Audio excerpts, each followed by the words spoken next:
What a quiet day. Nothing going on, huh?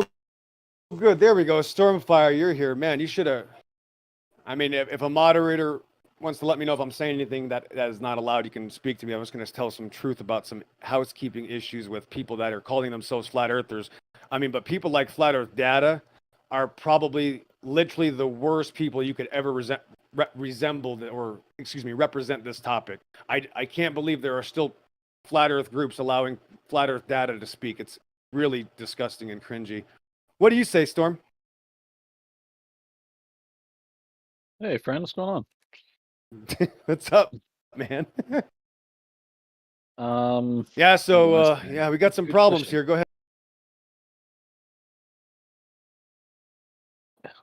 Problems over here? Well, none that I've noticed. What's the problem? No, I got muted. I got in trouble over at the Science versus Pseudoscience. Flat Earth Data, man, this guy is just a weirdo. I mean, I just watched this guy for 2-3 years go around and just spew just literal disgusting filth about his perverted lifestyle. I don't know what his guy. He says that Christians invented the satanic religions. I mean, I don't know how if it's possible to even be that stupid. I don't think that is. I think there has to be something else going on. That's beyond the stupidity of any evolutionist or glober you could ever meet, that Christians invented the satanic religions of outer space. I just, if that's a flat earther, that's why I will never use that title, because that's pretty much the highest level of criminal accusation you can do about God's children that anybody could ever make. So now it's Christians making up satanic. That's Flat Earth Data's claim, and I'm just showing that I just can't believe that there's people that sick, that are that stupid, that are I mean, they're still allowed to talk. It just blows my mind. Well, personally, I think it's Luciferians that made it all up, and maybe they're connected probably, to the yeah. There you Catholic go. Church. Bingo. They're connected to the Vatican. So anti-Christians, yeah.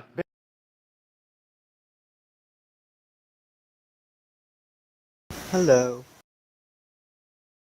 What's up, little G? Yeah, man. I mean, my goodness, I should be kicked. If Flat Earth Data is allowed to speak in any server, kick me out of it. If I'm there and he's there at the same time, I mean, kick me out of it. He's allowed to say that Christians invented the largest satanic religion ever, and then continues to ask people what they think about it. I mean, talk about a perverted criminal. Yeah, the Christians came up with the globe 666. Oh, yeah, it's our fault. Yeah, it's our fault. Yeah, Christians are promoting Hollywood. 666, guys. Yeah, that's a great claim. Yeah, Hollywood. Genius. Yeah.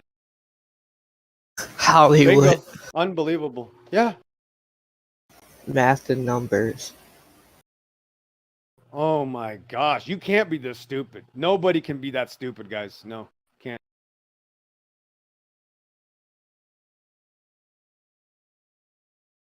That's wolves in sheep's clothing. You don't even see the hate. You don't not even haters. You don't even see the no non-Christian would even an anti-Christian wouldn't even make that claim. Who would say that? What? What? Bro.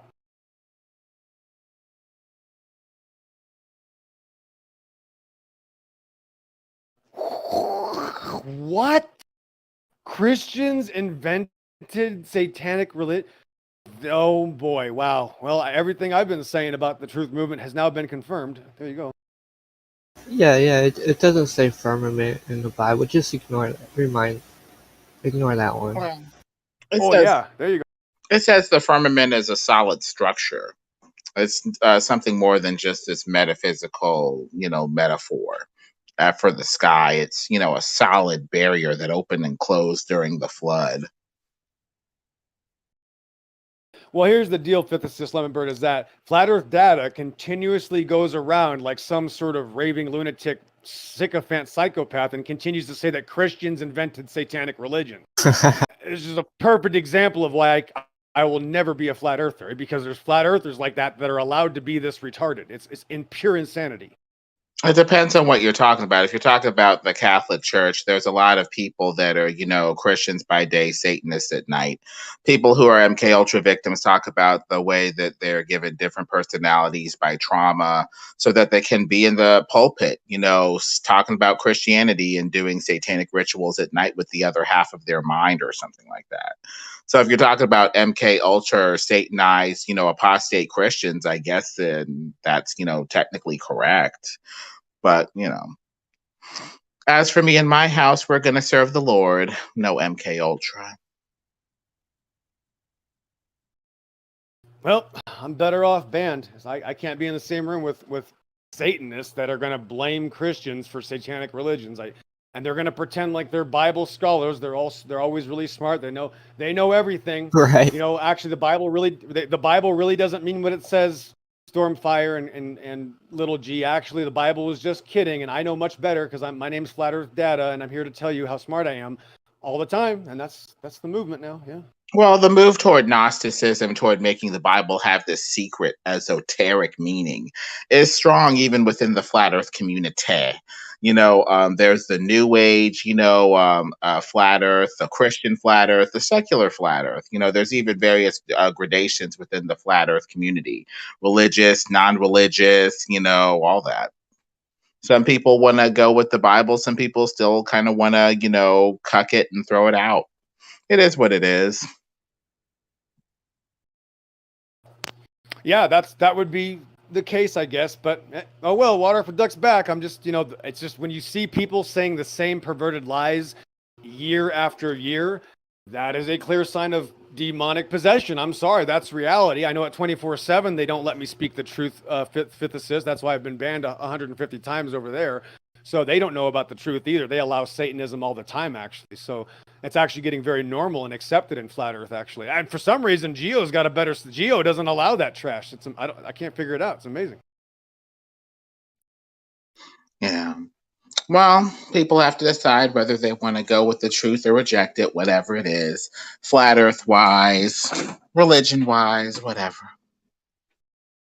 Well, for some reason, Geo doesn't agree with me, but he lets me speak. Then you go over to these other channels, and they just ban you for doing what I do. So I'm just saying, like I've been banned from the entire rest of the internet. I'm not here because for any other reason, really, that I pretty much have no choice, right? I'm backed into a corner, right?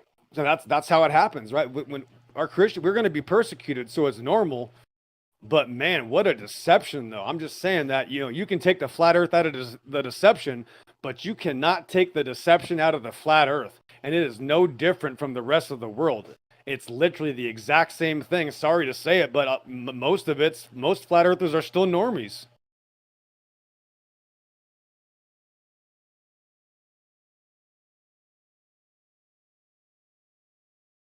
I mean, a tortoise knows the earth is flat too,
Hey, Jeremy, did you chase all the Globers away?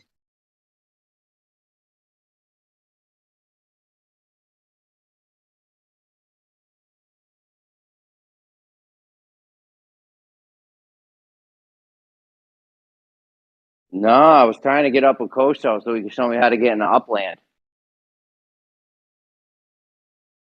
So I heard you were picking on Earth is life, saying we don't know how big the Earth is. I thought we settled that the other day. What happened? You sound like a gangster right now. Hey, I heard you told my boy that you don't know what the Earth is, boy. Let me come and set you straight. I'm coming over here to set you straight. What you Dude, your thinking government about, model's burned out. No one needs it. That's no government model. This is actually one that validates the government model. I showed it to you, the volcano. Shows us distances to every That's what point the on problem Earth. was We know where upstairs. every continent Can we is do this and what door its glass? relationship Whoever is did the to door, we every got other to do continent. door glass. Was that this room or the last Door room? glass? Oh, my bad. I'm hot micing. Oh, okay. What the hell are you talking about door glass?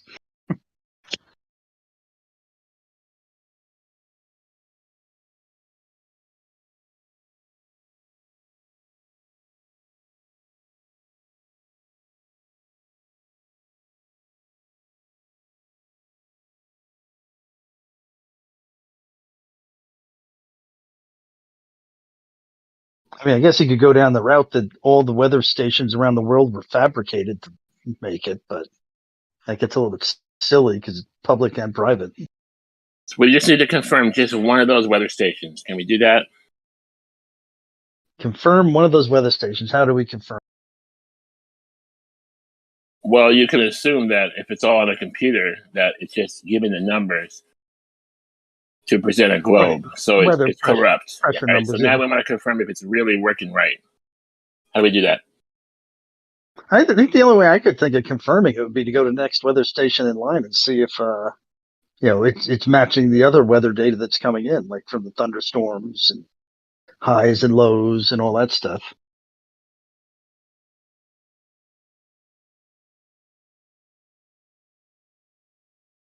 Thunderstorms, that would all work on flat. So what's the Oh difference? no, it has nothing to do with that. You're saying verify the station, the information from the station. I mean, the only way I could think of would be to say whether the weather trend is matching what's happening with the weather, and then the volcano is going to be something on top of that, separate. But you could validate that the station is at least performing the type of measurements it's supposed to at that given time. You know what? Maybe if there's independent, somebody independent, not connected to that system, that might be a good reference, like some good evidence. There are lots of private weather stations. I wouldn't know how to get in contact with them per se.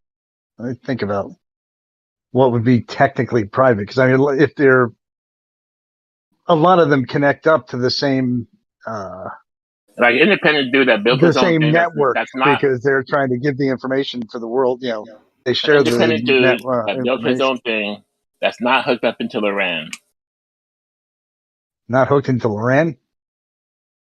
Yeah. What the hell does LORAN have to do with this? That's the satellite navigation system. Satellite system. No, LORAN has nothing to do with satellites. Oh, I thought it was. What is LORAN?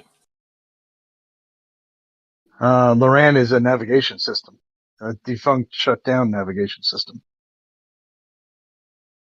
LORAN C, eLORAN. Oh, so that's the old one that they used to use. They don't use it anymore. Is that right? Right, but it's a navigation system, not a weather system. It was. So I don't know what word you're thinking of. It's a ground-based GPS type system. Very, very different. Not global in nature at all. The point is, navigation system. If you're shucking information, it's like there's primary information, secondary, tertiary, etc. So if you're shucking information that's just coming from an outside source, it's fine. Obviously, you're free to be who you are, say what you want, and believe what you believe. But in terms of it being verified, if you were being honest about it, you would say, "Well, I'm just believing this data. It's not verified." That's appeal to authority. Yeah, and if you want to appeal to it and you believe it, and you think it's real great, that's fine. That's all cool, but it just isn't verified. So it's secondary or tertiary. Right. So, and if you want to just suggest that every weather station in the world is part of the cabal, I guess, you know, I mean, like, you don't know a volcano is going to go off. So, I mean, it's like, you know, for them to coordinate and arrange to have this magic pulse go around the world, geodetically position it so that it will show up at all these locations in a way that would match the spherical Earth to hundreds of thousands of weather stations, just boggles the mind that you would even consider that as even a plausible argument. Sounds like you're considering it. I didn't say that. If it's on a computer, if it's connected, then it can be manipulated, so they can change the time later to match their globe. Similar to the Dominion voting machines. Dominion voting machines will change the votes through the internet without manually doing it. You're all connected to the same master computer. They're really good. They're prepared for anything, aren't they? Yeah, they just had this whole database. I said, I'm trying to think what the calculation would look like, right? To get the millions or tens of thousands of weather stations all to give the proper response to find out where the weather station's at, to actually even find a method of communicating with the weather station in order to dump this information into it. It's insanely beyond what I think would be a reasonable argument. Oh yeah, what kind of budget would that take? Well, this budget's specifically targeted to wait for volcanoes to go off. I don't know what kind of budget it would take. It's sort of an obscure thing to go and just rig this network. To control data, and that's submitted to the public afterwards. Right, and as far as I know, the weather stations don't typically have an external input method. Like, you know, you're going to have to go out to my weather station, take over my software, write the information to my local database, and then have me send it back to you. I don't think that they have that communication set up. But I mean, you can magic anything you want if you want. That's why I would look for somebody independent. Yeah, I can see verify that. Independent weather stations. Where the hell would I find that? I know they're all over the place. But how do you find it? Because as soon as it's on the network, you guys are going to claim that, well, it's connected to the network. It could be faked.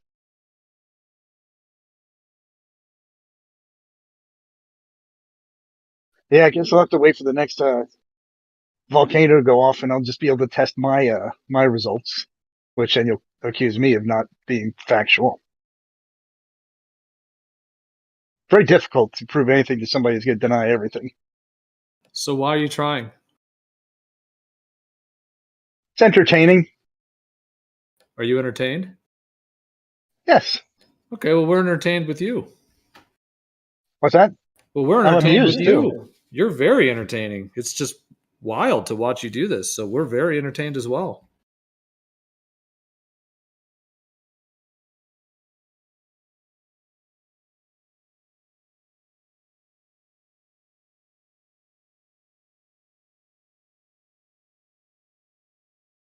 But if you were in a court and you were the witness that was brought up, yeah, and you came and you said, well, I have this information that, you know, like, let's say you had footage that you were claiming was from someone else's circuitry or, you know, security system, you know, and it was like, and they would be like, okay, is this your security? Well, you know, is this your security, you know, footage? No, it's not. Actually, I just got the tape from someone.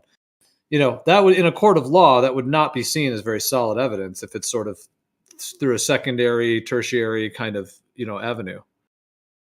I don't know. If I was to come into court and say, well, here's the weather map for Tuesday, and this is the tornado that hit my house. Therefore, there was a tornado that hit my house. I think I could get away with that, just using the official source.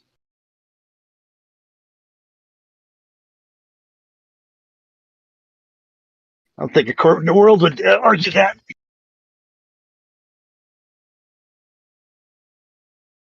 The tornado's fine. You're looking for the difference between a flat and a globe. No, I'm looking at the available evidence and trying to apply it to your question of whether it's flat and or a globe. And I find that this data, again, is very compelling, but it always has that one question: could it be fake? Yeah, well, yes, it can. Anything can be faked, as long as you want to assert unbelievably complex plots. I'm glad you're willing to accept that. Most Wilbers won't accept even that. Unbelievably. Yeah, I was going to say you're a complex couple plots? steps ahead. A lot of your comrades was just saying that. Yeah, I suppose if you had one huge, everybody in on it, space fake, everything fake, weather fake, one big huge, the Matrix Cabal. type thing. Yeah. Come on, that was satire, in case you missed it.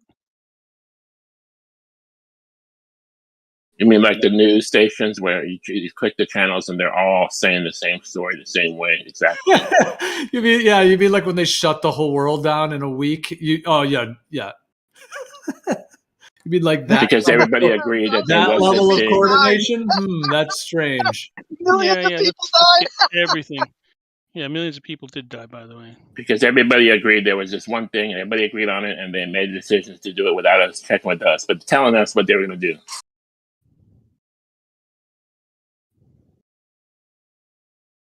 The news is coordinated without any question of a doubt.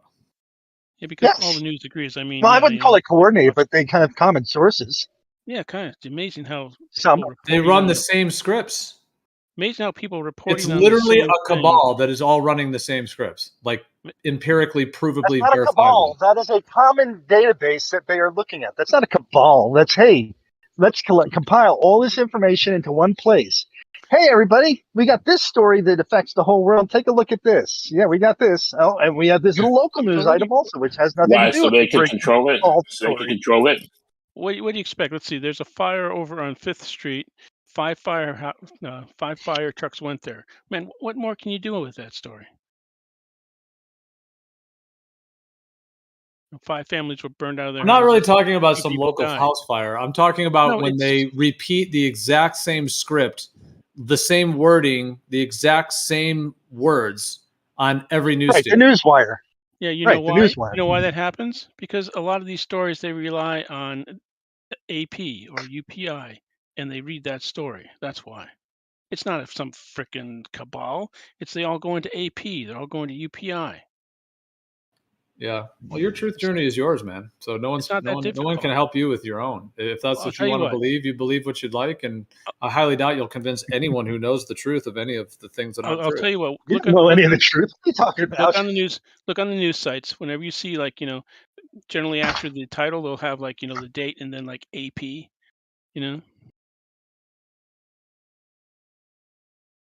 So you would somehow decide to not use the AP.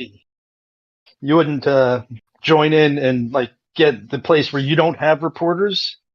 You wouldn't collect that information. You would collect independent news independently, not copy off each other 100%. Yes. Wow, that wouldn't make a 24-hour news cycle at all. That would probably be a true news. That would be a local news.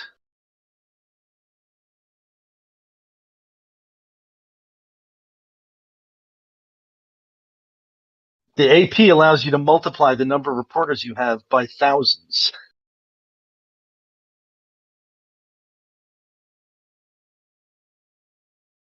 Yeah, it also lets you do mass propaganda, mind control. Yes, it does leave that as a potential. Of course, that'd be a story unto itself if you could go and take your story and go over there and find out the AP was lying and stuff. That'd be quite a worthy news story that you could have on your own. So be some motivation for that. Have you ever lived or resided for a while in a foreign country? Hello? Jamaica for a couple of weeks. That doesn't count. Jamaica's United States. I Basically. know. I lived in England on and off for periods of time, like months at a time, and there was a huge difference in the news between the United States news and the English news. You'd think they'd be very much the same, according to you, but no, they were quite different. There's some commonality, some not.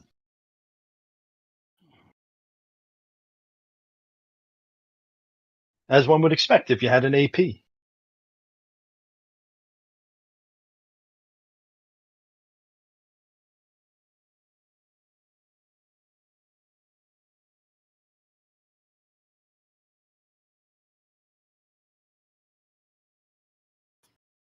This whole conversation got started as to whether there's a controlling faction of families or groups. Somebody called it a cabal. Is that what this is based upon? Well, I thought it was the aliens, the reptilians that are really in control.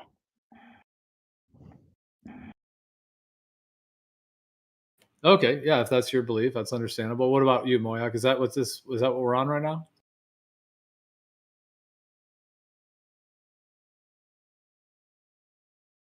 It's hard to That's the prove. for my phone. What was that?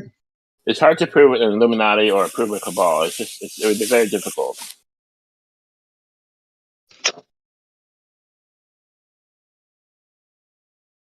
Yes, it is hard to prove that.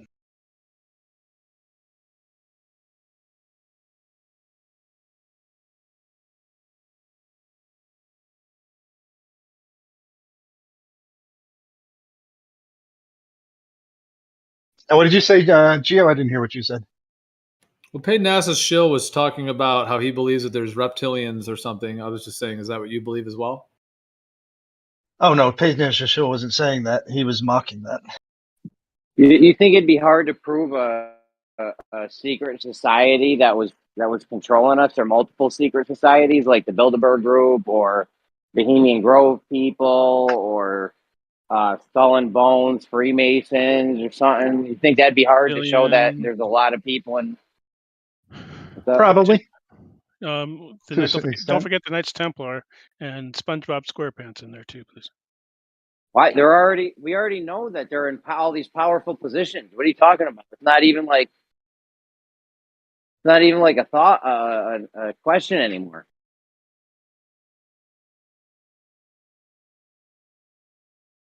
JFK presented that there's a monolithic conspiracy wrapped in political, government, What the fuck? news, science. Sat down on that table, had all kinds of lead pencil or something on it. That shit was all clean. The Illuminati put lead I'm pencils hot on the micing. table? Yeah, I know. I'm hot micing. No. You're talking about the Illuminati pencil conspiracy.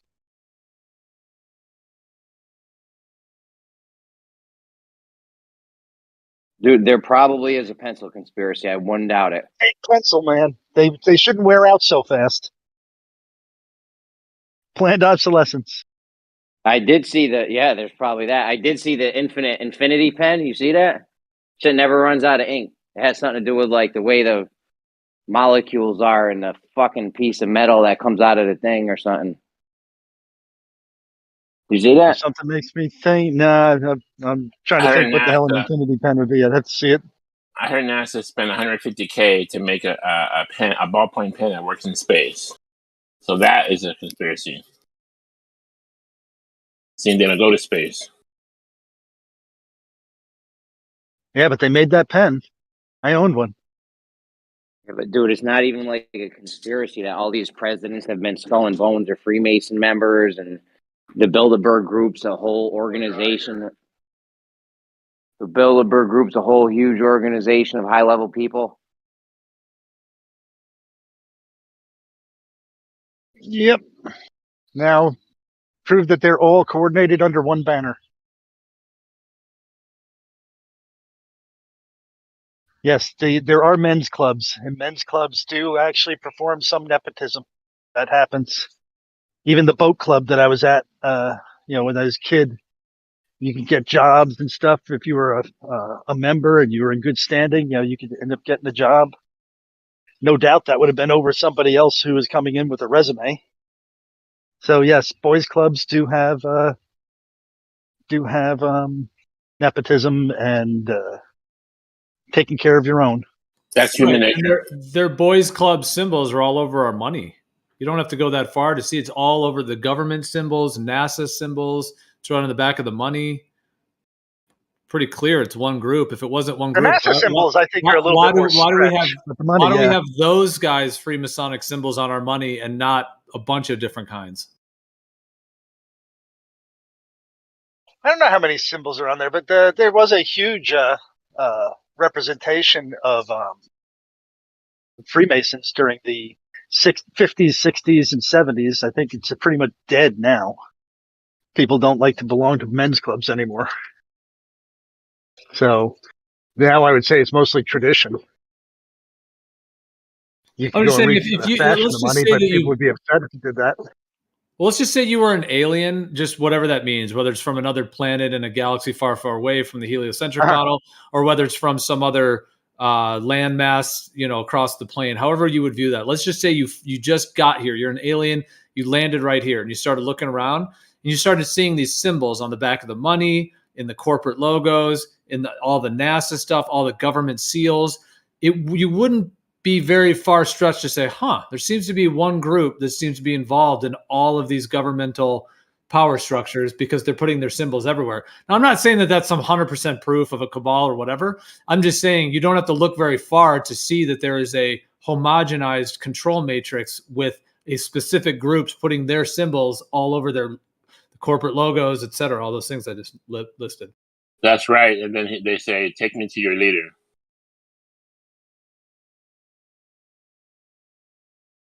It's like the seals for the government buildings are similar to the NASA seals, to the corporate logos of all the big companies, to the major news networks. I mean, it's incredibly obvious. Can you go back to the NASA seal? Because I find that one the most interesting, because I didn't think there's anything really terribly Masonic about NASA stuff, and like their logos and stuff. So we've got like a chevron, which seems to be on all the patches. What are the symbols you're talking about? With NASA? Yeah, I mean, there's no all-seeing eye in NASA stuff. So it's more of just like a stylized triangle, I think, that is on most of their logos. So what symbols are you talking about are Masonic? Well, I'm not just talking about their main logo, although their main logo does have the vector symbol and the snake's tongue and all that. But I'm also talking about like their patches for the different like Apollo missions and all of the little like the seals for the different programs. Let me see. Right, how does that compare to today? Because I mean, like I said, there was a huge presence of masonry going back into the the 50s and 60s, which is the time frame in question. Is that still carrying through? Are they still putting snake tongues and on the mission patches and stuff? Has anything changed? Are the Masons dead? Yes, for the most part. So they took the pyramid with the eye out for the dollar bill? I just No, posted that's a this tradition thing. That dollar bill is going to look like that in some fashion for quite some time. These are NASA mission patches. There's the all-seeing eye, the triangle, the pyramid. You've got the one showing the rocket, the all-seeing eye, the one on the upper right, which is the same thing that's on the back of the dollar bill. I mean, look at those, man. It's the same stuff. I am trying to figure out what the dates on these are. Yeah. We got that one there. That's got the modern rocket system on it. One on the right bottom.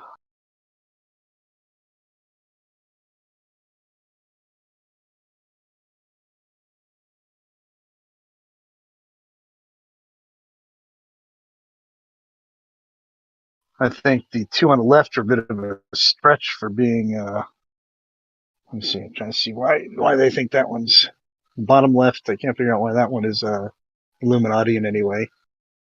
top left, I think that one's a stretch. Clearly, the one in the Those top involve middle. the sun. They have a whole thing with the sun, hence heliocentrism. Yes, the sun is going to be part of anything that has to do with space. It's one of the big things up there. So I'm not gonna give you an easy pass on that one. Sun is going to be an inevitable, no matter who's doing it. It's going to appear in the patches.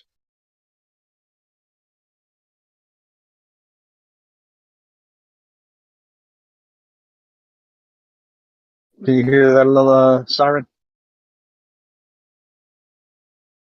Well, how about the moon? The moon's up there too. How about Jupiter and Mars? Yep. I'm sure there's moon patches. They got stars. Well, if they use sun symbolism in their stuff, just because there is a sun doesn't mean that they're not using it as a symbol for their heliocentrism, and just because those two overlap. And looking at the other patches, it's incredibly obvious. You've got the all-seeing eye, the pyramid, same shit that's on the back of the dollar bill. So all there's 3 up there that are pretty clear, and I think 3 up there that are vague and have no ties to it. I suspect collusion. And the one I don't know. I can't tell we can tell what these patches are for, what their dates are. Again, The my one I think original that point is is that really current. my original point is that if you were a visitor from another land and you came here and you looked around and said, "What's going on?" Oh shoot, you have to have money to function in this society. You got to get your car registered. Okay, who do you have to register it with? Oh, the government. You started going through all that. Oh, the money. What are all these symbols on the back of the money? Huh? Okay, who's got the power here? You start looking at the corporations, the news stations, and then you start looking that they were using all of the same symbols. I'm just saying, if you were totally from another land, you would go, huh, there seems to be one group that's in control. Now, if you go down that logical path, though, that seems like the U.S. I have no idea what British money looks like. Do they have the all-seeing eye and pyramids on them? Does all the other countries in the world have that? Do any of the other countries have that in any kind of, like any kind of percentage? Or is it just America? Brits, we got any foreigners in here? Does your money have even Masonic worse in numbers? Europe? They use all of their royalty pictures of their queens and stuff. That has nothing to do with Masonry, does it?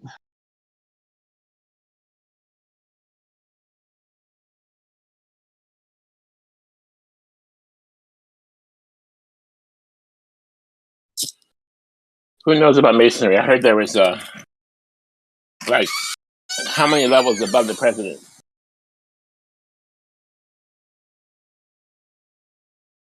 Did I say it right? The Queen is above the president.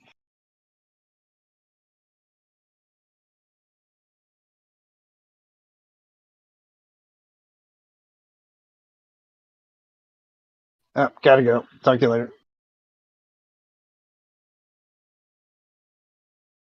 Bye-bye. Gio, have you considered that maybe these controllers may not be human or fully human? It may be some kind of demonic entity or something else, some other creature? Definitely. Yeah, I definitely don't think they're human at the top of it. Yeah. They have a lot of humans doing their dirty work in the CIA and all the rest of it. But yeah, and obviously I don't have physical proof of that. But yeah, that's my. I thought about. Thank you. I thought about poisoning the water with fluoride and the chemtrails and the GMOs, which are proven to give rats defects within a few generations. It's like I don't think they would poison themselves. I think there's something going on there. They're not like Biden, you know what I mean? They're not like these people you see on TV. They're just something that's happening behind the scenes. Right. Well, yeah. One thing for that is that if they live on other lands, is that what you mean? That they're not poisoning the lands they live on, or they're not spraying chemtrails over the other lands? They're only spraying them over us. Right. They wouldn't poison themselves. They may not live here, or they may not be tied to our food system here. Right. And which is obviously if they're not human, they may not be affected by the same toxins that we are as well. right.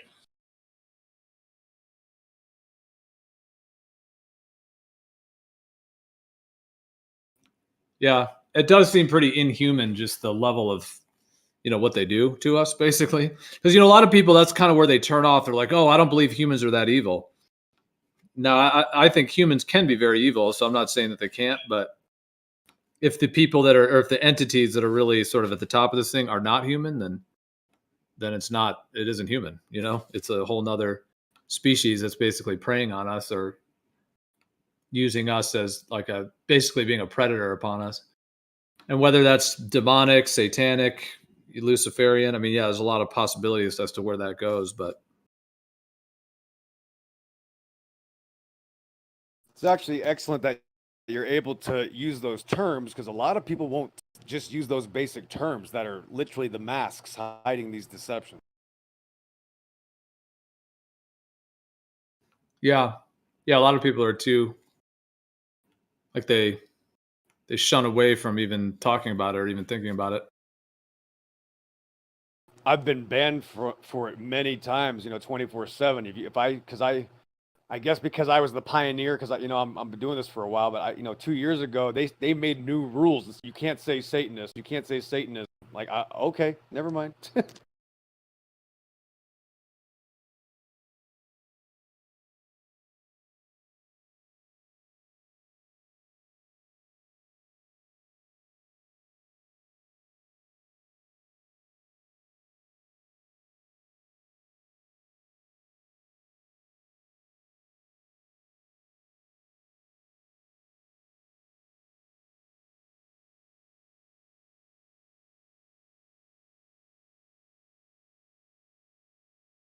Yeah, years ago that server used to be more kind of open in terms of communication. From what I've heard, I haven't been on that one in quite a while, but from what I've heard, yeah, they've kind of controlled a lot of what you can and can't say.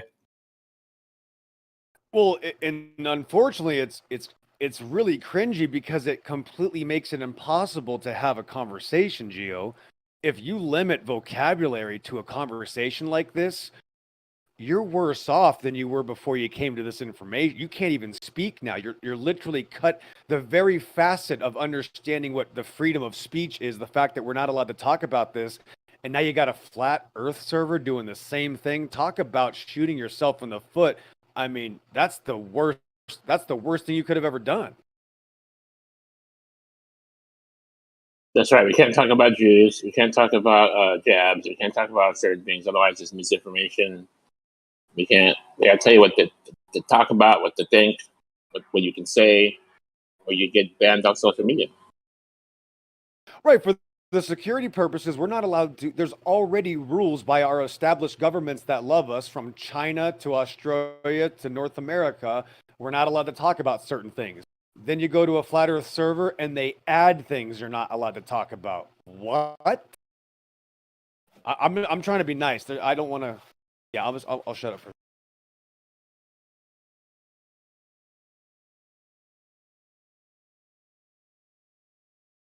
Why would you censor things we're allowed to talk about? Bro, you're part of the problem.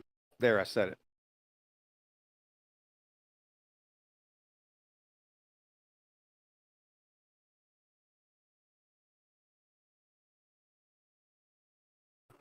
I was telling the guys over at one of them, I was like, man, sometimes you just got to start with a credit application. Like, before we go down this line of discussions about, how, if we can trust our eyes or not, first of all, do you know what a female is? Can you define a female? Do you believe in babies? Do you think that truth is absolute? There should be like a credit app sometimes. And we can't talk about any of those heart-wrenching, serious topics. The morality, that's actually what it's all about anyway. And if you can't get a moral foundation, which is kind of impossible anyway with evolution, but if you can't get if you can't even talk about the moral foundation, what good is a place?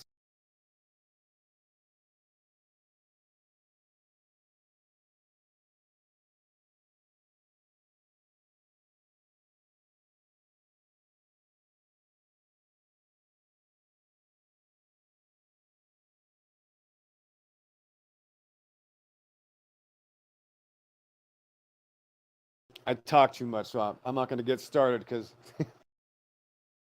Never mind.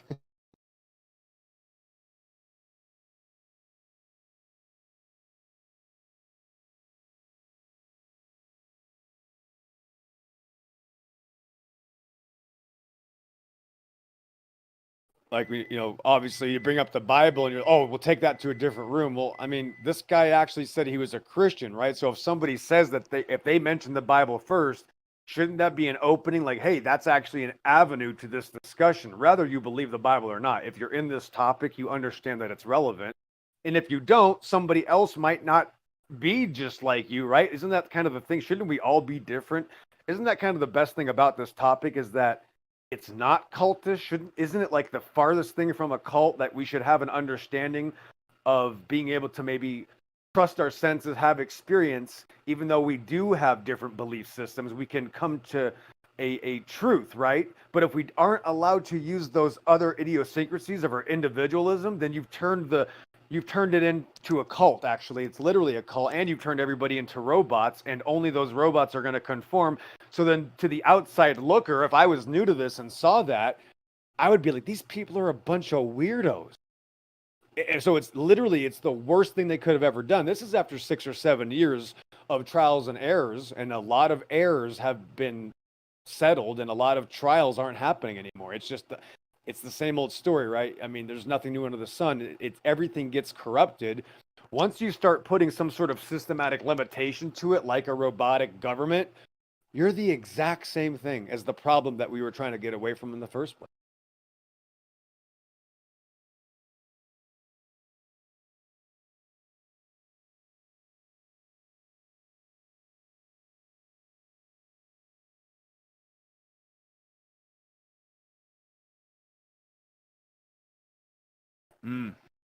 But people like power. That's the thing, right? People love their power. They wake up to a truth and it gives them power, and they get that high, and it causes a problem because then it's like it is a drug, and people get that fix or that high, and they want it again, and then they want it again, and they get into this rut where they're stuck now with this. Oh, we can only talk about this, and if it's not about this alone, it's like a drug addict. Literally the same. So if you give in to that, it just gets worse and worse. And so you get 10, 20, 50, 1,000 people into that mindset, you got a dangerous situation.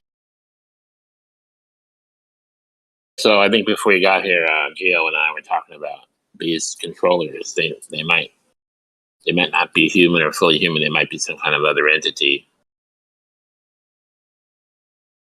Any thoughts on that? Tell me more. Give me a little background. Tell me some more about it. Tell me what you guys were saying. Go back and forth a little bit.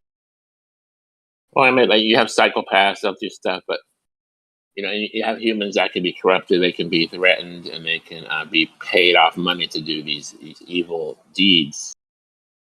But it's almost like it's inhuman what's happening to the world, and that's why I think there's like not even a human that can do these things. It's got to be something else. Okay, some kind of other evil forces. I got it now.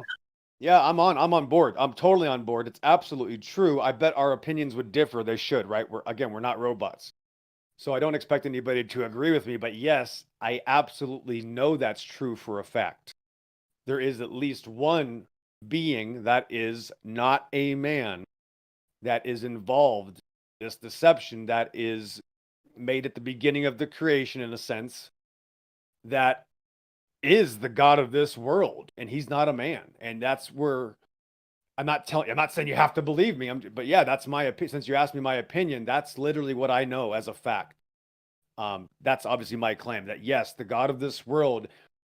Now the speculation comes into being like, wait a minute, how do they communicate with the leader? That's where I kind of go, man, that's scary. Do they physically interact with this being, or is it mental? Because God sends me mental things, right? So I understand how God can spiritually send you information, but I think it's worse than that. I think there's something else going on here with this evil. They're getting their information, they're getting some power sources, they're getting knowledge from this being. How they're doing it, I don't know. I don't know if it's like they're going to a board meeting and there's 35 people there, or 500, I don't know. Like, do they meet with a pope? Do they meet with this guy, that weirdo, this crazy that's One of these days we're going to find out, and I think it's going to blow our mind. I think we'd be shocked to find out how this orchestration has been going on for thousands. And I think it's the same person, for lack of a better term, for a long time. And of course, I'm very biased. You know, I'm a Christian. But yes, the answer is yes. There's absolutely an outside source that is not a man, that is at the top of the food chain of the control of this plane of existence currently, right now.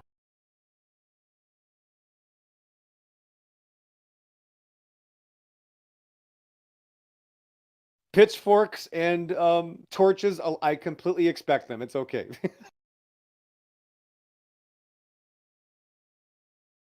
So it's the Abaddon that's roaming the earth. Yeah, to and fro, Godric, you got it. He's going to and fro. We don't know the details, right? And maybe things have changed, right? So the only descriptions the best description is Job. Another, Genesis is good. The number one best one is Job. Job, right at the beginning, Job 1 is literally where I would go to point out a situation. It also shows that God does allow this to happen, right? God is the one who ultimately, the creator, ultimately decides all of those things. That's why I'll tell you this. I don't believe in things like controlled releases. There's no such thing. I know that Satan, if that's one of his names, or evil people tried to do things on their timeline. God allows them to think it's on their timeline, but you got to realize that an all-knowing creator makes those decisions. I think that's just pretty logical. Just like a movie director, video game designer, book writer, same exact thing, right?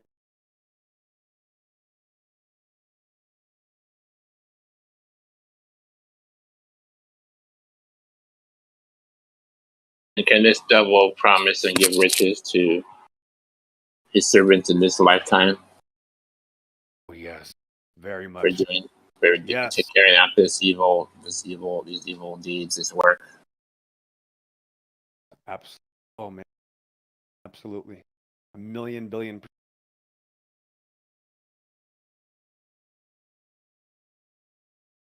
Like when he took up Jesus to the mountain. Well, what, Actually, he flew him up. Didn't he fly him up in the air? Wow. Powerful, bro. Whoa, I'm scared to think about it. It's such a crazy event. I don't know. I don't know how that happened. I would assume that Jesus is kind of he does things his own way. I don't think he allowed Satan to carry. I could be wrong. I could be completely wrong. I'm sorry. I don't think. I could be wrong. Maybe I need to read it again. I've read it 1,000 times and I still can't remember exactly. I remember the answer. How are you, man? The answer he gave him was obviously, "You shall not tempt the Lord your God." But he took him up to a high mountain, it says. So does that mean he physically took him, or did he lead him, right? It doesn't say he led him. And that is possible. I mean, who am I to, I can't make a claim as far as the details. Gosh. I will give you all these riches if you will only serve me. And, Jesus pointed that out. Hey, no, don't tempt me, but he didn't deny it. I mean, showing that he has been the God of this world for some time. It's not like anybody ever corrected him. What are you talking about? You don't own those kingdoms. Yeah, that didn't happen. So little g. So then obviously it's repeated more than once that he is the God of this world, right? And then of course, love not the world, neither the things of the world. So that's why, we have this thing about the world, right? And that's, what did they do? The world is so corrupt, so perverted that they invented a fictional creation. That's what this outer space religion is. Talk about the world. They made up a world. It's literally the greatest deception ever, that they made up a world, bruh. That's crazy.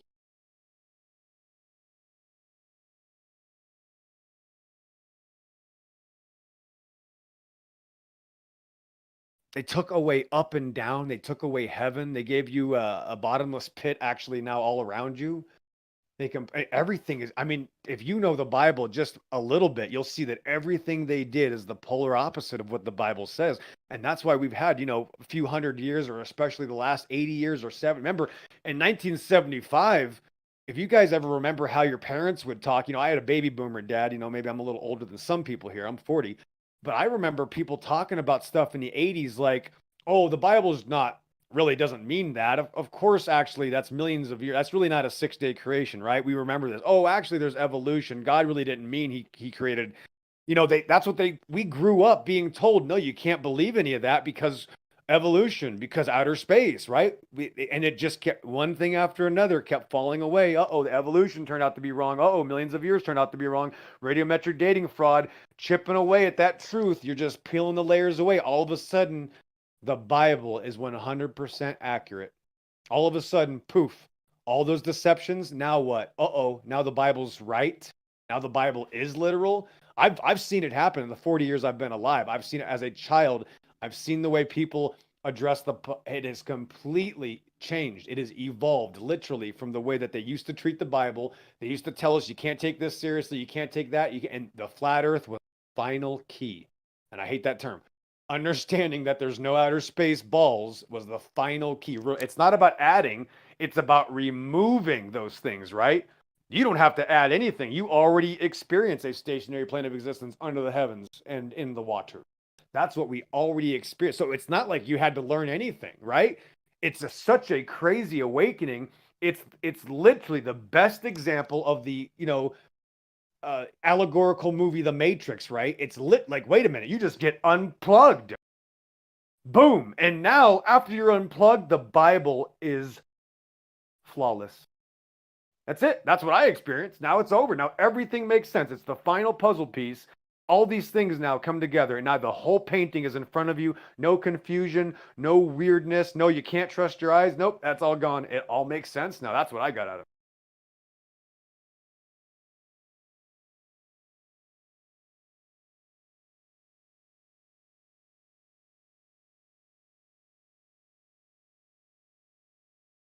Gift staring you in the faces. I like that one. You're gonna have, little G. You're gonna have to pick one. Well, since the Bible was written by goat herders, we have real science now. So now that she said that these things actually weren't true, so now we can believe in science, and the Bible's kind of like metaphorical. Yeah. So like you have these like lukewarm Christians. Well, it's just symbolism. It's not really, it's not really your pathway for life, is it? Right. That's what they've been telling us. Yeah, I love the satire. That's what they have been telling us for about 100 years. Remember, it was about 1850 when everybody started saying, oh, we have to believe in this evolution religion, right? Rasmus Darwin, James Hutton, Charles Lyell. They admitted they wanted to free the science from Moses. I wonder what, Moses, they hate Moses for a reason. That's why I love Moses, because they hate him. Man, he's like one of my favorites, right? But you're exactly right. They have been telling us this for at least a couple hundred years. I mean, I don't know, right? How would I know? I wasn't born. But this is what we have been shown. This is the picture they have painted for us, I guess is what I'm trying to say, Godric. And they have literally done. I mean, I've heard these people for years. I've been around the Bible a whole time. When I didn't believe it, I would still listen about it, right? And I remember people saying, yeah, this is actually not really this. That really doesn't mean a day. Actually, Jesus really didn't do that. Actually, that was kind of, it's just, you can't believe it. All I ever heard as a kid was, you actually can't believe that. That's actually not true. That's allegorical, exactly as you're describing, right? So when I was about 27, right, 13 years ago, whatever, my first big awakening was realizing that they lied about dinosaurs. Not the way that we talk about it now, but in a sense that they're just large lizards that always live with man. They've been called dragons for thousands of years, and some are still alive today. That's obviously my biblical claim, and I can prove it. I can show you a video on my channel. I actually own a Chinese water dragon. That's a bipedal dinosaur. So if you just add size, you have a dinosaur. It's over. So that's my claim. But that was a big deal for me. Once I realized they lied about dinosaurs and that all the radiometric dating stuff was false, you can't date rocks, Godric. That's a huge evil lie to tell people that you can date things. I'm so used to not being able to say this word. I'm not saying I'm hesitating, but since Gio already used it, I'm using it, and it's satanic. That is evil to say, I know how old a rock is. That's psychotic, and we all grew up believing that. That's insane that we were... Think about how stupid that is. Think about how what's wrong with radiocarbon dating, Exo? Why does it not work? Date dirt. That's insane. That was the real big one. That was my first flat Earth, right? My I think first he has flat me Earth was turned like, off. wow, they're just telling the children in school Yeah. that things are this old because priests 150 years ago said so. Is he just here to preach, You or are realize we how actually having a insane that conversation? is? That because a bunch of Hold on a weird... second, XO. Go ahead. XO, do you have drink the Kool-Aid muted? Oh, maybe I do. Sorry. Let's see. Probably do. Yep. Go ahead. Could you please describe the flaw in radio argon dating? Yeah, you don't even have a claim for it. You can't even tell me how it works. That was He got offended by your millions and I millions. can tell you exactly how radio argon You're already dating works. lying. You're already lying. That's my point. You have to lie. They admit that they came up with the dates before the dating methods. There's no such thing as That's radio not argon dating. true. I'm sorry, you're lying. You're lying. Radiant They argon already dating came up, is a thing. yes, the It is- 150 years ago okay. they came up with the Never dates. mind. You're Just go back to already muting me. It's lying. not This like is what you I'm talking respond about. never. You're Fuck me. already lying. 150 All right, well, years dude, ago, just let. they all right. came up with billions of years. The mass spectrometer systems and the dating methods didn't even exist till 100 years later. Save me from your cartoon religion. I don't need to hear about it. Thanks. I'm trying to actually have a real life discussion, not a psychotic chant. No, you're trying to preach. That's all you're doing in here is you're preaching. No, you're just spewing. No, you're just spewing your perverse lies. You're a oh my Satanist. God, No, can I I'm get sorry. the You're truth lying. out? You don't even have a claim. You can't even tell me how it's dated. I'm still waiting. You can't. You're going to lie Can't get again. a full sentence out without you interrupting me. Yeah, you're gonna have Yeah, to he let went him to tell actually. you how it was dated. Hey, Yeah, He let went him to tell you actually. how it was dated, and you finally We'll muted him. never Let get an him answer. go ahead, You'll never Kool-Aid. get an answer. Just let it. We'll let him respond. right. So we know what the decay rate of argon is. We know what the decay rate of argon has always been. That's It's a lie. as simple I'm out. as See, okay, you're a perverted liar. I'm out. okay, cool. I'm sorry for ruining the conversation. I can't stand anyone to sit here and preach, You especially can when tell he's us about just argon. lying. Go ahead. Tell us about argon dating. I actually don't know. What do you? Sure. What would you like to know about it? It's really a measure of looking at the parent-daughter relationship and figuring out how long it takes for the chemicals to get to that state. That's it. So, like, if a molten lava shot out of a volcano, that it was created then, and then it has new argon on it, and it's going to start dating from then. Is that what you're saying? So that is actually a specific example, and what doesn't work with those is most magma that is ejected from a volcano has what's known as inclusions, which are unmelted older rock inside it, and it provides an inaccurate age when used in a crushed radio argon dating. That it was what was done with the Mount St. Helens eruptions to begin to show by people like XO attempting to discredit the science. They used it wrong, and they did something that the science should never be able to do to go, it doesn't work. Well, no shit. It doesn't work if you throw away the inside of a banana and eat the outside either.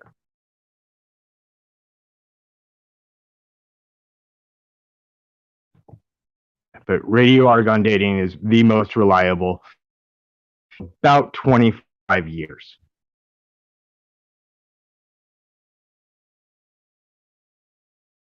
But if the Earth is 4 billion years old, wouldn't that mean everything is 4 billion years old? According to volcanoes, you said they have old stuff carrying along with them. So if you get a full melt of the chemical composition and you don't have an inclusion, then you have a equal distribution of the elements, which then creates a new half-life. At that point, you wouldn't be using a radio argon because the half-life is too long. You would still have the full parent relationship and no daughter element, or basically no daughter element. That's when you would use something like a radiocarbon dating, which has a much higher margin of error and isn't as accurate.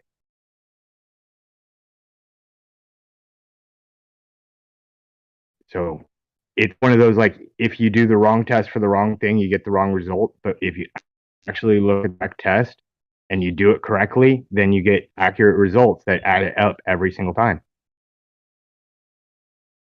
You know those big limestone blocks in Bellback that are 120 tons that are just laying on the ground?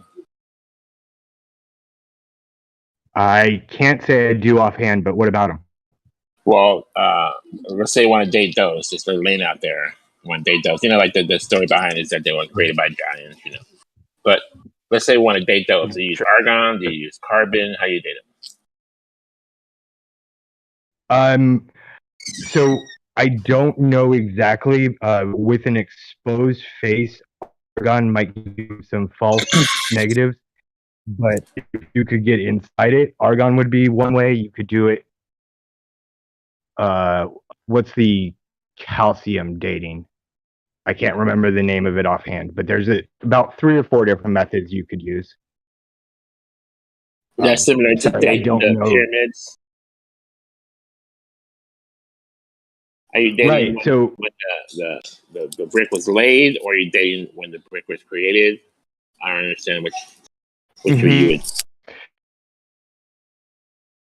That's a really good question. If you were to date pyramids, you would come up with an age of them well before when Moses was supposedly walking around, and well before the flood, thereby disproving the flood myth. But that's neither here nor there, because we all understand that's not really when those things were chiseled. The way that those are is actually by determining the of the outside of the versus inside. The outside, which is exposed air and the atmosphere and all the crap that's in it, versus the inside that's only been exposed to other rock and have it nearly as much stuff. But you can't tell me if it's argon, if it's carbon, or if it's salt dating. I can't. It was an organic or organic biology. I'm not exactly sure which method it is. So one theory is, yes, they were chiseled out of a rock face and stacked on top of each other. Another theory is that they're poured like concrete at the site. Now, if they're poured as we pour concrete at the site, they're poured in those block fashions. Would that change the dating as opposed to being chiseled from a stone face? Possibly. If you were looking at the light and what outside, you might be able to tell a difference, but most likely not. It will give you the same date of creation of the outside layer.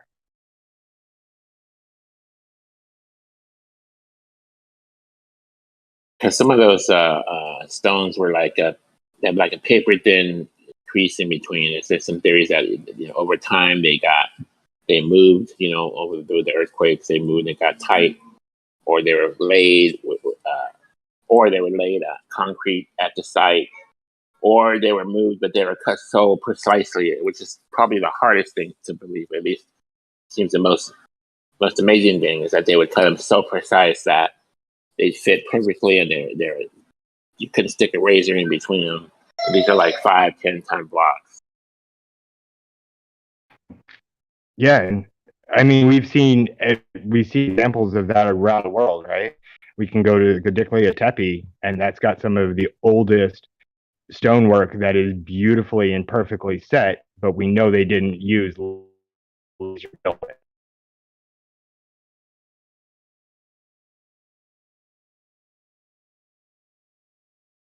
What are you guys talking about right now?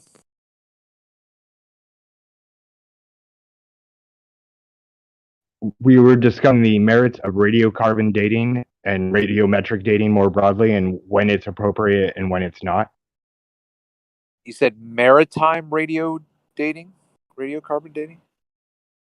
The merits. When it's a good thing to do. Merits. This is the thing where boy. This is the thing where Brenda said a dog bone is a clock. put a picture in Livestream. If I put it in the right Livestream, you can tell me. But this kind of stonework, which is ancient, supposed to be ancient, it looks to me like, I mean, like, you know, different things. Could they have poured this in concrete, or did they actually cut the bricks this exact to put them this exact on top of each other and move them? These are huge bricks here. 4:59 p.m. Godric. Did I put in the right place? Yeah. Yeah, you did. To Completely me, that's agree, Godric. amazing. That's a great question.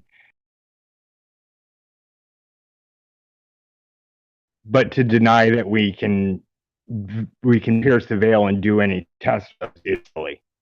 And that's what the XO requires. Well, I would like to know what dating you would use for something like this, and then if we can test it to accuracy. I know there's a thing. I know they're doing it, but I'd like to know, you know, what they're doing, how they do it, and you know, of course, I'm not going to say that I need to find out how. Like I can do it myself. I just want to check what they're doing and see what they're doing. Maybe like in layman's terms, not having to go to college or do some kind of course myself. So I unfortunately don't have time to go through it right now. I will get some stuff together and I'll send it to you if that's Sure. Yeah, I'll be around. We talked. all right. Appreciate that. Oh yeah. I have a game that starts in about 5 minutes, so I'm gonna let you guys go. Have a good night. Thank you. You mentioned Go Back with Tempe. That's another site that has some crazy stonework. Let me see. Back with Tempe. They say, I'm just looking at carbon dating, right? It's only useful between 40,000 and 60,000 years. But they say they carbon dated dinosaur bones from millions of years ago. Well, that would be another fallacy because carbon dating, the fictitious pseudoscience, only allegedly goes back 50,000 years anyway, right? So it's not a form of radiometric dating. The problem is, as you can tell, nobody got an answer of how they date anything. There is no claim. There is just, oh, we know was his claim, which is a lie, right? There's no such thing as we know that decay rates have always been the same. That is insane to say something like that. Like, you know what decay rates were like millions of years ago? That's not logical. That's just, again, making stuff up. You can't have a conversation with somebody that just has to believe in this religion. And then when you show them, look, the religious dates already existed before the method, and his answer is nah. So that's all they can do is say nah. And then we go, okay, so where's the claim for the information? You don't have an answer, Godric. You see, if I asked Godric what happened, I was gone for 5 minutes. What was the answer of how they did anything? You still don't know, Godric, because he never told you. I asked him, you know, he admitted he didn't know if it was carbon, salt, argon. He didn't know how to do it. What was it? Right, and that would have been. But he was defending it. He was defending it from you. Like, what's wrong with it? But he couldn't know how to apply it, how to do it. Right, and then it just turns into nothing. By the way he started off the conversation, he started off with 3 lies. First, he said, "I know how they do it," and then when I said the dating methods came afterwards, and then he said whatever. It's just one thing after another. It's this knee-jerk reaction. I just can't talk to somebody if they just have a knee-jerk religious reaction to lie to me. And he can't even tell you where he gets the information from. And this would just be another spiraling conversation. I mean, they're actually the best evidence you could ever ask. But as soon as you go, where does the information come from? There's no answer. They admit that 150 years ago, some priest in Cambridge said, oh, these are interesting fossils in this layer. And because I'm in Cambridge University, I'll call it the Cambrian layer. Really? It's a guy's religious belief. He says, I believe this is insert, right? The Cambridge, right? For whatever, a 500 million years old or 500 million years old, because I feel like it. Then they came up with the dating methods 100 years later. I forget the guy's name. It's like Adam something. But all these guys were priests and guys in the 1800s that just started saying, oh, well, this looks like it's 20 million years old. This looks like it's and this one's even lower, since lower means older, right? Actually, layers are carved from the top down. If anybody's curious, actually, the higher would be the older. It's actually the opposite, right? And there's no answer. They don't even know their own claim. If you were to ask them, who came up with the Cambrian layer? Who came up with Jurassic? Who came up with Triassic? They don't have any answers. It's just a religion because the guy saw it on TV for 20 years of his life. And when he hears me speaking, it interferes with his religious beliefs. So he emotionally comes in and just starts ranting about, yes, we do have evidence and nah. It's just like being at, the pro-abortion rallies. It's literally the exact same argument. Is it a human being or not? Doesn't matter. The evidence doesn't matter. It's the exact same argument. They don't have a claim. I go, okay, where's the information? Well, we know that the decay rates have always been the same. So right off the bat, he goes into this, what do you want to call it, Godric? It's just this mantra. It's you just keep saying it, and that's why he projected his own mantra onto me and said that I'm preaching. No, he's preaching. He doesn't even know where the information comes from. I bet I know where the information comes from more than him. It's just like the globe religion, right? Every time you meet a Glober, they have no idea where their information. They're going to start Googling it. Evolution is my favorite because it's a much wider spectrum of fraud. There's actually hundreds of people that have been involved in the fraudulent lies of evolution for a good time, over about 200 years or whatever, right? Even before Darwin. We have a lot of people that have been caught forging, fraudulently doing things, lying, hiding things, destroying things, right? The guy went out to the Paluxy riverbed with a 15-foot pole and started destroying footprints because the layer was supposed to be 70 million years old and there's human footprints. Oops. So the evolutionist, the guy's name was Glenn. I'll never forget it because that's my father's name. Some guy goes out there. I forget his last name. There's actually a great documentary on. It's a live call. The guy gets called out on the phone. They recorded it. They crushed it. He gets caught out there with like a 10-foot pole destroying human footprints. That's the type of people you're dealing with. This guy's he was muted for a reason. These people are they're religious zealots. Yeah, just give a quick summary of what you mean by the oldest deposits are on top. No one ever said that. Okay, hold on. Who am I speaking to? Travis. Oh, are you Flat Earth Data? No, I don't. Okay, I'm sorry. You're like right. Okay, that's right. Okay, good. I'm sorry. You kind of sounded like him. Okay, yeah, because Flat Earth Data starts asking me questions. I got to get my crucifix out in holy water. Go ahead, though. Yeah, bro. What's up? No. I thought you said that most people think that the oldest layer is on the bottom because it's Correct. lower. Right. Yeah, but then I thought you said that that's actually flipped.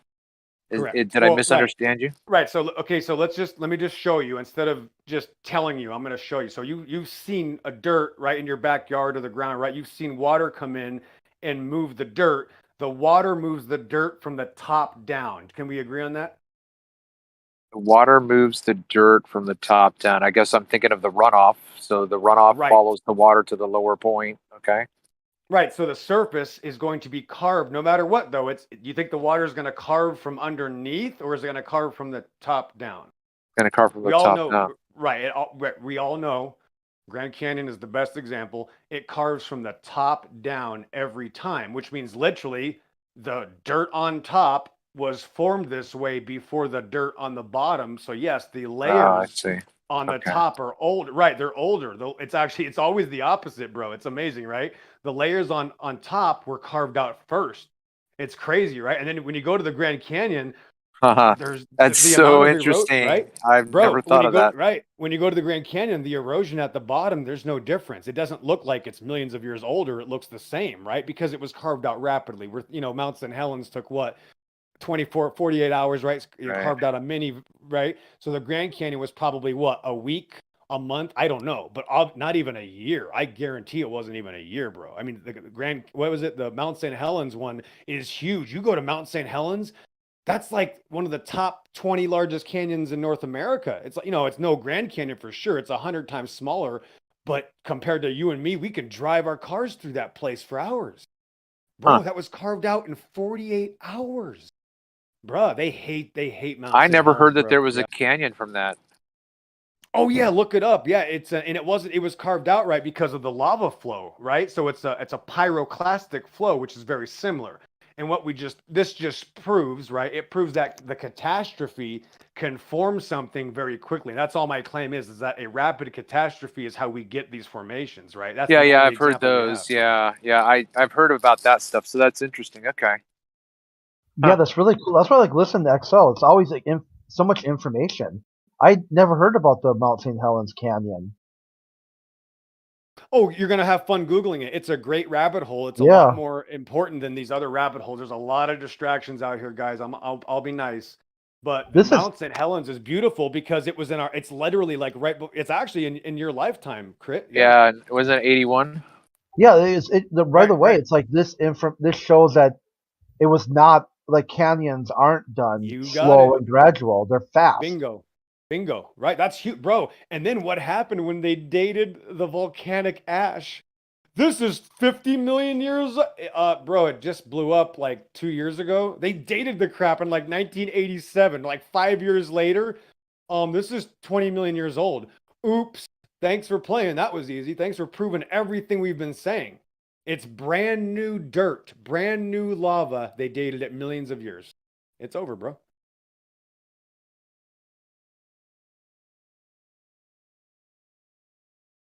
Man, this is old school stuff. This is like me in 1997. I mean, no, I'm not You're that old. 25 years old in this? I'm 40 now. I'm 40. No, now. I mean in this topic you're 25 years. No, that was me making a clerical error. It was actually 2007. So that's me 10 years off. So Oh, 2007, okay. I remember 2007. No, but when I was a child, I was actually involved in other topics. But as far as that one, it was 2007. I specifically remember. I'll never forget it because it came with the dinosaurs at the same time, right? Dinosaurs didn't live millions. The radiometric dating, it was all at once. It was 2007. And that's when I realized and Mount St. Helens was that nail in the coffin. Once you just look at Mount St. Helens, bro, it's literally like your first, it can't be for you, but for me, it was like my first flat Earth. It was like, oh my gosh, it's over. Was the volcano exploded? Or what? Yeah. Yep. In I'm about Washington. 25 years. I'm Wow. about 25 Oh years my deep God. I'm about 25 years deep on the moon landings. I'm still only 4 years old in all this shit, man. Wow. Flat Earth was my first awakening, and Fucking hardcore to jump right into flat Earth. dude, it took me 30 seconds. I'm driving my truck, right? I'm listening to this lecture, and this guy says to his audience, "You guys all know I'm geocentric, blah blah blah blah blah. Talk. He's like, just think about it. If the Earth were spinning, and you left the Earth in an airplane and you went against the spin," I'm like, holy fuck, no way. I'm like, no fucking way. Like, I was in like 30 seconds. It just totally blew my mind. That ain't how the globe model works, though. Okay, Jeremy, I know it doesn't work that way. Reality would. If you're on a moving surface and you leave that surface moving in the opposite direction, your two directions are going to counteract against each other. If I fly toward LA and LA is rotating towards me, that's a no-brainer, dude. No brainer. If the air was static, yeah. No, the air is static, Jeremy. We're not. Don't do it. No. We're not rotating with the Earth, bro. I don't think we are. However, if the Earth was rotating and we were rotating with Earth, there you wouldn't really see a difference. Well, yeah, Jeremy. If I could walk whales, we'd be walking whales, right? Instead of walking dogs, let's walk dolphins. Yeah, if that's possible, it's possible. Yeah. Has anybody ever found any elephant feathers? We can find elephant feathers, and we can see flying eels in the sky if it's possible. Yeah, just like if the globe's possible, it's possible to do anything. Hey, XO, do you have content anywhere? Yes, my channel is Blood Always Finds Its Level. Blood Always Finds Its Level. Okay. I will provide a link. Right quick, hold on. Thanks. I was just going to type it all in. St. Helens was just a volcano that blew up and exploded and made a canyon.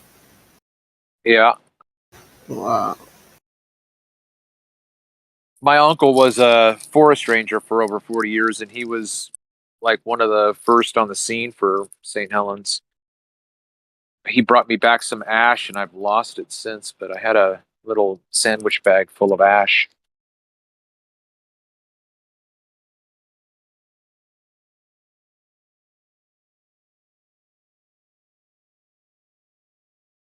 I wonder if he still has some. I should ask my mom.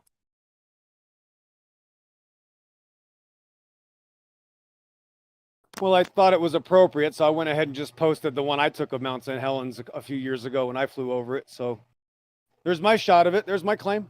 Thanks.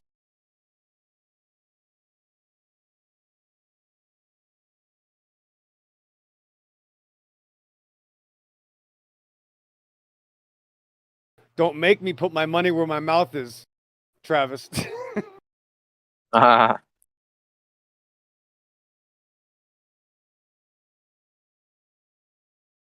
Awesome. That's great. What camera do you have? I don't. This was 3 years ago. I don't even have that device anymore. But you know, with the right air quality, God allows me to take pictures I probably shouldn't. That's just a cell phone. I admit that I should not. There are some things that I got some shots of that I shouldn't be able to. There's some really good shots somewhere.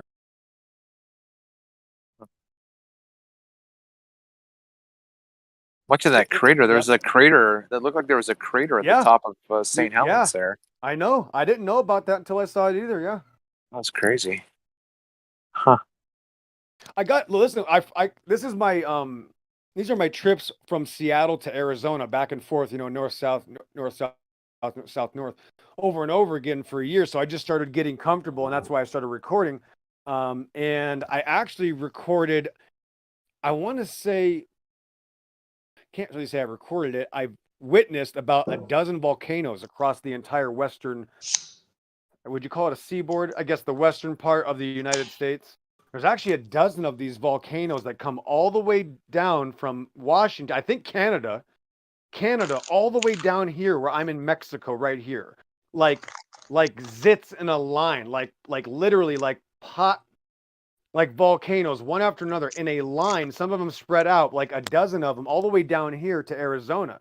And that's where at the end of it, I'm not just telling you the truth, hear me out. At the end of the line of the largest line of these volcanoes in North America is Meteor Crater, they call it. Of course, it has nothing to do with a meteor. The largest hole in North America, unknown by its creation, is at the end of these lines of the volcano. So if you type in Meteor Crater, again, that's the new age idiotic term. It's no such thing. That's what it is, right? That's Arizona Meteor Crater. I think it's related to these volcanoes. I don't think it's from above. I think it's from in the earth. All these things. Yeah, Obviously, the volcanoes we know are. That's how we have these other giant monster craters. And the other hypothetical theory or speculation would be the fountains of the deep opening up. So that's really getting extreme there, because we don't know if some parts of the landmass is raised, right, or lowered after or during the flood. I'm just going out there, you know. But I've you ever witnessed these driven? volcanoes, so I've seen these. Yeah. Have you ever driven through Utah or Arizona? Oh my gosh, I can't believe you're asking me that question. Well, I recorded that too. Yeah, I recorded that. Yep. I've got a video I'll send to you. But I think last year on my second trip across the country, I was driving through Utah, and I'm at the bottom, you know, on the major highway. I don't know if it's 70. I can't remember enough. Yeah, I'm looking up like 300 feet to this fucking mountain that would look like someone would say that was a tree stump, right? Because it goes up and then it's cut off and it's like a plateau. But the way the base of the mountain looked to me looked like what Google Earth, if you ever zoom in, like say zoom in on the coastland or the islands that are off of Washington or maybe Southern California, and if you go out to the islands and you can see through the CGI the way that they have the terrain under the water, and it looks like just like crevices be you know, that comes out of the the base of the island. Anyway, my point is, I felt like I was driving where water used to be, like 300 feet up. Like I felt like I was looking at an island from the past.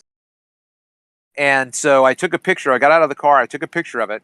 Then when I got home, I cropped an image of the ocean right on top of it. It looked like a fucking ocean still. I was like, dude, that looks like... Oh, man. It was crazy. Crazy. Bro, I mean, you're going after my own heart.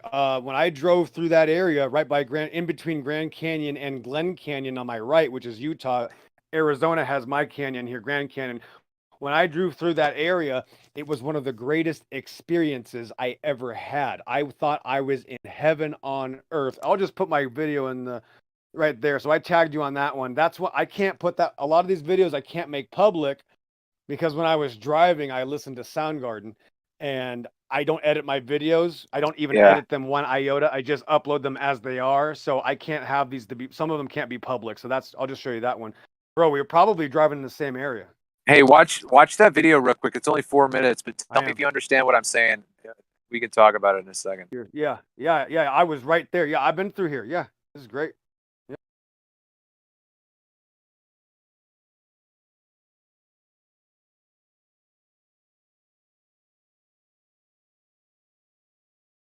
Yep. I'm looking, and you just said you're out of breath. That's the exact same area that you just got closer to it than I did.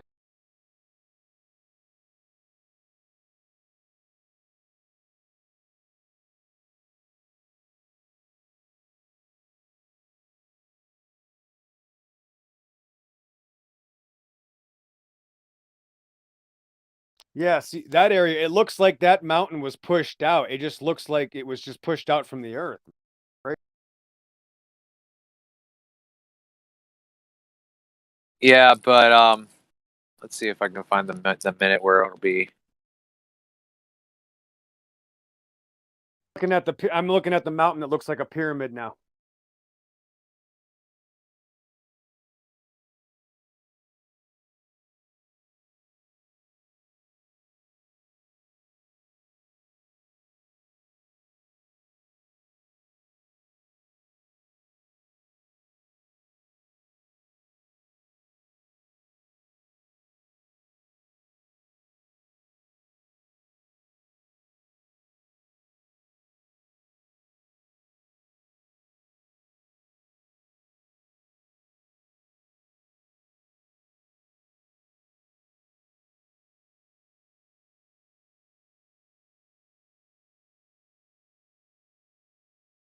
It's at 3 minutes and 21 seconds.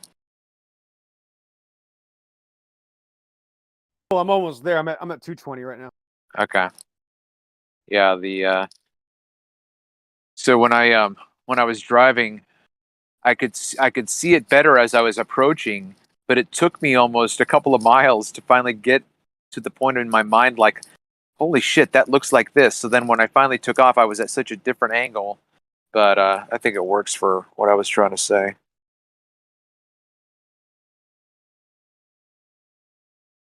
I think there's nothing better than driving across the country stoned, man. Those are some, and I was by myself, so I can't imagine if I was with somebody else, but yeah, I'm at 3 minutes now.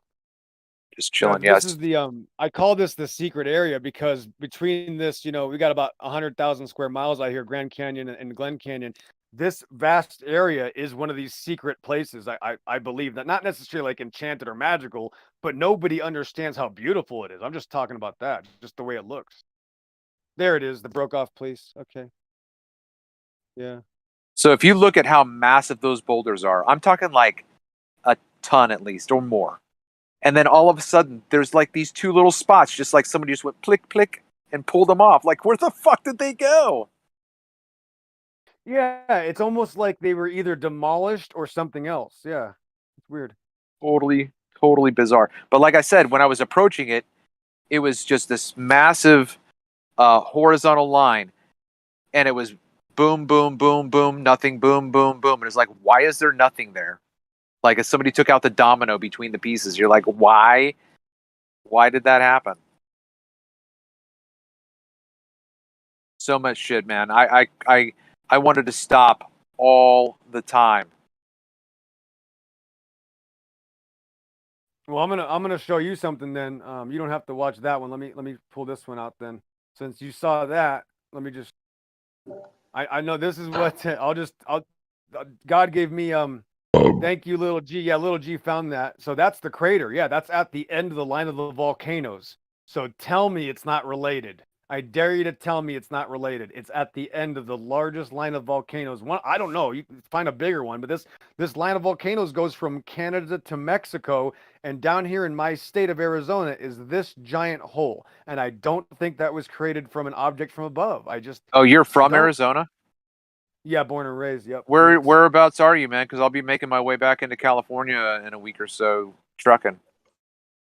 Okay, I'm gonna send my video right now. So I just put it in 15 minutes after the hour. That's the one that God wanted me to record. I'll just put it that way, Travis. That's the one that God set me up for. So all the glory goes to Him. But that's His judgment scar, 37,000 feet. It's the longest continuous shot of the Grand Canyon in the world. I can't find anybody else who has one even close to it, and I think you'll like it. So, and you won't even like that thing is. You could probably fit over 2 million Great Pyramids inside the Grand Canyon, just to let people know how big it is.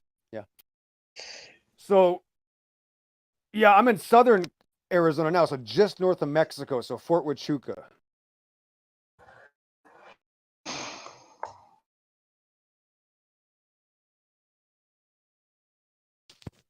Wow. That's a lot of information. How you doing, Gio? I mean, with a name like Gio, this is probably right up your alley, Gio. I mean, I don't know what you do with your studies, but this kind of geological formation stuff is what I've been all about it for a couple of years now too. I don't know if you see the videos.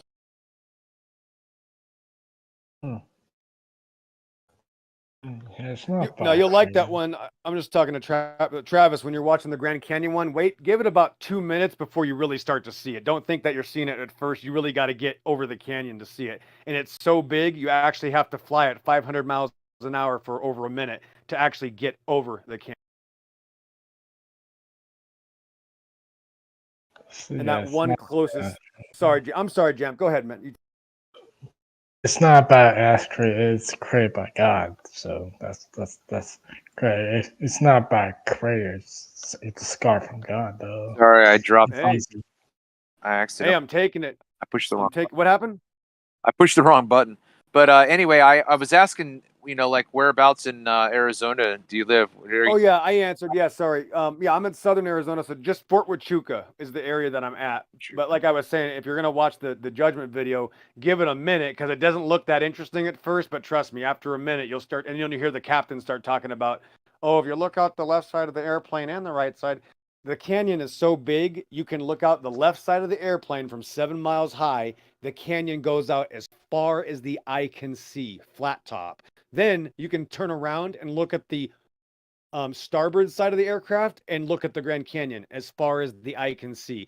It is the literal biggest thing on the plane of existence that we know of. It is the literal biggest thing that you can actually even have a grasp at what it is. There's literally, it could swallow the 5 or 6 or 10 largest mountains on Earth could be swallowed by the Grand Canyon. If they laid lengthwise, you mean? Upside down, just put them in like pegs. They'd all just go right into the Grand Canyon. Literally, they would be just swallowed. Really, it's that deep, bro? It's 100 miles long.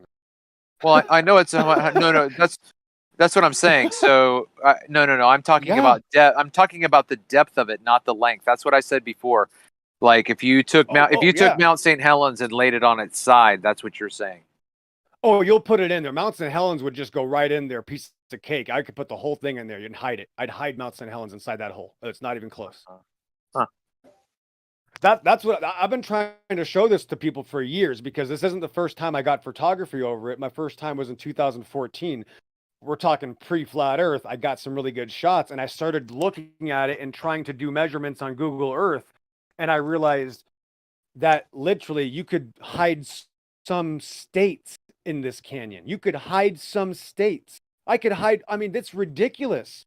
You don't. My point is, nobody has an idea how big it is, and it's illegal to go there. You could hide a civilization in there. I believe they have a military installation in there. I'm just going to give you my Half-Life conspiracy speculation. Why not?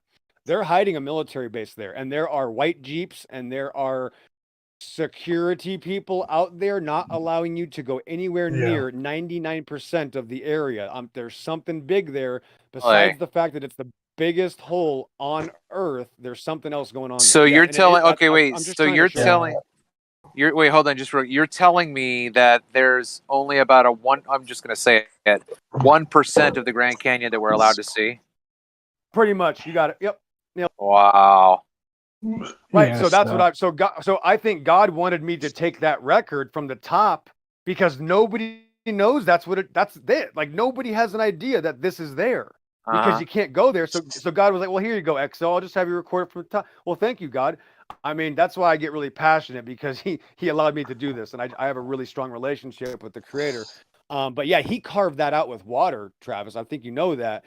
But that's why I get very passionate. In 2016, people started saying that. Yeah, exactly. People started saying in 2016 that it was carved out by giants, and that pissed me off. So I got a little tyrannical on the topic, I admit. Yeah, so yeah, I'm from like I think it was like 2016. I like joined the National Guard. You know, one thing I train is to like I forgot what it's called. I was like in Arizona back in the time, but I live in New York right now. Yeah, the general say, do this for me. I forgot what it's called. It's like it was near the Grand Canyon, like so it's like I forgot what it's called. I forgot you're like you're trained like in military belts. I forgot what it's called. Like what's it called? I don't know what you're thinking about. No, it was a training in a military, but you're just like I forgot what it's called. So yeah, I've been in Afghanistan for 2 years. So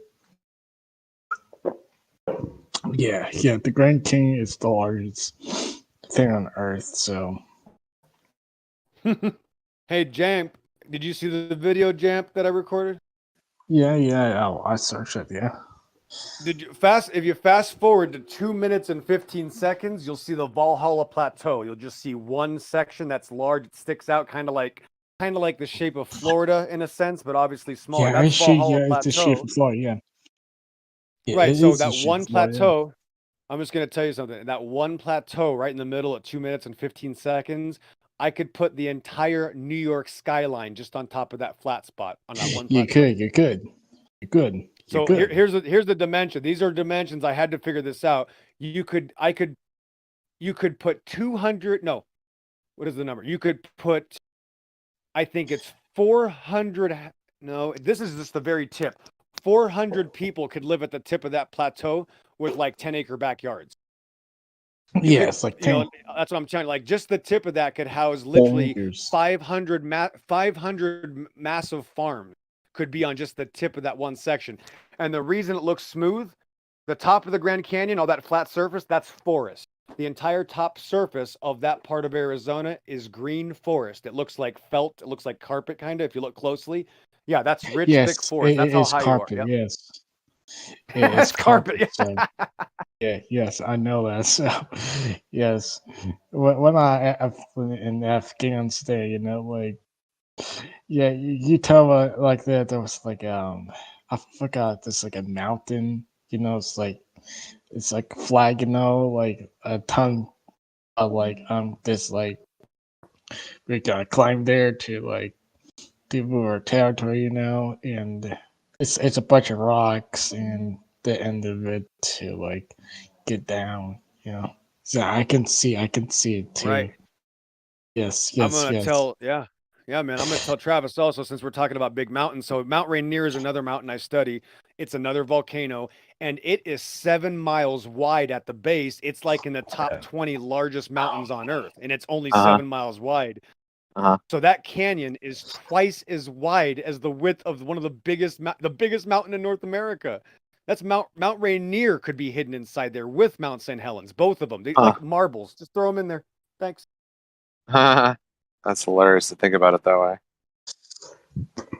Every time, listen, Travis, every time I look at that video, I go, wow, it is that big. Every time. And I've been looking at it 1,000 times. big. I go, wow, it is unbelievable, bro. So I know it touches some hearts. I know people will be like, wow, okay, I'm done. It is. It is. You know, it's like it's like all those like little bumpy like waves to the rocks, like cause the erosion. So that's and it's like causing erosion. Like yeah, Afghan it's all desert and rocks and like and desert and cities, you know, get destroyed, you know. So I know what he's talking about. So yeah. Hey XO, check this video out. I mean, it's a long video, but it's really interesting. I was flying into Las Vegas, and I was just filming the ground, and I caught the shadow of the airplane with a halo around it, and so I was trying to track it. So I'm looking at the chemtrail right now at 4 minutes and 52 seconds. I see the chemtrail you're filming. oh You man, almost caught the fucking plane. A, dude. Mm-hmm. I was filming, right?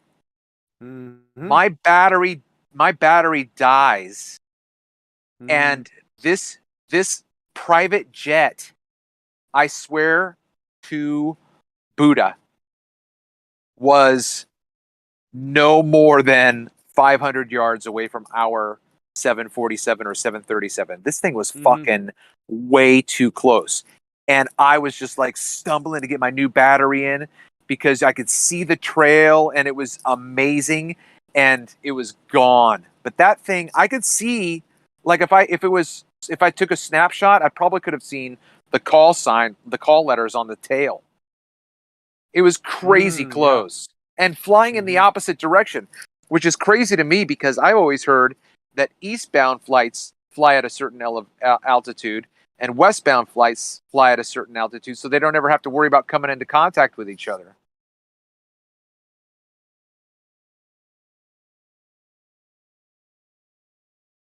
But anyway, like I said, it's 48 minutes long, but it's interesting. I put some music to it.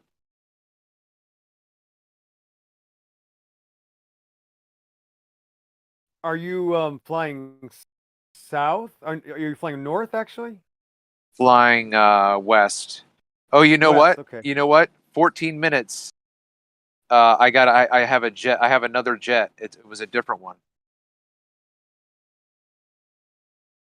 Okay, and here's the part of the video which says, I found this formation interesting, so you're showing me an above shot.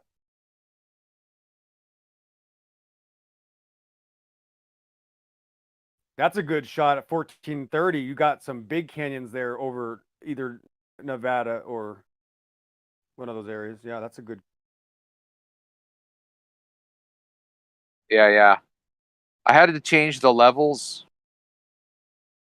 I had to mess You with caught the a plane there. Look at that. Yeah, you caught a plane at 15 minutes. There's that. Yeah.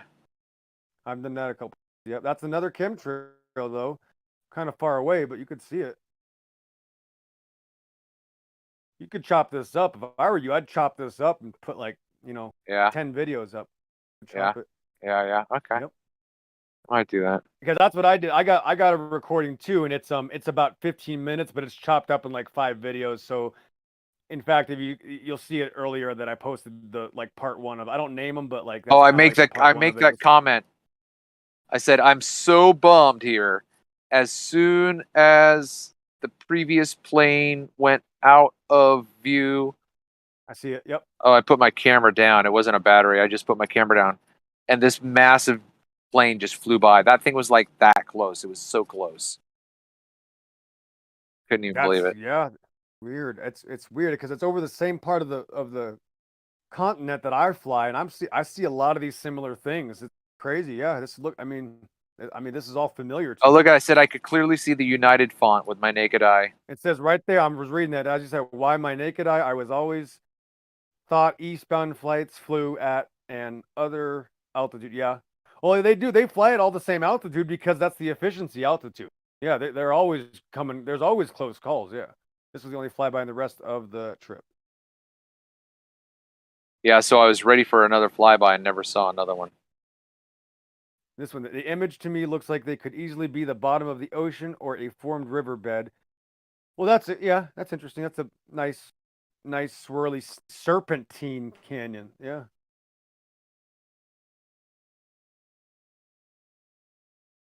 And you got a clear shot at 1830. That's good. The hardest part is holding still, isn't it? It's Yeah. when you're doing it. When you're doing it, you think you're still, right? You think, oh yeah, this should look good, and then you look at it, you're like, that's not how I remember it. I don't remember jumping up and down when I took. Hey, bro, it's a task, bro. My dad bought me my first camera when I was 8 years old, so I have many years of experience of doing it wrong. Man, there's nothing more frustrating than missing a shot, man. Well, I'm just in the process. I just processed a video that I put together today. I have an inferior mirage video to put out. Got to upload You got to it. get some still. Yeah, you got to get some. Right, there it is. There's a big one. 1935. So 19 minutes 35 seconds in your video. That formation right there. Where is that? Where is that formation? Yeah, I couldn't tell you. I mean, it's on the way into Vegas, so you know. Okay, so and you're coming from Colorado. Okay, so you're coming from the east. Yeah. Right. Yeah. Okay, so that's not down here then. So you're still above me. So there's one in Arizona looks just like that, and I drove by it. Yeah. It's just like that. Look at how flat that thing is, man. Yeah, it's crazy. It's like, dude, is that possibly a giant mega structure? Like, I'm trying, is that possible that was a mega structure, or is that a form? Like, what the hell, right? What the hell? I'm not gonna say it's a structure, but it does. There are some similarities for sure. Look at that big flat. Look at that plateau right there, at 20 minutes exactly. Look at that. Yeah, that's what I was. Minutes flat. Yeah. Yeah, that's what I was just saying. So I'm a little bit ahead of you. Oh yeah. Oh, that's awesome. You got to get some stills. You should get some stills out of this one, and then also what you do is you go to Google Earth, you get the Google Earth shot, and then you show your shot. Google Earth shot, my shot. There you go. That's good right there. That's a good idea. I'm gonna do something in a second, but here I'll post it. Let me show you something real quick. Watch this. This is a big deal. Don't get me wrong. Watch this. This is something I figured out a couple months ago, and I was tripping on it. I was like, why is nobody talking about this? Check this out. Boom. Okay, you see this thing I'm posting right now? It's it should be about 33 or 34 minutes after, right about. Okay, there we go. Okay, so this is called like fractal, whatever, like it's electricity to carve wood out. You ever seen this stuff? I bet you know where I'm going with. No.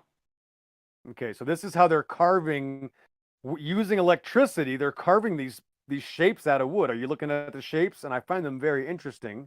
So, let me get my next picture here before I spot where, when you have 50,000. And so here's the Google Earth shot. And then the last picture is the picture that I took. So this is one I took in 2014, right before the Grand Canyon. So the way electricity carves out in wood is exactly how water carves out the earth. And nobody's talking about this. This picture should be loading right now. There it is. So there's the Grand Canyon from obviously the Google Earth, right? And there's my picture of the end of it. That's the picture I took from 37,000 feet. And there you go. It's the exact same formation. So electricity and water are much more connected than we thought. Lightning. Yeah. Oh, what causes lightning? Oh, water. Water world. Yeah. So I don't know where this is going to lead me, or if God's going to show me anything else. But this is Huh. crazy, and this is a 2014 photo that I took. I mean, you're saying it's identical. You can't tell which one's the wood. You could crop that, and people would think that that's carved out of wood. No, that's the balloon shot of the Grand Canyon. Just obviously from whatever. It's probably not even real. It's probably a composite, right? I don't know how they make these Google Maps. It is flat though. For all Google Maps have to be flat to work. And that was just one of the shots I took in 2014. Let me just add one. Let me add a big one.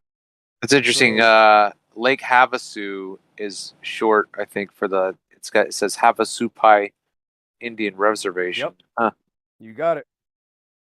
You got to check this out. So here's another one I took in 2014. This was actually my if I had to pick one photo, this is probably my number one shot. It's not the best, but so that's the same altitude. You can see how that's obviously the same area that I recorded it 4 years later when I showed you the video. So that's the same area. That's Valhalla Plateau. And before I got to Valhalla Plateau, I shot the other picture first. So it just shows you that canyon, literally, it took me 20 minutes to fly over it. It took me like 10 minutes to fly over it. So that's where I'm at. So electricity, to me, there's something to do with the way God uses water. It's identical to how electricity works. And there it is. I mean, I don't have to tell you that. Look at it. Yeah. Crazy shit, man. I'm looking. Can you please explain a little bit more? I'm not being an arsehole here. It's all right, Jamie. Yeah, it's all right, Jamie. I'll just tell you real quick that, the flood of the Bible is true, whether we like that or not. The Bible's true. It's a hard pill to swallow. I understand that this is the topic that's going to piss everybody else, Jamie. But when God tells me to do stuff, I start listening, and then he gave me these opportunities to record these things, just like Travis records things. That's what we do. And these formations are carved out. These formations are carved out by water, and they show us the power of our Creator. So just with a flood, the Grand Canyon was carved out probably within a few weeks, maybe a month, not even 1 year, let alone millions of years. Because again, we know this for a fact, Jamie, because the Mount St. Helens explosion, that catastrophe, carved out a tiny Grand Canyon in a day. So it's called catastrophism. I'm just trying, and I know this is a hard pill to swallow if you're, a uniformitarianistic evolutionist or something like that, a naturalist, but this is the real red pill. And they've been hiding this stuff for a long time. Yeah. Thank you. I'm a theist. Like I am Christian. Okay. But so just to get the pictures that the second picture you sent and then the last picture you sent isn't the same thing, is it? It's not over the same. Well, it's actually they're within about 20 miles of each other. So yeah, the very last picture is 20 miles south of this other, or about 10 miles or 15 miles south of this first one. That's the vein, the one that looks like the roots. So yeah, the canyon part that looks like, so that's farther north. So that's actually probably in Utah, and I'm in Arizona. So then the shot at the bottom is in Arizona, to give you that idea, right? So that's the actual center. Incredible. If you look at the bottom picture, that's called Valhalla Plateau. That is the center of Grand Canyon right there. Yep. Right, Valhalla Plateau. Yeah. Okay. Bingo. Yes. Bingo. Yeah. Incredible pictures. Yeah. 100%. Yeah, that's 2004. That's 2014. Now, if you scroll all the way up to my channel, 15 minutes after the hour, that's my channel. Blood Always Finds Its Level. It's labeled The Judgment. There's me, right? So that's my channel. Oh, there we go. So now you you get to watch this one. Yeah. Oh yeah. Now you're gonna watch the video of it. This is the longest recorded shot of Grand Canyon in the world. And when you find somebody else that has the record, let me know, and I'll admit that I was defeated. But until then, this is the world record for the Grand Canyon shot. God let me do that. That's why I praise God. Yeah, praise God. Amen to that. Amen. Thank you. Yeah, I'll have a look. Yeah, if you want, if you're in a hurry, Jamie, go 2 minutes in. If you're in a hurry, you want to see God's glory, go 2 minutes in. Boom, you're at Valhalla Plateau, and then you get.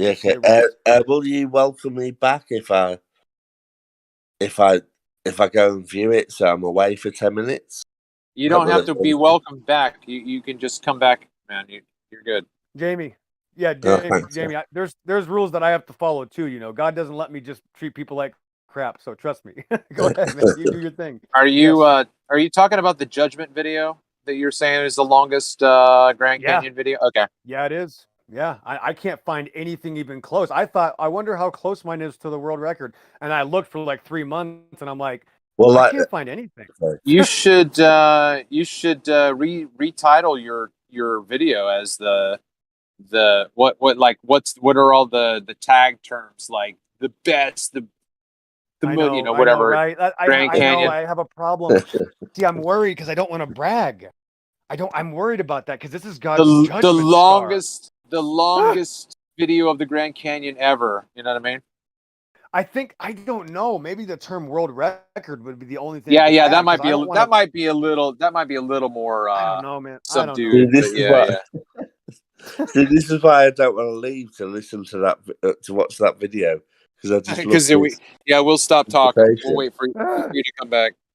Yeah, Maybe I okay, need to right. take a break. Should I take a break? See, that's the thing. That's the thing with these discussions, guys, is that when they're organic, like these are the things that we yearn for. We look Oh, for man. real conversations, right? That are new, that Yeah. are different, that aren't just arguments. We're not just killing each other, shooting each other in the face, chopping our heads off. You're actually disagreeing with me, but we're still able to enjoy God's judgment. And that is a big deal. And this is probably something that's not talked about often. You don't have a lot of conversations where people, hey, let's look at God's judgment. That's beautiful. Doesn't happen. Well, often. what about this? What if you changed it to like the evidence for the flood or something like that? Because then that would be like a topic that some people would Google and would YouTube, like biblical I don't know. flood and I something like got to that. pray about this. I have to pray about it because I've actually changed the title a couple of times. Like at first I had Oh, like, okay. Grand Canyon, then I changed it to the Judgment Scar, and now I'm like, wait a minute, let me just put the Judgment. That's it. I just because I wanted to make it as what's the right term? Biblical. I just wanted it to be biblical. You know what I mean? So it's kind of one of those how do I have one foot in the world? Like, am I going to try to use this to brag?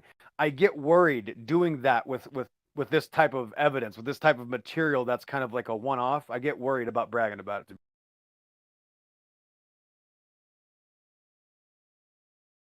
it. Even though apparently that's what I'm doing. So I don't know. It's one of those, tug here, twist there. Just think about it as marketing and not so much bragging.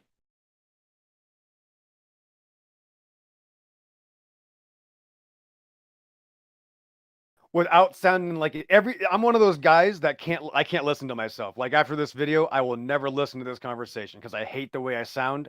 Then when I think I'm typing something, anytime I put a lot of thought into typing something, you ever have that issue where like all of a sudden your words don't look like they're real words?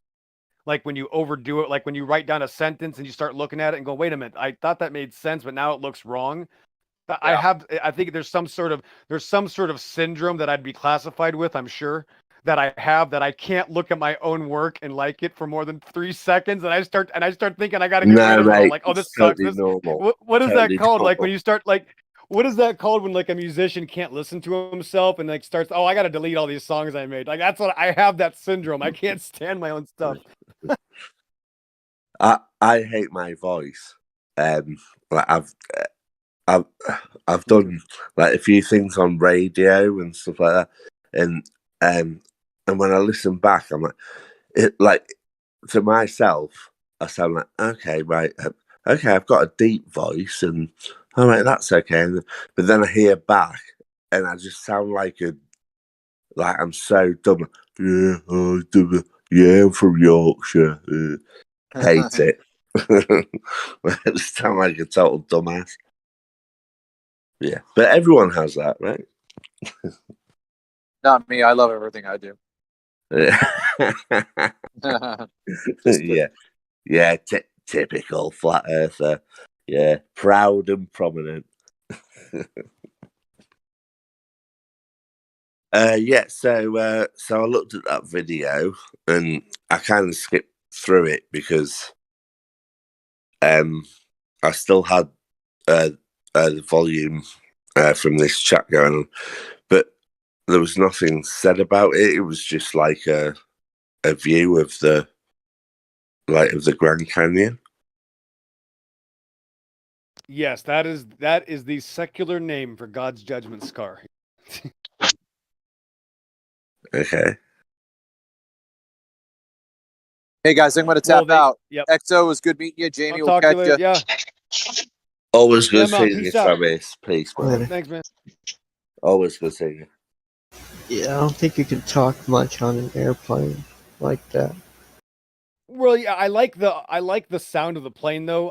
It reminds me of my first time when I saw the Grand Canyon. I wasn't expecting it, and boy, let me tell you, the video looks great, but in person, it's 100 times more powerful. You will feel your stomach go up in your chest. I remember Oh the first yeah, I time I bet. saw it, Jamie. When I saw it, I literally like felt like my stomach just like go up in my heart, and I felt adrenaline, and I was like, "What?" My jaw just dropped down, and I was like, Yeah, I bet. "What?" I could not believe it, bro. Oh my gosh, Yeah, unbelievable.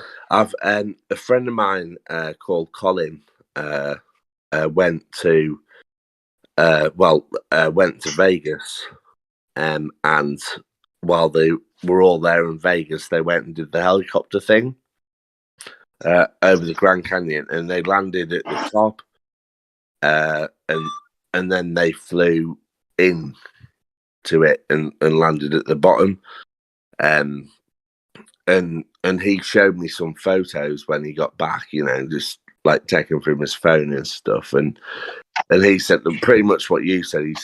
He said, you know, you just can't.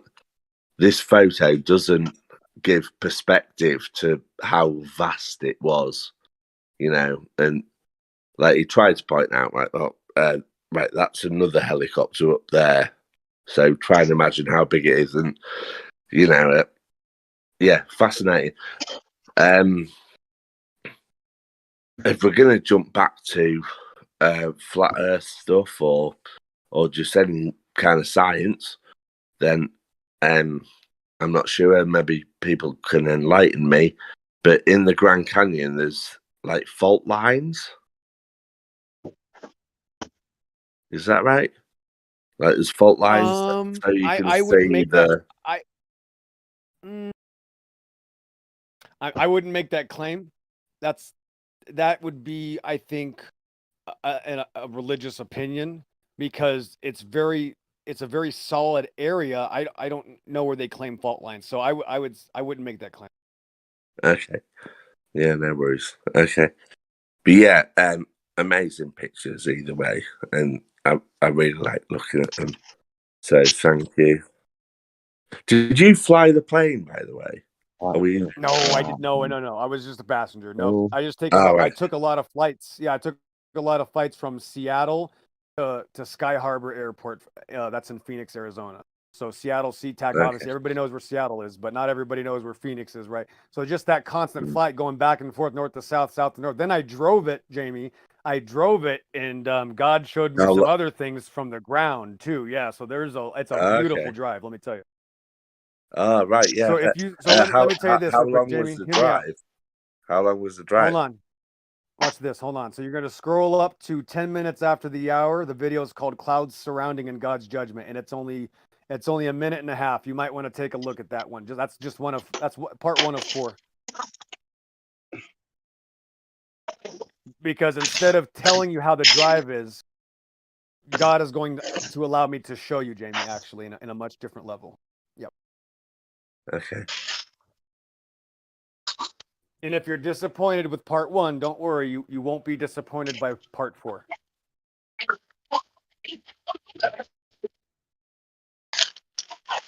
So I'll just say this. It's not letting you send it. Yeah, go ahead. What's that, Jamie? Go ahead. And I don't think they're letting you send it in the live stream, are they? No, it's not in the live stream. So it's in this. Yeah, it's in the text. If you text up past all those other videos, it is all the way to 10 minutes after the hour. So the video is called Clouds Surrounding and God's Judgment, and it's 10 So minutes. it's not so it's in right live below my stream mouth. text. It is. It's in live stream text.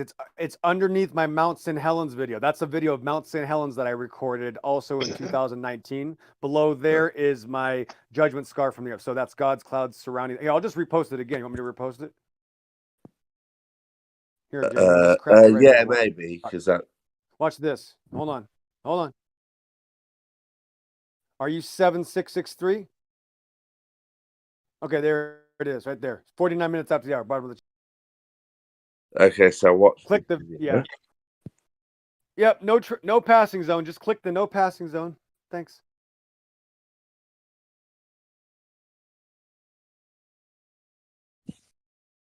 So now, Jamie, I've given you the bird's eye view of the Grand Canyon. Now I'm showing you the entrance to go around the Grand Canyon because you can't drive through it. You got to go around it. So this is literally driving around that same area. Okay. Can you hear me? Yes, I can. Okay. Yep. Do your thing. Yep. I'm gonna be All right, quiet, so you brilliant. go ahead Yeah, and okay. watch it. Yep. Yeah, I can see it. Yeah, it is amazing. The music, I love Soundgarden. Chris Cornell's my favorite musician. When I was 12 years old, I heard his song "Black Hole Sun" came on MTV, changed my life forever. So when I drove across the country, I listened to Soundgarden, and that made it so I can't make my videos public because I'll get a copyright strike, and I do not edit yeah. my video.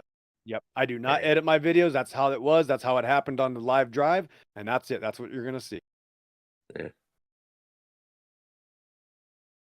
I mean, look at that. That it's the flat Earth or not, whatever. This is the reason I want to go to America. Look at that. That's how you imagine it.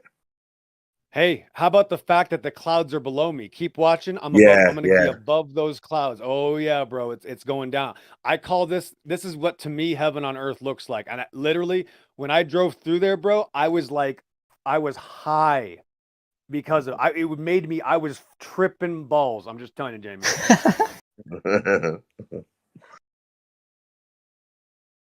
Bro, I'm not kidding. When you see that stuff in reality, it takes your soul, scrubs it, washes it, and gives it back to you.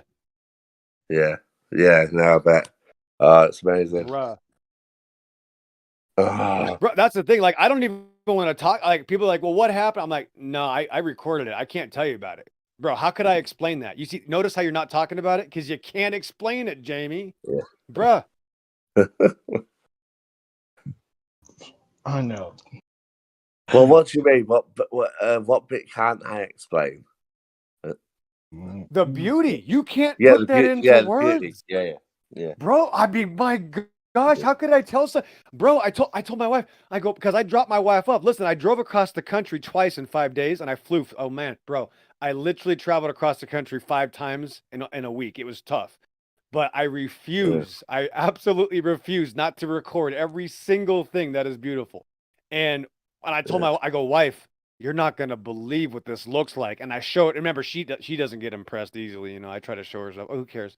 I showed her this, and she was like, "Oh, okay, cool. Oh, nice job." I was like, "Yeah, that's how good this is. You finally like some of my material. Thank you." Yeah. Yeah, she's my worst bro. She's worse than me. I'll tell you what. This is part 1, Jamie. Sorry, say that again. That's just part 1. There's actually about 5 more videos of that, and there are they even get crazier. 5 more videos.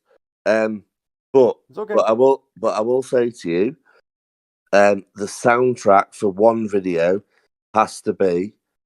You have to edit it this way and do Glenn Campbell, Wichita Lineman. I am okay, but here I got Jamie. There is one problem, Jamie. I want you to take it in the way God gave it to me, though, because remember, this was how it happened live. This is not an edit. This was the music that God chose for me live, right? I'm his child, and for some reason, he chose Chris Cornell. And if you listen, the sound actually makes a lot of sense. And in the other videos, you'll notice that there's some different sounds. One of them actually gets very violent, and my Fear Factory song comes on. So one of it gets really angry. So remember, you just saw 1 out of about 6 or 7. There's different levels to this, and I think you're going to be shocked when you see the second and third and fourth video. It gets a little crazy. Okay, go for it. one second.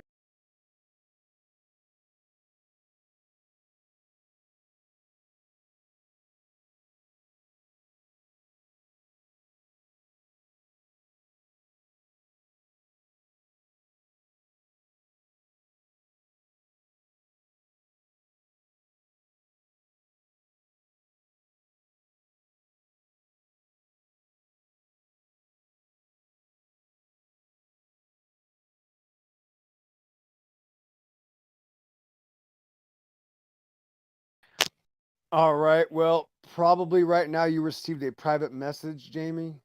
Yeah, So yeah. that would be And I'm the watching second it. one. So we'll do that right there. There you go. So Yeah. Can you see again, me watching it? Yeah. no, I can't actually. No, it's not coming up on this screen as if you're watching it. No, I can't click on you right now to see what you're. Nope.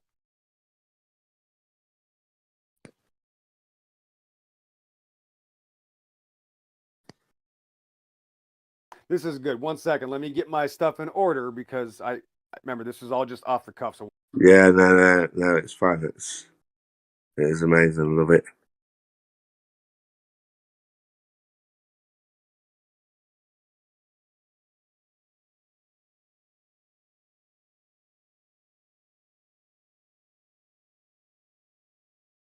Where's this Utah?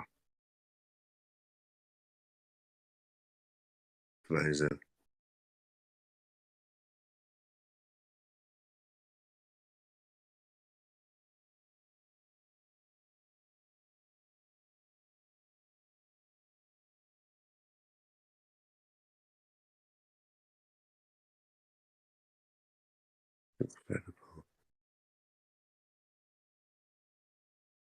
I would love to see that. I genuinely. Oh my god.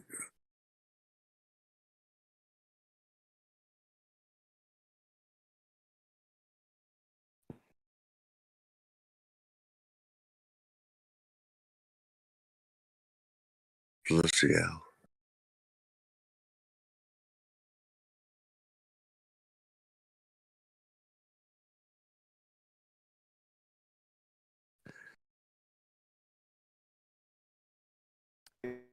it's going down, Jamie. Watch out for those last two.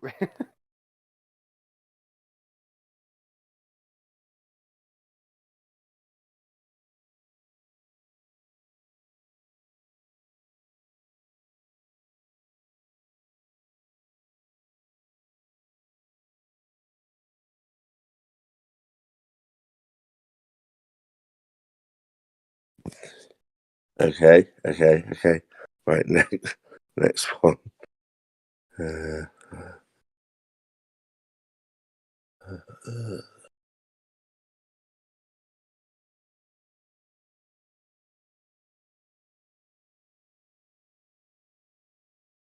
That long one's pretty crazy because you can see that stretch is about 20 miles to the canyon, and you can see the clouds are level with you. So it's a trip. It really is. And then you got all the formations Yeah. to your right. So that's that highway I kept driving.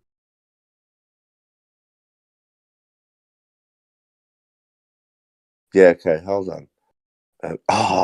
Oh my god, that looks amazing. I'm just gonna Oh, which one was that called? I'm just doing that before I watch it. That just because of the Rocky Mountain-ness. Yeah. It's probably the super unknown or an amazing entrance, or it could be blood always finds its level. It's only 1:40, so bear with me. Yeah, that's a good one. There you go.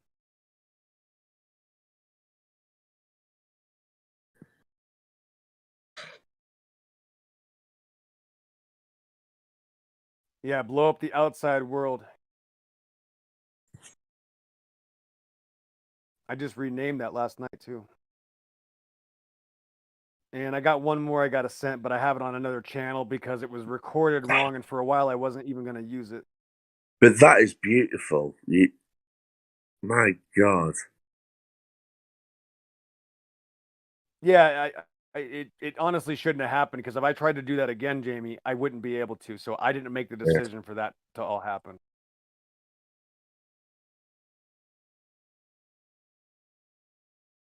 And yeah, and then that unreal.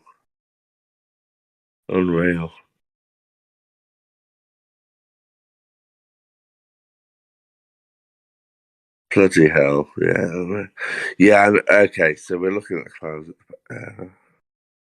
Uh-oh. Seems that. Be careful with the last one. Now, the last one, as you can see, it was recorded incorrectly. I was very frustrated because when you hit play, it's not sideways. So for some reason, God did not want me to have that one. So for a while, that was actually not going to be used. And finally, I just said, you know what? People can turn their phone sideways and watch it. But that Yeah. music is a little bit of Yeah. aggressive. You know, Fear Factory Yeah. is one of my favorite bands, but that's metal. So in that last video, it's a turn up. I mean, it's only 30 seconds, but it's gonna shake you. It's gonna if you're into music at all. I think because of the appearance, even if you don't like metal, I think you can appreciate the Fear Factory behind Oh, We Are I the New Breed. appreciate metal 100%. And the last one, this one.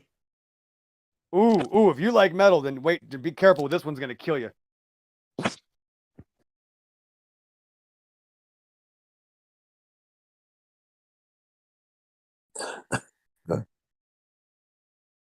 So,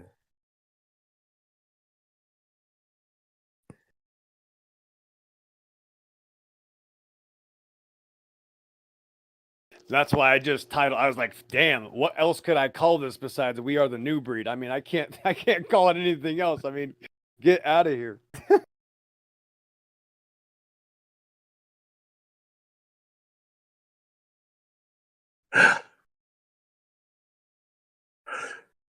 so oh shit. Right. The music. I love it. Right, so so is that like the what do they call it? Like Monument Valley? Yes, very close. Yeah, Yeah. excellent eye. Yes, that is the exact same part of the North American continent. Yes, correct. Yeah. Remember now with the last one, that's actually now, 30, 50 miles northeast of the Grand Canyon. So that's the Grand Canyon's little sister or brother called Glen Canyon. That's the little Grand Canyon. That's not the big one. That's the one Right. on my right. The Grand Canyon was on my left. So I'm going in between these two canyons. And this is after passing Arizona. Now I'm going into, that's actually Utah. I'm looking into Utah from Yeah. Arizona. Well, all right. So I'm trying to think where Utah is. Yeah, I know Arizona and California, Nevada. Yeah, that's Four Corners. You're driving right by Four Yeah. Corners. That's the only Four Corners in the United States. Right. Yep. Right. So Utah's like above Arizona and near. Right. Yep. So, yeah. Okay. Yeah. I'm there.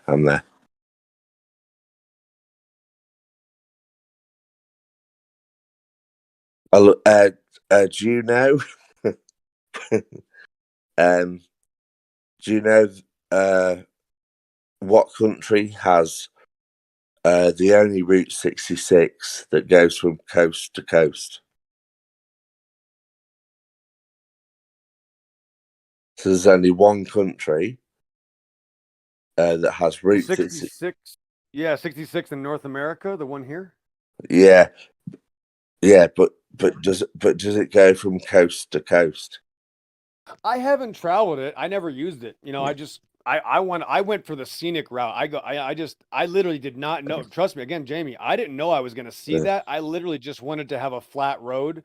And the first time I drove across the country was in California. I'm towing a 5,000-pound trailer with 2 cats, 2 tortoises, and 7 fish. Yes, I took 7 fish in a trailer, and I'm towing, and I'm going up a mountain, and it was a nightmare going up a mountain with my fish and cats and tortoises. I'm like Noah's Ark. I'm like, am I gonna die? So when I flew back to Arizona. Okay, I'm not gonna take that route again because I almost died. So let me I'll just drive through the Grand Canyon area. I'm sure that'll be you sound change like my life. if it wasn't just you and you had a family with you, you'd be like the Griswolds from. I did well. I'm gonna. How about like why don't? Chevy Well, Chase. I mean, Jamie, why don't you just ask me to show you the video? How about that? Yeah, show me the video. But okay, okay, I'll do that. Good idea. Yeah, but I will finish my point that okay. So Route 66 is meant to be this American thing, coast to coast, right? East coast to west coast.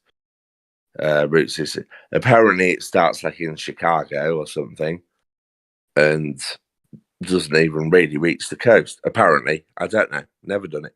However, in England, there's a motorway called the A66 that goes from Redcar, where I am right now, all the way over to near no, not Blackpool, but the coast on the west side.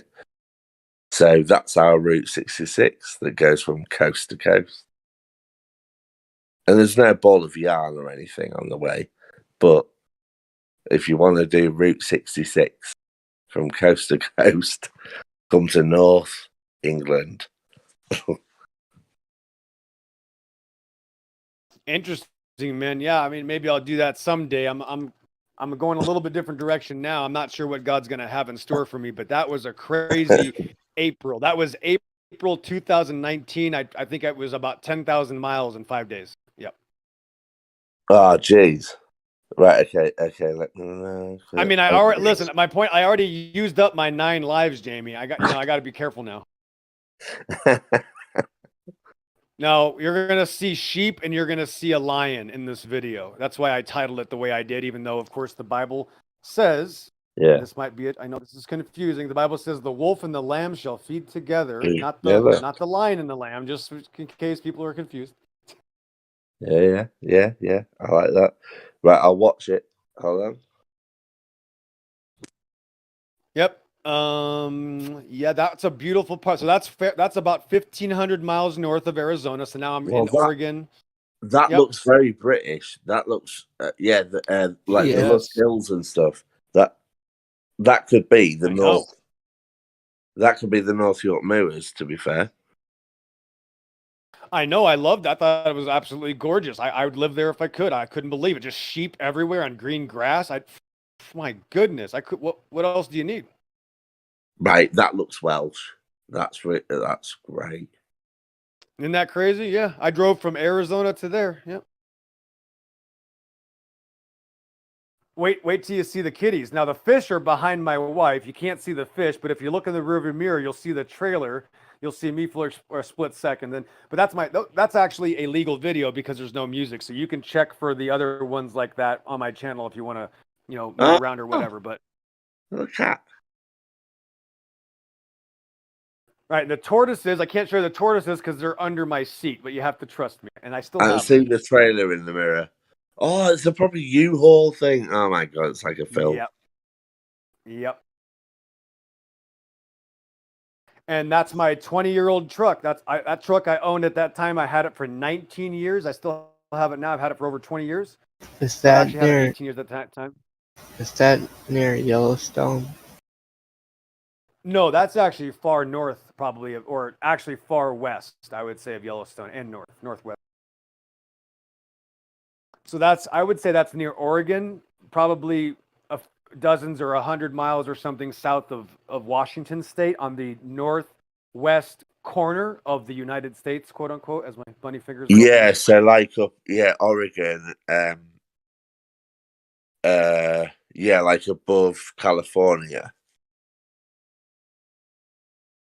Precisely. So this was the nightmare drive that I'm telling you about. This is after I survived California and didn't die. Yeah, I couldn't film the parts where I almost died. It looks nice here. It doesn't look all deserty.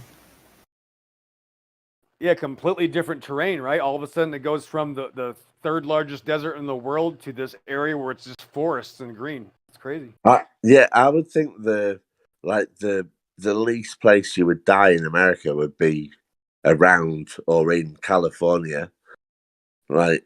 But okay, the desert and stuff, but I feel like it's like that's a good safe place, California. Look, I thought California was disgusting, and I could smell the water. A year after I washed my windshield of my truck, I smelled the water. I took a year for the smell to go away. Yeah, so that's California, for the record. Thanks. I mean, I can smell the communism from here, and I'm in the UK. Yeah, it's bad. It's bad, man. It's one of those. It's like to me, you know, like the whole of America. That obviously now I'm a bit older. I know it isn't, but when I was younger, you know, America, the whole of America was paved with gold. Like that's where you want to go. Oh, amazing! And not one of these people where it's about Disney and we went to Disney. Like I hated people. Like I never went to America as a kid. And I never went on holiday, but like friends who came back and said, "Oh, we went to America. Oh, where did you go?" And they'd be like, "Oh, we went to Disneyland." I'd be like, "Oh, well, you didn't go to America then." You know, for me, I never said that to them, but in my head, that's what I thought. Like, there was just something within me that was like, "Oh no, I would love to see America, proper America." Yeah, don't get me wrong. I'd love to do Vegas, and I do love Hollywood and stuff like that. I love to see that. But I would love to go and see like the Rocky Mountains. I'd love to see those like Midwest towns. Yep. I just love it. I would just love it. Well, you'd probably like Bisbee. Hold on one second. I think you'd like Bisbee, Arizona. You're the type of guy that likes a time machine. Bisbee was created like about 100 years ago, and it's stuck in the 50s kind of thing. It's never been. It's stuck inside mountains. If you look up Bisbee, Arizona, it's actually about 20 miles east of me right now. It's not all the way to New Mexico, so it's from here to New Mexico in between. And it's like some sort of weird area that kind of just has its own little atmosphere, which is a fictitious word. So it has its own environment that's kind of its own thing, you know.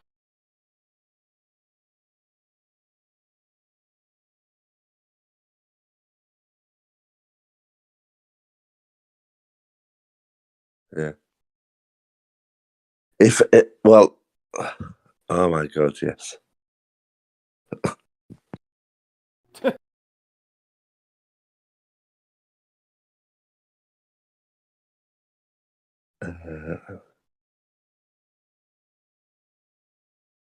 Sorry, I sort of don't even want to. I don't care where it is on the map. I want to see Muppets. Oh, Tucson. Right. Yeah, so is that Tucson or is it Tucson? Yeah, it is Tucson, but it's obviously Tucson. Bisbee. Yeah, Bisbee is, Yeah. about 100 miles away probably. And I am, 60, 70 miles south of Tucson. I'm at Fort Huachuca, the military installation just north of the Mexican border. And there's a little town there called Sierra Vista, which is a flat town. There's no buildings in this area.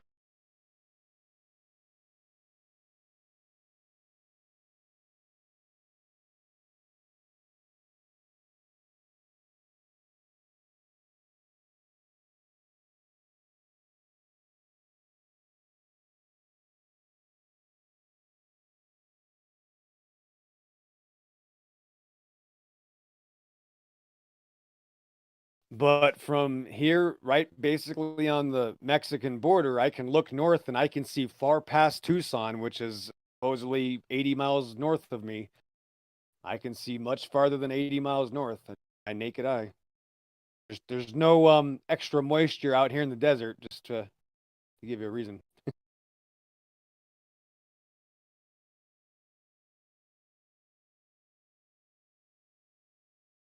I can see into Mexico, New Mexico, and some say into California from here in southern Arizona. I can literally see things that you probably shouldn't be able to see.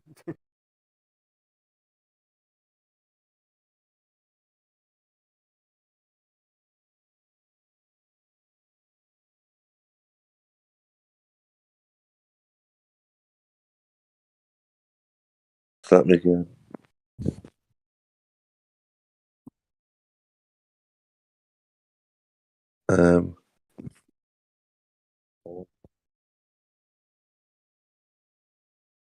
In this southern region, there's, I have plenty of videos if you want. I'm not going to force you, but I can count at least 25 mountain ranges right now surrounding me. I can just look around and point at 25 different mountain ranges, at least, probably more. Yeah, I want to go back to Busby. Yeah,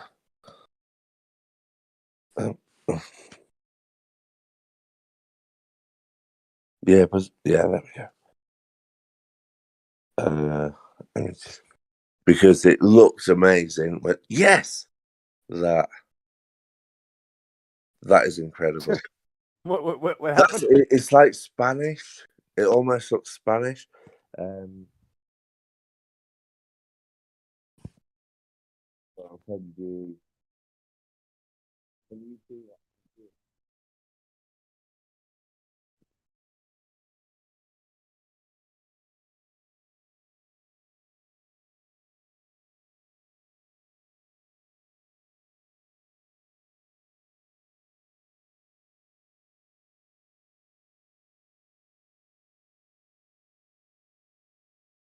Hey, Jamie, right quick though, too. I gotta send you something in your PM.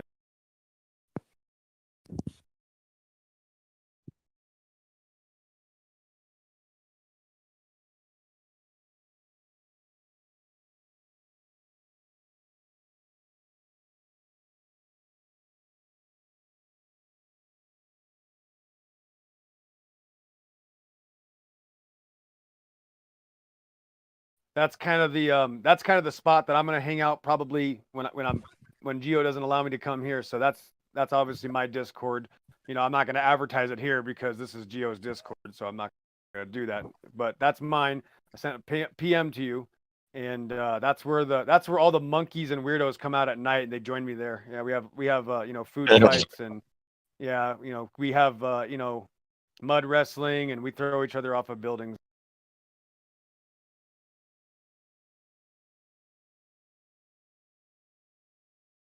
Yeah, sounds. Yeah, I'll do what needs to. Yeah, because you're the type of person that probably should be over there. It's hard to find, people that don't, the opposing viewpoint or someone that doesn't necessarily agree with me to be there. It's either like I can get people that absolutely agree with me there, or people that actually want to kill me. So it'd be nice to have. Yeah. And that's not healthy, is it? Yeah, I can disagree or agree or whatever, but I will listen, and that's the important thing. I will listen. Yeah. I'm open-minded, and yeah, I'm not here to go, oh, you're wrong. You think this, so therefore you're a dickhead, or therefore you're less educational than me. Yeah, I'm not making it. Sorry, but you know what I mean. Yeah, I kind of call it the Red October or a Crimson Tide policy. In the movie Red October, it wasn't just the Americans trying to destroy the submarine. It was the Russians. It was the whole world went after that one group, that submarine. That's kind of how I look at life, just because I'm going to, I piss off flat earthers just like I piss off Globers. Most of my enemies claim they're Christian, and I'm a Christian. I'm a full-blooded Christian, yet most people that hate on me are actually supposedly Christians, and they're the Pharisees, wolves in sheep's clothing. So it's a weird time to be alive, man, when you can't. I don't even know who my friend is until I pull the knife out of my back and get the fingerprints off the knife. Yeah. I understand what you're saying, but equally, you have to sit there and actually take it all in, be stabbed in the back, take all of that, and just calmly go, right, okay, now what do I think? You were right about everything except the word calm. I can't understand what that word means. What does that mean? What, calm? Yeah, what does calm mean? What does that mean? Calm, like CALM. Yeah, what does that mean? Can you give me a definition? Here, I'll pretend I'm an atheist. Give me a definition. Well, calm is like I'm Jamie. I'm just trying to make a joke because I'm making this lighthearted. I'm just obviously making jokes here, because I don't want the audience to think I'm a robot, because I'm not trying just to be one dimensional. You know, you get more bees with honey than you do with a hammer. I think I've been told that. But there's one thing, you know, for some reason, you know, when God makes certain tools, like sometimes he makes a chainsaw, and it's like, how do you make this chainsaw calm? There's two modes, right? Idle and on, right? And sometimes I think, well, God, you made me a chainsaw, so I hope you're not mad at me about this, but these people are going to get ripped up. I'm sorry, it's going to happen. No, but you know, that's the thing. Jamie, I like warfare though, just like any boy. So I'm still a 5-year-old in my mind, and I like to get dirty and have a fight and get beat up, and that's actually how you get stronger. So I love, to be honest with you, Jamie. You know, back to the Bible, since you believe in God, that, you know, the Bible tells us, blessed is he who's going to be persecuted by these people. The ones that hate you are actually the evidence that you're doing good, that God is, you know, rooting for you, you know, kind of thing. So it's like, if I didn't have the enemies, it's a weird thing, because, you know, the old Marine saying, I was in the Army, but in the Marines, they say, you know, without my rifle, I'm useless. Well, actually, without my enemy, Jamie, let me tell you this, here's the real red pill. Without my enemy, I am useless. Yeah, I like that. But I like what? it in the sense, you know, without violence, that, you know, without my enemy, I mean, listen, talk. Well, I can't hurt him, Jamie. I can't kill him from over the internet. I can't reach through the phone and choke them out. No, There's not going to be much violence, but right? you wouldn't want to. You wouldn't want to if you're. Wait, don't say, Jamie. No, Jamie, wait a second. Wait a second. We're talking about This people is my on the internet. rifle. This is my gun. Wait, yeah, don't tell me. No, but don't gun. tell me there's people on the internet that I think I wouldn't put my hands on. Trust me, there are people that need to be beat up. There are bullies on the internet. The greatest thing that could ever happen to them. This is my gun. Is that a bully finds them, right? Listen, what's the best thing that could ever happen to a bully? The best thing that could ever happen to a bully, Jamie, is that they get their ass kicked.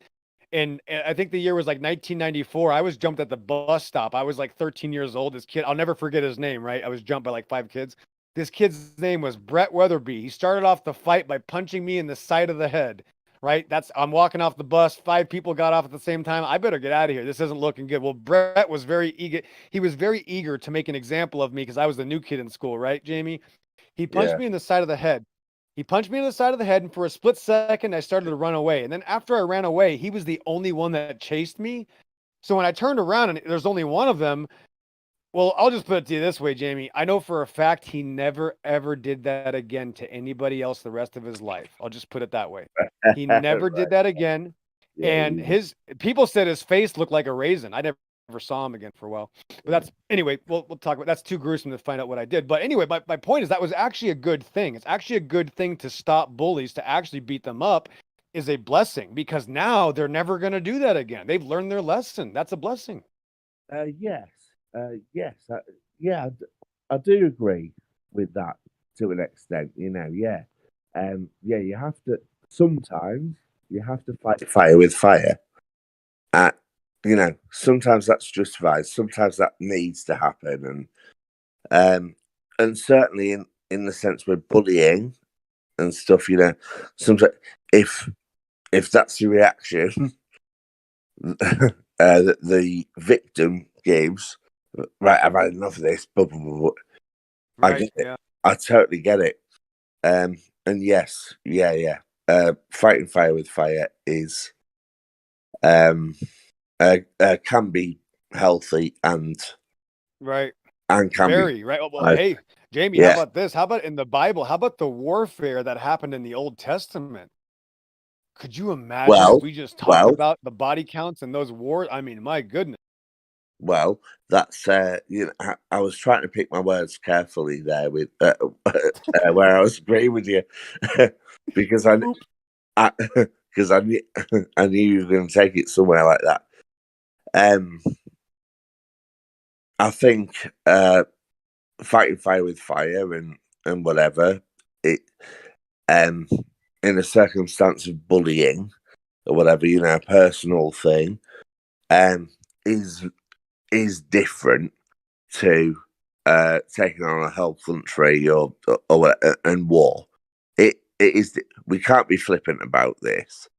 You know, yes, okay, the analogy still works, but there's many more complicating factors when we get to war and stuff like that. So I don't know. I don't want to talk about war. I don't care. Let's not. Okay. Obviously, Okay. I do. Good. Okay. I'll just Yeah. say this. Sometimes it's like an intervention, Jamie. With this type of information, let's just put it on a understanding of the truth of God's. Let's just say God. Well, do you believe in evolution, Jamie? I do. Yes. Oh, we're gonna have to have some long Yeah. talks. Sorry, but yes, I do. I Yeah, do. we're gonna have to have some. Well, I am the actually a subject matter expert on that topic as far as removing it from the fictitious imaginations and cartoons that we think of. So I will eventually have a nice discussion, but it can't be in public because people's feelings get a lot more hurt in public when I show them what they don't know about their own religion. So that will probably be a later date. But what about intervention? Go ahead. Well, if you don't want to talk about it in front of all these people, I'm happy to talk about evolution with you in like a DM chat or a private voice chat. We will. We're gonna do that. I just don't want. I'd like to keep the relationship going for a while. Not that I'm saying that you're gonna rage quit and not talk to me anymore. But there's just a reason why I have to do things in a nice manner sometimes, and sometimes I have to be me. Right now with you, obviously, the way that we're having this conversation, I have to use a different method, right? Like you don't talk to everybody the same, just like the apostles. Everything's gonna go back to the Bible with me, Jamie. That's my secret. So, like in the apostles, right? Sometimes Paul was nice, and sometimes, like in the Acts 16:16, there was a lady that came to the apostles, and she pointed out Paul, and she's like, "Bless these men. These are the men of Jesus. These are the men of God." And she's saying all these wonderful things, right, about Paul and the apostles. Well, she does this for 2 or 3 days, and apparently Paul knew something that nobody else did, and he said, "Demon, come out of her," and he performed an exorcism on her in public. And it created such an uproar. It created a riot. They were thrown in jail, almost killed, almost beaten to death. They got beat up pretty bad. God then came down to intervene, destroyed the jail, literally uprooted it, opened all the doors. The guy on guard, the guard of the jail, wakes up, realizes that the roof is off the building, that the doors are all open, thinking. Then he pulls his sword out to perform Harry Carey to kill himself. And Paul screams out, "Oh, no, do not do any harm to yourself. We are still here." So there are certain instances when things just kind of end up in a situation that you never expect. And we have to be very cautious on the way into these discussions. But trust me, there's a method to the madness of everything we do. Even if it doesn't make sense at first, there's going to be hindsight involved. And even when you're doing things the wrong way, even if you get a little bit too motivated or excited about doing the will of God, or hey, I know this truth, I want to tell people, even if you're doing it wrong, you're still doing it right. It's kind of like even bad steak is still kind of good bad pizza is still better than eating ramen, kind of that kind of thing, right? You're still doing good, and that's what God points out. Like he says, don't try to critique my children that are at least doing the job. Do the job yourself, and if you want to critique them, doing it by you doing the job a better way, that kind of thing, right? So that's how this conversation is going to go, is that we're going to go back and forth, Jamie, and we're going to figure out each other in a slow manner instead of just building up presuppositions and having straw men, and then me assuming about you, you assuming about me. I will admit I'm a little surprised you believe in evolution since your title says Christian. That's rare, but there's a reason why I met you, and I'm definitely going to talk to you about it. That's for sure. Hey, Jamie. Jamie, you still there? Yes, hello. Can you hear me? Hey, Jamie, how are you? You'll know who I am. You'll know who I am as soon as I ask you this question. Okay. Can you explain to XO what you learned about the Emperor wears no clothes? Oh, for God's sake! Yeah. Okay. Well, what are you talking about? He has clothes on. I see the clothes. What are you talking about? Jamie, do you remember? Yeah, I remember. It's kind of a easy one to repeat the main line of the story for him? Can you do that? Can you explain what it's about to XO? Not that he doesn't know already. Do you remember what I Yeah, told you about it? yeah. I'm all ears. Okay. Do you remember what I compared it to? I do. I don't know. If you want, you could try to explain it to XO, and then he'd know next time if you're something that, you know, he could go on from there with instead of trying to reiterate that type of thing. You were talking about the moon landings looking so fake, and why would they fake it poorly on purpose, right? Why would they do it so poorly?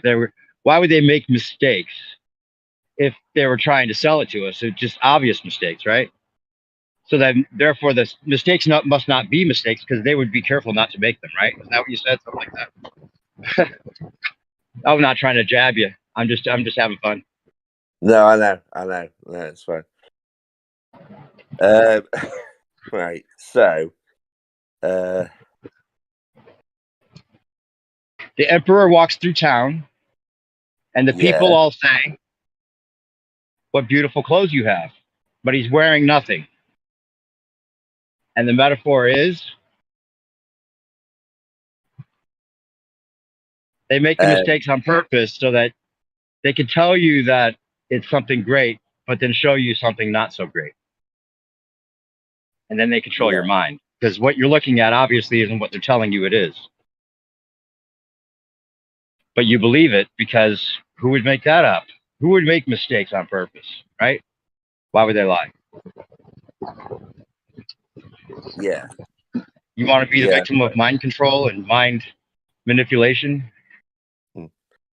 Yeah, but I mean, if you found out you were being manipulated and you were lied to about this or not, you know, getting the full story, and there was a way to figure it out, would you want to? Would you want to figure it out? Would you rather not? Would you rather just keep believing in it? Oh, That's the yeah, question. no, I would. Yeah, I would want to figure it out. Yeah, that's what you say. Yeah, that's what you say. But do you really want to? Because you seem pretty decided already. I would want to figure it out, but I feel I've already figured it out, and I know you did the Emperor's New Clothes with me. That I'm in the dark and I accept whatever, but I don't think that's the case.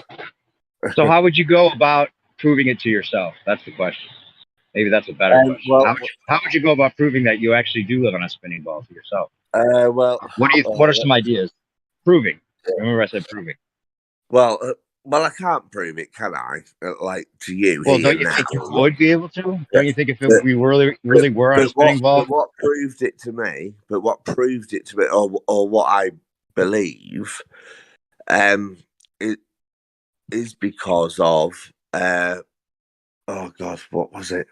I said it earlier because there was a moment in my life where I was like, maybe the Earth is flat. Yeah, maybe the moon isn't this. Yeah, so I have questioned it. I've questioned it, and I can hear people going, "Oh my God, listen to him."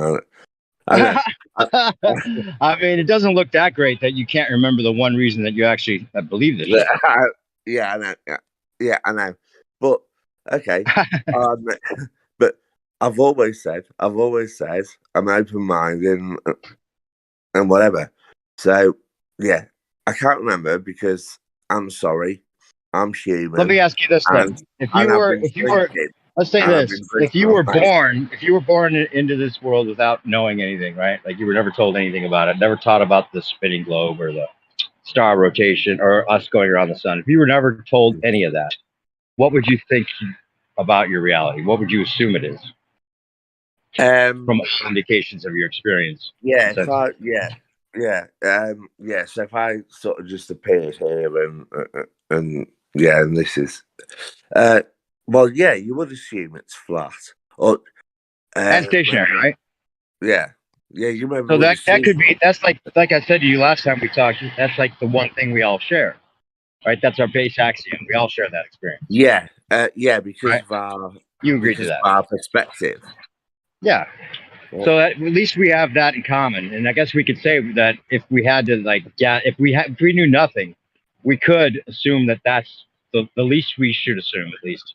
And it's not a belief because it's just what it seems. But listen to what you're saying. If we assume nothing, and if we knew nothing, we would assume that the Earth is flat.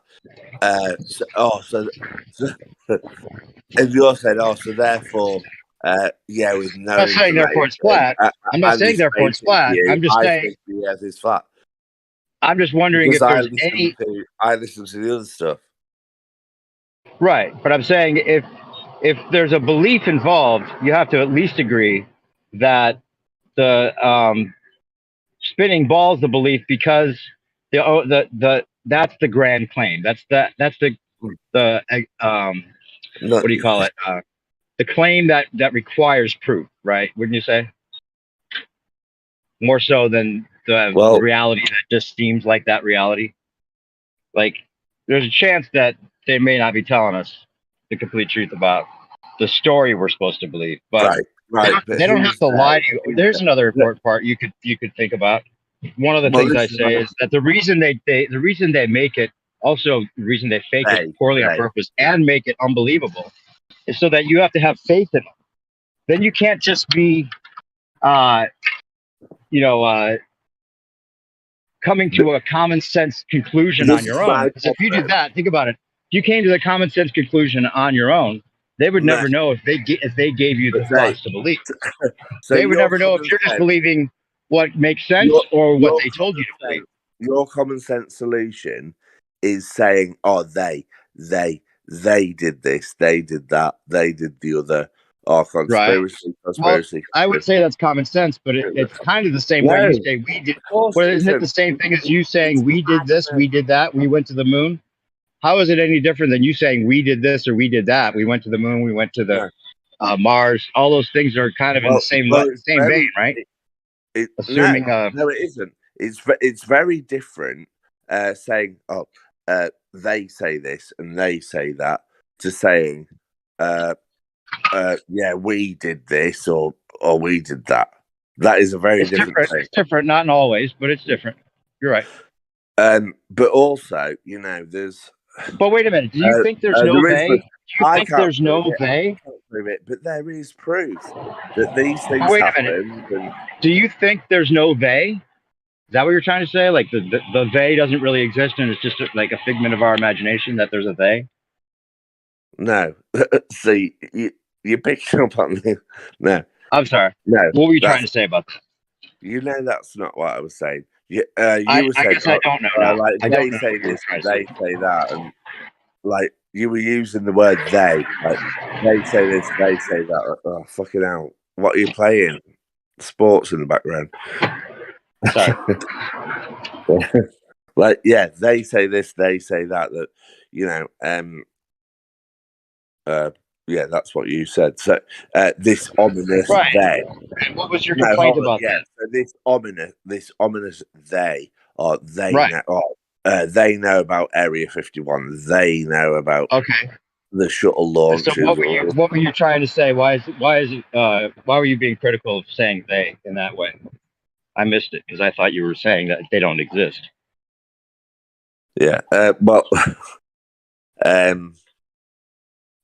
was being critical of it because it sounds ominous and whatever. But yeah, what we were talking about. But if they are lying to us about where we live on that level, then there would be a thing. No, but not about where we live. What would we literally say? If we're actually we're not on a spinning ball, there would be a thing, right? No, there'd have to be a thing that made sure that no one found out for a long time, right? Whoever they are. But why? Why would there have to be a they? People that designed the whole. To make sure we didn't have... this is the thing. They. Conspiracy theories. If whether it's a globe or a ball, who cares? Why would there be are they keeping it secret and making sure everyone's all in check and staying quiet? And the Blue Simpsons, but oh yeah, I'll tell you what, we're doing so well, Illuminati friends. We're doing so well. Let's put an episode out of The Simpsons where Donald Trump wins the election. Yeah, let's do that. Yeah, but oh, good. Yeah, let's do that. And then 20 years later, we can all go, oh my God, it meant something. You know, just logically, come on. Just logically.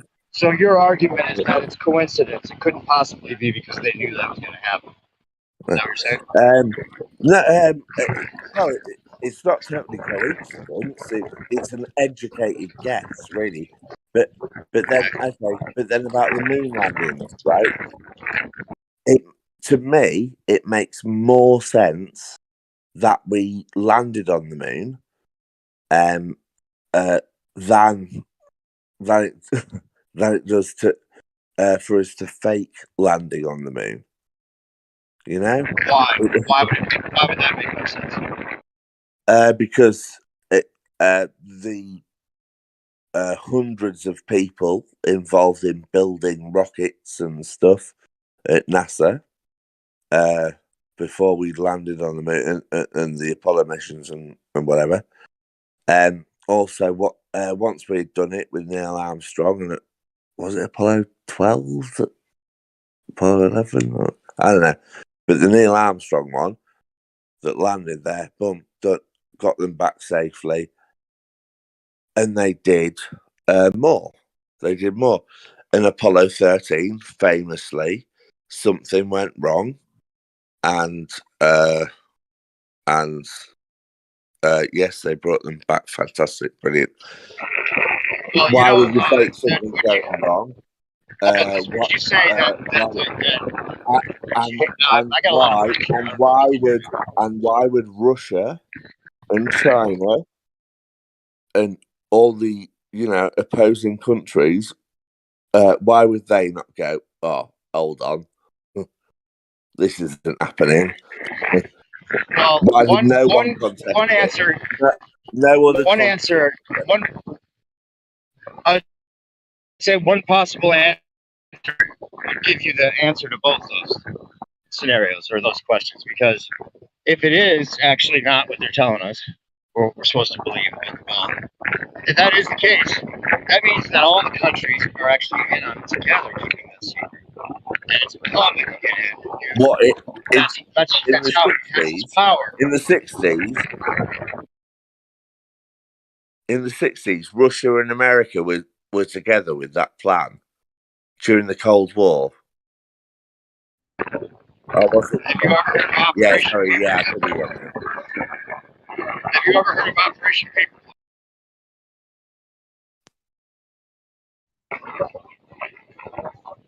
Did you hear me? I got something here. Have you heard of Operation Paperclip, Jamie?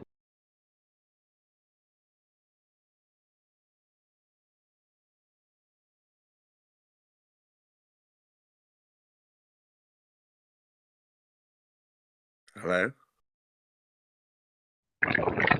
I don't know if you can hear me. I got some wind here. I asked if you knew about Operation Paperclip. Yeah, it's pretty windy, but I'm ready of Operation. Can you hear me now? Yeah. Can you hear me? Have you heard of Operation Paperclip or Operation Mockingbird?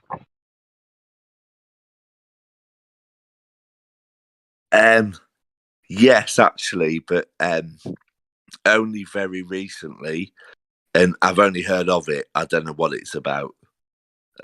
So yeah, enlighten me, tell me.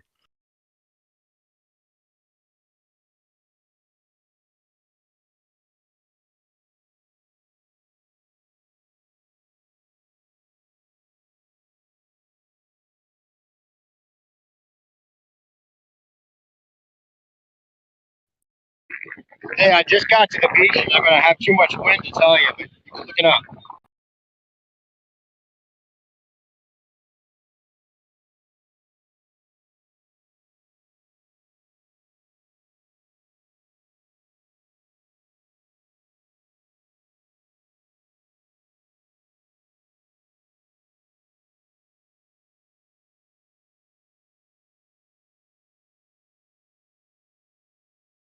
Sorry, say again. What's happening? It's I'm at the beach, about to watch the sunset. Too windy to explain. Look up Operation Paperclip or Mockingbird. okay.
So we still talking about Operation Paperclip, or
All right, Jamie, how did that conversation end with New?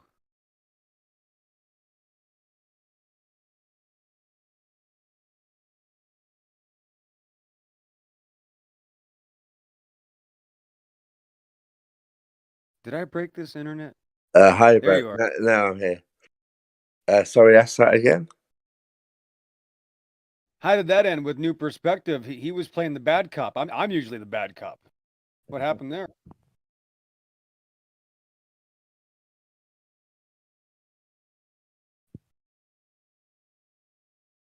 I never heard a conclusion to the Emperor's clothing or whatever the heck was going on there. I mean, he was just having a normal conversation. He was trying to get at you and have a little sparring match, about the deceptions of outer space, and things like that. But moon landing, my gosh, Jamie, I don't know about this moon landing belief. I'm kind of I'm a little surprised. I'll win every time when it comes to moon landing. I will win every time. We bounce lasers off the moon now because of equipment they left there. What if they bounced the lasers off before they supposedly went? What if that was the case? Well, that couldn't happen.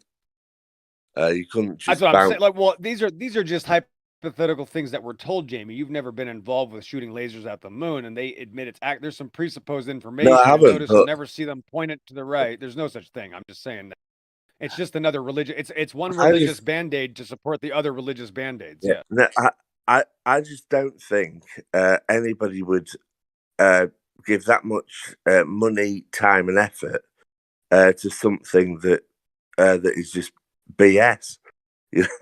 Well, that's what the governments of this world have. That's what every government has always done. They've always spent millions and billions or whatever the gold and the silver to deceive their people and to perversely control them and take advantage of them. That's the normal lore of life. I mean, well, who does God say the owner of this world is, Jamie? Right. So you're Christian, right? Oh, you're a Christian.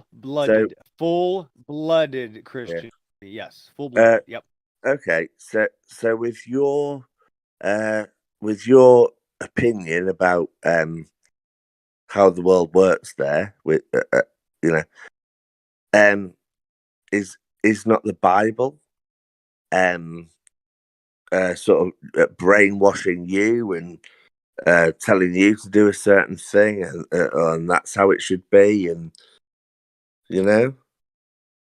just playing devil's advocate. What's the question? Well, what's the question? Let's form a question then. What's the question? Okay. Well, so what you said to me is the God of this world. I said, who is the God of this world? Yep. Yeah, you did. Yeah, you did at the end. But before I asked the question. Yeah. Well, okay. Then before that, I said, yeah, the moon landing, obviously ridiculous. And that's one band-aid, a religious band-aid to protect another religious band-aid. And there's duct tape and super glue. And there's some Bondo in there. And there's some paint flakes. And that's the moon landing. Yep. Yeah, right.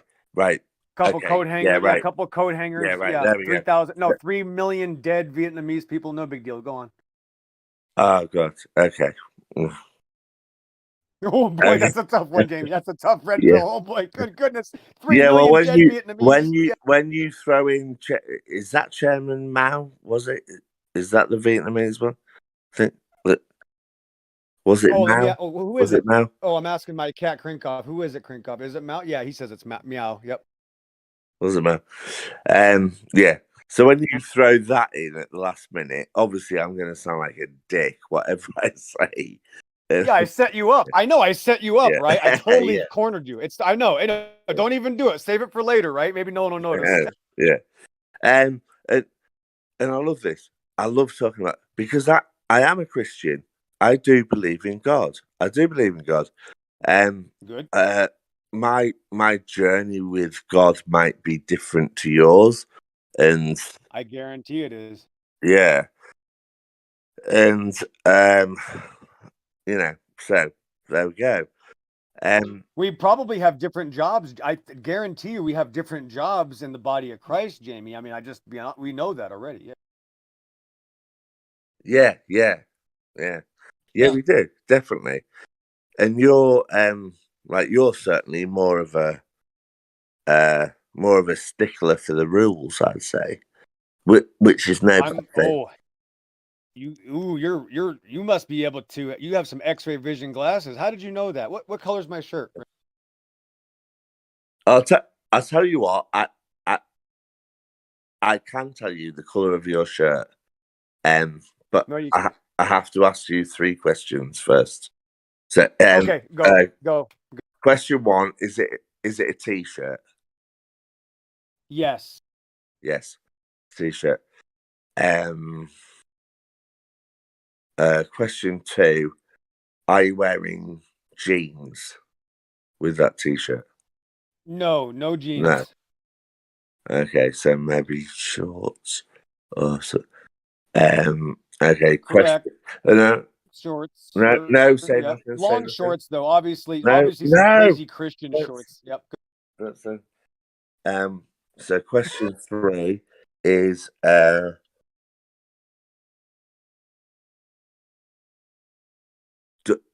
the shirt does the T-shirt have like a print on the front? You know, like yes, it does. Yeah, yes, it has Yeah. a print. Yes, it has a sentence. Yes. it's blue. Oh my gosh. Let me see. Let me see. I wasn't really wearing the shirt, but I had to grab one. It's a navy blue shirt. It looks black, but I'll give you the answer.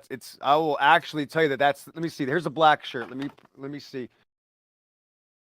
Some people would say it's black, but because I can tell the shades of black, it's a almost black blue. So that might be true. Now I wasn't wearing it. I went behind me, and it's really hot in Arizona right now. It's not hot now. It's nice, but we don't have to wear that many clothes here where it's the desert. But this was the shirt I was referring to. It's very dark blue, almost black, and it has a sentence in white. Pretty weird. Blue. Wow. Right. Okay. Yeah. So blue. And it's got a sentence in white. Right. Let me guess the sentence. Well, not guess. Let me. Oh, if you guess the sentence, I'm leaving. If you guess the sentence, I'm out of here. Yeah. Go ahead. Okay. Guess it. Okay. Hold on. So it's is the sentence written across like the breast? Yes, it is. Yes, it is written across the. Are you Googling this? It's no. Okay. I'm not. So it's in white. It's written across the breast. A blue shirt. Well, dark blue, navy blue. Is it 4 words long? The sentence.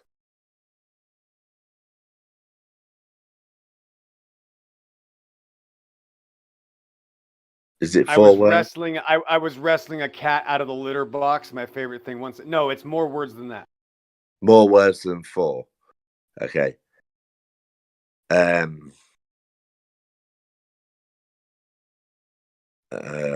Okay.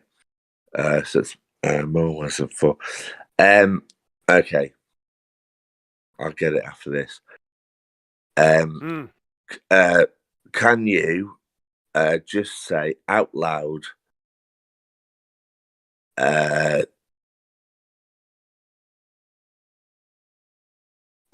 count from 10 to 20 out loud? So 10, 11, 12. Count from 10 to 20 out loud for me. 10, 11, 12, 13, 14, 15, 16, 17, 18, 19, 20. Okay, now say blue.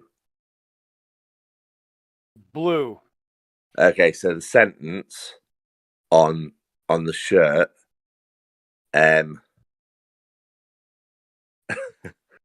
it says it. I'm not going to get it exactly right, but it's going to say something like Oh my. like it's supporting like a team or something. It's come on you Royals or come on Blues or Oh, good. Oh, I'm so glad you're completely wrong. I was getting worried for a second. Okay, good. You're wrong. No. Am I totally wrong? Nope, totally wrong. No, I'll tell you. There's 1, 2, 3. There's 9 words. The first word is two. The first word is two. T-O. 1, 2, 3, 4, 5, 6, 7, 8, 9. There's a comma after the third word, and the last word is wrong. The first word is 2. 1, 2, 3, 4, 5, 6, 7, 8, 9 words. Last word is wrong. What does it say? Wait. Do we know? Is there a theme to this, or is that all? He already listen, Jim. He already guessed the color of my shirt. He does not need help. The guy guessed blue, and I'm already. Oh, I don't freaking out even know about it. what we're on about. I'm lost. I know. No, listen. Check this out, Jim. I said, if you can you get because he said something about. He said I go by the rules of the Bible. I said, wow, do you have X-ray vision? What's the color of my shirt?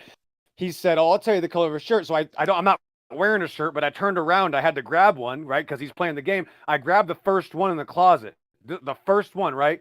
I grab it. He starts asking me about it. What did you ask me? Jamie asked me like one thing about the script. I cannot believe it. He goes, does it have lettering on it? I said, yeah, it just has white lettering. He goes, it's a blue shirt. I'm like, what? It's dark navy blue. I have a row of black shirts. You can't even tell this is not black. But if you look closely in the light, let me just do it again. Yeah, it's a dark navy, dark rich blue. So I'm already freaking out. And I said, if you guess what this shirt says, I'm leaving here and I'm not coming back. And he started to say, I don't play these games, bro. Listen, I'll have to rethink a lot of stuff. That means I need to take a break. Okay, so here's the deal. So I had to give him a hint. He said it's just like a logo or whatever he said. And then I had to give him some extra hints because I don't think he's going to be able to guess what it says. So I told him that the first word is 2. It has a comma after the third word. There's 9 words total. And the last word is wrong. What does it say? Fair enough.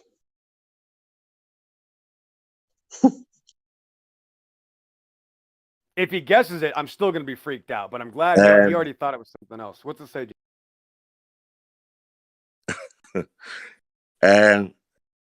Don't look it up on Google, Jamie. No, I'm not. But I'm never going to get it right. But where I'm going is I'm going to take a pic, Jamie. I'm going to have to take a picture of this shirt. Okay, we're going to see what this shirt says because you still freak me out on knowing the color. All my shirts are listen, Jamie. I have 90 black shirts. I have 2 red ones, and this is like one of maybe 2 blue.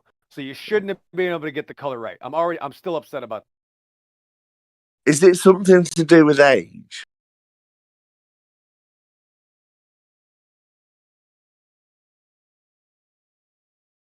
Well, that is an excellent guess. It's not exactly age, but boy, there's not many other. You can't get any closer. Whoa, no, it's not age. Two. Not age. Go ahead. 2 something 9 words. I'm never gonna get it, but the 2 of us, two of us will never. 2 of us will never. 2 people will be. No, I can't do it. But it's 2. Remember, it's T-O. The first word is 2. Apostrophe in the third word. 9 words total. Last word is wrong. Is wrong or raw? It's wrong. raw. Wrong. WRONG. Like you're wrong. Yeah. Which I'm hoping. Remember, I'm hoping you're going to stay wrong. So it's quite ironic. Yep.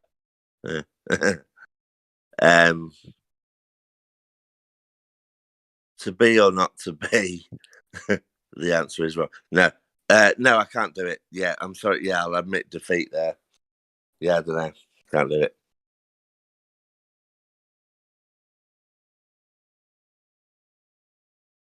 However,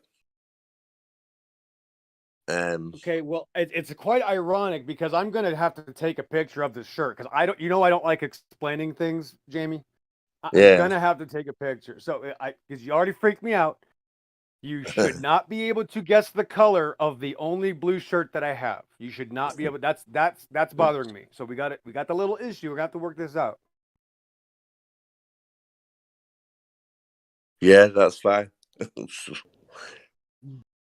Where are you sending it? To me.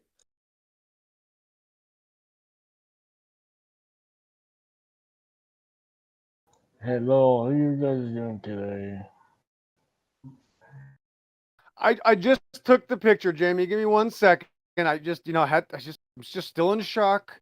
I just can't believe you knew the color of the shirt. So let's just take the pic. It's a grainy pic, terrible lighting. I got a flat. I just had to take the picture. So there it is. Live stream. Where am I at? 36 minutes after the. There it is. There's my shirt. To save time, Jamie. Let's just assume I'm never wrong. Thanks. Dude, do you got guns, dude? I got like I got like 8 guns in my room. Jesus Christ. That's blue. Look at the blue. Really shows up when I put the flash on that shirt. Now look at it. It is blue. It looks black, and then I flash it. Unbelievable. I cannot believe you guessed the color of my shirt. Oh boy! Wow. I got shotguns. That's amazing. That is so funny. Dude, That is I so love my funny. guns, dude. Blue could I have got been like his favourite colour, though. I Okay, got Glock Jamie, 19. who's your favourite colour, Oh, I that is got genuinely Deagles, made so wonder. that's That my is so favorite spot. I got Deagles, so and they are, yeah. I Wait a think minute. AR What? 15 is Wait. good. What caliber deagle? Do you have a 44 Magnum deagle or a 50? 40. I like the 44 Magnum. 44 Magnum is my favorite revolver round, and I love the idea of a Desert Eagle and 44 Magnum. I have 44 Magnum rounds from the 70s that I kept at my dad. My dad had the original Clint Eastwood 44 Magnum 6.5-inch Dirty Harry Special. Actually, the original gun from the 70s Dirty Harry movie. He had an exact replica. It was worth more than a car, and I had to sell it. It really hurts. I had it for over 30 years. I used to play with it as I was before I hit puberty. I was playing with the 44 Magnum as a child, and I had to sell it. I'll never. It's gonna hurt the rest of my life. Ouch. Yeah, so I know I'll be keeping my like hide it. Always hide it in public, so for emergency purposes. So yeah. Yeah, I don't have So, many but anymore. I just have my little 9 and a 45 and the 1911 on the right. The 1911 on the right has been in my family since about 1990. So about 32 years. Dad got that in 1990s. Actually, his sister bought it for him. I've had it ever since. So that was actually my carry piece for about 4 years. I carried that for many years actually. yeah, in my state, like there's some restrictions, but I have like a very clean record. So yes, yeah, once in my like 2015 Tesla, like near like it was I put like a holster like near the driver's seat driver figure area. So yes, I crashed it, so I got like got a lot of injuries. My crash, my Tesla. So, but I got a new one. So. What's your everyday carry? Well, carry my everyday carries it's the Glock. So yeah. Glock 26, Glock 20, Yeah, Glock 19. Glock 19. Yes, so that's a simple I one. knew you had a Glock 19. Yeah, I got the 26 every day. Yeah, I like the little 26. That little I use the 19 magazine for it, and then I put the 17 fifth gen barrel in it. Yeah, so I know that it's a very safe area. My very safe area, but like there's like a church called shouldn't have to have no like weapons. It's kind of like iffy. So yeah, I'm not a church person. It's a yeah. I work at some like mythical crystal place, some sort. So I work on my like MFA on on um on light design. So because we got a scholarship. So light design.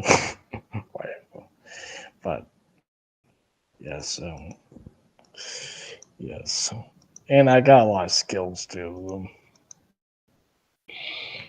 Yes.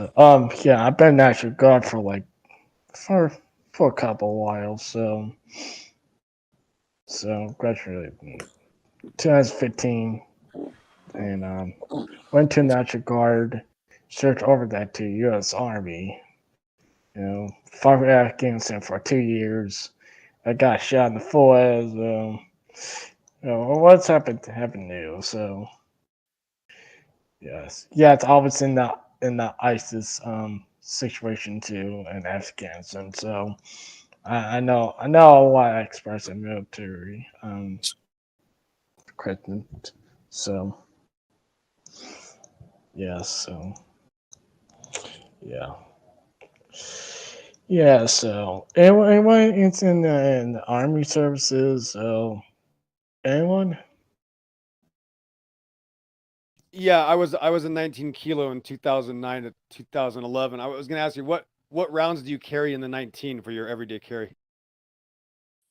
Like rounds, like the retro ones, like the retro Glock ones. Well, you mean just like wait a minute, no, the actual what bullets do you carry though? Oh, let me check. You have hollow points or FMJ, but yeah, if you get the brand, I'm Let me just check curious. my basement. Let me check my basement. So, no, I'll be right, very quick.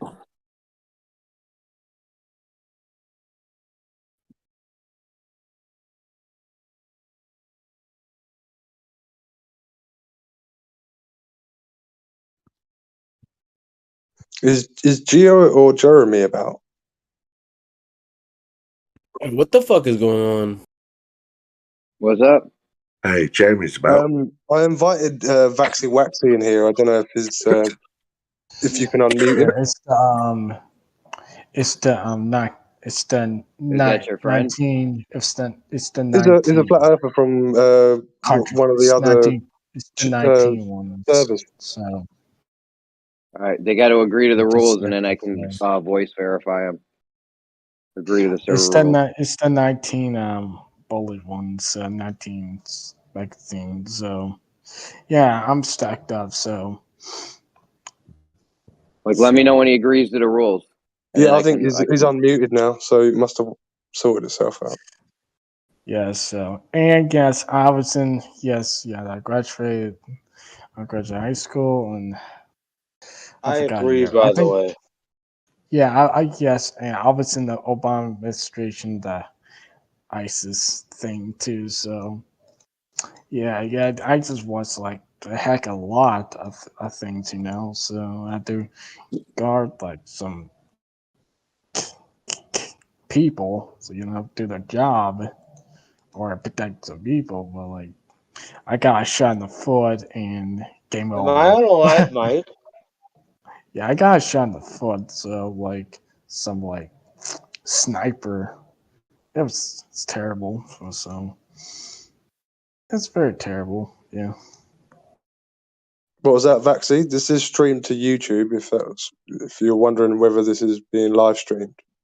Oh no, I just want I'm live. Like my voice is live. Yep, I hear you, man. Roger that. Oh, we can all hear you. Yeah. But like My bad. but like when I got shot in the foot, almost breaked it because like it was like a I have a very big bullet, very big bullet, it's like huge. It's like a volcano. It's like a meteoroid, all that crap. So yeah, so my experience kind of like dangerous. So yeah, so and I You went to feeling college. alright, bro? Yeah, well, you what? I'm just asking, like, you feeling pretty good? I'm feeling pretty good, So I just tell Cool. my army story. So that's all. That sounds crazy, man. I can't imagine the pain of getting a Oh shot no, in the foot. Yeah. it didn't hurt. It just like No? it didn't bleed. It didn't bleed. I just penetrated How am I supposed to know this penetrated is the meat. real? So Yeah, so I love my guns, you know. So, but like, What are you from, homie? yeah. So I forgot I forget I had the picture of me, but like in yarn uniform, all that thing. So Where does your accent come from? I'm Italy, so yeah. So I was in I switched over to like the Italian army, like military police in Italy, and for National Guard reasons. Uh, in 2015, then I switched to um, I switched to U.S. Army in Well, you 2016. speak So very good yeah, English. I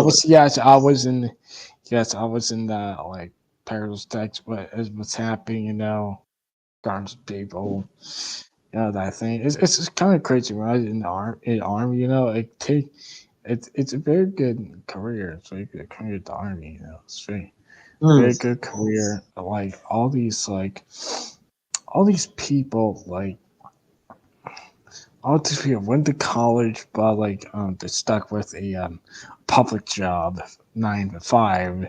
You know, just like that. That's not me. So like, I would never do that because like, no crappy job because like it's boring. It's not good. Yeah. So yeah. And Oh, it depends on how boring I would your never opinion work in an is, office job motherfucker. ever again. I would never work an office job ever again. The office job is stupid and it's not my route. So I like blazing guns. I like blazing guns and blazing guns, and I love video Yeah. games as well. We'll go volunteer for the Ukrainian army and tell me how much you like blazing guns. Like blazing guns. That's like Oh, my that's second right. amendment. Russia My is second fucking amendment them is up, aren't they? my second amendment is much important than all these of these Dude, my Second Amendment is better all than these. yours. Yeah, that's they're doing right now. That's what they're doing right now. All these professors, all these like professors, you know, like oh, like Yeah, it's professors. I'm an American, yes, homie. yeah, I'm American Everybody too. is I'm American professor. too. Now, um all these professors, you know, like You Marxist know what I try to socialists. do? I mean, like, look at my firearm. Look at this firearm. Yeah, let me where's my gun? And then every time Oh, I where's my? say Oh, let right. me AR. An AR. Dude, ARs are Yeah, I trash. got AR-15. I got AR-15, I don't like ARs. I'm an American and I do not like ARs. I think they're too fucking I fragile. like AR-15. I like No, AR-15. mine is way better. Dude, AR-15 much better. I can rip to I think many the things. better than an AR. AR-15 is much does more damage like in your Russian No, guns. it It's a powerful doesn't. weapon. It is a How is it? powerful weapon. David It's says a powerful weapon.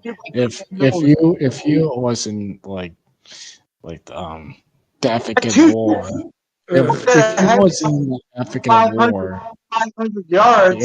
if you was in African War in the 20s, it's 1998 and 20s, you know, the African War started, you know, and yeah, they use a lot of like highly like Dude, the I 5.56 forgot.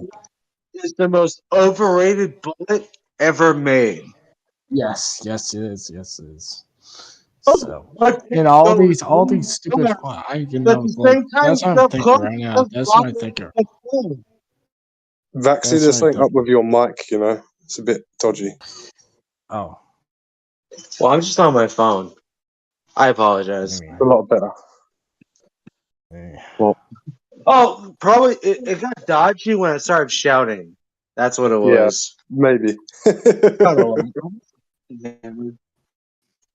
So and I've Okay. and like the only thing in the system is really good right now is magazine models. They make a lot of money, and like anything like in New York, you go magazine New York. models make money. Yeah, it makes more money than any career in the world.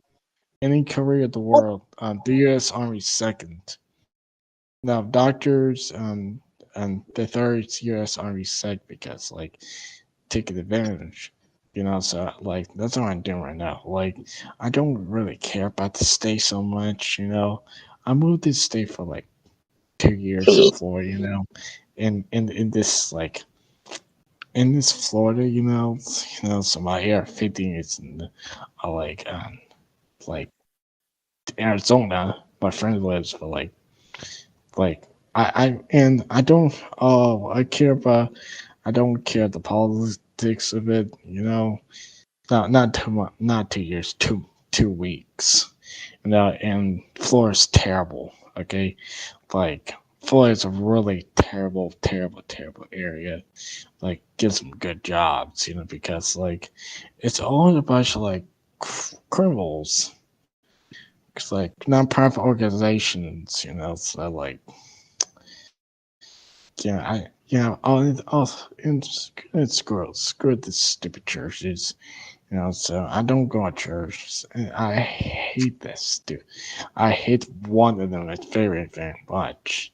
Like, it's stupid. It's stupid. I've forgotten the name of it. It's in South Florida.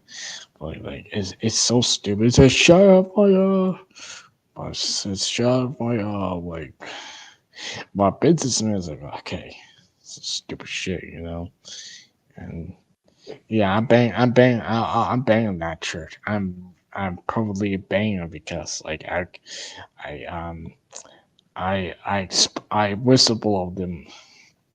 I whistleblow them for fraud, and then bang my ass. But I win the fucking case. I win because fuck them. Like God doesn't need your fucking money anyway. He's limited time. That's all. And fuck. Yeah, I gotta go. I gotta go to bed. Holy shit.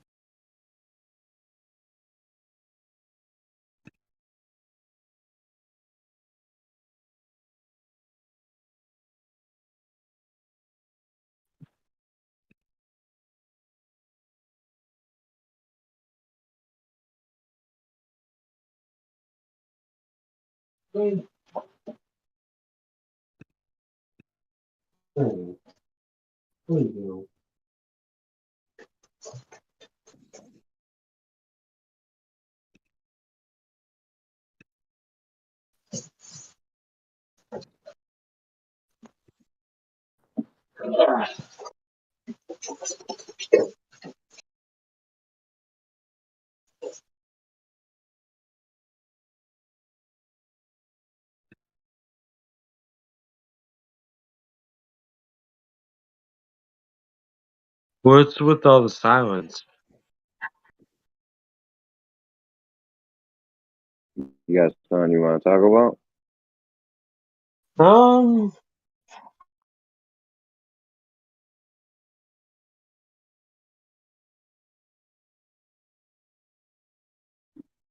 What are you into?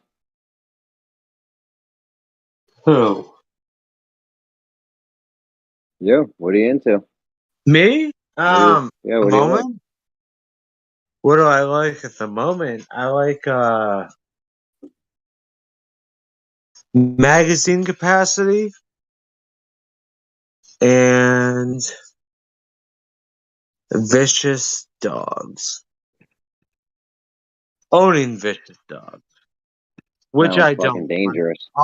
No, all my dogs are fucking babies, dude. They're not biting anybody. My dogs ain't biting shit. Kidding me? Span. I Dog's have name cats. So you're excluding me from the chat because I don't have dogs and I don't have guns. All right. Yo. I'll tell you, my dogs won't bite shit, but they will fucking bark. And once they bark in the middle of the night, I get up with my gun, and I'm the one that's doing the fucking biting. You feel me? Oh, no, my dogs are harmless. But they know when motherfuckers are creeping around. That's why humans own dogs. Like, a dog, a German Shepherd is never gonna fucking kill somebody. A black lab would never kill somebody. But they will let you know when somebody is like in an area where they're not supposed to be. That's why dogs are important. And that's why guns are important.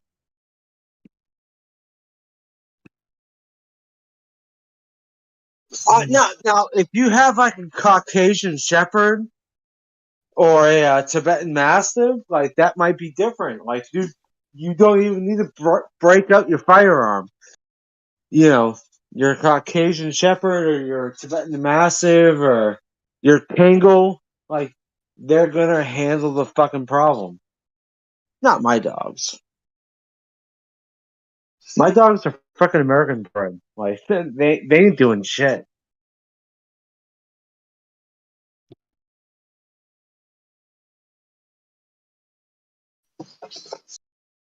I had a cat, right, that would catch all sorts of fucking creatures, right? This one And time, I'll tell you what, hold on a sec. I couldn't believe it one day when he had a bat. Now I didn't even know it was a bat because he brought it in, right? And I'm like, what the hell? What's he messing around with this like square bit of plastic, right? That's what I thought it was. It was because its wings were folded in. It looked like a rectangular piece of black plastic. Yeah. So I pick it up, right? And then obviously it opens its wings up and I'm like, oh, what the fuck is that? It's alive. Oh my days. I've never seen a bat like up close like that as well. But man, how the fuck did he catch a bat? It's just crazy. Squirrels crazy, so dude. often as well. Mine brings rats and shit and puts it at my door as if I want to fucking see the rat. Like, Oh yeah. like Present. literally puts it at my door on purpose. Like, I don't like. What am I supposed to do with? gifts? Yeah, man. It's like, here, cook this for me. Yeah. You guys are too soft, man. Huh? What? What would Because you we're do? cat Pick it up people. and put it in a stew? That's Who's what too they soft? want. People from Britain? Hey. I missed it. Who's soft? What do you mean, you people? We're up close and personal with a bunch of knives, mate. We're not that soft. White European. Yeah, that's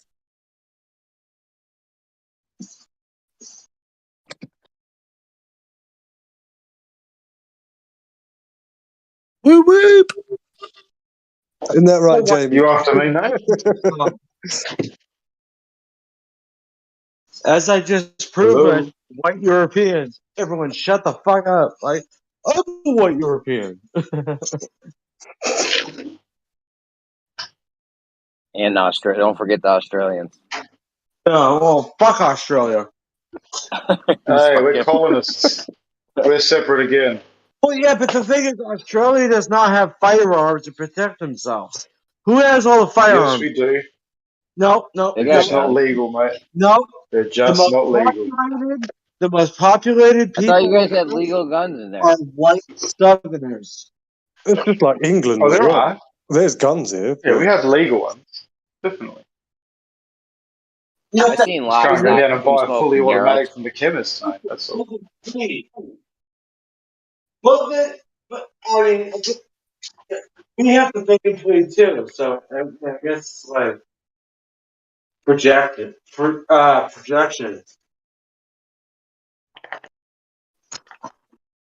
project.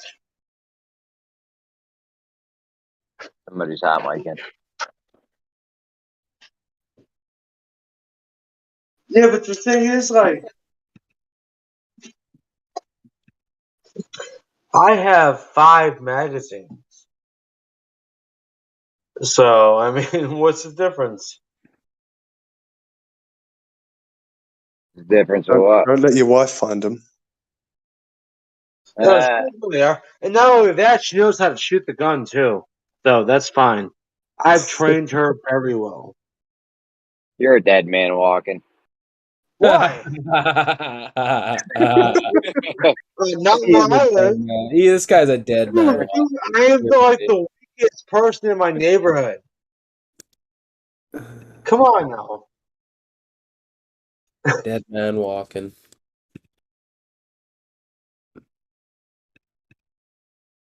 The only reason why I'm dead is my fucking vape stopped working. And I'm too drunk to drive to the fucking gas station. So that's where I'm dead. Somehow I know it. Yeah, don't drive it, bro. No, I'm not. No, Actually, never, yeah, never. that guy's right. Don't fucking Never, drive. no, dude, like, if I was the one that crashed into that fucking bus, like, fuck that. What bus? The Yeah, drunk what are you talking about, you drunk fuck? What bus?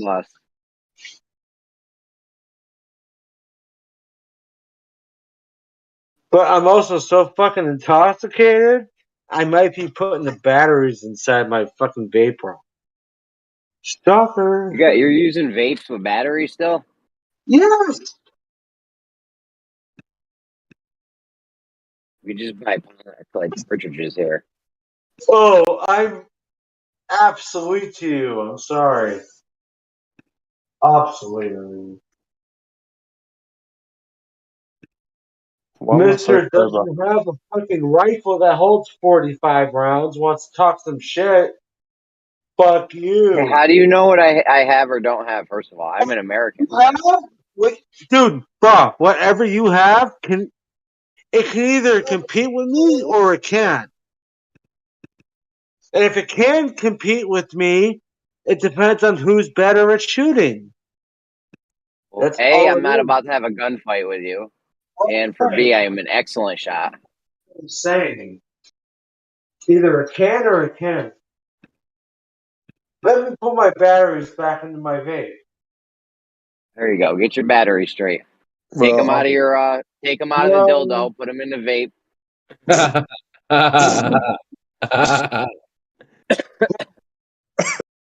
Not even a funny joke. I'll set my cat on you. Yes. Give him a point, Jake,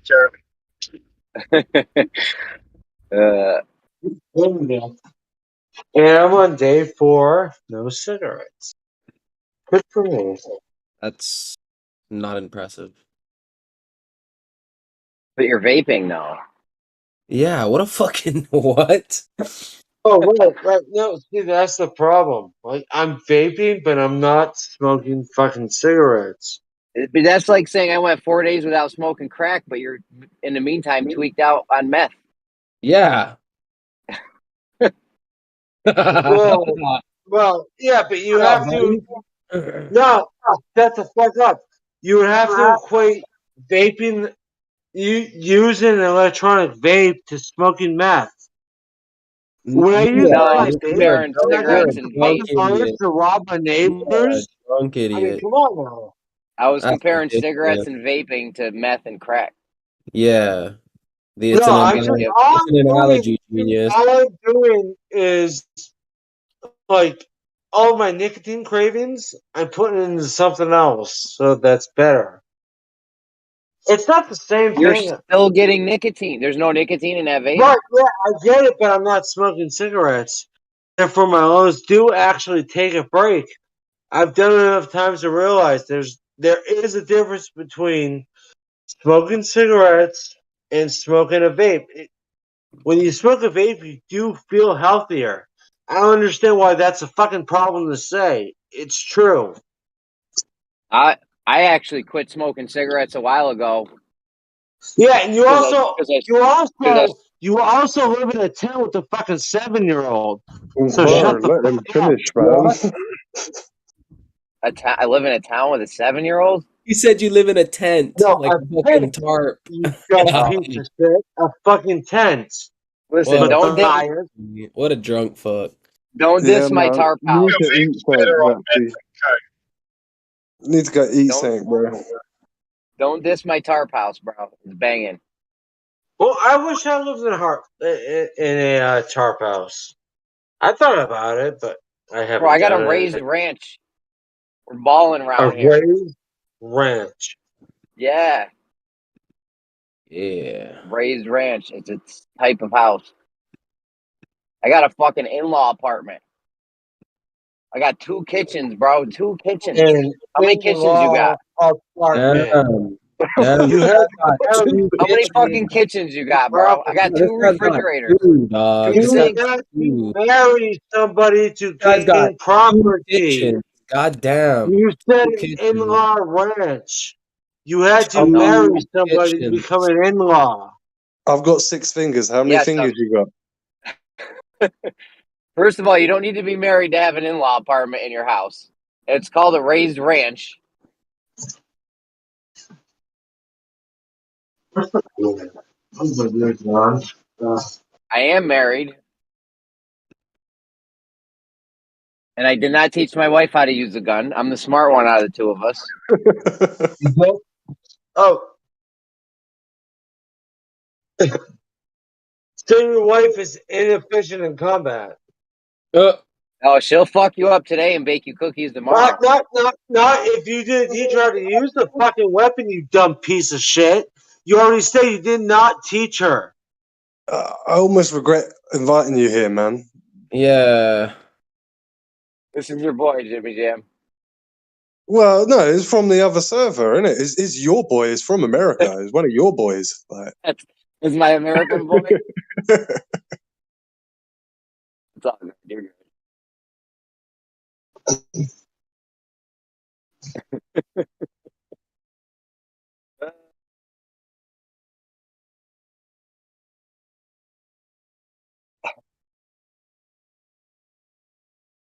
Yeah, man, I got a fucking raised ranch on a half an acre over here. We're fucking balling. Dude, you said anybody that has a fucking driver's license is not American. I definitely did not say that. I don't even know what does that even mean. It means you don't have a driver's license. I'm driving right now. I have a driver's license. I drive Uber, Lyft, DoorDash.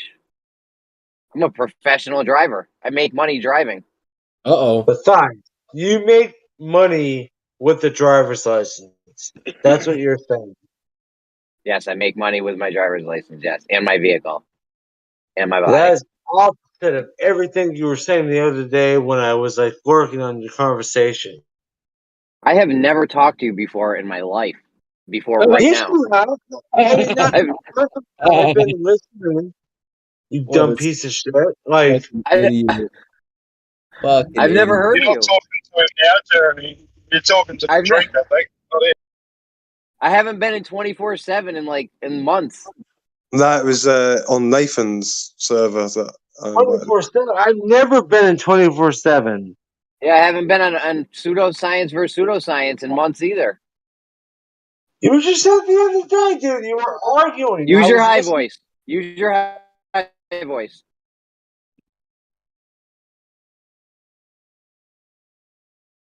I literally haven't been in science versus pseudoscience since Geo opened the server, I think. Say it in your high voice, though. That might help. Say your high voice.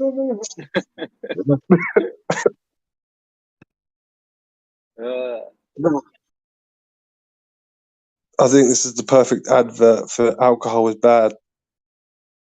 Yeah, this is why you should just smoke weed. Exactly. Agreed. Weed. Yeah, 100%. And I'm the poster Weed's way better for that. I'm the poster boy for alcohol is bad. Well, you live way too far away from me at the moment, Jamie, for me to ask you to sort me out because my guys really let me down. Oh, dude, weed in America these days, even off street dealers, weed in America is coming in like sealed professional packages. It looks like something you would buy in a in a Oh, we store still like get a that from the Walmart. dealers because they do like order a lot from America. Well, to be honest, I don't know how it works, but yeah, I'm sorry we live far apart because I would quite happily sort you out, Jim Jam. Yeah, man, my guy really let me down, and I kind of gave him an ultimatum, like, because basically I could trust this number. I've had it for like I've been getting off of him for like 4 years, and you know he never would like fuck me over. He wouldn't be like 20 minutes and then it's 5 hours. Do you know what I mean? Never. Yeah, That right. He'll tell me if he's not got it. He'll tell me 4 or 5 hours. Yeah. Yeah. Whereas it feels like someone else has taken over, like a rival, and basically just got hold of their phone and shit. Yeah. And they just lie through their fucking teeth, man. Yeah. It's And not it's the fine same. to be told no, but when they bait you, do you know what I mean? Like, yeah, if they say no, we don't have it, can't sort it, no worries, Right. then right, fine, I can deal with that. But Yeah. don't But when they leave say me 5 on until minutes, like 1 a.m. yeah, when they say 5 minutes and I'm ringing them 10 hours later, like, bruh, you're Yeah. taking the piss. So I Yeah, had to give them an ultimatum, innit? I was like, look, if I don't, I think I did eventually get it. Yeah. I had to wait 10 hours though that day. Yeah. yeah. And I'm like, what the fuck has happened? This ain't right. I've like used this number for 4 years. What's going on? It's like people don't know what they're doing anymore, right? And then I tried a couple of days later after I'd finished that, and no word of a lie. I asked in the early afternoon. I didn't get it that day, the next day, or the next day, right? So I rang him and I'm like, look, I've been waiting 3 days for one bag, bro. Yeah. Like, if you don't give it to me today, I'm just not ringing you again. Like, Yeah. but I don't have another link, so Yeah. I'm with because you. I trusted them so much that Feel the pain. I had it for 4 years and no problems, man. You all Yeah, we have to remember. always got to get two. You Nah, man. roboted there. You I always didn't got to hear the get 2 or 3 weed guys, bro. I know. But they were just too reliable. That's why I never needed to. Do you know what I mean? I did have other numbers that I would ring, like, in those times where he didn't have it. But it was always substandard, the grade and the size, yeah, compared to my normal link. So, yeah, I just, like... Yeah. But now it's all just gone tits up. Yeah. I understand what you're saying. I'm with you, but we're still on a big like page. So let's say again.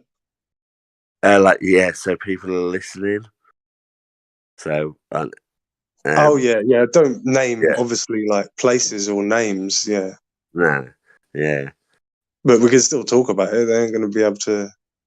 You know what I mean? Well, no, yeah. I suppose, but yeah, I don't know. Maybe I'm a bit paranoid about it. I don't know. Doesn't matter. Yeah, because you're high, you bastard. I'm sorry. Well, where are you? I'll drive down. No, obviously, no, I won't. But yeah, I haven't had a joint for like a week, man. Well, what you were saying about not finding something, I'm £140 out of pocket, because I gave who I thought was a trustworthy person, and anyway, long story short, last week, £140 out of pocket, and I could sort of go. I know where he lives and stuff, but it's just me. It's just more hassle. Yeah, it's like you win some, you lose I'm some not sort a of thing. fighter, and I don't have mates to be like, "Oh yeah, let's go beat him up until he gives you his money back." I don't work like that. But obviously, when you're getting involved with drugs. That is how drugs work. So yeah, so I'm out 140 quid. Yeah, that's a bummer, man. Yeah, pain in the ass.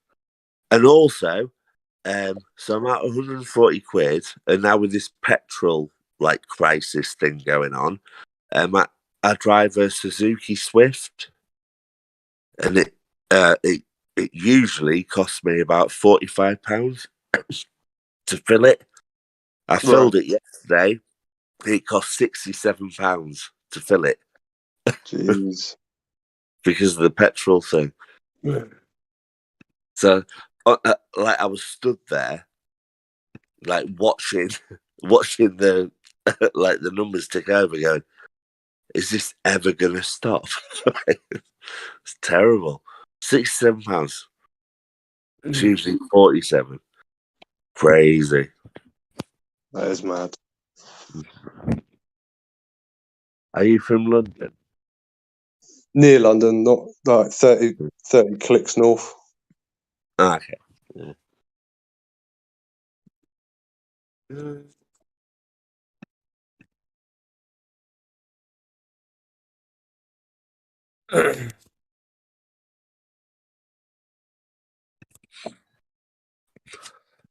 I love London, and I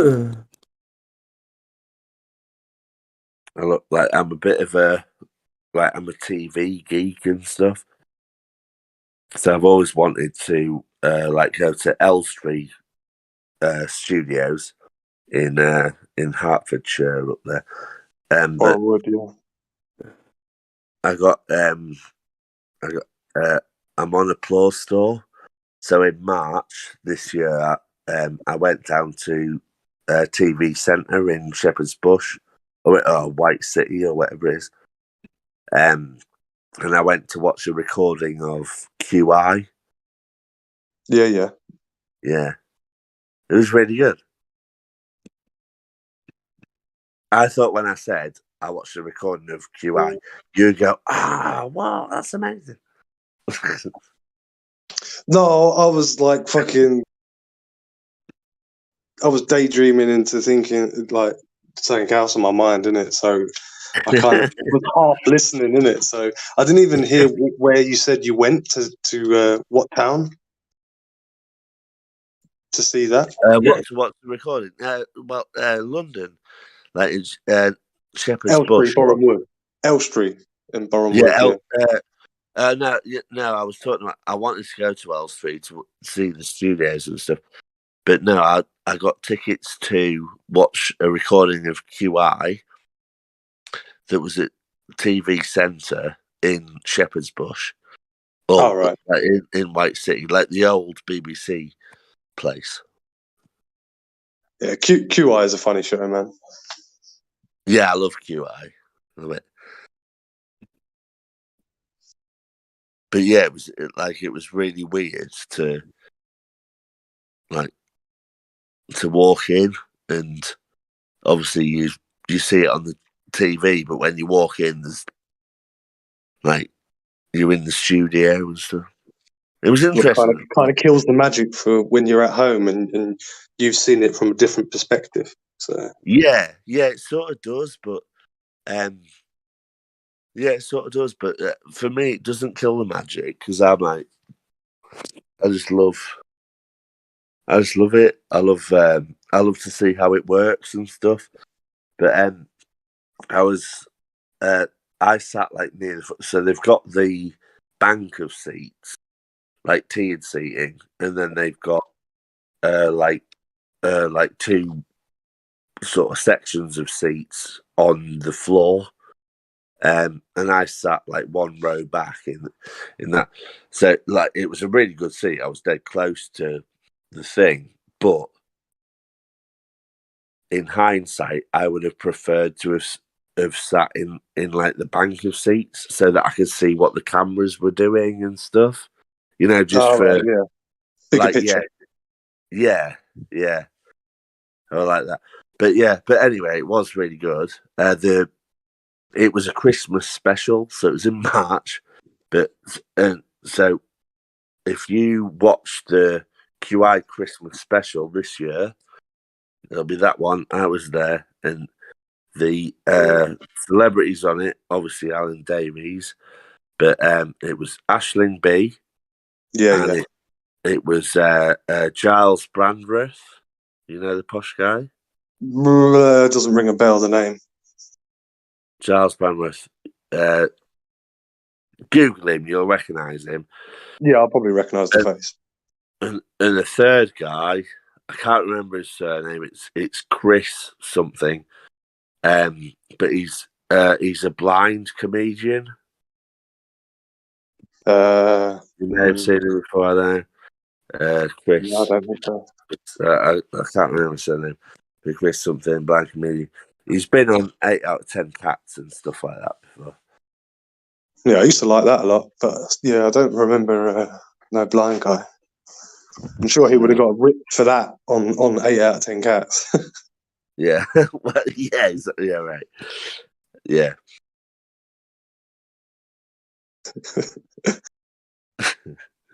He wouldn't be able to see the letters, would he? You need Braille. Yeah, exactly. Yeah, exactly. And there was a moment in the recording of QI where they asked the audience to vote about something. I can't remember what it was, but they asked us to vote about something. So, put your hand up if you think it is this. Put your hand up if you think it is this. And Chris said, "Oh well, that's really helpful for me, isn't it?" So then Sandy Toksvig said, okay, don't put your hand up, cheer if you think it's this, and then cheer it. So it was. So what was the biggest laugh then when you were at the QI, sorry, QE? QE2. Sorry, ask the question again. What was the biggest laugh, like your biggest bellyacher when you were on set? Let me think. There were a couple of ones. It's a bit like had to be there things, but because there's bits you miss obviously on like when you're watching it from the TV. There's obviously a lot of other funny bits that get cut. Yeah, but I think what I was kind of impressed about, but also a bit disappointed about, was like how professional it was. So it's like a half an hour long show, and the record takes about 2 to 2.5 hours long. But it is very fluid, and yes, there are mistakes, and yes, there are a couple of jokes, but it's very like, okay, right, that happened, and right, back on the ball and carry on. You know, it's it wasn't as kind of, oh, we messed up, let's have a joke about that kind of thing. When something messed up, it was like, oh, right, oh, lol, carry on. Like it was really interesting to see like how professional it was, you know, in that sense. But there was a girl doing a magic trick. No, I should have. I could tell you, but I'll bore you. Well, you could send a clip. Sorry. You could send a clip into the live stream if it was recorded. That is. Yeah, but I can't, because obviously I didn't record it, because that would be illegal, and it won't be shown until Christmas, so I can't. Oh shit! Yeah, but it was really weird because they said wear a Christmas shirt if you can. I didn't have a Christmas shirt, but we walked in and Christmas music was playing, and it was before Easter. It was bizarre, and there were Christmas trees and stuff. And Giles Brandreth, if you Google him, whatever, he's always on This Morning, doing whatever he does. But he has like a teddy bear museum. So because it was a Christmas thing, they like did a whole section on like kids' toys. So Charles talks about like teddy bears and stuff, and he had the original Paddington Bear, and he had is it Gonzo or something? Gonzo. He had like the puppet that was Gonzo and stuff. So and in the middle, where it says the Q for QI and the panel sits around it, in the middle of that was all the bears were set up, and Sandy Toxvig said, "Oh, during the pandemic, I knitted a few bears in nurses' outfits with masks over their faces," and she said, "Would you like them for your museum, Giles?" And he said, "Yes." So I don't know if that'll come out on the TV, but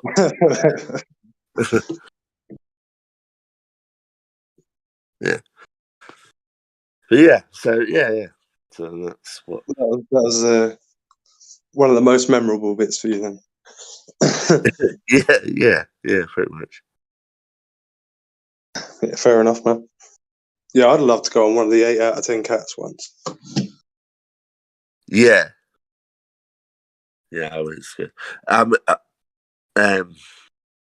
Gutted about Sean Locke, obviously. Yeah, he was great. He was one of the best. Yeah. Did you ever watch like Black Books? Say what?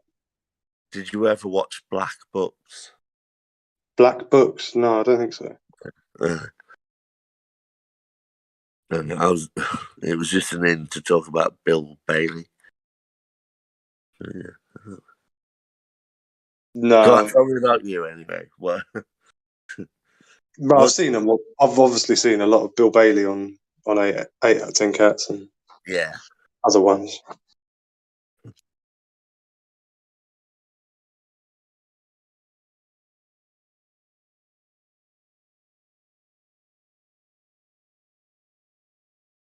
What do you do for a living, mate?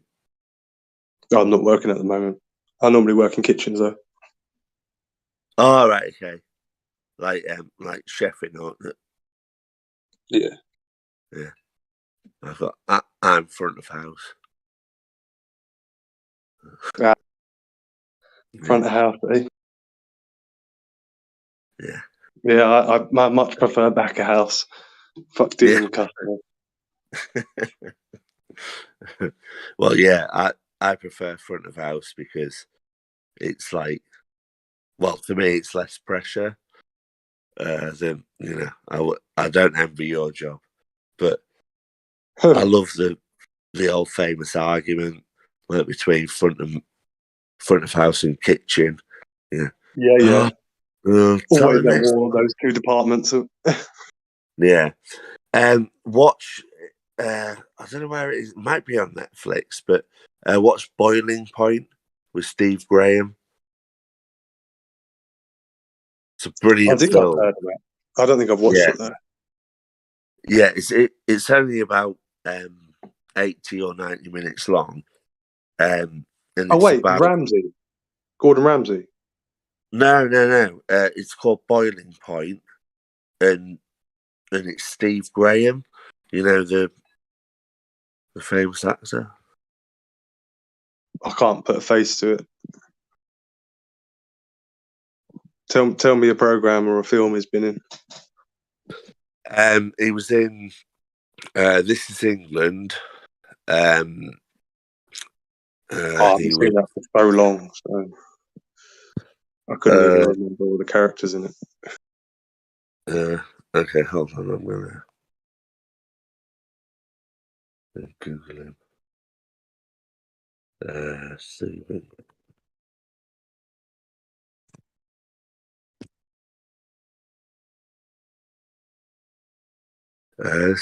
Oh yeah, he was in Snatch.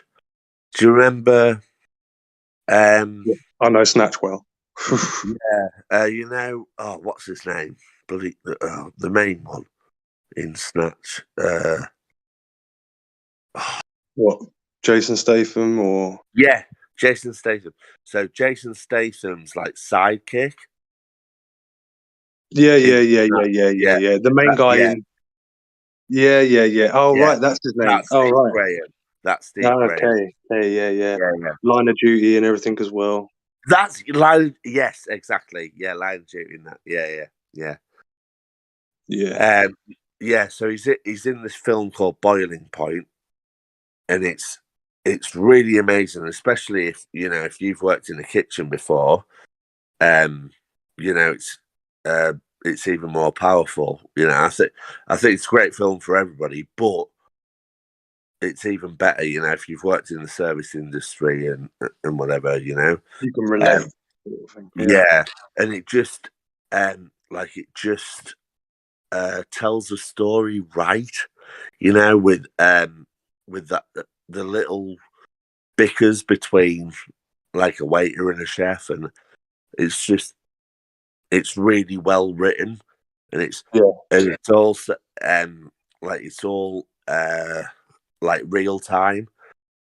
So the whole film is 90 minutes of the service in that restaurant. That's pretty clever. Yeah. It's very good. It's a very good film. Yeah, Boiling I'll have Point. to watch that.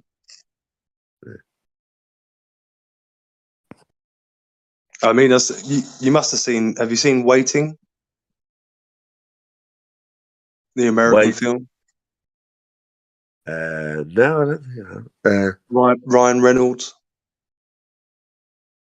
Oh, that's pretty funny. But that's way more exaggerated, unless that is actually how it happens in America, because you wouldn't get away with that shit in most places in England anyway. Yeah.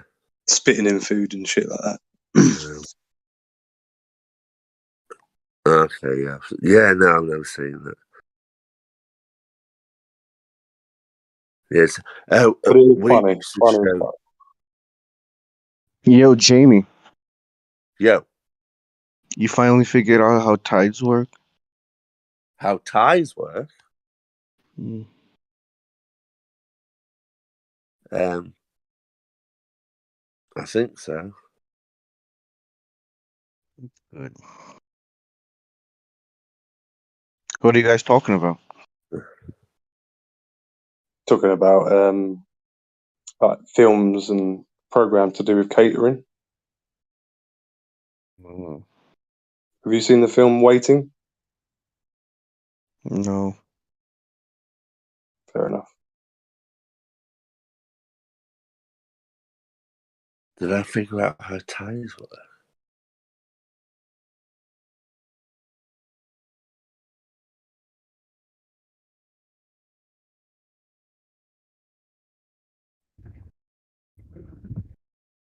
Ford just didn't want to be honest about anything.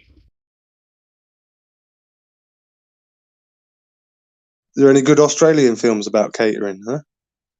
That we're missing out on?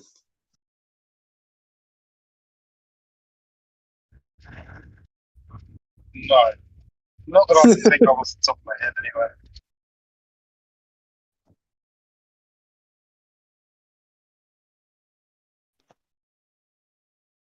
Why catering films specifically, though? Because I've worked most of my life in the kitchen. So I can relate.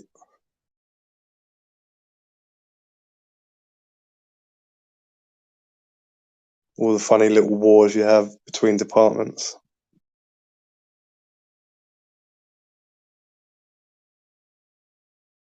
And then you all go out after work to the pub and get smashed anyway.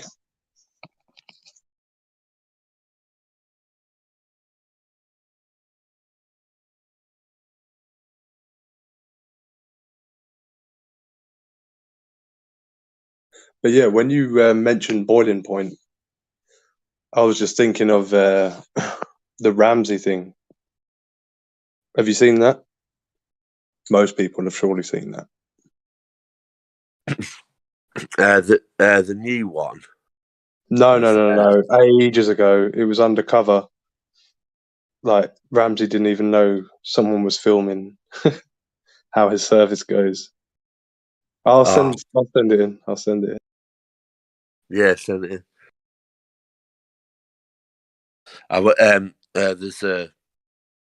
There's a show on at the minute about the Savoy. And Ramsey has a restaurant at the Savoy, and they were talking about like the wallpaper. It costs like $1,000 a meter.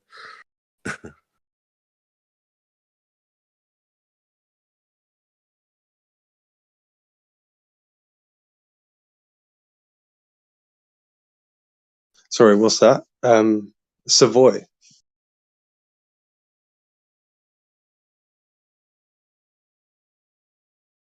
Is that what you said? Sorry.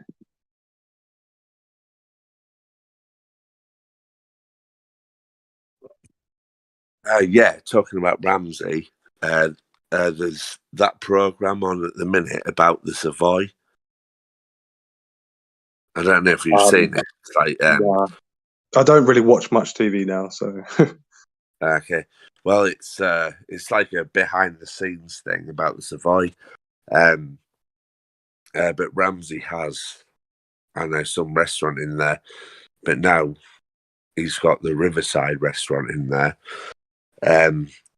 Yeah, so it was about that opening up, but yeah, the wallpaper on one of the walls was £1,000 a meter. Fucking hell. It's crazy, isn't it? Yeah, he gets stupid money. Yeah. Quite a lot of things. But yeah, when you watch that, man, like, I've worked with some crazy chefs, but just how these people hold their tongue, like with the way that Gordon talks to them. Yeah, I don't know, man. Most of the people I've worked with would not stand for that shit. Yeah, absolutely. I've seen it sort of both ways. Where, right, as a front of house person, restaurant manager, or humble waiter, or barman. I've been all three. I hate the Gordon Ramsay thing because it gives your everyday chef an excuse to feel like he's above his station and kind of go, fuck you, blah, blah, blah, and have a go. And it's like, no. Right, yeah, they think that's the way. Yeah. It's like, oh, yeah, I don't care about my food unless I belittle the rest of my staff and F blind and yeah, it's not how it works. Absolutely not. And I almost lost my job, but I shut the kitchen. I shut the kitchen once where the chef was on such a tirade, and I went, she wanted rice instead of chips. Go out and fucking kick her in the cunt and tell her fucking right, yes. So I'm really gonna do that, aren't I? Yeah, I'm really gonna say that. You know what? You can help me out, or you can just be a dick. I shut the kitchen. I went, all right, and I went to my manager and I said, the chef wants to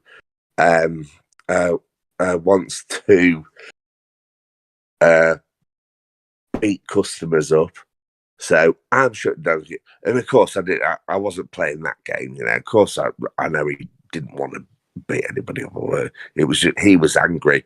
But I went, chef's seen his ass. No, but I'm shutting the kitchen. Fuck it. Tell them all to go and get fish and chips. I don't care. Just my head in, you know, why? Especially, you know, in a pub like where I was working, you know, yeah, they did nice meals, but it was like lasagna and pasties and steak pie and fish and chips and, you know, pub grub. Like, yeah. Like how you can get that angry over something that, well, they could go down the road and get it anywhere else. It's like, you know, we've not fucked up the caviar. Do you know what I mean? Yeah. It's like it's a case of, to me, it's no a case need of, for the amount of anger. Sorry, for such a, no, sorry, go on. Yeah, mate, sorry.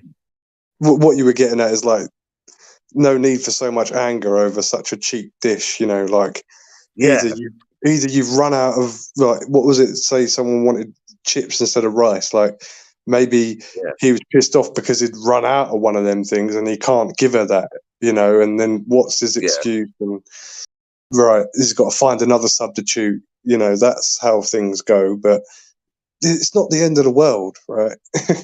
Yeah. It wasn't sea bass or also, fucking lobster, you know. yeah, exactly. But also, don't you know, don't have a go at people who aren't responsible for that issue. You know, like that particular chef would turn around, have a go at all of us. It's like, well, it's not my fault you didn't roast another beef for the Sunday lunch. Don't turn around and start shouting at me. Do you know what I mean? Like, and shit hits the fan and things go wrong. People get under pressure, and I'm fine with that. You know, like in the heat of the moment, you might have a go at each other and whatever. That's fine. That's work. That's hospitality. That's how it goes. But you never belittle another person, you know, and just because you're the chef. No, I hate it. I hate that attitude. Absolutely not. Yeah, I was lucky that the head chef that I worked with most of the time, because we worked at loads of different places, we had like a team. He always had the customer first, so you know he would never react like that. If it was, you know, he would take it out on the rest of the chefs because it probably would have been their fault, right? Yeah. For not like you say, not having that extra bit of meat ready or defrosted or whatever. Yeah. There was one I really loved. This chef that I hated and didn't get on with. There was one moment where actually, we kind of just really had a moment because there was an order came in, family of 5, so it was 5 fish and chips with baked beans and gravy. Easy, all the same meal. How easy is You that? looked at fish and chips with baked beans and gravy. That's repulsive. What the fuck? Anyway, Yeah, that's a weird he request. made it up. He put it on the thing, and he said to me, and I'm a northerner, and bear in mind, this was at a pub in Cornwall, so like southeast England. And the chef went, there's the fish and chips for your northern fucking mates. And I went, hey, hold on, we don't know the northern yet. Northerners don't eat fish and chips, gravy and beans. Anyway, I took them out, and of course, it was a table full of northerners. And I went back into the kitchen. I went, yeah, chef, you were right. They're all northerners. Oh, it was. I've never felt less. Like, I've never felt more ashamed of my, like, bloody heritage or whatever. I was so appalled. was like, oh, fucking Northerners. I was like, hey, we don't know any Northerners. Took it. Oh yeah, fucking Northerners. I bet you're trying to say to him like, I'm from up north, but I think that sounds disgusting. So Yeah, not all of yeah. us. It was like, it was like, yeah. I was trying to defend my people. Well, so, but but I wanted to say to the 5 people who ordered that horse shit, you're letting me down here. I've worked in Cornwall for 2 years. I've almost got my badge.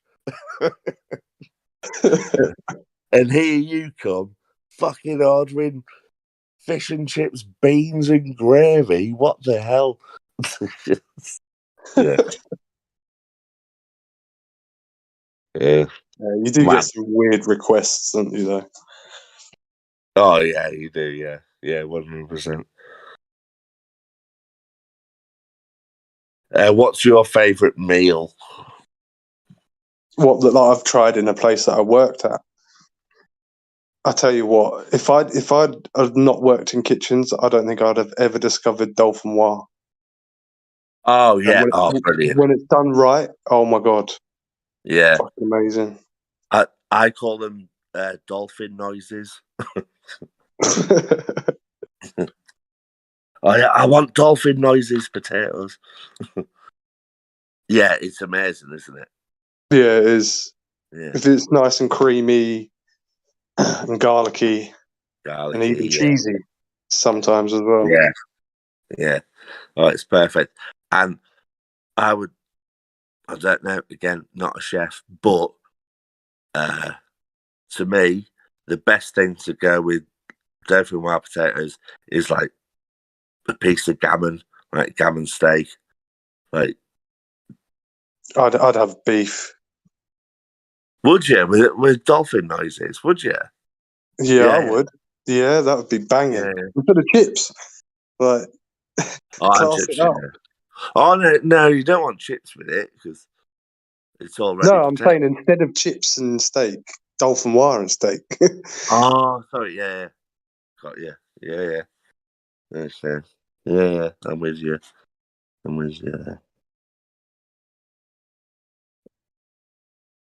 But yeah, there's been quite a few things. I can't really think off the top of my head though. But like panna cotta is just I would have never discovered how easy that is to make if I didn't work in kitchens as well. It's like the easiest dessert to make. Not that I'm a huge fan of it, just how just when you discover how simple all these things are. Yeah.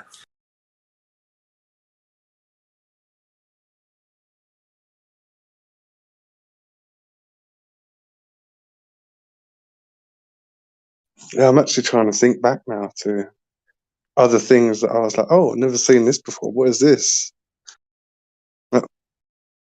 Yeah, same, man. Yeah, I'm doing that. Fondant butternut squash. I'd only seen that in a few places I worked in, and that was like, oh, wow, that's a bit different, but it's tasty. What's it called? What was it? Like fondant potato. Off. Like fondant butternut squash. Okay, I love a butternut squash, fondant potato. Yeah, what's it like? It's like shaped in a circle. Like to fit a ramekin almost. Oh yeah. And it's like submerged in oil. For days. Right. Yeah. And yeah, you cook you cook them in the oven while they're submerged in oil, and they're just so moist. Yeah. It's just like so. It's just got so it was much just, flavor. But for me, it was just like because I hadn't seen it before. Right? Like fondant potato was so popular. It's like it's just. But like just seeing someone do it butternut squash, like oh wow, that's a cool idea actually. Yeah. Yeah. Do you know? Have you heard of a Yorkshire salad? No. So like on a Sunday, like roast beef, you only do it with roast beef. But a Yorkshire salad with the beef, or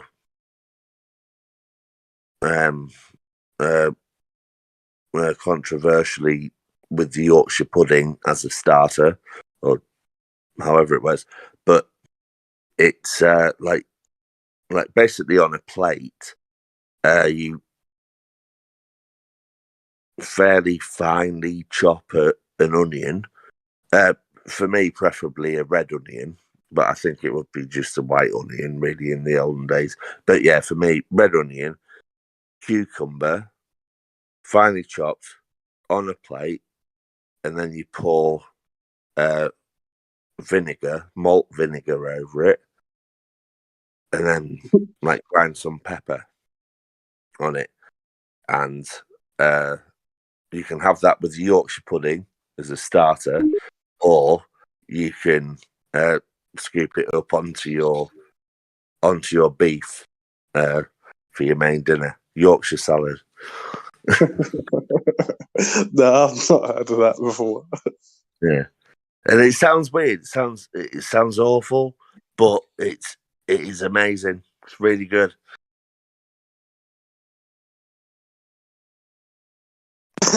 Yeah, it does sound a bit strange.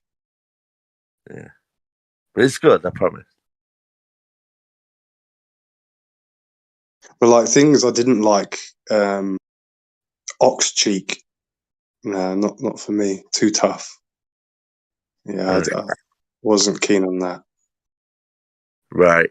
Yeah, I've never tried ox cheek. I've had oxtail soup, but I've never had ox cheek. I had steak tartare once. See, that I could probably go for because I like my steak blue. Oh, do you? Yeah, yeah. Well, I like mine rare. But when I was 16, me and my brothers went. My dad took us to the south of France, and this is how uneducated I was at the time. On the menu, I saw steak tartare, and I thought, oh right, well that's steak with tartar sauce. Yeah. And like, why would steak come with tartar sauce and that? But anyway, that's what I thought it was. So I ordered it, and it came. It was like this lump of raw meat with the pickles around it, and an egg yolk in the middle. And I just looked at my dad, and he went, "Oh yeah, that's what it is." I was like, I thought he turned to you and said, "Come on, eat up, son. I paid good money for that." Yeah. No, I think he did stitch me up because he was like, "Oh yeah, that's what it is." Yeah, all right. Anyway, the waitress was really nice, and she was like, "Oh, I think he has forgotten how to eat the steak tartare." So he explained to me what to do, and I did it, and I ate it. And you know what? It wasn't bad. I enjoyed it. It was fine, but because it was raw and there was quite a lot of it. I think usually there's maybe not as much as that. There was quite a lot. It was really heavy on my stomach for like the whole night. But yeah, no, I was glad that I tried it. I was glad that I had it. It was.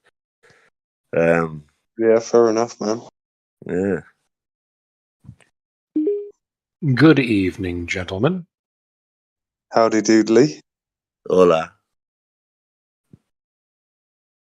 So, Jamie, as far as I can tell, you're new to the server. Yeah, fairly new. Yeah.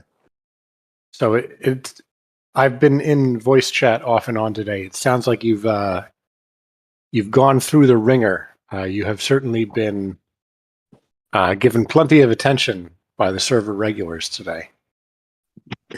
Yeah. Well, probably because I've caused attention for myself. Like I didn't mean to, but No, I I like mean you engage them in conversation, and I will say that my experience on this server is that more often than not, you will be in conversation with more than one flat earther at a time, and that can sometimes be to your disadvantage. Because when you have more than one person speaking with you, they can bring up multiple strains of conversation, multiple topics, and it can lead to a disorganized conversation rather than an organized one. Yeah. Yeah. So, for Agreed. example, I recall that one of the topics being discussed today was tides. And granted, they stayed on the topic of tides for a long time, but there were maybe 3 or 4 of them engaging you and dealing with different issues about tides. So yeah, I would recommend, and this is not, I mean, obviously I can't tell you what to do on the server. Personally, I would recommend that you try to engage 1 or maybe 2 of them in conversation at a time, and simply request that the others respect that. Simply because it can be difficult to have a coherent conversation when you are being pulled in 3 or 4 or 5 different directions. Yeah. Yeah. Agreed. It's nice that it's chilled out now, and I'm speaking to Jim Jam there. Yeah. And having quite a chill conversation. I do get a bit Just passionate, provide evidence. when we're talking about like the flat Earth thing and stuff, and I really try to like listen to others and not make a drama. But I love drama. But yeah, I do get a bit passionate. So I know I've interrupted people before, and I'm sorry for that. But thank you for explaining to me.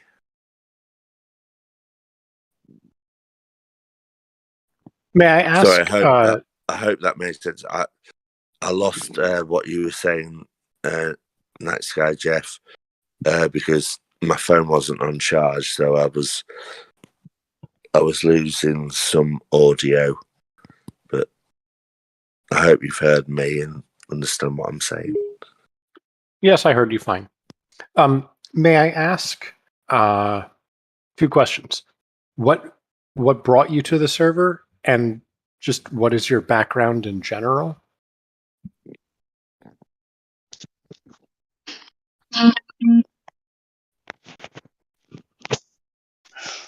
Yo, Jeff. What brings you out of home, bro? I never see you in VC. You're always in text chat.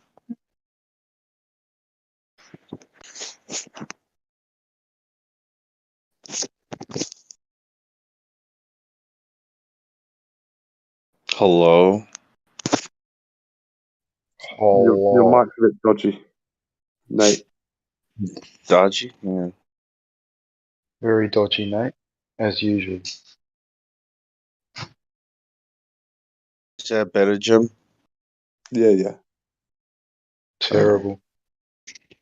Terrible. Oh, shocking.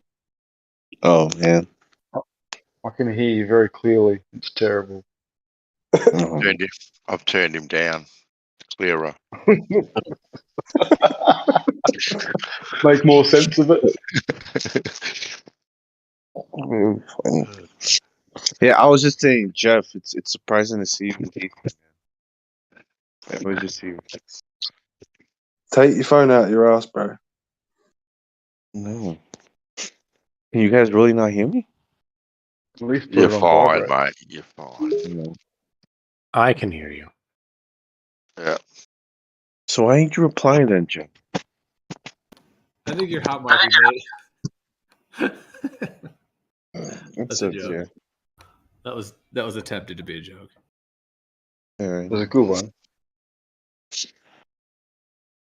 So what are we going to shower each other about? Well, Rocky has been saying that to Jeremy, even when Jeremy's not hot micing. He tells Jeremy he's hot micing. Yeah. Miking, really? Yeah, I love it.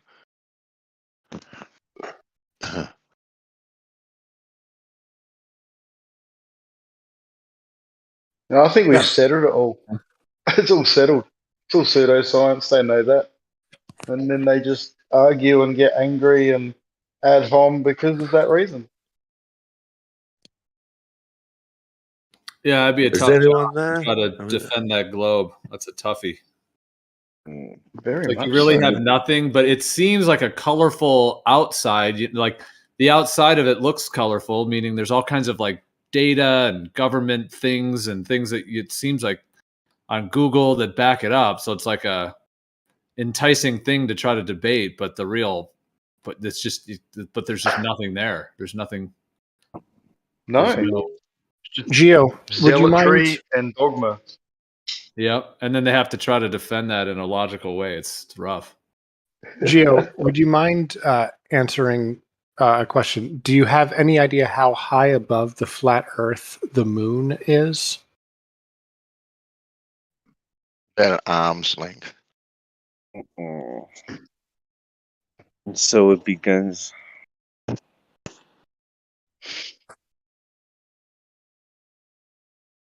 Looks pretty close, doesn't it? Like when you look at it, it looks pretty close. How close there? So like, do you feel you could reach out and grab it close? So sometimes, most definitely. I mean, when I'm 7 miles high in an airplane, the moon doesn't really actually seem any closer to me than when I'm down on the ground. Well, yeah. It doesn't, and it doesn't look any larger from 7 miles above the surface of the Earth. But it looks close though, doesn't No, it? but if it was 10,000 kilometers away from us, going 7 miles wouldn't change the fucking view one bit. It would change it more if it were only 10,000 kilometers away than if it were, say, 400,000 kilometers away. Really? If we knew what the medium was, Oh, yeah. what do you mean? If we could verify everything in between, then definitely. Well, that's a bit of an assumption. Like if you've Yeah, seen but- something that's 10,000 No, kilometers Bandsaw, away. it's actually a simple question of geometry. If something No. Yeah, bandsaw. No. What does something that's 10,000 kilometers away look like?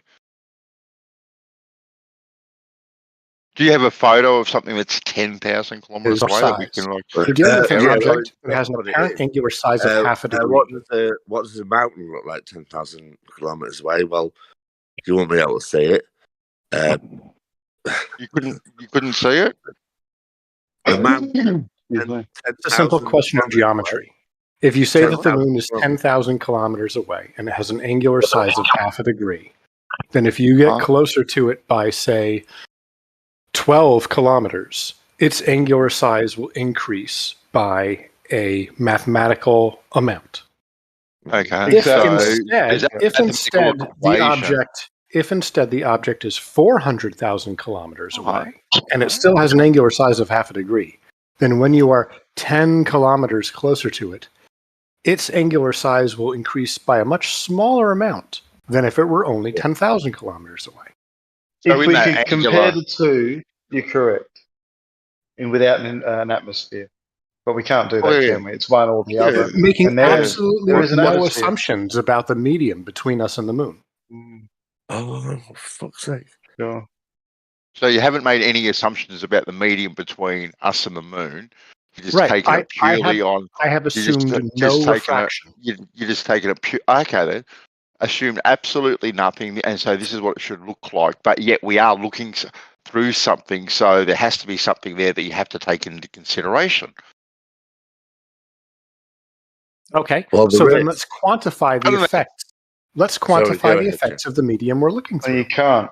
You can't. Exactly. It's dynamic, right?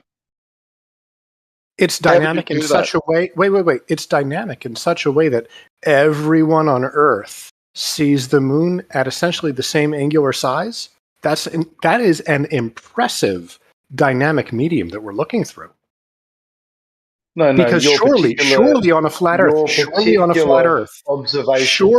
a flat Earth, there are some people who are physically closer to the moon in distance than other people. And yet, the angular size of the moon is essentially the same for all observers on the moon.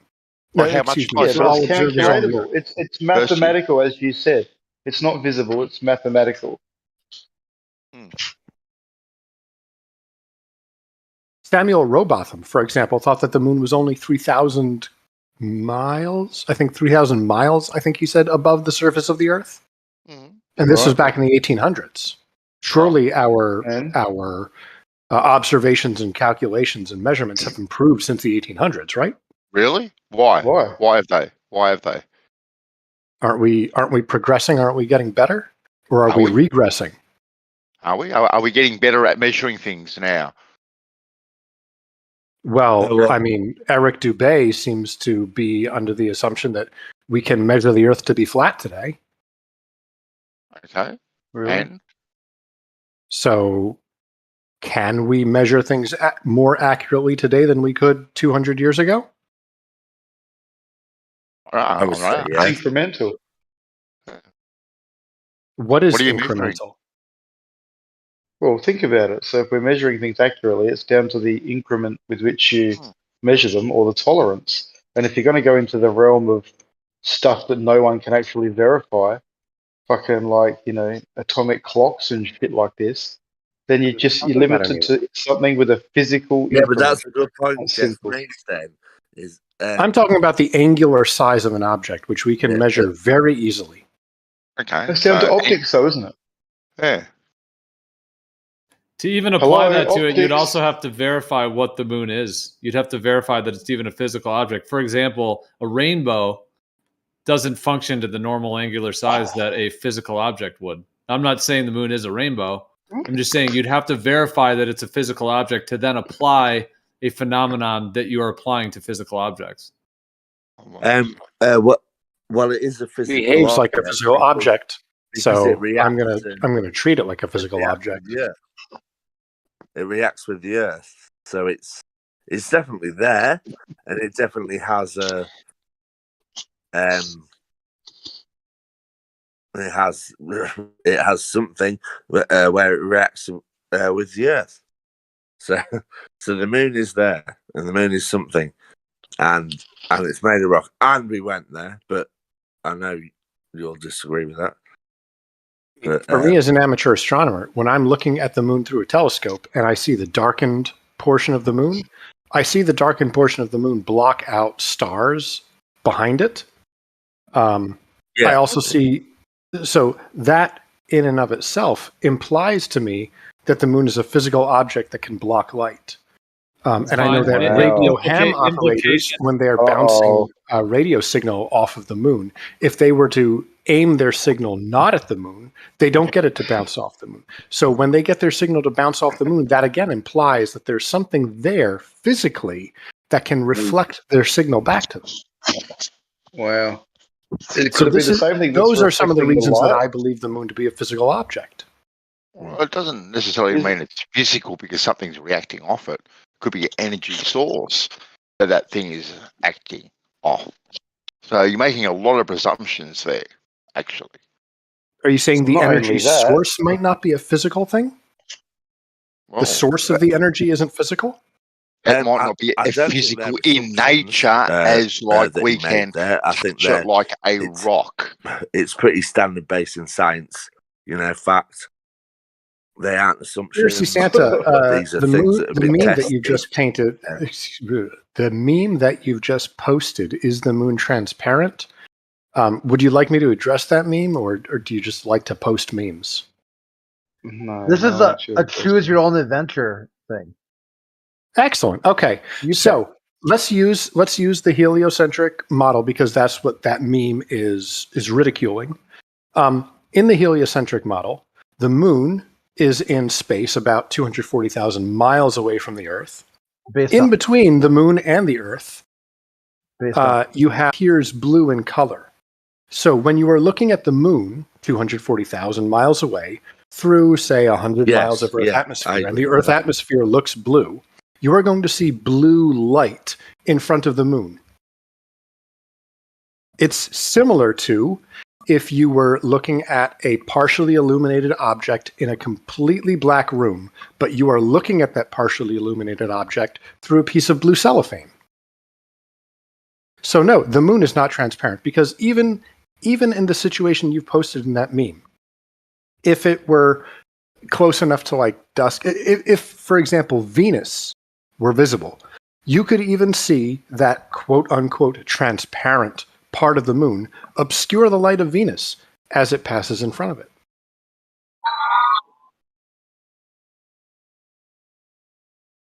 Wow. And assume physical object. Just I'm just giving you reasons why I believe it's physical. You use the word. I can see it block the light of other things. Check. And assume You physicality. can be heard, Gio, if they're just over talking you. I was just going to say, you used the word implication before, and I was going to say implication is not verification. So just because you're implying giving you reasons why I believe the moon to be physical. You said I'd like to hear reasons from you why you think the moon is not physical. Well, you said because it blocks light, therefore it's physical, and we call bullshit.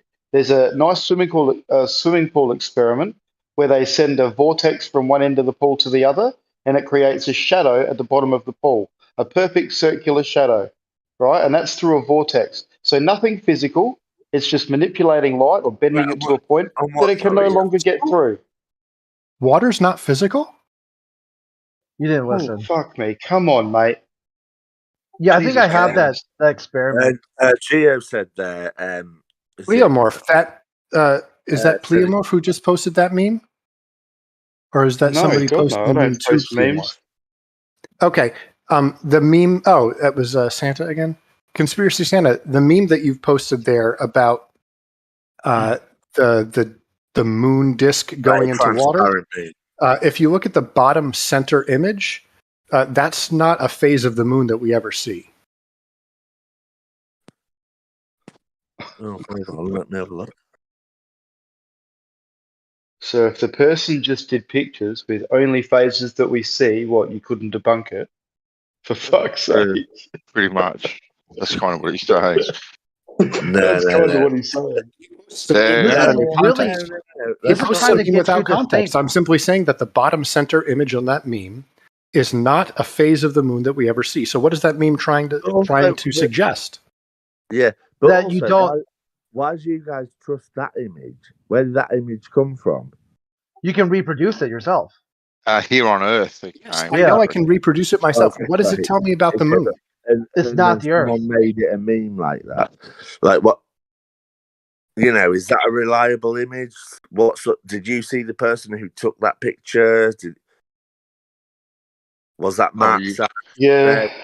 Well, you can see the person in the image, can't you? So it looks like a person. Who made that picture? But yeah, you could be right. That person's or who that took that person's picture? image could be CGI'd over the top of it. You're probably right there. Does, and with the greatest respect, you can't just like animations that. depict stars shining through the moon on their Were you there flags. when this happened?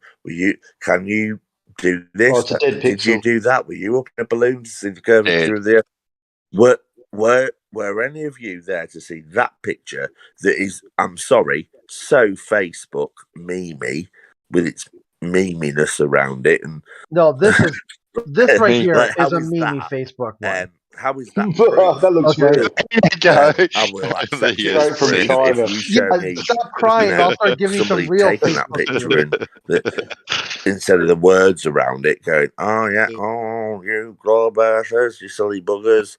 Hey, Craig, what is the one? What's the second to last one you posted? What is that one? It shows the guy dipping it in the water. Yeah, like the fluid of water's above and water's below. Yeah.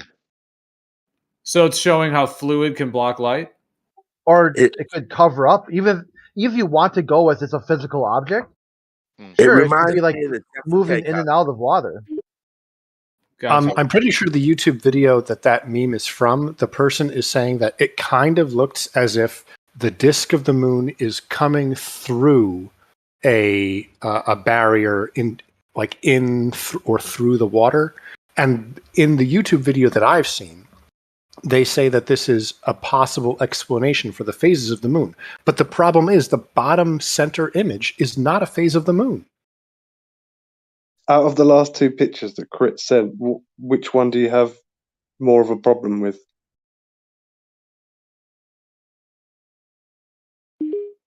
Look at this one, guys, from Physics Girl. Watch what she does in the swimming pool. I just That's what I was yeah. I've seen this one. I got a gift She of this. puts I a couldn't find plate it though. and moves a plate through the water, and the vortex behind the plate blocks out the light. So Yes, it's that's called interesting that she refraction. has to put a plate in the water, isn't it? It's simple. Through a It's simple medium. refraction. It's almost like something's moving through the medium up there and doing what it's doing, isn't it? Strange. It's just refraction. She explains it in the video. Of course. I never said it wasn't. You guys said things physical need to obstruct light. And if you Yes, guys in are going to this say case, it's clear water. water is Water is physical, obstructing oh light. my God. What is Right, physical? and what is the medium? How have you verified the medium above our atmosphere? How do you know what that fucking shit is? I haven't personally done it. So how have you verified the Right. medium between us and the moon? I don't need to. I'm not making claims. You're claiming that we've got distances, we've got angular sizes, but you don't even know the medium, mate. It's a little bit hard to do any science, isn't it? Even more so, a claim about Very Earth. easy to do science. You're looking away Oh from dear. Earth. Pseudo, maybe.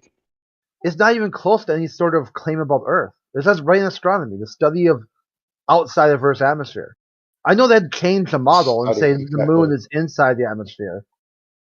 Yeah. That just makes it worse because it, Yeah. Show that article. The document or the article that says the moon is quote unquote inside the Earth's atmosphere because there are a few particles per cubic centimeter. then you're Congratulations. contradiction. That'd be a It's called the contradiction. exosphere. Inside and not inside at the same time. It depends That's why on flat what Earth you're is so calling powerful. the Earth's atmosphere. Oh, just change the meaning of words. That's another one. Yes, because for the layman, the Earth's atmosphere extends about 100 miles. But for the astrophysicist, the Earth's exosphere, which they consider part of the atmosphere, extends hundreds of thousands of miles, even to the moon. But to the average person, just like to the average person, if I say, what velocity are you going? You'll just give me a number, but you won't give me a direction. But to a physicist, if I ask you, what is your velocity? You have to give me a magnitude and a direction. No shit, wow. That's so deep. So deep. So is astrophysics pseudoscience or actual science? Oh no. Oh, come on. We just got to hear it from him, don't we? No, I'm not going to answer get that the sound bite. Oh, I know you won't. Yep. Pretty sad, isn't it, that you can't answer a simple question? It's Awesome, interesting. buddy. It's interesting that the channel regulars don't abide by the server guidelines. Oh, What server guidelines? Attacking others for their beliefs/perspectives, ridicule or laughing at other people, insults and insult-related attacks, abusive behavior, What have I including done? emotional What have I abuse, done? physical threats, or any other What have I abusive done? treatment of others, List it. controlling/dominating behavior, bullying, criticizing List other it. members at an Oh my abusive, toxic God. level, We've condescending. all read it. Do you I'm want sorry. a I'm list just where reading. someone I'm just did reading the something? This is server's. a I'm great just reading the obfuscation server's from the rules. question. I've never read these Great guidelines. This behavior. is a great Wow. obfuscation from Who the broke question. it? I've never read these guidelines before. This is crazy. And you Oh, just, I thought Yeah, who you broke the had rules? to. I thought you had to read Yeah, to you're right. agree below to gain access to the platform. To agree to Who all of the broke the guidelines rules? above, type bang agree into the text No, box Jeff is below to right. gain access to the Earth Oh dear. Awakening's All right. platform. White, All right. you've been So if breaking you the want to rules. get out, He feel does free. make a point. He does make a point.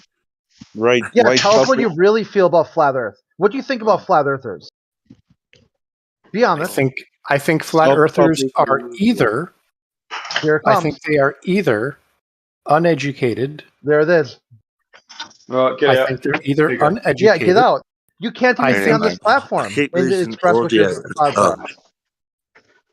There you go. I think they are either uneducated I think they are misled, or I think they are being intentionally deceptive. All that you just Steve, now, busted. See, now you've lost me. I was going to Feelings defend mutual. 100%. I was going to defend you 100%. I don't Stop think they were breaking the rules, manipulating guys. at all. Yeah. No. Especially you, Jamie. You've been breaking the rules. You're a bad boy. Bad boy, Jamie. I don't mean to be You're a breaking them, bad boy. but if I am breaking them, I'm breaking them in the right way. Right. I mean, you should at least try to understand someone's position before you just start squawking about it and playing the victim card. Oh, sure. Pseudoscience triggered him big time, and then he just went straight to server rules. Yeah, that's like the Ben server rules said, a couple days model ago. You're a little afflicted. behind. You're model afflicted. I'm model afflicted? What does that mean? You just stop thinking. Yeah. You're wrong. I think all the time. So stop making assumptions about me and try again. Yeah, right here. Hey, come on. Let's Carl be nice to Sagan. each other, guys. It's been Otherwise said that astronomy is a humbling and character building experience. You just debunked Sagan in like one. All they do is ask you, what do you think of flat Earth? You are neither humble nor character building. Then he goes on to say, perhaps Come on. there's no All right, better crit, demonstration of the chill, folly man. of human conceit. Because now you really just getting personal, crit. You know, Well, did you just miss what he said? Santa thinks that this quote from Carl Sagan is worthwhile, while he probably doesn't think any other quote from Carl Sagan is actually worthwhile. He's going to cherry pick this quote from Carl Let's Sagan. have a conversation. No, Sagan's you know great. what I think's quite funny is that me and Global were having a really good chat, and then you came in and look what it's descended into. You know? He had to derail it. Yeah, Well, absolutely. we were having a chat. I wouldn't say it was a you gotta good let chat. somebody who lives in reality be in the chat though. So Crit's the only guy. So you're kind of like damning what you've just done yourself. You know? Yeah. Well said. Yeah, that's true. Yo, Jamie, whose side are you on? Come on, guys. Can we all just get Jim, along? that's correct. Well, I'm on the Globe Earther side, but it's not a side. That's what I believe. But Right, I will cool, I will back up a flat You're earther really not, if You're not. somebody's going to be rude. You know, There's if like somebody's going to be rude. people attacking one person. Like, let's just get along. Yeah, It's like you want to go away from that point, didn't you, Nate? Coriolis? Anyone? I don't know. Yeah, change the subject. Yeah, it's going to boil down to the On the same earth. claim. Something, He's just man. going to, no matter any of the context, he'll just say flat earthers are uneducated, they're stupid, they're Let's misleading give him people. a chance, Chris. Let's not decide what he's going to do because I He could just also said he exposed himself. Let's make a new topic. Yeah, there was a British- conversation Question, happening. honestly, Santa. There was You a asked what I thought about conversation flat happening. earthers, and I gave you my honest answer. I think Yeah, that you're you did- either you did ignorant, ask- or you're uneducated, or you are intentionally All deceptive. right. All right, we'll stop with the uneducated kind of comments and all that sort of stuff. It's, you've Would you like me to give you evidence for why I think that flat earthers are uneducated? You've Hey, had your moderator in the court, please. Yeah, you've had your say. Now stop with the uneducated kind of comments. I can give you evidence for that claim. Now I've just told you once again to stop Look, it. guys. All right, last warning. All right, I don't care about your evidence. Just stop it. You're still running You from ain't gonna the do. Listen, Vansa, pseudoscience. he ain't gonna do a damn thing. Yeah, he's gonna leave. That's what I thought. Yeah. I he could got tell just called by, out. I mean, I hate to say I appeal to tone, but you could just hear it in his voice. Just despise, just hatred. He just it was just oozing, just ready to come out. I just feel like I just had to pop that pimple and just let it really show. Jesus. Pop the pimple. Don't be sympathising with him, Nate. What? No, I just wanted to have thought a he was great. conversation. I You know? thought he was I great came in and there was a conversation, and then it turned into a fight. I was just trying to get back to the convo. I wasn't on anyone's side. Oh, that never happened. It's never happened before.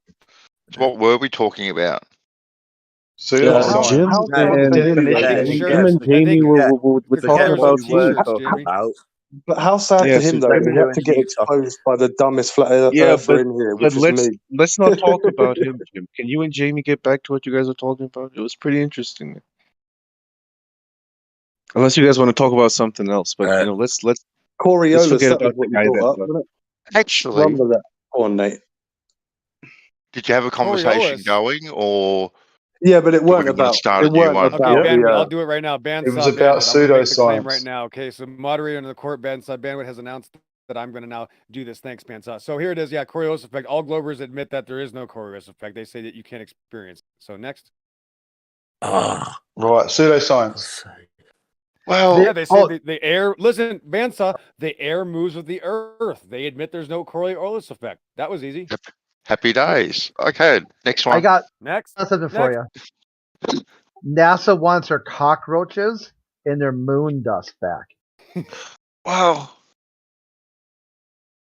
we had a conversation going. We had a conversation going last night, if I remember, in regards to water dowsing, right, and astrophysics, and can we do cause and effect scientific method on water dowsing compared to astrophysics? And Nate, you sent me a link in regards to an experiment in 1933. Do you remember that link that you sent me? The Fritz Winky. Okay, you know, so in regards to the Coma Galaxy Cluster. Remember that one? Yeah. There's a search for a dog, man. Did you read it, Ben? Yeah, I did exactly. So we were talking about the scientific method and how cause and effect scientific method we can do on water dowsing, and we all agreed with that. We could go through all the steps, dependent, independent variables, manipulate this, that, and the other, and come to a cause and effect with water dowsing. Everyone agreed on that. And then we started talking about astrophysics, right? And can we do the same sort of stringent scientific cause and effect method on that? And you were in disagreement with the room, and you said, well, yes, we can. We can do this. And you sent me a couple of links that I did read in regards to cause and effect science with astrophysics. Now, one thing that I did notice in one of those links, that these things that are 722 trillion light years away, how we do cause and effect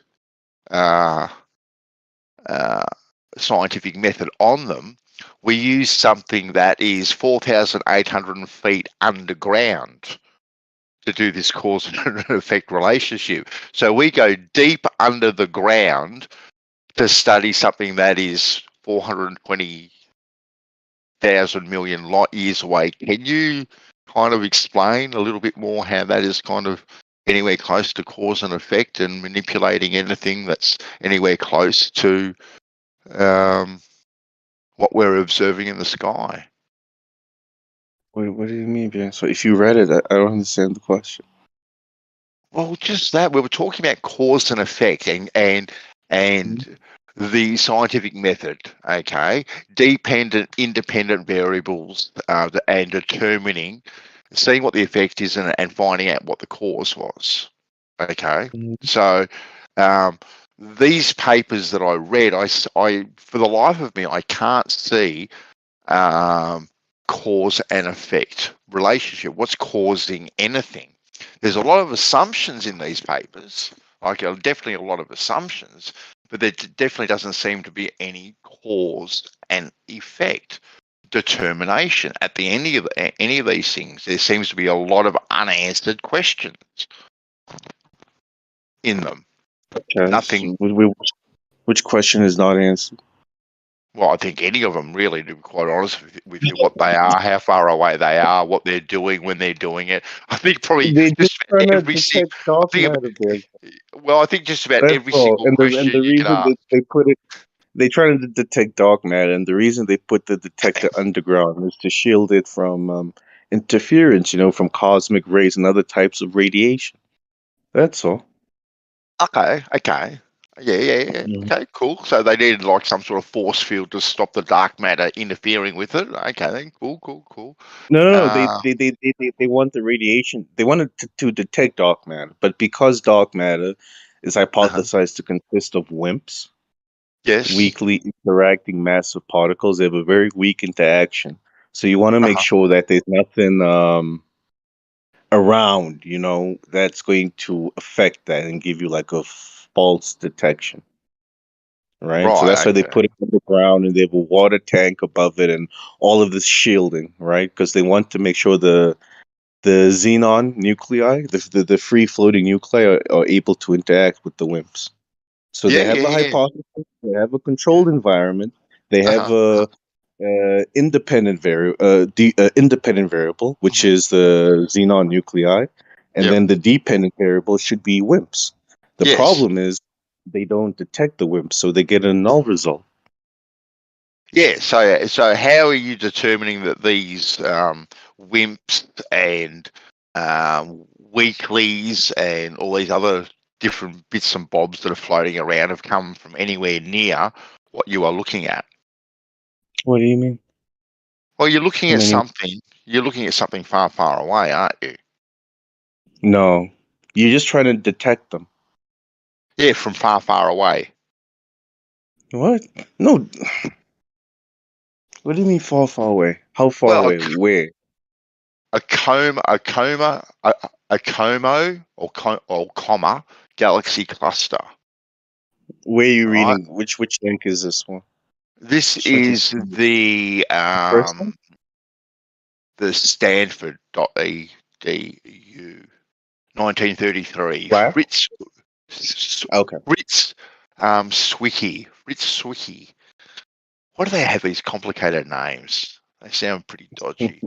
Yes. Realise that the most of the matter in the Comet Galaxy cluster was invisible. Okay. So the Comma Galaxy is where? That's far, far away. It's a Comet Galaxy from far, far away. Yes. Yeah. Correct. So it was Okay, looking. cool. It was looking. Okay, cool. I was right. Yeah. So Yeah. So I was right. But the only reason they mentioned that is to just set the background as to why we think WIMPs exist. We had this observation in 1933 where we looked at this galaxy cluster, and this galaxy cluster was rotating or moving in ways we did not predict. So what's causing that movement? We think it's dark matter / WIMPs. Exactly. So now this dark matter WIMPs you've tried to detect from 4,080 feet underground. We tried it. Yes. We tried to detect it exactly right. Yeah, I did read it correctly. So something from the Comet Galaxy far, far away. No, not that. Because the idea is dark matter is not only in that Karma galaxy, it's everywhere. Oh, it's everywhere. So we're studying the Comet Galaxy in the air. And that's where studying that galaxy far away is when we first notice it. Okay. And the idea is, if it's there, it should be everywhere. There's no reason why it shouldn't be here amongst the air you and I breathe or underground, whatnot.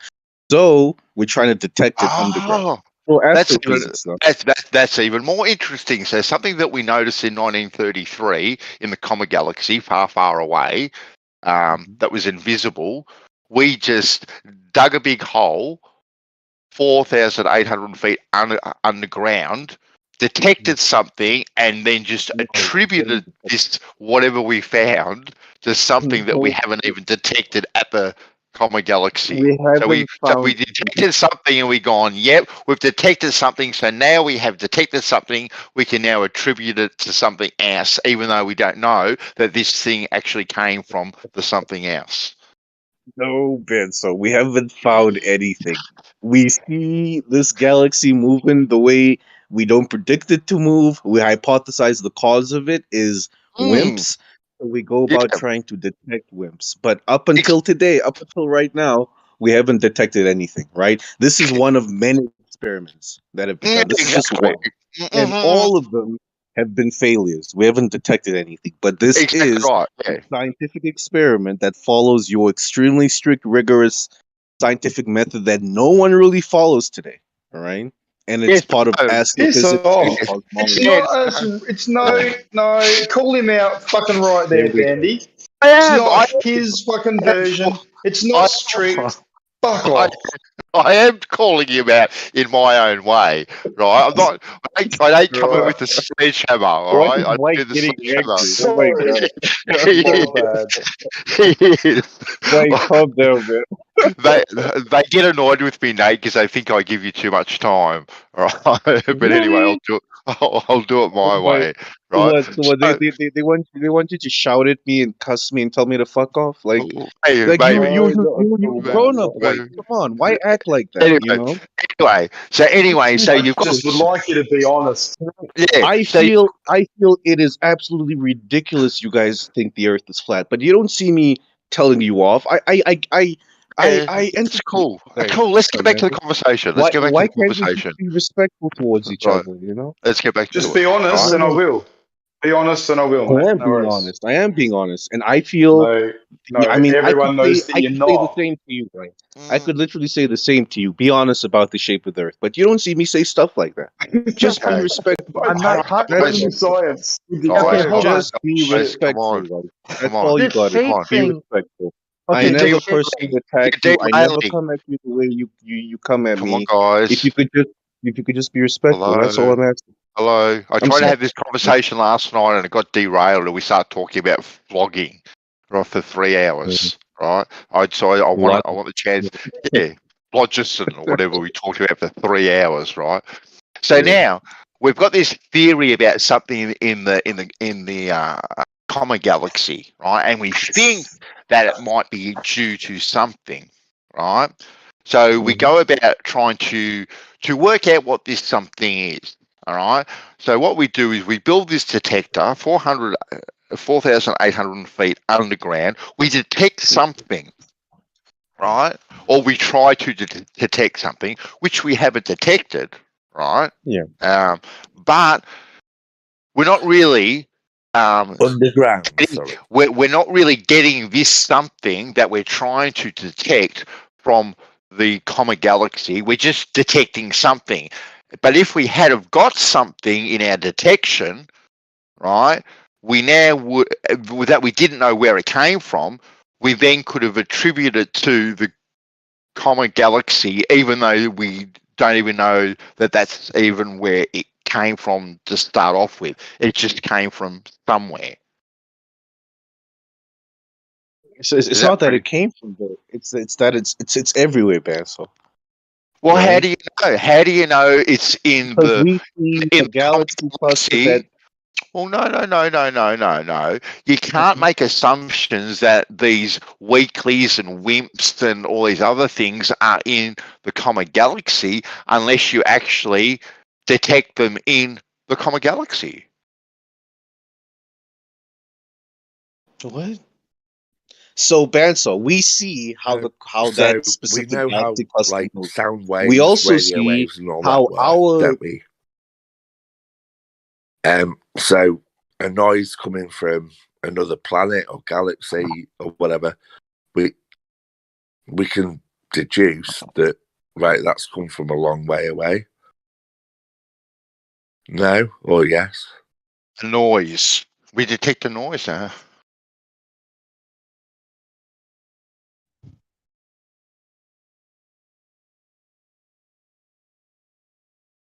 I just find it. I just find it a bit far fetched to say that we're going to detect something from anywhere, right? We don't really know where it's coming from, what we're detecting.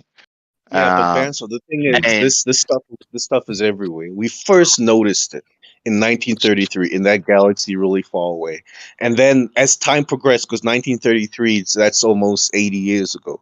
As time progressed, we realized that this effect we see on that distant galaxy cluster affects our galaxy as well. We see it in our Milky Way as well. Our Milky Way moves in ways we didn't predict, and it's the same thing that happens with this other cluster This other galaxy cluster we see far away. Correlation So is not it's not fucking causation.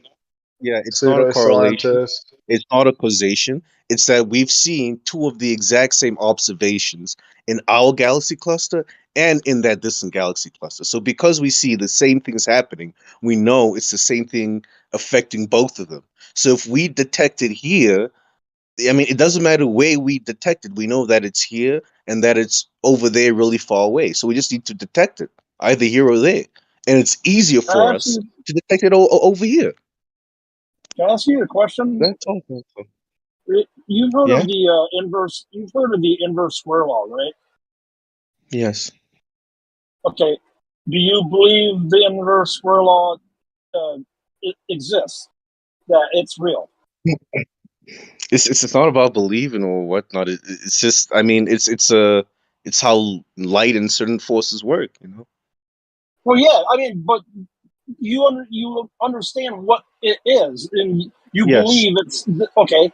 So, can I I ask you understand what it is. how can you possibly believe, knowing that the inverse square law exists?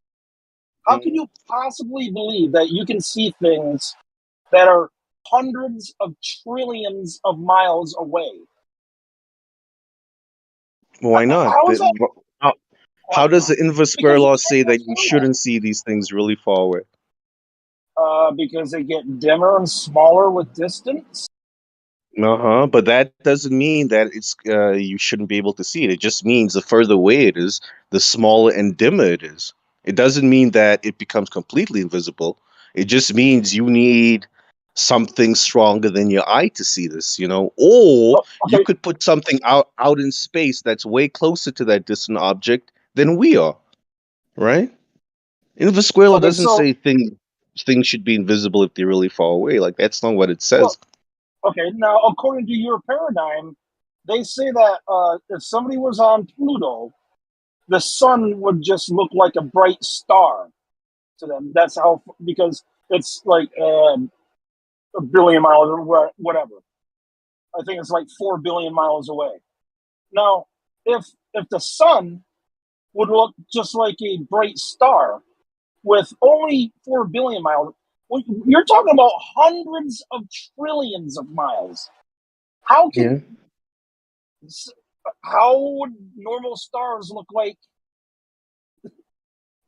I don't understand how you can Because think this. so when they say that, they mean if you were standing on Pluto and just using your own eyes to look out at the sun, it would just look like a star in the sky. They're not saying if you took out a really big telescope and put it out in Pluto's orbit and then started looking at the sun, it would still look like a star in the sky. And that's not what they say. Number one. Number Well, two, no, hold on when for a second. we look at these distant galaxies and these distant stars, we're not looking at them with just our naked eyes, because then Hold we on. wouldn't be able to Hold get on for a all of the second. information we. I didn't say anything about telescopes. Okay, you're I saying know that the you star. didn't. Hold on. Let me finish. You're saying that the stars that I see at night are hundreds of trillions of miles away, and I just see them with my naked eye. How is that possible? From hundreds of trillion, how can I see them when on Because Pluto? there's If you nothing hold in on, let me between. finish. Let me finish. When somebody on Pluto would, the sun would just be look like a bright star. That doesn't make any sense whatsoever. How doesn't that make sense? If you're looking at Because at the sun from Pluto, it just looks like a star in the sky. The same way when right, we're and looking you're at only 4 at billion. Hold on. at distant. Hang on, bro. Now it's my turn to talk. When you're looking at Sorry. distant things in the sky, they just look like lights in the sky because you're just looking at them with your eyes. That doesn't defy any laws of physics. That doesn't tell us that the inverse square law is wrong. I mean, there's nothing fantastical about that. If the sun is really far away from you, it's not going to look like the sun in the sky that we see. It's just going to look like a light in the sky if you're standing on Pluto. Now, if you have instruments, you know, instrumentation, telescopes, things that allow you to see things far away in greater detail, these things aren't just going to look like stars in the sky anymore. If I'm on Pluto and I have a really strong telescope in Pluto's orbit looking at the sun, I'm going to see a lot more than just a star in the sky. And those are the Okay. instruments we use to make observations of these things really far away. We don't just look at them with our eyes. I'm not talking about instruments and looking at things that are far away, okay? I'm only talking about the naked eye, okay? So if you're Okay. looking at the sun with your naked eye on Pluto, and it just looks Mhm. like a star, and you're only 4 billion miles away, Mhm. how is it that the other stars that are hundreds of trillions of miles away look like stars? What should they look like? It's like there's no. What do you expect? Are you, like, what is your conclusion here? Do you think we shouldn't be Well, able to see distance, they these get stars dimmer. really far away? Yeah, you shouldn't be able Uh-huh. to see them Why not? What about because of the physics says inverse you square shouldn't be able to law. see them? What in the The inverse square law says that these stars really far away should be invisible to the human eye? Tell me, where in the inverse square law does it say that? because things get dimmer and smaller with distance, and if the sun looks like a normal star from only 4 billion miles away, those things that are hundreds and trillions of miles away shouldn't be visible at all because they But get the inverse dimmer square law does and. not say that. It doesn't even talk Yes, it does. about things. No, the inverse square law just says that a how can I put it? You know, a specific attribute is inversely proportional to the square of the distance from the source of the thing giving this attribute. So whether this attribute is a force like gravity, whether it's light being shone, you know, all it says is that the quantity, the intensity of this attribute is proportional to the square of the distance from the source of it, right? Okay, So exactly so. the further away you get from the source, the less intense it should be. But it doesn't say Exactly. that there will be a point where you don't receive any of the attributes or the qualities from the source. Nowhere in the inverse square law does it say that you're going to reach a point where the light from that star isn't going to reach you, number one. Number two, the inverse square law doesn't take into account the properties of these things we are looking at. A star could be really far away, but if it's a really massive star and it has a lot of fuel to burn, it's going to shine really brightly so that it doesn't matter how So far it's away it is, we can still see it. pseudoscience then, It's because not you can't pseudoscience. verify this. It's You can't all verify it. fucking pseudoscience. No, you can't. It's not pseudoscience. How do you verify the size of it? Is it what, by the intensity? By the presumed The size of a distance? what? How? How do you The verify size what? of some sort of fucking gas giant out there. How do you verify You anything in look. space? So number one, you can determine its mass by looking at the charge to mass ratio from the light it emits. Oh, Number two, and how did you verify that it actually was that heavy? determine. I'm trying to answer your questions, White. You can also No, you're determine its not. Your mass. definition of I am. verify is not even verify. I just No, told you you're not. how you can verify I its said, how mass did you by verify looking at it? the charge to And you mass chose ratio. to use words that weren't verified. Okay, tell us again. How did you verify it? The mass. I'm Go. telling you how. All right, I'm telling you how. You can, number one, verify its mass by looking at the charge to mass ratio within the light this body emits. Number two, you can also determine its mass by looking at how it affects the orbits of other things around it. This has been done even within our solar system. We do this all the time. I think it's the most common method used, using something's rotational velocity or orbital velocity and how that is affected by other things around it, right? So that's So two nothing common ways. physical. All What do just you mean physical? That observations. is You're observing things and then making assumptions.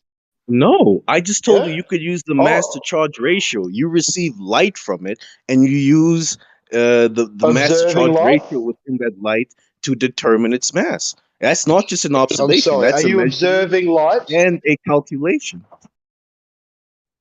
Fuck me. Pseudoscience by the definition. Parading All as right, science. man. If Thank you you very feel much. it's science, it's cool, White. You know, it doesn't really bother me, man. It's But I've not that answered I all think, your it's the questions. definition, Nate. You're just Scrat. denying it. I don't know Do you why. have any more questions? The study of pseudoscience, I'm sorry, No. the study of astrophysics. That's what it should be, not the science, the study. And then when you come up Cool. with some sort of things that are interesting in your study, you should then try and apply the scientific method to it. And then very quickly you find that you can't, and you're back to the realm of just still studying. And the fact that Yeah, you you're can't entitled acknowledge to that your is opinion. fucking sad, man. It's not an Cool. opinion, I it's don't really fact. care. You're entitled to your Definition. opinion. You know, I really don't care. If Banso and I, though, I could get know, back to it's that sad, mate. conversation, Ben sort of completely agrees with me. He's just too nice there. of a person to just tell you to your face. He is a very nice person. I wish you could be more like him. Bandy, you there? No. Yeah. Yep. Do you want to get back to it, or I don't know? Well, There's been a lot of derailing from White. I don't know. Put him in his fucking place, Bandy. Oh, Do it. look. Well, in my way, because I'll always come out on top. It Nate didn't knows work. this. Nate knows this. Right, I always win with Nate. He'll concede. Get him to admit that it's pseudoscience then, Bandy. Go on, get him to admit it. No, I'm I undefeated against you, Banso. I don't have undefeated. I don't have to get him to admit anything about pseudoscience because he already knows. All right, deep down. So what was in this experiment that the one that you sent me, the particle astrophysics and cosmology paper, the Lux Zeppelin? What was the dependent variable in it? What was the dependent variable in it? Wimps. Sorry, I'm so sorry. I didn't mean to do that. They were wimps, all right. And how were wimps dependent? They were dependent on the interaction with the Xenox nuclei. So the Xenox nuclei were the control variable. We were controlling their emission and their movement, and then if they and their movement should cause an interaction with the WIMPs. Okay, then. So so how do you make WIMPs dependent? What is that? Like, what are they? What is a WIMP? It's a particle, yeah?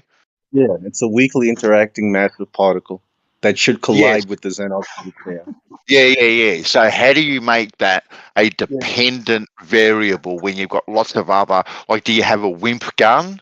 Or do you load up your little gun with WIMPs and then fire them or collect them, put a lot of WIMPs in a test tube? Like, how do you collect WIMPs and make them dependent? Collect WIMPs. The WIMPs are dependent. The WIMPs are not the variable we control. They are the dependent variable. They are dependent on what we're controlling. What we're controlling is a xenon nuclei. Sorry. The xenon nuclei is an independent variable. We control that. And by controlling that, we should create interactions with the WIMPs, which are the dependent variable. However, this does not happen. Yeah, Exactly. So what I'm saying, this dependent variable you got, because we haven't even got to the independent variable, but this dependent variable that you've got, how do you make it dependent? Like the constant. Like, how do you know that you have nothing but WIMPs there, and then you can add, I don't know. That's why we built this thing underground, Bansar, to make sure nothing else gets in the way. That's why it's underground. There's a huge water tank above it. There's so much shielding, around the LZ detector, so all of this has been done to make sure no other particles. Exactly. So when a couple of scientists got some shovels and dug a big hole, all right, and put a big water tank over them, like filled it up with earth and all that sort of stuff. How did you know prior to that you had to dig a big hole and cover it with water and earth and whatnot, and that only WIMPs would get through? Like, how did you have this dependent variable of WIMPs to even study with to make sure that you could even make it dependent in the first place? Because we've seen how galaxies are affected by this. There's some sort of mass on the outer rims of galaxies that causes them to rotate faster than what we predict. We know that mass is there because we see how it affects the things around it. The problem is this mass doesn't interact with light, so we just call Yes, it my dark. slapping hand is out, mate. That's all we know about it. We know nothing else about it. Exactly Yeah, right. that's You know nothing. You know nothing about these wimps, but you know they're No, there. I You know told you. Yeah, nothing I about them. told you what we know. That's all we I'm sorry. Did you just say that mass does not interact with light? Is that what you said? Did I say what? Did you say I that said my mass slapping hand is ready. does not interact with light? Could you start over? White interrupted you. I didn't hear words you said. The mass that you said that was rotating wrong. Did you say that mass does not interact with light? Yeah. So what I said is there's some sort of mass on the edge of galaxies, right? That cause them to rotate faster than Pseudoscience. what we predict, and that mass That's what does you not said. interact. You said with light. pseudoscience. Definitely. That's why we call it This darkness, doesn't interact with light. How do you know it's there? because we see the effects it Pseudoscience. has on things around it. So Straight what I up pseudo. what I posted in the chat. It's like a blind man trying to see. Just because he Yeah. can't see doesn't mean he will be able to detect there are things around him. You know. Okay. So what I posted in the chat, Nate, would that be an accurate representation of a wimp? Or That's just a computer generated image. Okay then, cool. Okay, Yeah. I've got more to come. I've got more to come, my friend. You can Right? post Or as with, many as you want. They are all with computer this. generated images. Yeah. None of them Really? are real. What about that one? That Computer one. generated. What is That's that? computer. So they've never verified it. Wow. What is that? They're wimps. They're wimps. Could you post the link for the second picture? That does look interesting. It's just on Google Images, mate. I just typed in wimps and I just pressed images. That's all I did. So The second one looks interesting. it's Really? from I was physics just about to say, or what's the name calling? physics. Yeah. Or, Could whoever's like under talking bandsaw, please stop it. I'm trying to listen to bandsaw. Yeah. So anyway, Good on you, mate. we have this dependent variable, which we have computer generated images, or we have this other image of them.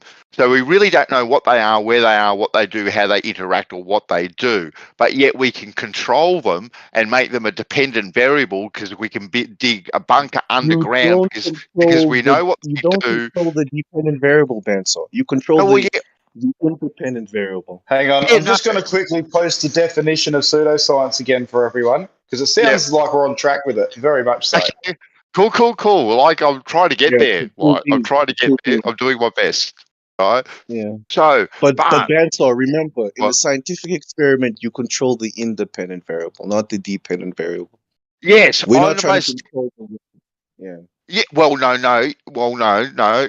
You need to control both, actually. Why? Right? No, you control one, and in controlling one, that cause should have an effect on the other. No. So if we control the xenon nuclei, that should Yes. affect the wind. It's the same way. If you control the flame and temperature, it should affect when the water boils. Yeah, but you need to be able to control both. Right? No. You have to be 100%. You need to be able to control both because you need. And it's not an experiment. No, hold on. Because out one, you can't have the other. So you have to have the first part, right? Exactly. So you need. Okay, then. So you need the dependent variable. So you have to control the fact that you can even. You need to control the fact that you've even got the dependent variable in the first place. So you need to be able to control that. You have to be able to control that. I've never seen that happen. That's not an experiment, guys. If you are controlling both things, and how do you know it's a real cause and effect relationship? If you really, how both things hold on. That's hold on. I'll explain things you ask. I want to know. I want to do an experiment. And my hypothesis is that water boils at 100 degrees Celsius. Okay, water is going to be my dependent variable. Okay, the heat source is going to be my independent variable, the one that I can vary. Okay, then cool. So in the pot on the stove, instead of putting water, I put honey. Is it a gas stove or electric, Bandy? What kind of Trying to get experiment a is this? picture I going. thought we were trying to see the boiling point of water. Why are you putting honey in? Exactly. My point being is you need to be able to control the dependent variable to make sure that the dependent variable is there in the first place. What? But why? But what does putting honey in the pot have to do with anything, Banso? If we're trying to figure out the boiling point of water. Exactly right. Like you're saying that the dependent variable is WIMPs. Right, this is the dependent variable, and I'm saying that you need to be able to control that. You need to be able to make sure that they're there. And you go, no, we don't. I don't know why you say we don't know that they have to be there, but we have to know that they're there because it's a dependent variable. Yeah. How do you know that they're there? I told you because we see how our galaxy is affected the same way as this distant galaxy we saw. So we know the effect Our that one galaxy. has is the same as the effect we have. So whatever's affecting that is affecting us the exact same way. So we just want to detect it. We know it's here.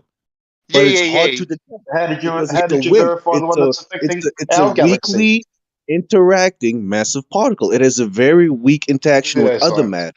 So what we want to do is create a chamber type thing where other types of matter cannot get through, so that we know if we do get a detection, we're detecting the WIMPs and not something else.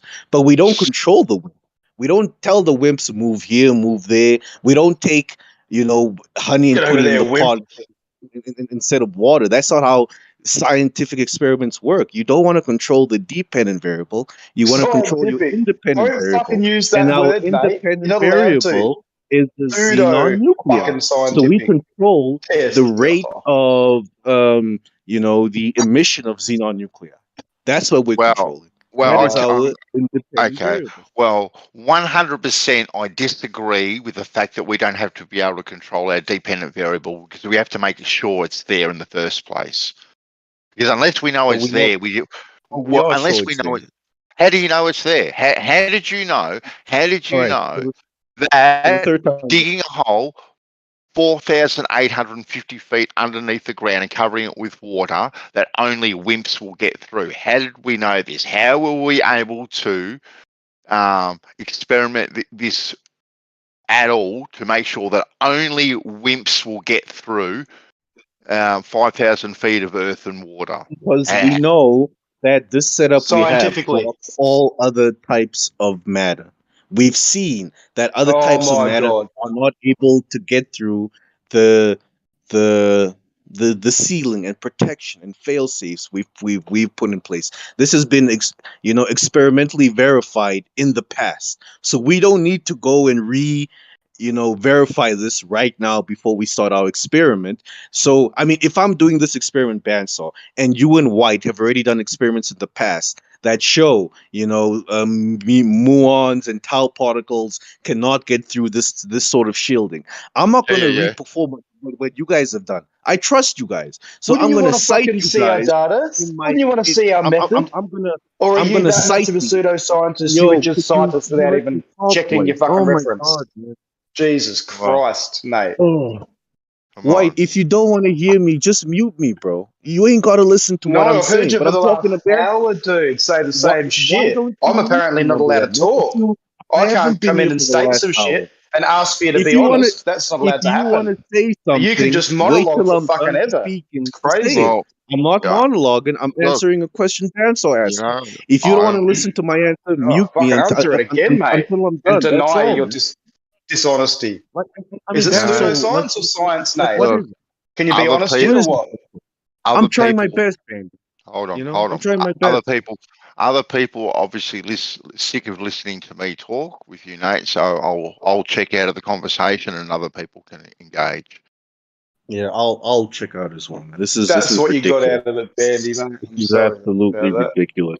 It's I'm Nate, trying to have the a issue, conversation not with you. Denzel, and people like White No, you're not.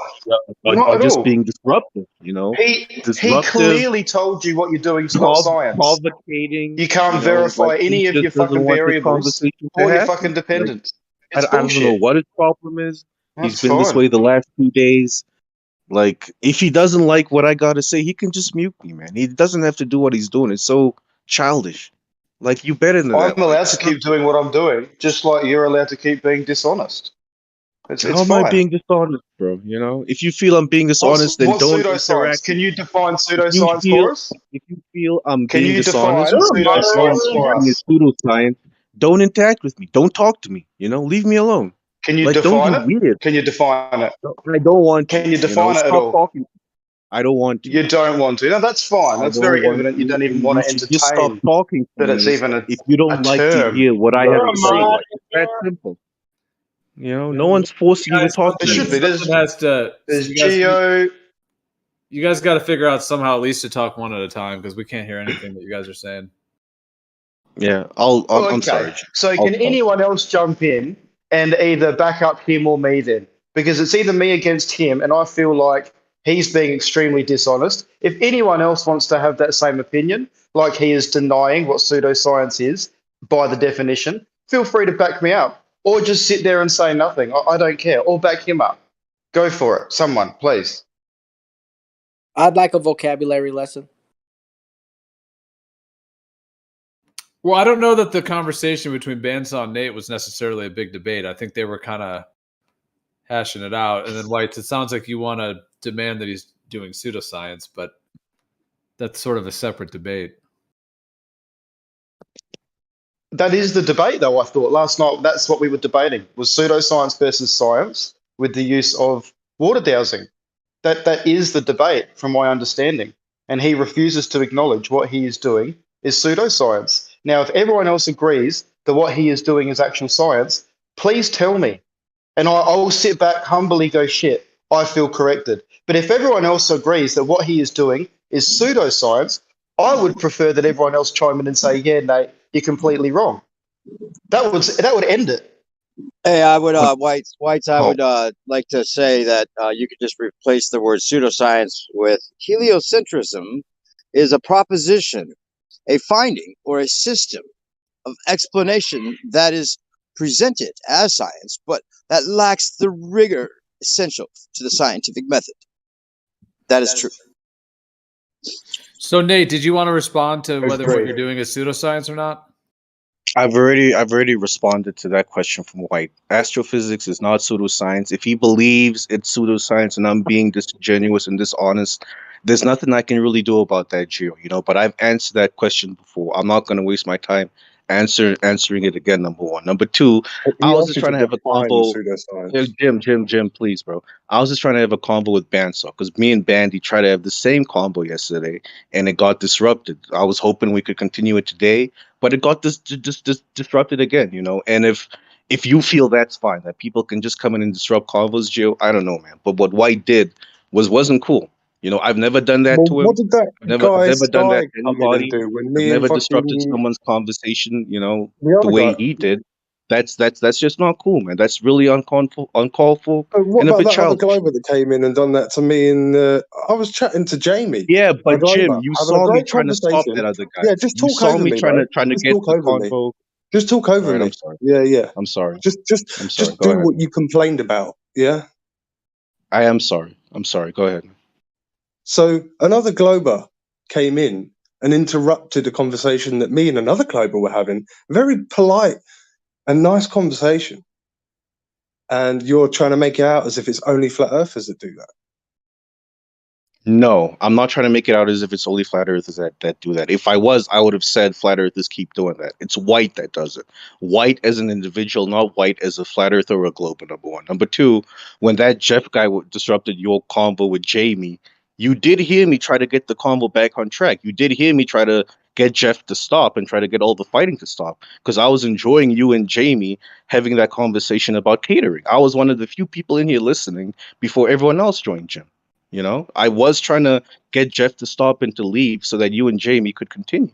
But Jamie left as well. I mean, but just because, you know, Jeff did it doesn't mean White should drop to his level and do it as well, right? Like, Right, we're that's better than fair that. enough. Oh, yeah. All right, so hold come on. What man. was the summation of what was happening? You were talking about the astrophysics stuff as if it's science, and Bandsaw was entertaining it. You guys were going back and forth. White's was interjecting and saying this is all pseudoscience. Is that kind of the, in a sense, the summation? That's the summation. He kept like under talking myself and Bandsaw, saying it's pseudoscience. I'm going to post the definition of pseudoscience when I've already responded to his questions on pseudoscience. I did that yesterday. Yesterday he was asking me if I think astrology is a real science, and I said yes. I answered his questions yesterday. I don't know why he wants to ask me the same questions today all over again. And not letting me have the convo with Bandsaw that we tried to have yesterday, which got disrupted. It's a bit silly. It's about you being honest, Nate. If you could be honest, I told you yesterday, be honest, right? And I'll entertain it. I'll be civil. But if you're not going to be, what's the fucking point? Well, no, I don't in all, even guys, end it. Gio, in can all we fair- do a vote? Do you have the That's ability to do a ridiculous. vote, Gio, in the server? I Yes or no? honestly Is can- astrophysics pseudoscience? no, in And all, we'll just in get all, a vote amongst everyone. in all I don't fairness, care. right, I don't care. it's an opinion that you hold that astrophysics is a pseudoscience. Now, Nate obviously doesn't think it is a pseudoscience, Opinion? right? Hang on. Yeah. No, Oh, fine. All right, it's an opinion. It's in the definition. That's I all don't right. care. I don't care if it's All right. in the definition at all, right? Now you can read the definition, you can interpret it your way, right? And you Do can you hold disagree an with me? opinion, right? It doesn't matter whether or not I disagree, right? Or agree. It does not matter, right? Then I set up a scenario yesterday, which you were here for, in regards to water dowsy and pseudoscience. And then we tried to have this conversation, right, which we tried to continue And he today. wasn't honest. Which, yeah, mate, that's in your opinion. But I wanted to go through all the steps with him from A to Z and go through them all to the very conclusion, You which did Nate it 3 had. times. No, we haven't done it 3 Fuck. times. I haven't even got to You did it I haven't even yesterday. got to the end of While it. we're I haven't crying, even got to the end of it. while we're fucking Oh, crying in this sure. Do chat, it again. posting some Do new it. shit. We're No. all miserable. We're all miserable because we're arguing about the same shit every fucking day. Look what I posted in the chat. Open your eyes to some new shit. Close your mouths, hit play, and realize we don't have this fucking world Nothing to figured out. do. We Nothing don't to have do this with the world. same shit. Listen, we don't At have all. this world figured out. None of our fucking models can fucking explain this bullshit. We're We can at least all miserable be because we're honest. doing the That's all. same fucking thing every single day and Yeah. getting nowhere, and we're blaming each other. Whatever. Speak for yourself. What the hell? Yeah, and Definitely not you just speaking for me.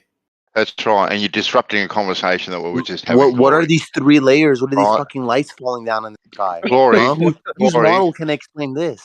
We were in the middle of something, but anyway, don't worry about it. Could you That's please so explain? random. Could you please explain how astrophysics is not pseudoscience? Can you please explain that? Yeah, I mean, we're kind of at a fork in the road. There were 2 What the conversations. fuck are these Obviously, lights? Bandsaw and Nate were talking about the pseudoscience, and they were talking about that. And then there's the question of if it's pseudoscience. So I guess. Well, he Well, says yeah, it's I mean, not we pseudoscience. might as well move on. Yeah, let's What are let's these He move says on it's to that not. part. Guy, Oh, jeez. these He says lights. it's not pseudoscience. I would just like him to explain why it's not pseudoscience. Yeah, that's fair. White.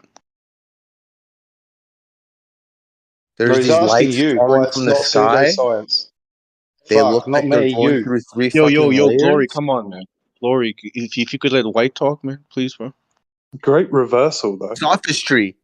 Rename the It's server directed to at you, Nate. sophistry. We're girls crying with sophistry. Rename the server and getting. Yeah, we're all set. Go Yeah, ahead. exactly. You beat me to it. Go ahead, White.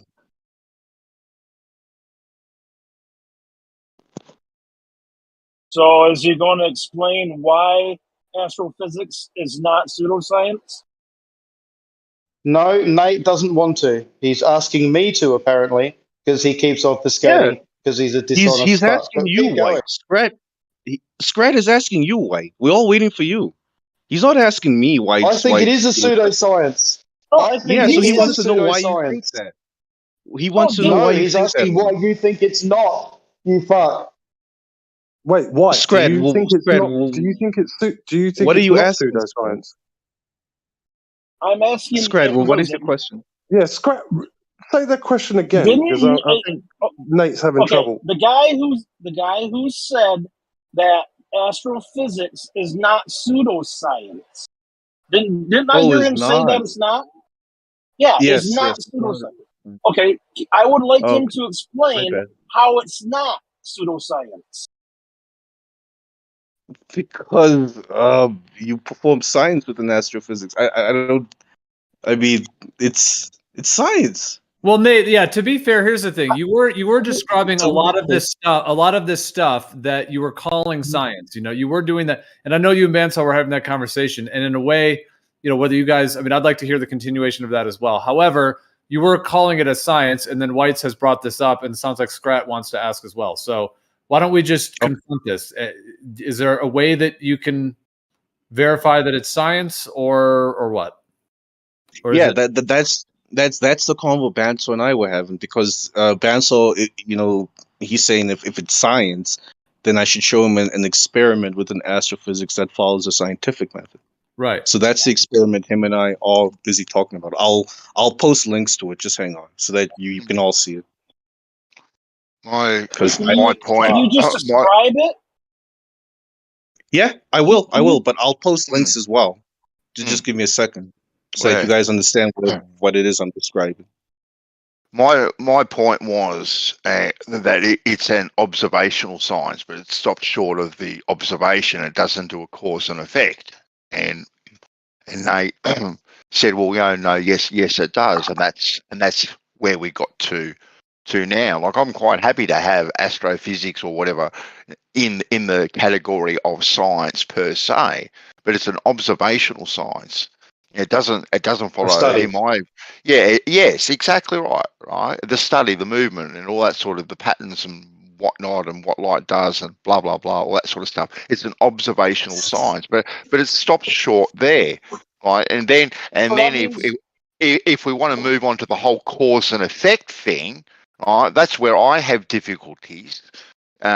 In going, well, where's the cause and effect? And that's what we've been talking about, and kind of haven't been able to see what the cause and effect is, really. Well, without the experiment, without following the scientific method, by definition, it's pseudoscience. So I want to know how he can manipulate his independent variable to make this a real science.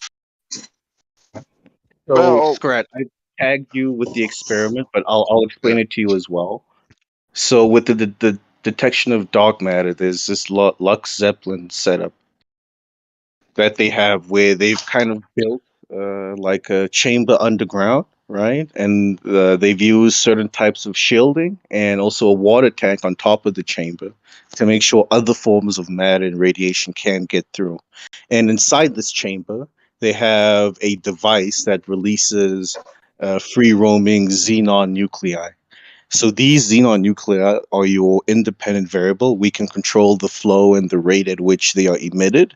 And then the dependent variable would be WIMPs, which are weakly interactive massive particles. So these xenon nuclei should cause an interaction with the WIMPs. So we have our hypothesis, our independent variable, our dependent variable, and our control setting. Okay, So, hold on for a second. that's So you're saying the WIMPs are the dependent variable, the Yes. natural effect. Can you Yes, define sir. dark? Do you observe WIMPs? We observe how they interact with things around them. Yes, we don't see them because they don't emit So light. you don't. Okay, so you don't observe WIMPs, right? Not directly. We can't see them because they don't emit light, but we That's see I how might they be on affect board with things you. around Hey, them. hold on, real quick. I might be on board with you, but I need a definition. What's the definition? What are they calling dark matter?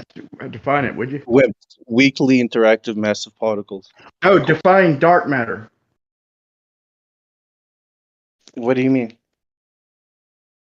Like Dark define it. matter It's is in a your type of hypothesis, matter, right? It's a type of matter that has a weak interaction with other forms of normal baryonic matter, and it doesn't interact with the electromagnetic spectrum, so it doesn't emit any form of light. Okay, hold on for a I second. don't want to know what it is. I don't want to know what it is. I want to know what it is. I just told you what it is. It's Tell a me type what it of is, matter. bro. It's a type of matter. It's a matter. Okay, let's Dark matter is get a back type to of matter. this. You're saying that something that you can't observe, you can't We can't detect, see it. is your We can't. dependent variable? Yeah, we can't see it, but we see how it affects things around it. A So we know it's dependent there. variable. Okay, in the scientific method, the Mhm. dependent variable is a naturally observed phenomenon. Okay, a something that is happening in nature that you observe. How do you, Yeah. if you can't We see this? observe dark matter interacting with things around it. No, you don't. You see Yes, things we do. acting. How? You don't even know dark matter exists. How do you see it Oh, it interacting with exists. things? What? Because we see how it affects things around it. So we know there's something there. We don't know much about it. We don't know all of its properties, right? The way we know all of the properties of a normal hydrogen atom, we know so much about it. But dark matter, we don't know that much about it, but we know it's there. Okay, so what you're saying is that things are not acting the way you think they should. Therefore, something must be there to make them act that way. Is that basically what you're saying? Yes, sir. That is just insanity. You Why is call that that insanity? science? That is science. No, That's how it's a not. lot of things were discovered, such as Oh my gosh. the planet Uranus. That's how it was discovered. We couldn't see it. We didn't know it was there, but we saw how it had an effect on the orbit of other planets. And using that, we were able to discover its existence. That's how science Neptune's works, man. been discovered for That's thousands not of true. years, man. I said Uranus. I said Uranus. You And got to that's not listen to true. what I say, Brian. I said Uranus. So, who thinks it's pseudoscience now versus real science, given that jargon? Hey? Tangible, is it? All he did is tell me Hey? what it was. All he did is tell me what it wasn't. He still hasn't defined it. I just defined it. It's a type of matter. You can't define something by something it doesn't do. I just told you what it is. It's a type of matter. It makes up about Only 30 to someone being 35% paid can be so of fucking our known precise. universe. A type of matter. It has So it has non-matter type of matter. it has a gravitational attraction. How do you know Define that? gravity. How do you know it has a gravitational attraction? Because we see how it affects the things around it. No, what you see is things acting in a way that you don't think they should act. So you're just assuming and saying that It's there not is an something assumption. that's causing It's this. not an assumption. What? It's not an assumption. If things act a certain way, then clearly there's something causing them to act that way, you know? But you can't detect it. You can't see it. You can't. You know absolutely nothing about it. But just because those other things are acting differently, you know it's there. Yeah, it's not that we don't know absolutely nothing about it. We know very little about it, but we know something. I promise you on my life, you don't know shit except for within your model. That's all you know. In reality, you don't know. I promise on my whole family's life that you You don't know shouldn't make nothing about promises dark matter. like You only that. know what it is within your model. You should not make promises like that, Brian. Settle down, mate. I think you should just be concerned about yourself, champ. Champ? What? Champ. C-H-A-M-P. Oh, sorry. Yeah. I something else. My bad. It's a term of endearment here in Australia. Yeah. I know. I just heard you say something else. My bad, man. I didn't hear you. But yeah, guys, listen. You guys can't ask me for my, view on these things and then get angry when I give you my honest views. If you guys don't agree with what I'm saying, that's fine. But I mean, no need to. Definition, though. I would be fine with your opinion, man. If you were honest and gave me your opinion, I'd be very fine with that, man. We do that shit all the time. When you say that we know something, bro, that's not honest, bro. Not honest. I'm sorry. Why? I value your opinion, bro. Yeah, I mean, Brian, I don't feel any of you are being honest when you say you know the Earth is flat, but you don't hear me get hostile about it. You know? If you ask me to be honest, I'm gonna tell you that no, nobody knows for sure what the Earth is. That's an honest fucking opinion. We're all allowed an opinion. Well, When we there start are to know people that something, say bro, they you know know, for if you sure that you the know Earth is something, you flat. better be damn good and sure that it's knowledge, and you could easily prove it. You know, I'm just saying, man. Yeah, but there are people that say they know for sure the Earth is flat, or they know for sure it's not a ball. You know, but you don't hear me like get all up in the ass about it. You know, if you guys don't agree with me, you don't like what I'm saying, it's fine. Mute me. Don't talk to me. Don't ask me questions. You know, I'm not forcing any of you to like talk to me. You know, but you guys keep asking me questions. I mean, so should I not answer your questions or what? I'm good with your opinions, bro. I've got no problem with your opinions, man. I'm just gonna call you out when You should at least no. around. You should at least acknowledge that you go against the definition of pseudoscience. That you acknowledge that there is a definition, and you actually go against that definition. So I acknowledge there is a definition of pseudoscience, but I don't agree that astrophysics and cosmology fall within that definition. Is that fine, White? Is it okay if I don't agree? Well, no, because it's I'd not like fine. you then to clarify that, like vindicate it. Like, why does it But I not just fall within the have. definition? No, you Because haven't. they are Everything you've said says it falls well because within there's it. science. There's science performed within it that falls within the laws of physics and follows the scientific method. And I've given you an example of an experiment that follows the No, steps you within didn't. the But it scientific method. didn't. It didn't, So though. I've You think vindicated it it. did, but it didn't. Again, it was more If you pseudoscience. feel Everyone heard it that. didn't, yeah, if you guys feel it didn't, it's fine. But trust me, there are a bunch of people that agree with me.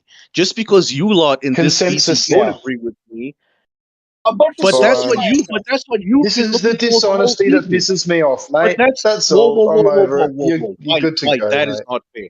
You've been looking for consensus this whole evening. You've been trying to hold votes to see does everyone agree with you or agree with me. So if you can look for consensus, why But can't I? that's not going to That's not sway science, though, is it? that's not. Is Yeah, it? the same way your consensus won't sway sides either. Your vote isn't gonna change No, but something you from think your science to consensus pseudoscience. does.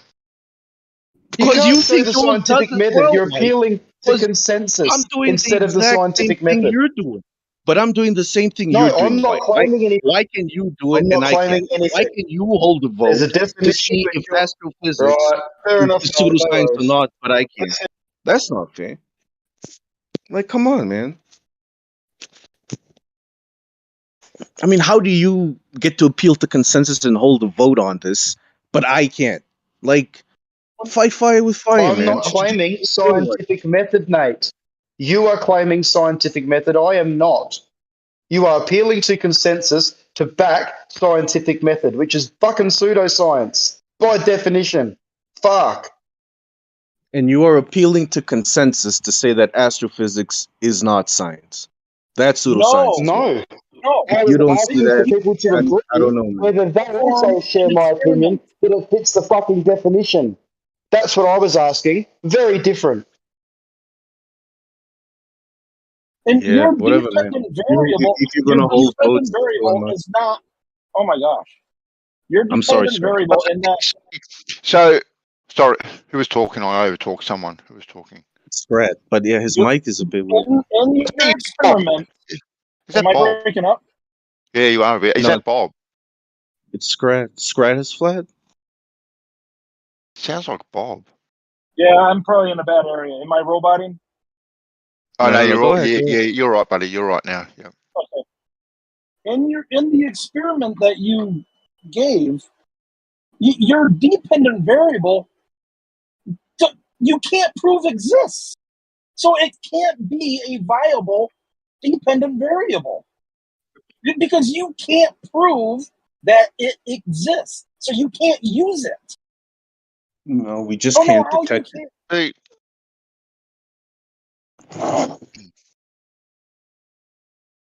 I don't understand how you can. You think you can use something as a dependent variable when you can't even prove that it exists.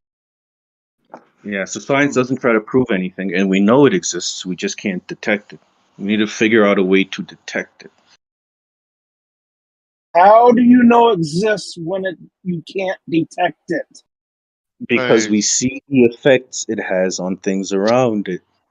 No, again, no, you don't. You see things Yes, we acting don't. in a way you don't think they should act.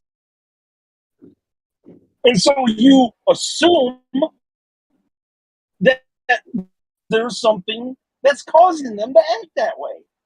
No, we That know is it's not there. science. That is It is science. We know it's that there. is fantasy. So, do we think that these astrophysicists, right? Do we think that these people are insincere, not genuine, trying to perform some sort of sham or scam on us? All right. Do you think that they're doing these jobs with any nefarious kind of thing behind them whatsoever? That they're fake, not doing The what they're pseudo, doing, not the observing what pseudoscientists. they're.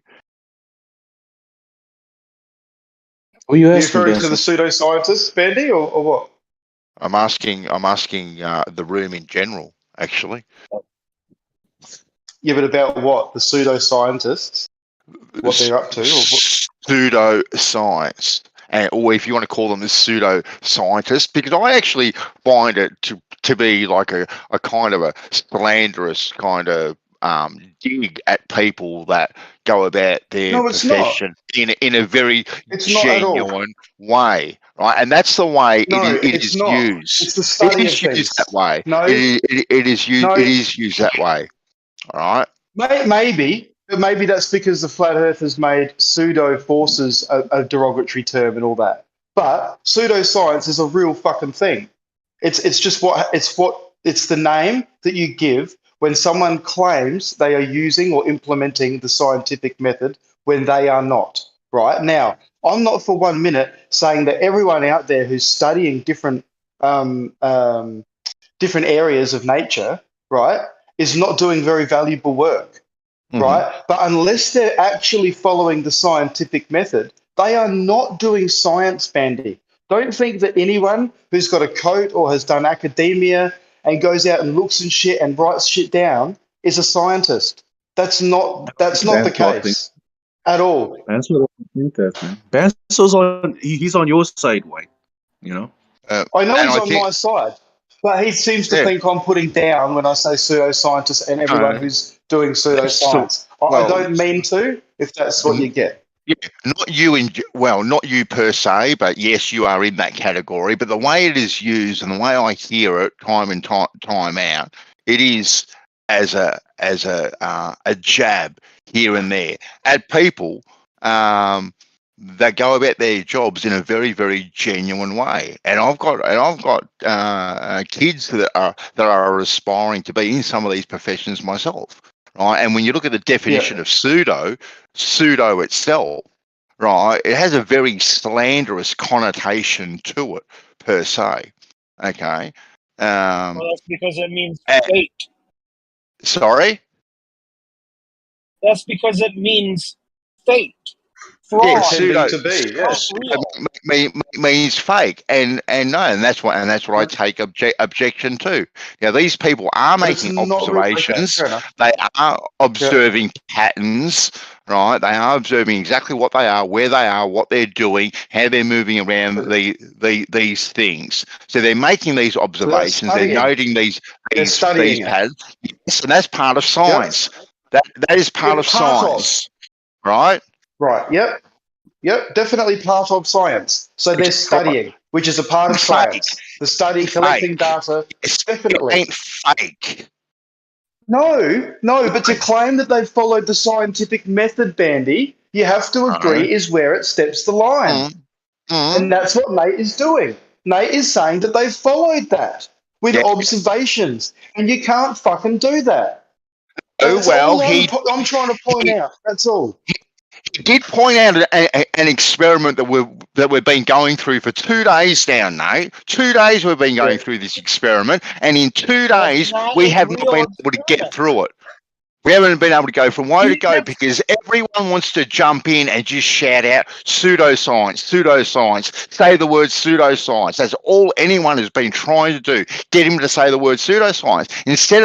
Instead of taking a whole conversation from a logical start to a logical conclusion and let the conversation itself speak for itself. And so the listener can make their own determination. But everyone wants to put in their own opinion and say, no, say the word pseudoscience, say the word pseudoscience, say the word pseudoscience. And that's all anyone's been spruiking over the last 2 days.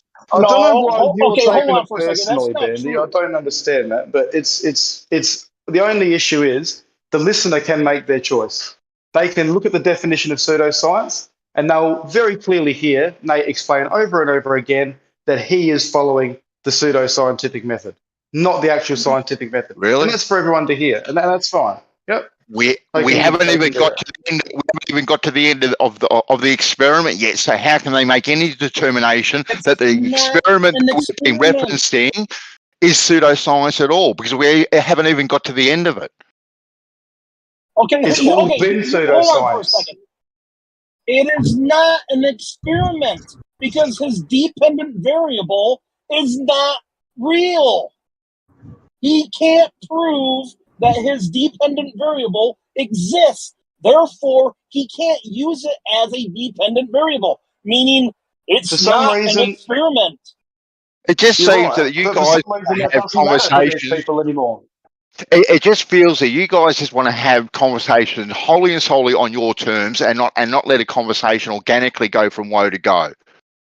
And you've got to pull it up straight away and just not let the conversation even go. Because you get a beat, you get a beat in your bonnet for whatever reason. We went I think it's over very it 3 fair. or 4 I think times it's very yesterday. fair. No, we haven't. And I now haven't we're even doing it again. I haven't even got to the end of the experiment. So don't even dare suggest that we've even got to the end of the experiment. Don't you dare suggest This is a different one. Because Just a minute, you two. Hey, I don't like to see this. You know, Bandy, Whites, you guys like each other too much. I even call this like a pseudo fight you're having right now. So let's just. No, there's no fight going on. There is no fight going on. But it's a pseudo. It's a pseudo fight. You're right, White. It's not a real fight. It's a pseudo fight. It's a pseudo fight. No, and it's not directed at White per se. It's directed at the whole room yesterday and today. White and I just having a backwards and forwards, so we can have our this backwards and forwards, punch each other in the nose, and have a beer tomorrow. It'll be okay. Maybe I suggested we try to get through the conversation you were trying to get through with Nate. Maybe try it. I don't know. I don't even know he's up for it now. Bandy, let's just have this convo another day, man. Let's talk about some. Clearly, the room doesn't want to talk about this, so let's move on to something else, man. Yeah, talk about Coriolis or something. Yeah, I think that's what. Oh, from pseudoscience to a pseudo force. So you want to talk about a pseudo force? Same conversation, pretty much.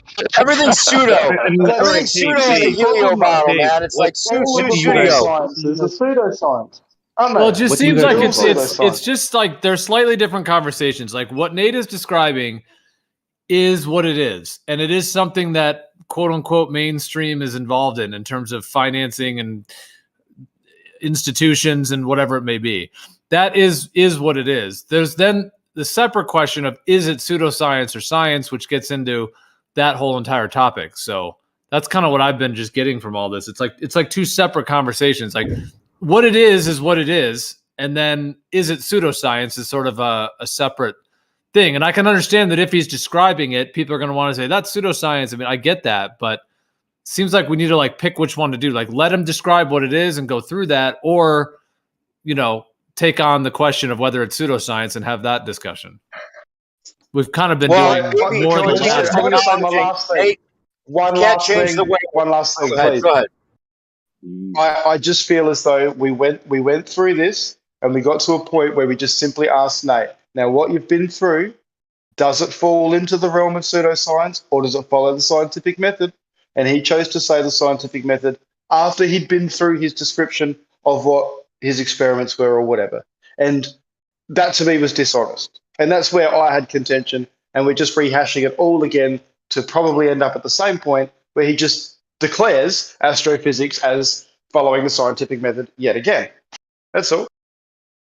Okay, I'll add to that real quick. I think that if I had to give my third party perspective on this a little bit, Nate isn't White. I don't think Nate's necessarily trying to be dishonest, but you might see it that way, and he thinks that it fits for whatever reasons, and that's his reasons. You can't change the way he thinks about it.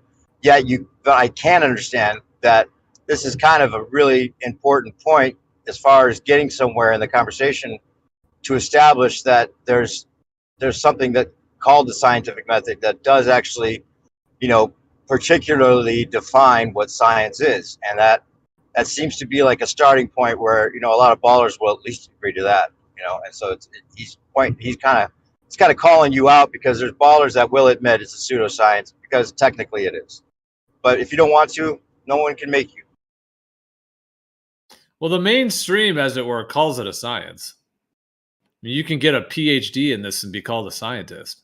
Well, that's the problem, I mean, if they were to be on their best intellectual integrity basis, they would admit that it's a pseudoscience because scientific method isn't followed, or at least most of them would admit it, unless they have they've redefined everything. That's why whites get so upset about it, because you're going to redefine pseudoscience or redefine the scientific method for that matter, where it doesn't even include recognizable independent variable, then we're going to have a problem, because that's something we can actually agree on.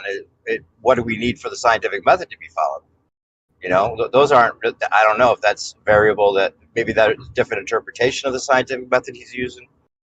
That's just an old argument in this conversation that I don't know will ever get settled.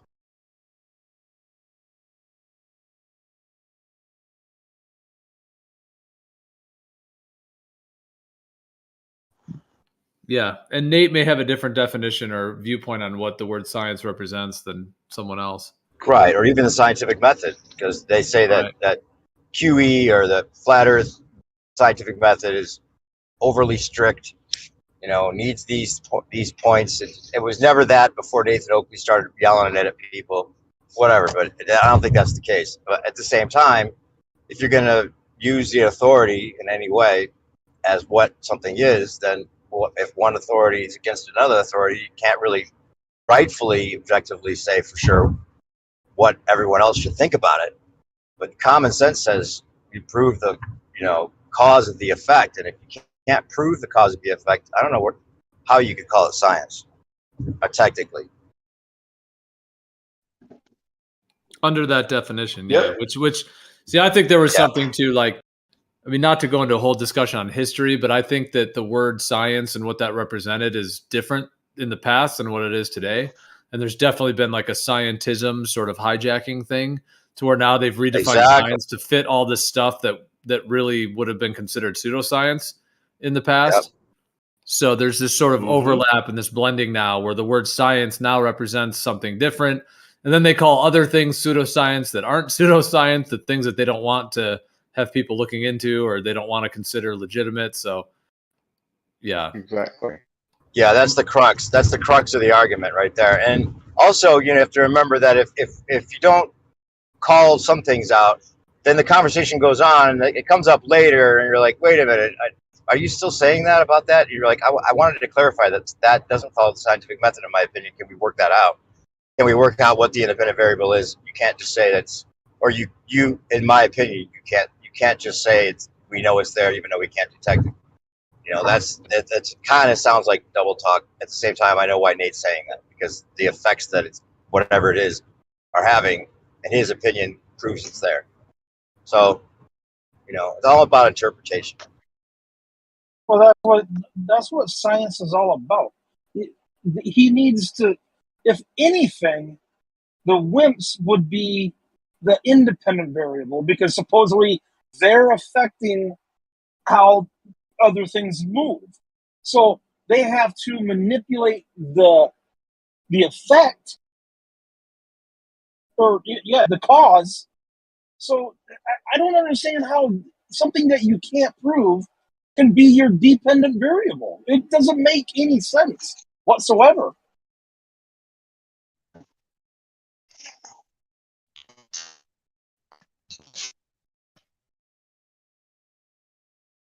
the level we're at, though. I fucking hate to get fired up, but fuck. Don't nip it in the bud. It's just going to be a circle jerk after circle fucking jerk. And I don't want to end up where Nathan, you literally fucking, you nail everyone to the wall because they're fucking not jumping through certain hoops. But I feel like we should have quite a scientific method when.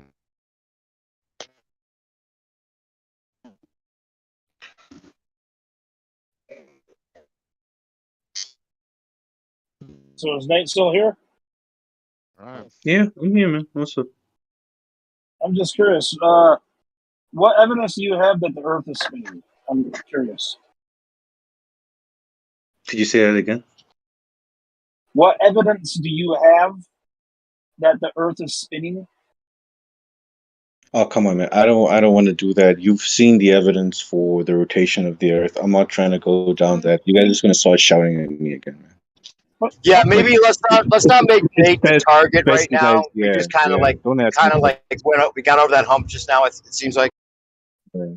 Come on, man. We're just gonna get back to you guys shouting at me and not being happy with the answers I give you. I don't know why you If assume want, it has to be shouting. It's not necessarily. I mean, he's but asking it's gonna happen, Joe. It always happens, you know. not necessarily. You poor victim. Well, evidence for rotation for Colt's pendulum. You know, you can Google that. I can post the wiki for you if you want. Is that fine?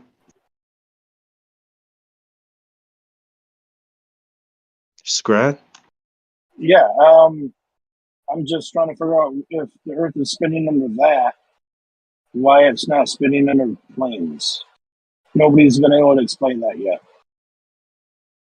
Why? What doesn't spin under planes? The Earth. Yeah. If the Earth spins underneath the Foucault pendulum, why doesn't it spin underneath planes and helicopters and hot air balloons? Because they're moving, conservation. Well, it depends now. Are these planes like a helicopter? Is it just hovering in the middle of the air, or is it moving from New York to LA type of thing? Okay, a plane that's flying westbound. If it's flying from New York to LA, then it's a plane that's flying the opposite direction as the spin of the Earth. Mm-hmm. So, how does that work? What do you mean? Like, what? I don't understand the question. I mean, we see planes fly in the opposite direction of the spin of the Earth every day. Yeah. So the plane that's flying west, is the Earth spinning underneath of it? Yeah, that's the general idea. But you also got to understand that plane is moving through the atmosphere, which is also moving in the same direction that the Earth is spinning in. Also, the target that plane is flying towards is moving towards it, you know. Yeah. So it doesn't matter if that plane is flying through the atmosphere that's moving. The plane itself is moving in the opposite direction. Mm-hmm. Right? Mm-hmm. I didn't catch that. Yeah, the plane is moving in the opposite direction that the Earth spins. Okay, so then why isn't the westbound flights shorter? Because if the Earth is from what I've been told, right? That is something I do find interesting as well, right? If I'm flying in the opposite direction the Earth is spinning, and my destination is moving towards me, it should be shorter. But what I've heard from pilots is that the reason it takes longer is because of the winds that these planes are flying with. Yeah, it's been explained to me by pilots. I don't fully understand it. You know, I don't fly, so yeah. Okay, I kind of have to rely on what they say with regards to this. Okay, so if the plane is flying in the opposite direction, it is no longer spinning with the Earth, correct? No, it's still moving with the Earth because it's still flying through the atmosphere, which moves almost in lockstep with the Earth's surface. How is a plane still spinning with the Earth if it's traveling in the opposite direction? Because of the conservation of momentum. So No, the well, jet I thought you streams it's just. flying through, and the fact that Well, I its thought you just momentum is being agreed. conserved. Huh? Okay, you just agreed that it is traveling in the opposite direction as the spin of the Earth. It is, Are you but taking that Earth's back? momentum.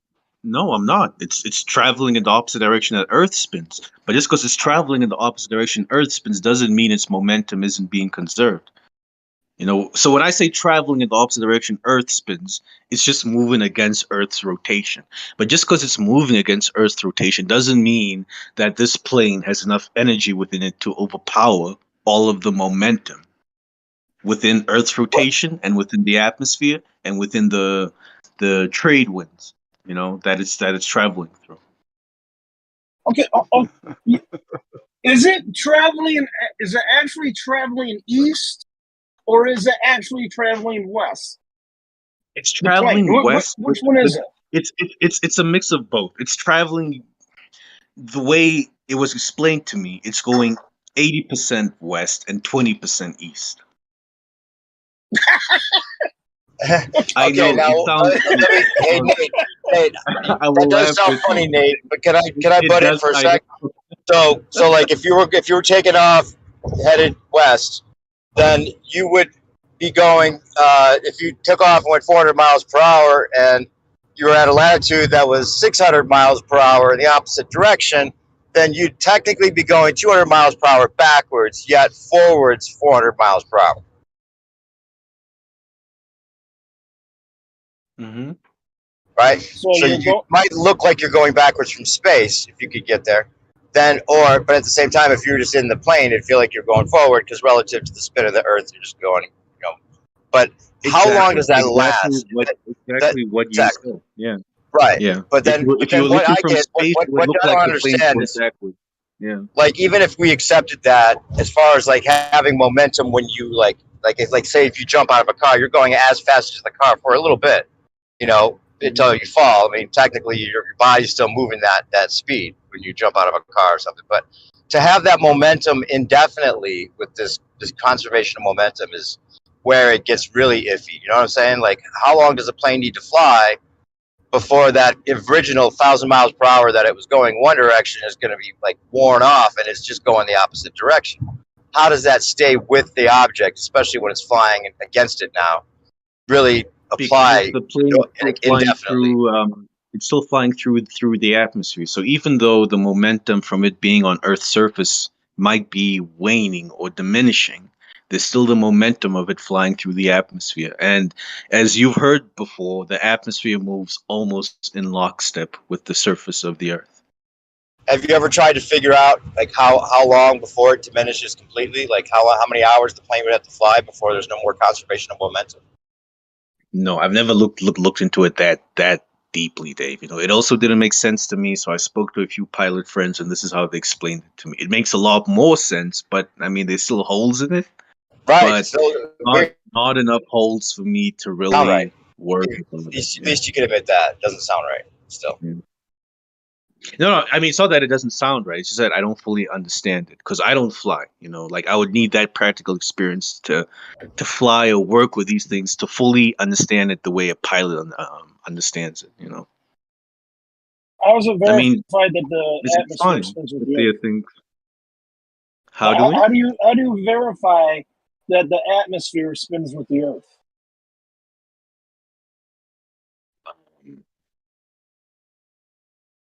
I'm not sure how they verified that.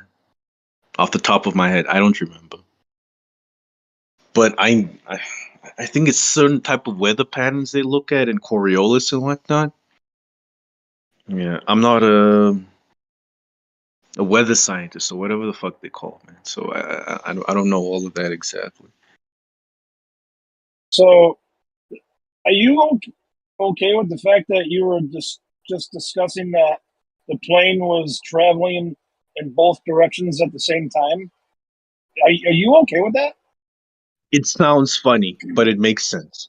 I totally agree with you. It does sound weird. No, but, it doesn't make sense. It's the way Dave said it. If you were looking at this plane from space, above it, looking down at it, it would look like the plane's flying backwards. Okay, That's what we mean by it's going forwards and backwards at the same time. what is its actual directional movement? Which way is it actually traveling? Is it actually Relative to the traveling? surface, relative to the No, surface of the Earth, no. it's Not traveling west. relative. No, I'm not asking about relative. Okay, I'm But asking about its in our actual model, path. there's no such thing as actual paths. All movement is relative. If we wanted to say what its actual path was, we would have to take into account so many things. Then, so that's why I can only answer it that way. It's moving westward relative to the surface of the Earth. It's moving from New York to LA in a westward direction relative to the surface of the Earth. But relative to the Earth and its atmosphere, if you were standing on the moon looking at this, it wouldn't look that way. It would look like the plane's moving backwards, and it's just Earth, rotating a bit faster underneath it. Yeah, it wouldn't look like the plane's moving forward. Hey, Nate, have you ever argued with a flat earther about the other way, like if it was traveling north or south and you're flying in with different tangential speeds, and how do you conserve that sideways momentum to match the new tangential speed? But that's another crazy one, right? That doesn't seem like it would work. Like the winds, the Coriolis winds, as well as the winds. Am I cutting out? I'm driving. No, you're cutting out. Oh, you sound good to me. Yeah, you're fine now. You're fine. Yeah, I'm driving. So, but yeah, the whole idea that you would meet these winds, or that you would meet these new tangential speeds, and then you'd be linear or sideways, laterally moving, like accelerating to either speed up to the new tangential speed. Because we all know that when you look at the ground relative to the plane's motion, it looks like the ground's stationary, in respect to your own north or south movement. Otherwise, we would see like it moving left to right underneath us, you would think. Or to some degree, if you're not in perfect sync with the Earth, then no matter what, there would be that type of left to right movement. And you could say it's just, you wouldn't be able to tell the difference between that and the winds blowing the plane. To some degree, that might be true, but I think that with sensors and the way that they know which direction the wind's coming, they could figure out that the wind's coming this way, and it's not that's causing the Earth to look like it's moving 1,000 miles per hour left to right underneath me. That's what I think would be if someone was really interested in finding out and testing it, a pilot could probably do it with a series of tests of his plane motion compared to the Earth's motion underneath, and try to trick the Earth into not being in sync with the plane. And a jet could do that. Especially one that flies 1,000 miles per hour, has 40,000 pounds of thrust resistance, like the F-35B. It could fly to wherever, in and out of the jet stream. To think that the Earth's always going to seem stationary relative to that jet's tricks is a pretty fucking crazy thing to imagine would be possible. That you would never. I mean, we always see a stationary Earth. We land on a runway that we see miles up ahead of us, and that runway is not moving left to right, which to some degree it would have to if the Coriolis effect was actually a real thing that was going on with the Earth and the planes. Doesn't seem to be.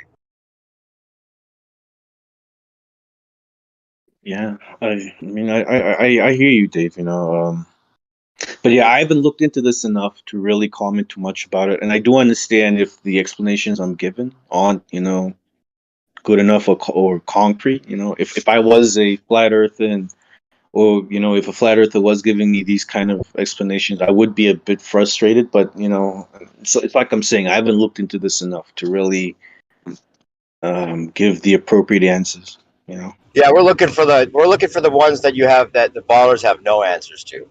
There's some that just I don't think they have a good enough answer, like next to no answer. But we're all searching for the one that there's just no answer for. And there's a few out there, I think. Yeah, they are. There are things out there. It's just those things you guys don't believe in either. So I mean, Well, you're rejecting reality, though. You don't believe in actual directions. But how is that rejecting reality? I don't understand. Because in reality, if a plane starts flying to the west, that is an actual direction. It's the opposite of east. Like left and right. They're actual directions. I mean, if you Yeah, those if you are go directions, left, but they are relative. Your left isn't my left. If you and I are facing each other, and you stick out your left hand, and I stick out my left hand, they're going to be pointing in different directions. Come on, okay. man. Hold on for a second. But it doesn't matter though. But that's why we say Hold there isn't on. such a thing Let as me finish. absolute movement or Let me absolute. finish my statement. Let me finish my I'm sorry. statement. I It's apologize. okay. You hold out your left hand, and I hold out my right hand. Just because to each of us it's left and right, it doesn't mean that the plane is traveling to your left or left of you.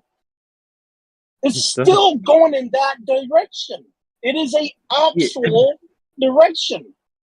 Yes, there is an actual direction the plane is flying in, but in order for you and I to say what that direction is, we're going to disagree because we orientated differently. So your left isn't the same as my right. Okay. Yeah, But so here's you the and I problem, though. will have different answers for that question. Our answer as to what direction that plane is flying in will be relative. But a third observer, Dave, could have a totally different answer from us. A fourth observer, Geo, being on the plane, will have an even different answer from the threes of us, you know? Okay, It's relative. okay. Hold on for a second. Yeah, it can be relative.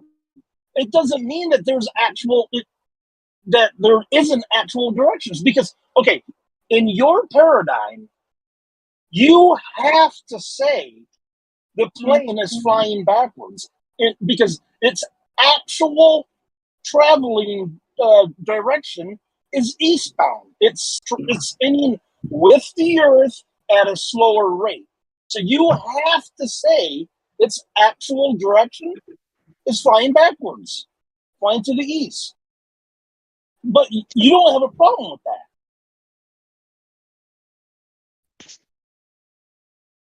Yeah. So going back to that example I gave, where it's me, you, Gio, and Dave, right? And we're all saying, you know, when Bandsaw asks us what direction is that plane flying in, all four of us give different answers. Whose answer is more right than the other person? The one who actually says which direction it's actually traveling in. But which 'Cause direction it is it? doesn't. You say east, Well, I in say your north, paradigm, Gio says south, well, Dave says west. Who's right? well, if it's spinning with the Earth, its actual direction is east. Because you But claim we're all spinning with the Earth. And the only difference is we are orientated in different directions, but we're all moving with the Earth. So who's right? okay. Well, in your paradigm, everybody's traveling east. But you asked us individually what direction is. Yeah, okay, so maybe we're all traveling east, but you've asked us individually what direction is the plane traveling. And we've all given you different directions because we're all orientated differently. Whose answer is more right? Whoever says east, because in your paradigm, that is its actual direction. Okay. All right. Fair. Tell me how I'm wrong.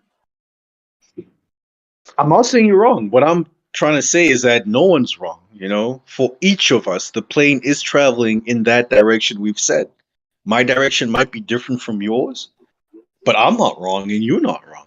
You know, it's just Well, wait relative. a second. If it's spinning with the Earth, if it's still spinning east with the Earth, how can you say it's actually traveling west? Because it may I'm appear oriented that it may it's appear traveling to be traveling to traveling. my west. Yeah, from your perspective. But that's just perspective, though. I'm talking about reality. Perspective is not reality. You do understand that, right? Okay, so That's you why I saying say if you you reject were reality. an objective, if you had like an objective viewpoint, like you were off of the earth looking downwards on it. Okay. Yeah, if you had that viewpoint, then I agree with you. Your viewpoint would trump what the rest of us standing on earth are saying. but no one has that viewpoint. But I get what you're saying. Well, no, I'm not talking about viewpoints, okay? Take everybody out of the scenario. Nobody's seeing the plane, okay? Nobody sees the plane, but it actually takes off and starts flying west. Nobody's looking at it. Nobody can see it. Nobody has a perspective on it. Which direction is it actually moving in?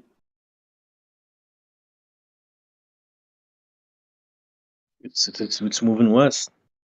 You said it took off going west.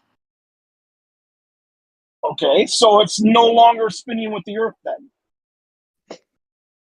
It is spinning with the Earth. It's moving west relative to Earth's surface, but I mean, Well, hold on. it's still. No, you just said. Hold on. You just said it's actually traveling west. Yeah, If you the told Earth is me spinning- it took off going west. The Earth is spinning east, though. It can't be both. Why not? It's like how Dave What do you mean, explained why it. It's going west, but if you had the viewpoint of looking at from above, it would look like it's going backwards, and then the Earth underneath it is going backwards even faster, so that its destination seems to be coming towards it. But it's going west. Again, It's leaving New York and landing in LA. It's covered that distance. okay, you see? That's why I say you reject reality, okay? Because you went right back to perspective again. You went right back to it again. Nobody's viewing the plane. How you perceive reality is part of reality. I don't understand. Well, it's reality that it's actually traveling in a certain direction. Why is this so hard for you to grasp? No, I mean I totally get what you are saying. You know, like you feel it's that objective reality that should matter above our subjective perspectives. You know, and cool. I'm not gonna, beat you on the head about that. But because none of us have that objective viewpoint, it's hard for any of us to say things objectively. We have to say things from where we stand and how we see it, right? We don't have the eye or the mind of God. So, I mean, to talk in absolutes and from an objective viewpoint, we don't do that. There's no point in us doing that because we don't experience things that way. Okay, but here's the thing. Here's why I think it's so important. Because I believe in reality, in actual directions and stuff. And perspective is just, it's not reality. It's how you are perceiving it. It doesn't mean it's reality. Now, here's the problem with that. In your scenario, your plane is actually flying backwards, which is insane. It is actual direction is flying backwards. Just real quick. It's not actually flying backwards. It's actually flying forwards.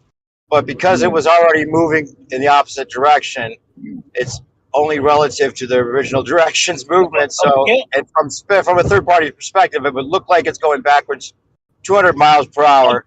Yet but hold on, I want to ask Nate something on top of this since I'm re-explaining it.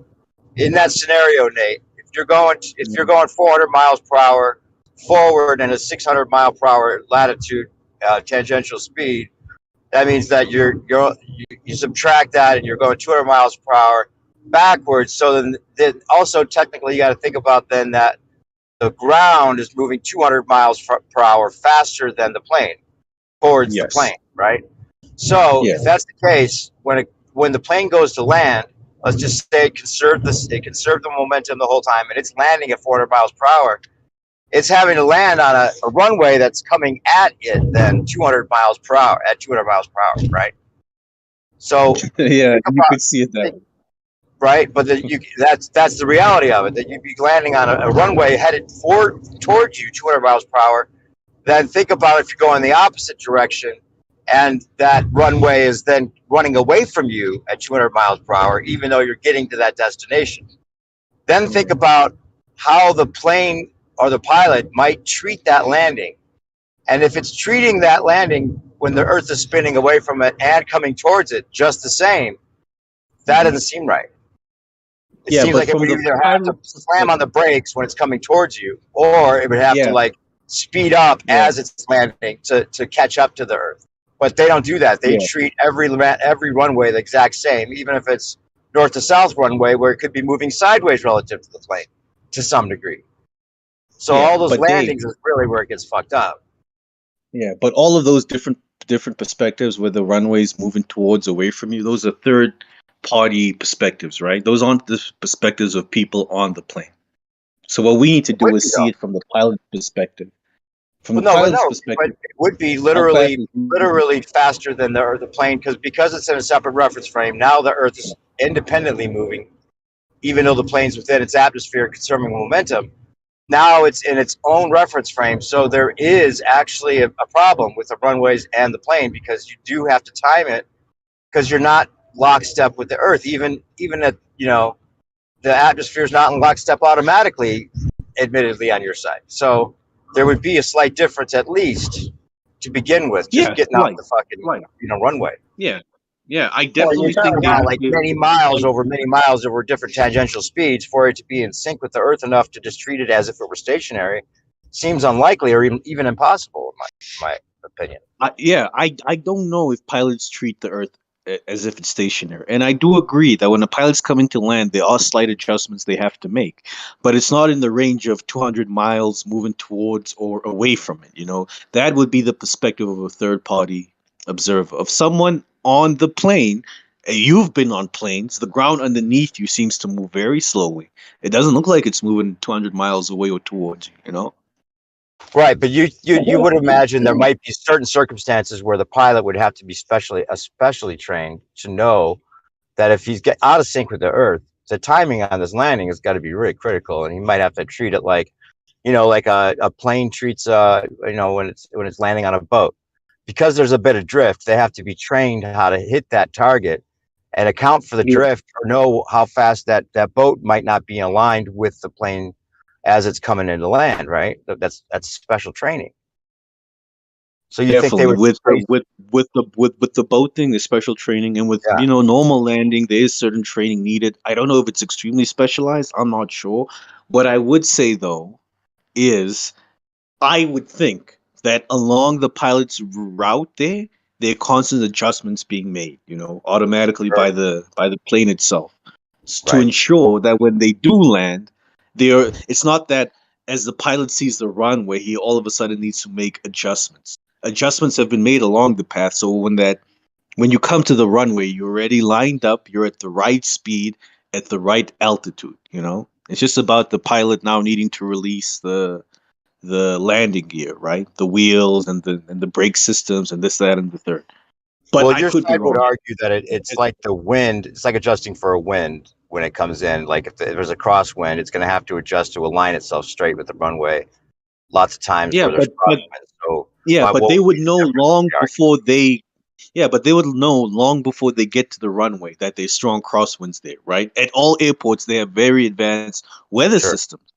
Yeah, so they would know 2 hours before they get there. Listen, there's a strong wind, yada, yada, yada. Make these adjustments already, Right. Now, if that wind's going in the opposite direction that the Earth spins, then we know that wind's not caused by Earth spin, right? Be the opposite direction for whatever reason, right? And you'd think there'd be circumstances that the Coriolis, the fact that the Earth is spinning separately from in respect to the plane's motion, there could be some similar situations that we could worry about, with the Coriolis acting like a boat that's drifting a little bit and you have to adjust for it. There might be a little bit of special training that goes along with this Coriolis movement of the Earth in respect to the plane, regardless of the winds, right? You would imagine that might be a thing, right? But all flight simulators, admittedly on your side, all flight simulators use a stationary factor in Coriolis training. They do not factor in, and they do not train the pilots to even think about it. And their excuse doesn't affect wind.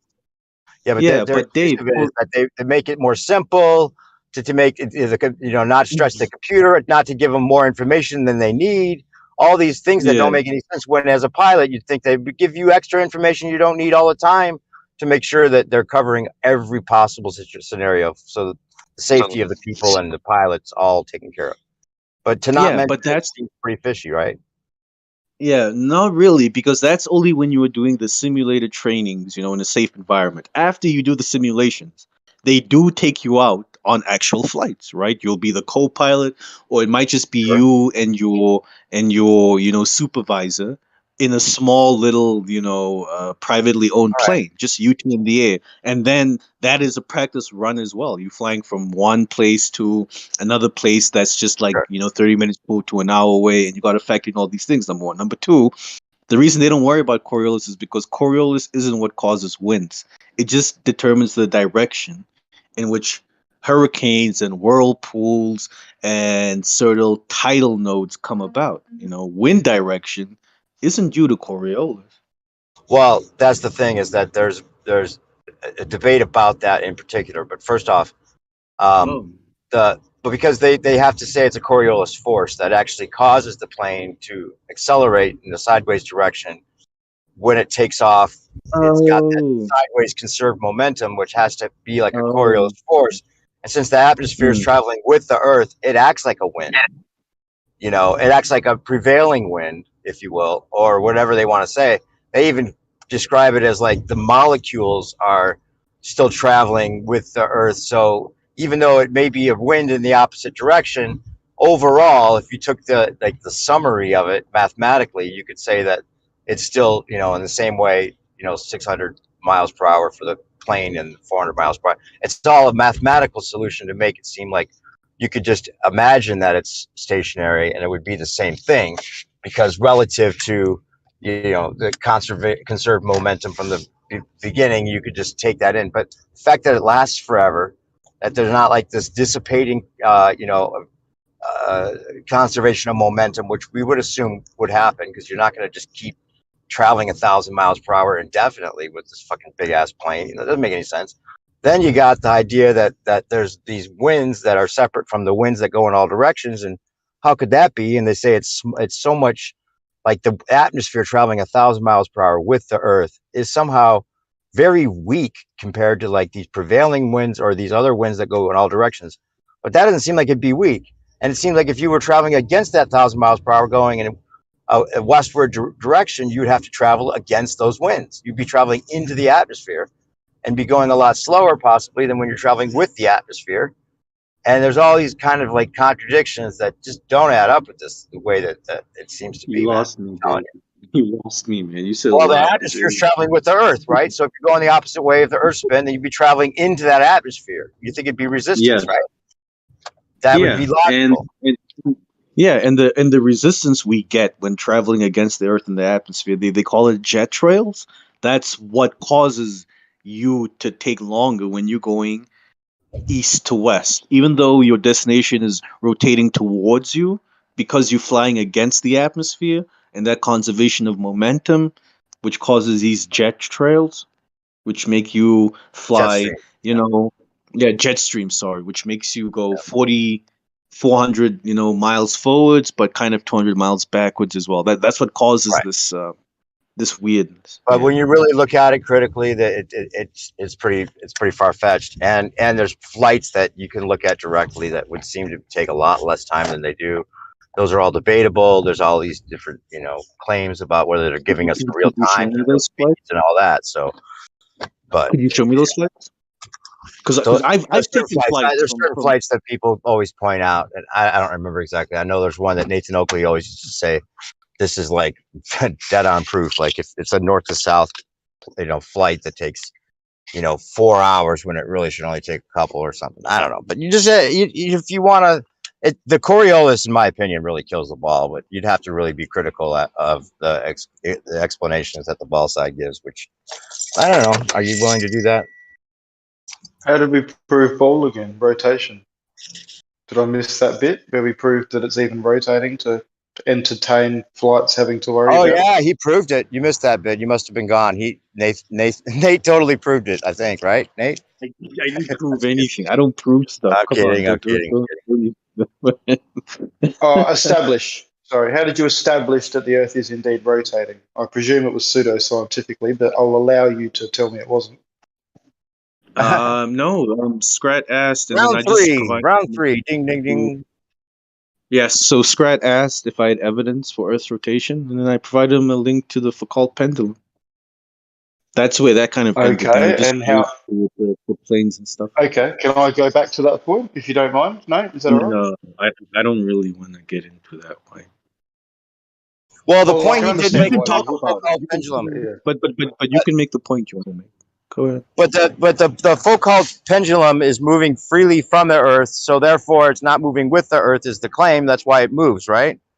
So then why is the plane not moving separately? Like, why is the plane stuck to the Earth in such a more dominant way than the Foucault pendulum is the question that we started off with, which does seem like a contradiction, no?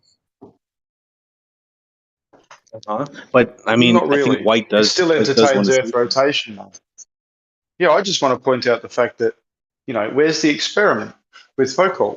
He swings the ball and he notices something moving around, so there's an observation. Then where's the experiment where he manipulates the presumed cause, which is Earth rotation? Where did he stop the Earth to go, oh, yeah, look, now we don't see the anomaly. I've stopped the Earth. We don't see it. Let's start the Earth back up again and let's see it happen. And then go, yeah, definitely. We've done this 100 times. It's definitely Earth rotation causing this anomaly. Where was that experiment?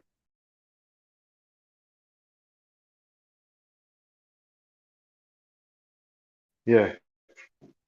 So pseudoscientifically showed Earth is rotating. And then why move forward from there?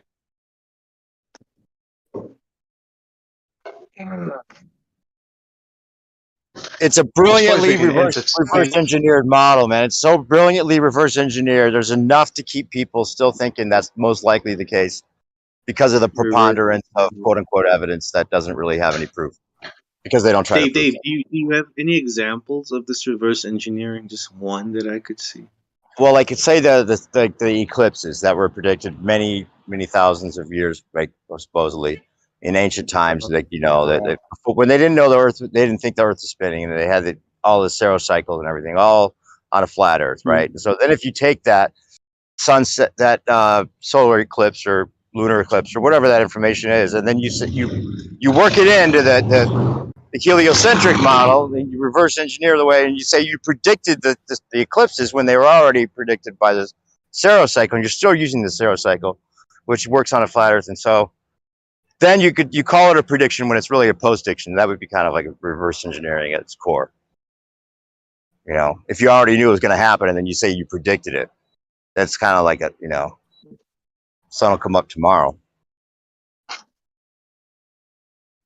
So we've taken that and reverse engineered to make it work on a globe. If it's a flat Earth, then that would be the case. You'd have to agree, right? If it's a flat Earth, then it had to be reverse engineered. It wasn't because they just thought it was a ball.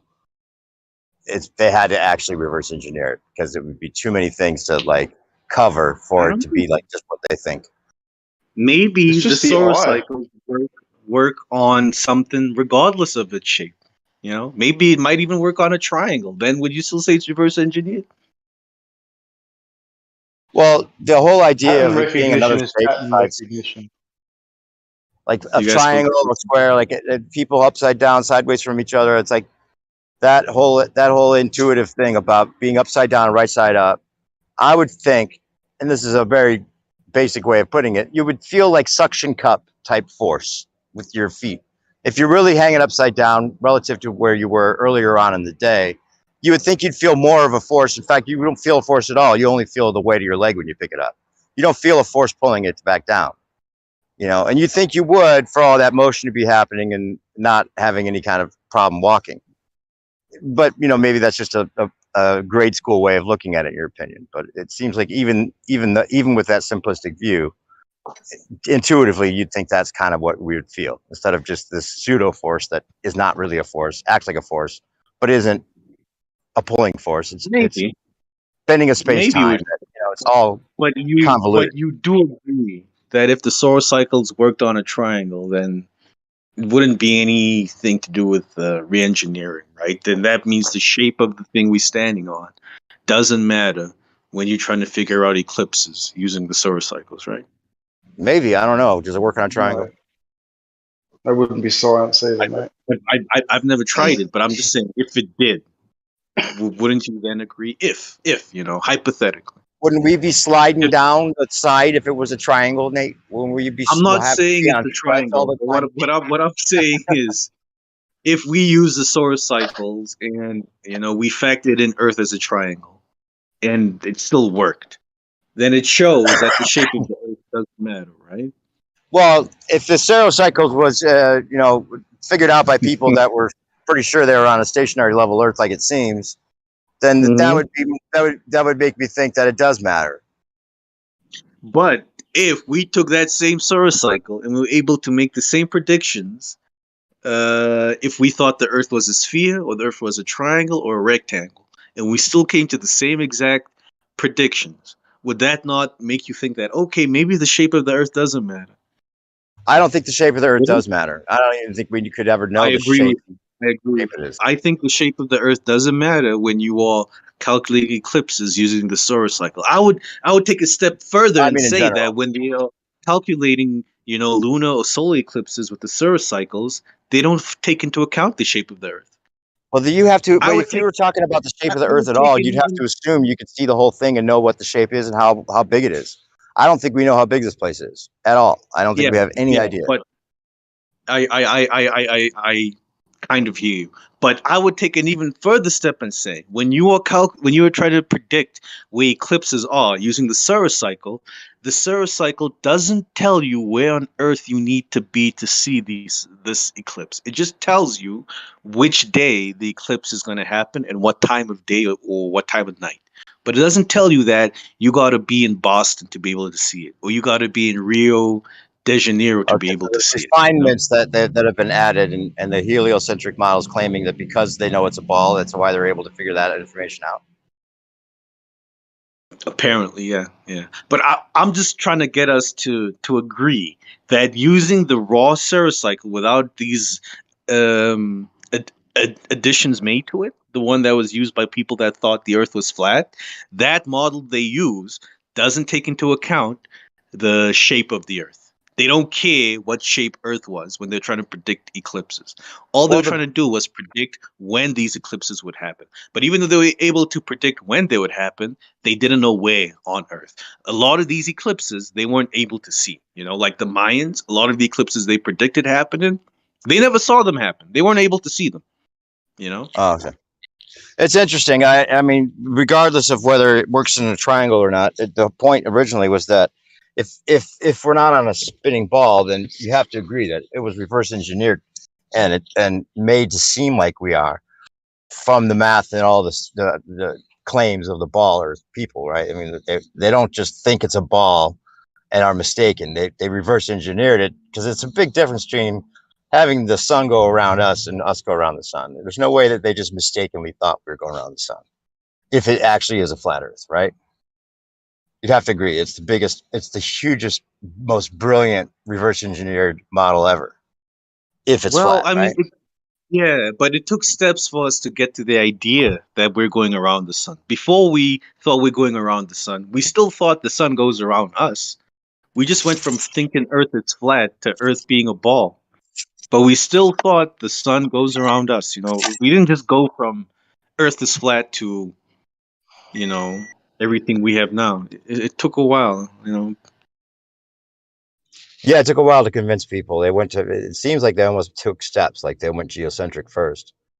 And then they got people to think, oh, we could be on a sphere, and then they went, oh, hey, we'll make the Earth go around the sun. I mean, there's a lot of difference in those models, but they basically for stellarium, it's a geocentric model that we're looking at. That's just the way they use it practically, right? So you see the stars move. Not really, because stellarium, you can choose your viewpoint, right? You can choose your location in space. So you could say, I want to be located right on top of the sun, right? At the sun's north pole, and have that point of view. From there, nothing is geocentric. Everything's heliocentric because now you're watching everything revolve around the sun. Anyway, the way that we see the stars move, as far as like just outlining their movements, it's geocentric still, even in the geocentric model. I agree. Standing from Earth, things do look geocentric. You know, if we still lived in accordance with the geocentric model today, I don't think there would be much difference, you know, when it comes. It's just when we start looking at things really far away, or when we try to do stellar parallax on distant stars, that's when we would start having problems. But if we were looking at things within our solar system, a geocentric model would work just fine. You know, Right, but that's you the thing is that with the distant stars and the parallax and all this, now they're discovering that certain things don't work. Relativity doesn't work as far as the movements of these other supposed galaxies, right? So, and parallax What? is the hugest thing. I mean, the fact that the parallax, the stellar parallax, you're saying throws it off. It doesn't work. It works within our own solar system, but once we No, start no, looking no. at the parallax, You said something else. You said they've proven that relativity doesn't work with these distant stars. What did you mean relativity, by that? that relativity doesn't work for some of the stars, the distant galaxy. I thought I heard you say that at one point, right? No, no, no. What I said is stellar Challenge. parallax. Parallax and relativity are different things. So Right, I what know. I said is, But I'm saying in a even relativity. geocentric model, yeah, in a Right. geocentric model, in a model where we think Earth is standing still, stellar parallax doesn't work for distant stars. But if we say the Earth is moving, then it starts working.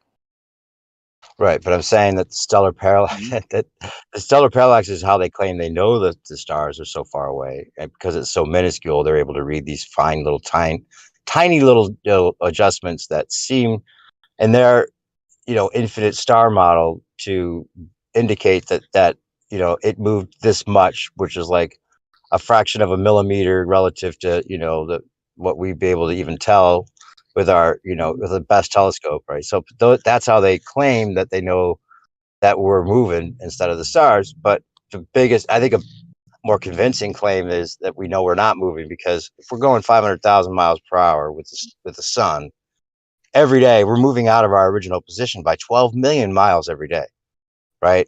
And we see the stars relative to each other the same. They stay fixed in relative to each other and in our relation to them as they go around. For that to happen, they had to claim that the stars were infinitely more or less far away, and that right there,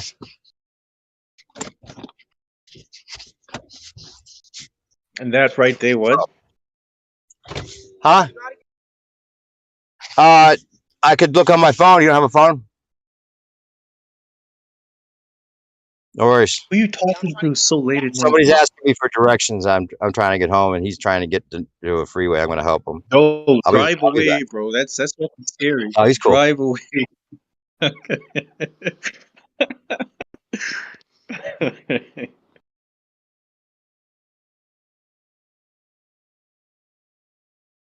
Damn. Giving directions at 3 in the morning. That's crazy, man.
Still dishonest, mate.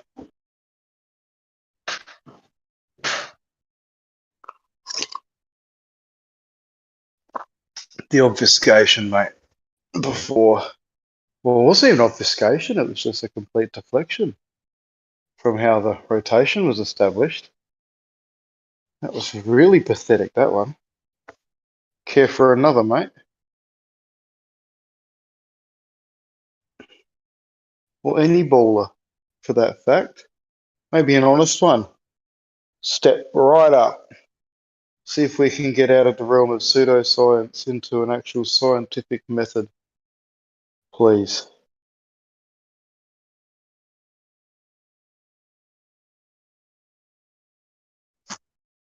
I'll take the silence as concession from all ballers in the room. We're going to have the text light up, are we? Bunch of phlogists and maggots.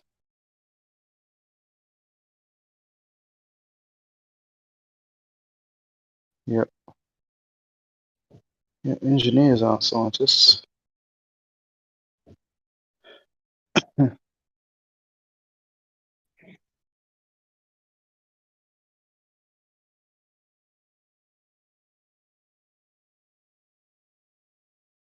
Pseudoscience it is. Oh, fair enough.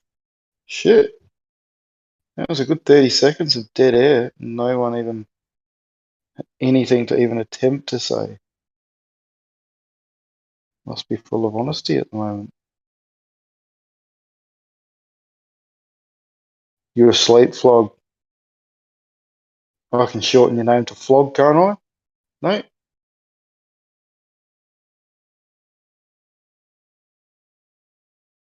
That's fair, isn't it? Just an abbreviation.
I honestly feel sorry for people that feel they need to actually try and say that the studies that they've done are science. Why can't they just say that they're studies? What do they feel the need to then claim that there's something they're not? It's very strange. I mean, I know the ball model requires that, of course. That could be one reason. But the other, I just can't think. I wonder if any baller here could explain that.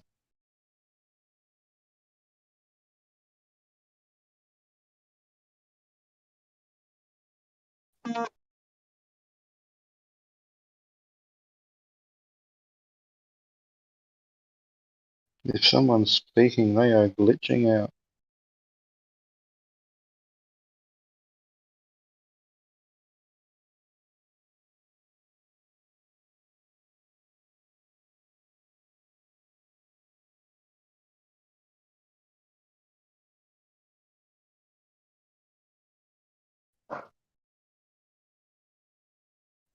I mean, Flog, if you can find a definition somewhere in any dictionary or even Wiki, even if you edit Wiki and then show me that, where pseudoscience fits the definition, the scientific method, I'll stand corrected.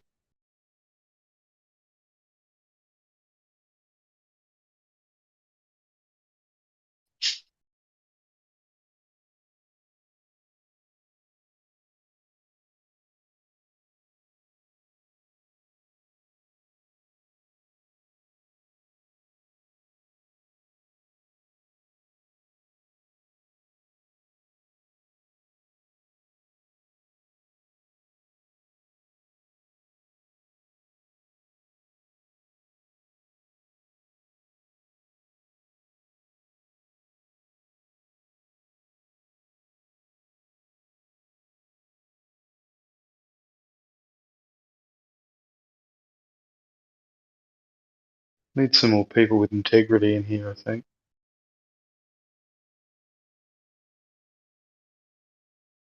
Your voice is...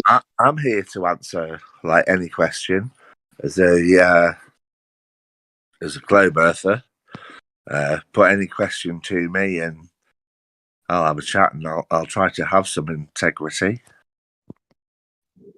Fantastic. I like to hear that. Well, in chat right now, I will post what I mean. It's a pretty general definition. You may find a different one. The definition of pseudoscience versus science, right? And why one is not the other. That's in chat now. And I would just like to postulate to you how, like Foucault's pendulum or any astrophysics or anything like that, fits the scientific method and by definition isn't pseudoscience.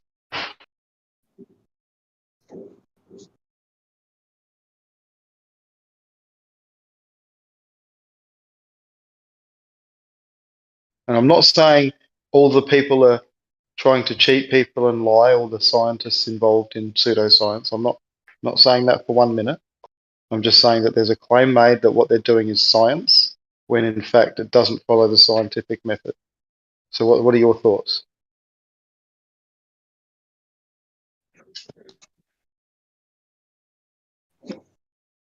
Yeah, okay, right. So I've read that. To me, that's that could be as much about flat Earth as it is about globe Earth. The difference is that the evidence and the science behind a globe Earth is not pseudoscience. It is agreed among scientists worldwide that is the way it is. And things like GPS and stuff is like on Einsteinian physics, but theory of relativity, and things move fast. But did you? You said you were going to have some integrity, so I'm going to hold you to it. So yeah, for argument's sake, like some of the things you just mentioned, what is it? I think you said space time or relativity or something to do with that.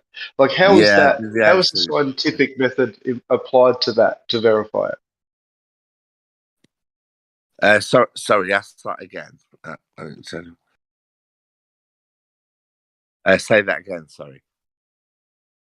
How do you feel as though the scientific method, like by its definition, has been applied to the things that you were talking about, like with Well, regards to yeah, the ball earth sciences? yeah. So if by your definition that you posted about pseudoscience, it's a thing like based on nothing, but sounds truthful. Actual science is based on facts and evidence and experiments, and That's so the key part, isn't it? yeah, Experiments. Do you think that's a pretty key part to science? yeah. Of course, it's a key part to science experiments. Yeah, of course it is. So that's where I think the pseudoscience and the science separates itself. Other than that, like, there's very much legitimacy to all of the other studies that go on within the sciences. But when the scientific method starts to be encroached with things like planets and redshift and things like this, how is it that that scientific method is actually rigorously utilized to actually verify these things when we can't touch, say, a planet that's moving away or a body to check whether it's blue or redshift caused by a body in motion, Right. But we can observe it, and we can observe, what goes on, and it moves this way, and there's the sun, and the planet moves behind the sun or in front of the sun. There's the other planet. There's Jupiter, and it's people don't just make this up. It's I know. been observed. It's studied a long time, studied Yeah. very thoroughly. Yeah. But the scientific method can't be applied. Can we agree on that? Because we can't manipulate anything in the skies, can we? To check if what we think is causing stuff is actually causing stuff. Well, no, we can't. No, we can't be there to see it, but we can observe it from where we are.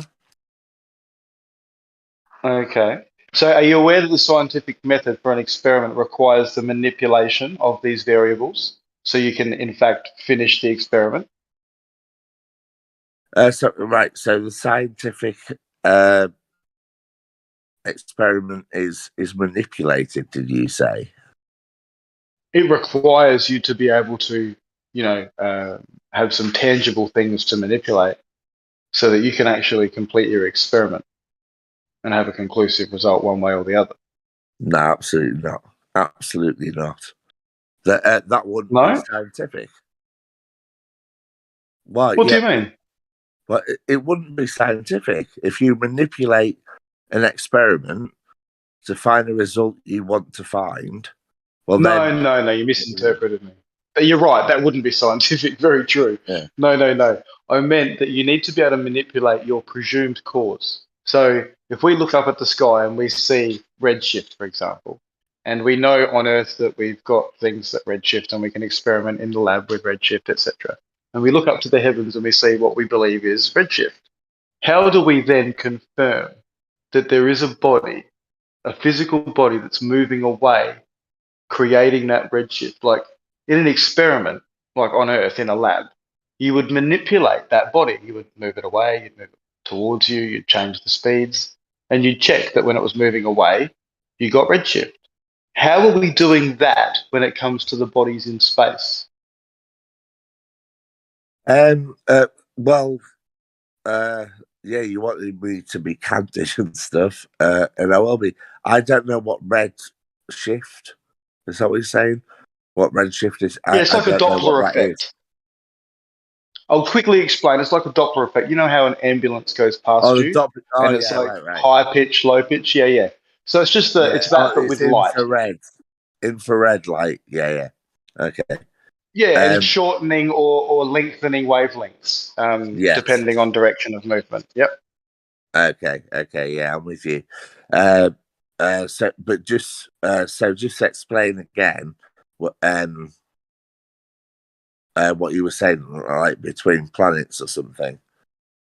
Yeah, so in a laboratory, we know that redshift exists with lights because we can experiment. We can move something Yeah. away from us and we can move something towards us at varying speeds and see what the light does in terms of the effect, right? Now, to experiment with that and to verify that in the lab, we can move that body. I'm just wondering, when we look up in the heavens and we see what we think is redshift and or blue shift, how we then do the experiment to confirm that, or whether it just remains an assumption, a very, very good educated guess, speculation, or whether it Yeah. can be done scientifically. That's all. Yeah. Well, a good question, I think, actually, and yeah, I don't have the answer to that. I think I'm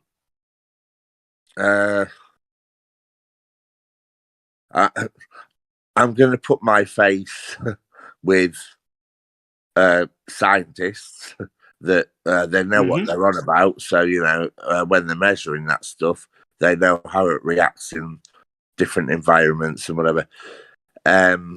Yeah. But yeah, no, I can't answer that, and that is a good question. No, I'm not sure.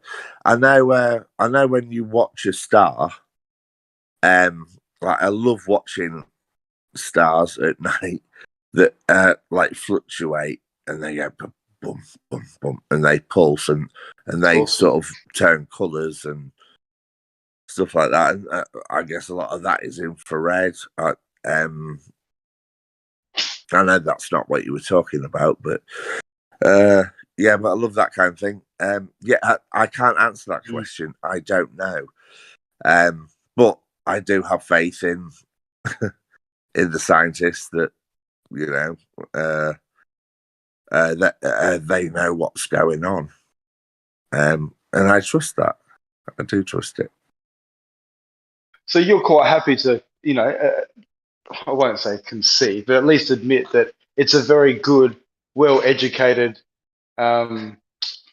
deduction that, let's just say we look up and we see redshift, and that's the case because we know that there's planets moving and etc. Yeah.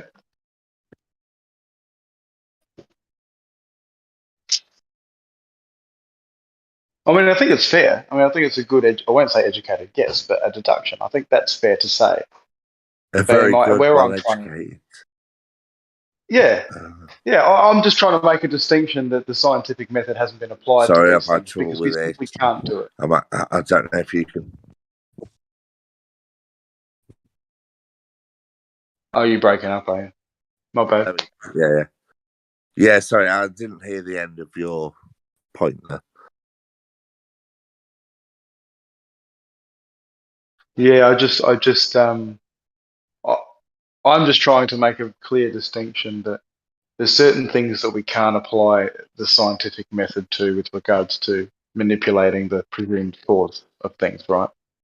Yeah. And when those things are the case, like redshift in the stars and things like that, and there's so many things in the realm of science where they just can't do that. I'm in the nutrition space, and there are so many claims with regards to nutrition that there just cannot possibly have been any science done to prove them because it's not ethical, most of it. They're not allowed to do it. They're not allowed to lock people in labs, genetic twins, and study them over their whole lifetime. Like, these things can't be done. So it's pretty much all just surveys. They survey people and epidemiology. It's just not science, but it's all claimed to be. And then stuff is put out like saturated fat is bad based on pseudoscience. It's not science, but it's claimed to be science, and people think it's fact. And that happens in every industry, every realm of life. And I can just see it being applied here, where it's clear that the scientific method can't be applied, yet for some reason, even though it's okay to say that we just couldn't apply it and we made a very good educated deduction, they still want to try and say, oh, it's still science. We've still applied the scientific method, right. but we're going to change the method a little bit because we can't actually do it. It's strange to me. Yeah. Yeah. It's it's hard for me to retort to that, to be honest, because I've been retorting for quite a while on things like this. But Well, you know, I would compliment what White's saying by asking you. I mean, don't you think that it's about protecting science to call out pseudoscience? You know, if yeah, standard, if you've got pseudoscientists that are making up shit just to be able to pass, yeah, you know, absolutely, absolutely, collect yeah, money, you would want to protect it, right? So if we're right yeah, about that, then you'd be on Yeah. board to try to, you know, make sure that's not the case. You would Yeah. hope. Yeah, absolutely. It's about the sacredness of science. So it's the respect of science. It's not trying to say, and that's why when flat earthers get called anti-science, it's like it's totally the opposite. Yeah, yeah, yeah, absolutely. Well said. Yeah, I agree. It, yeah, science is science and pseudoscience. Yeah, protect science. However, my science is obviously very different. You're calling my science pseudoscience, and we might call your science pseudoscience. So, But not by the definitions about the scientific method that White's just went through, right? Proving the cause. Yeah. Yeah, I'm certainly not claiming I've got science for flat Earth, mate, at all. Like, I'm not doing that. But Yeah, there the shape is of the some Earth claim is from not- solar side that there is science It's not for the ball. Yeah. Yeah, exactly. He wasn't saying, I don't know, saying, proving a point and making it. He was asking a question about pseudoscience. The shape of the Earth can't be a scientific question because you can't manipulate the natural variables that you need to No, but the prove shape it of one the way or Earth the other. is definitely a scientific question.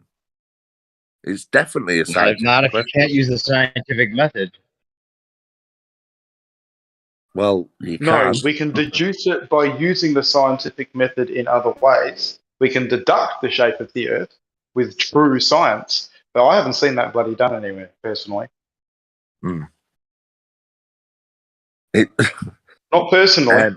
Foucault pendulum, for example, that moves around based on Earth's rotation, and that's apparently proof that Earth's rotating. Look, this thing moves around in a circle. True science would have to have you manipulate the presumed cause, which is Earth rotation. So how, pray tell, do you stop the Earth rotating to then prove definitively that that was the cause? You can't do it. So you cannot do science on the rotation of the Earth in that method. You can only deduce it via other methods, other means.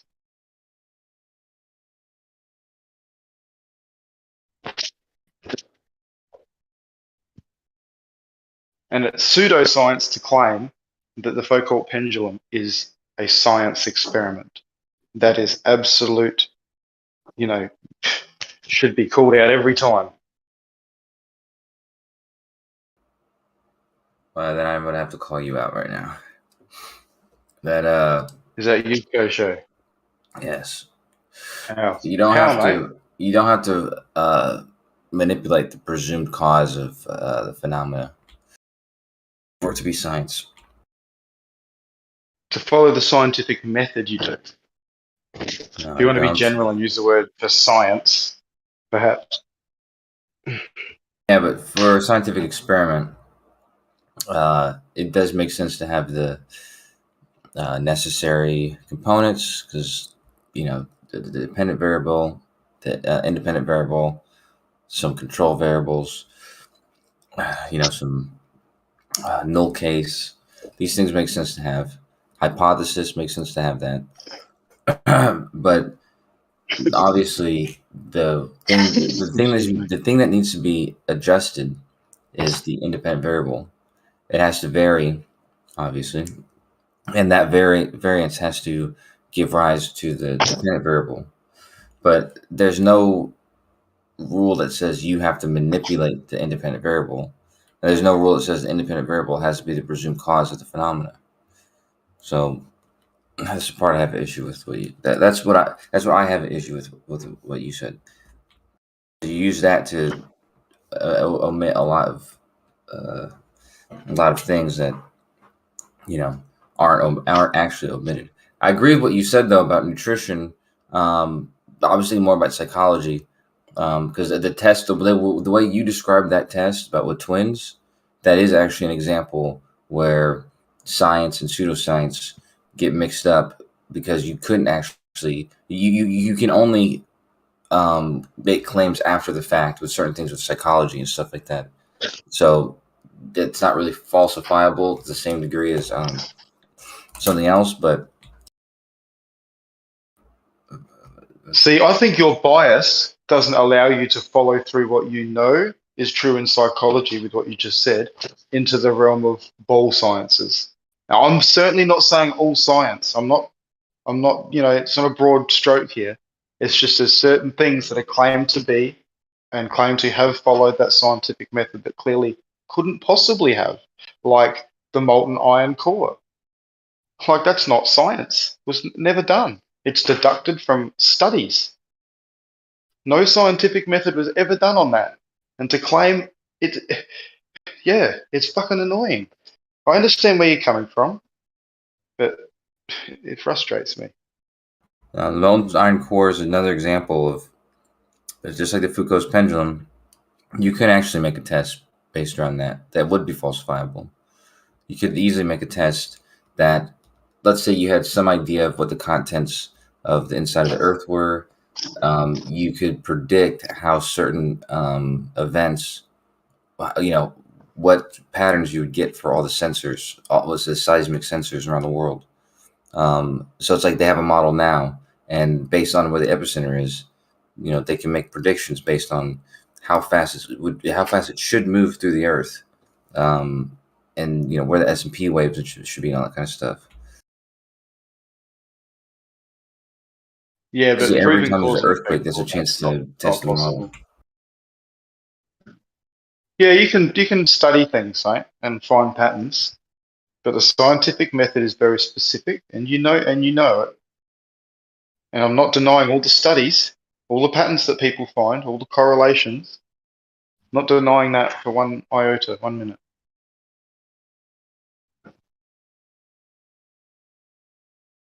You have to see. I'm not referring to observational studies though. But you're referring to observational what? Experiments? Like, that's to me the same thing. No, if you're making a prediction-based test, even though the test itself is an observation, it's still a test.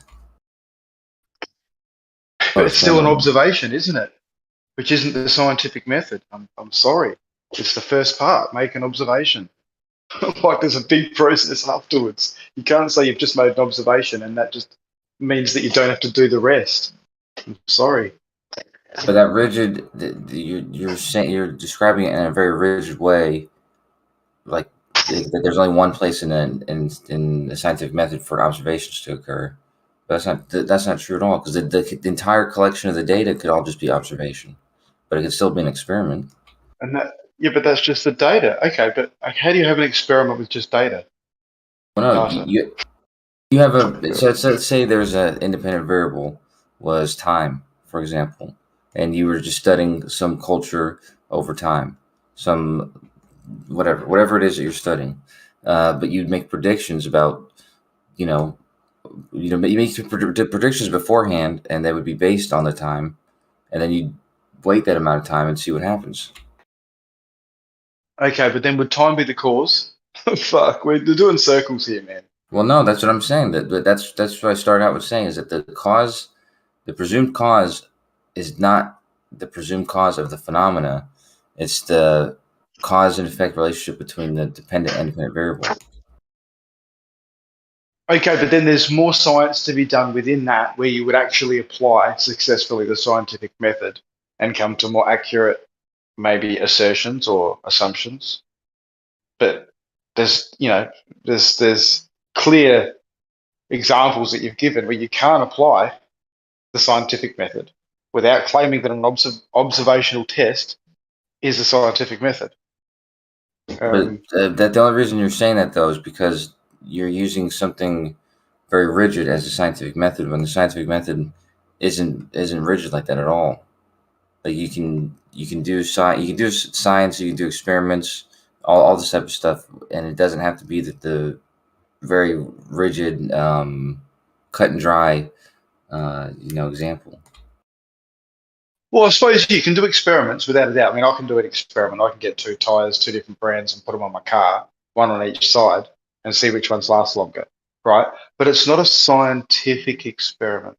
There's a difference, and you know this, and you're beating around it. I didn't want to even have to point that out. That was your example. I never said that. Well, okay. I was talking about scientific experiments. Let's just be clear. And they have a very specific criteria. There is no general rule of thumb that you can do this or that. And you cannot do an observational test. I'm sorry, you can't do it. Show me where you can. Show me the method written somewhere where you can do that. Most tests, not just where it's been applied. Observations. I know tests include observations. Are you deliberately? No, I mean I don't know why. I don't know why. This, no, you're saying, but before you said, "Oh, the observations at the beginning," it's not the whole thing's on observation, and I never said that either. I said you make a prediction based on your model, like in the seismic, the insides of the Earth and stuff.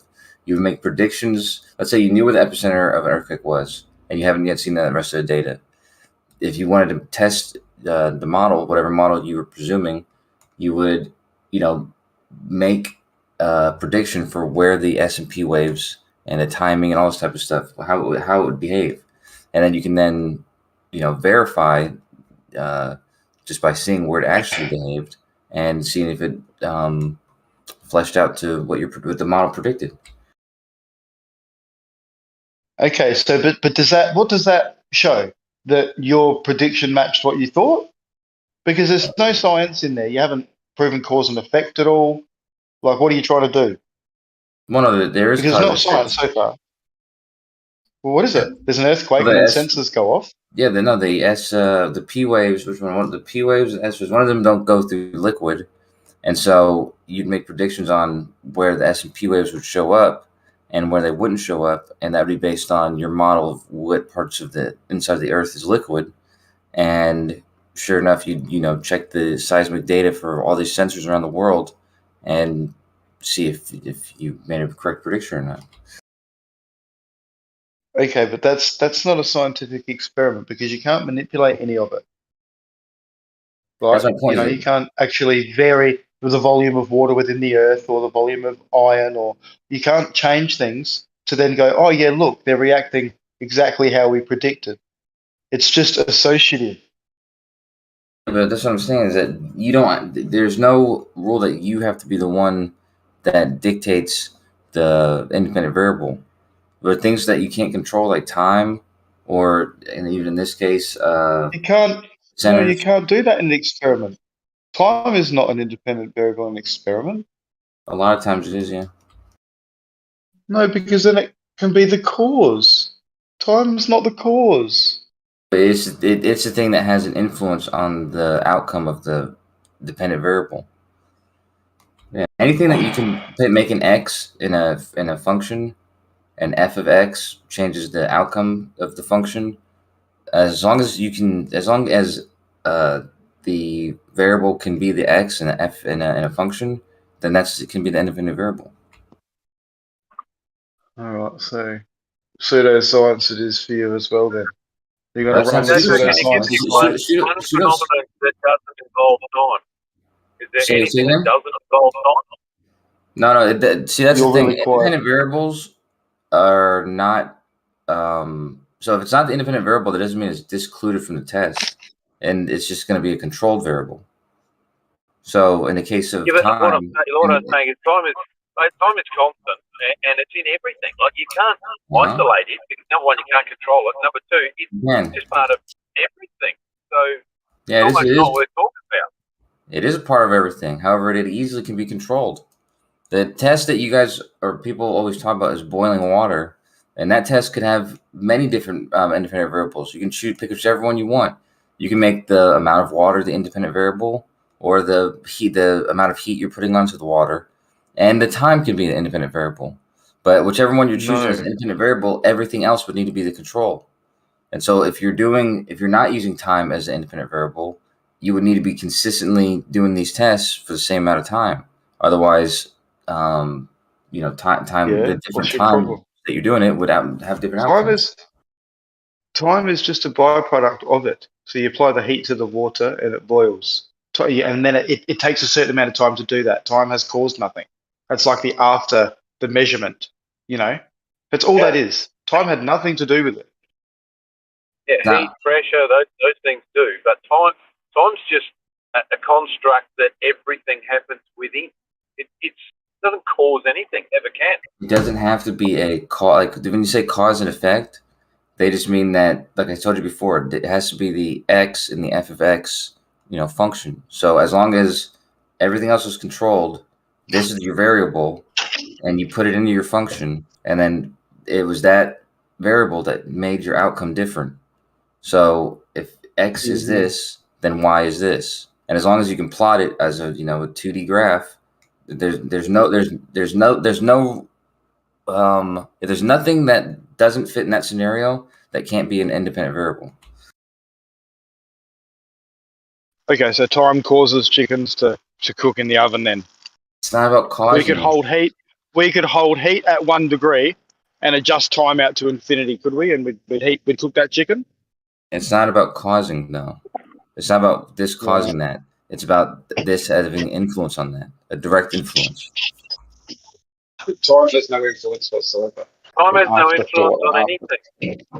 It does. I'm telling you, if you can put it in a function and you can say time is x, and if I do this for 10 seconds, this is the outcome. If I do this for 20 seconds, this is the outcome. If you can, if your experiment is in that format, then time, you as an experimenter can choose time as your independent variable, and you can test the results. Wow. Could you prove scientifically, not pseudoscientifically, but scientifically, that time exists and it's not just, a construct that we all agree upon?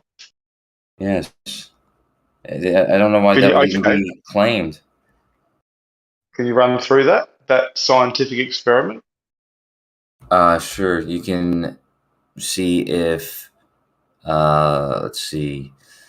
You can see if you can have ice, for example, and if you can put it somewhere and not change anything about the environment at all, have it in a vacuum, and have that vacuum inside of another vacuum, and have it suspended in midair, right? And have nothing at all. So there's nothing that can interact with this very tucked away chamber or whatever.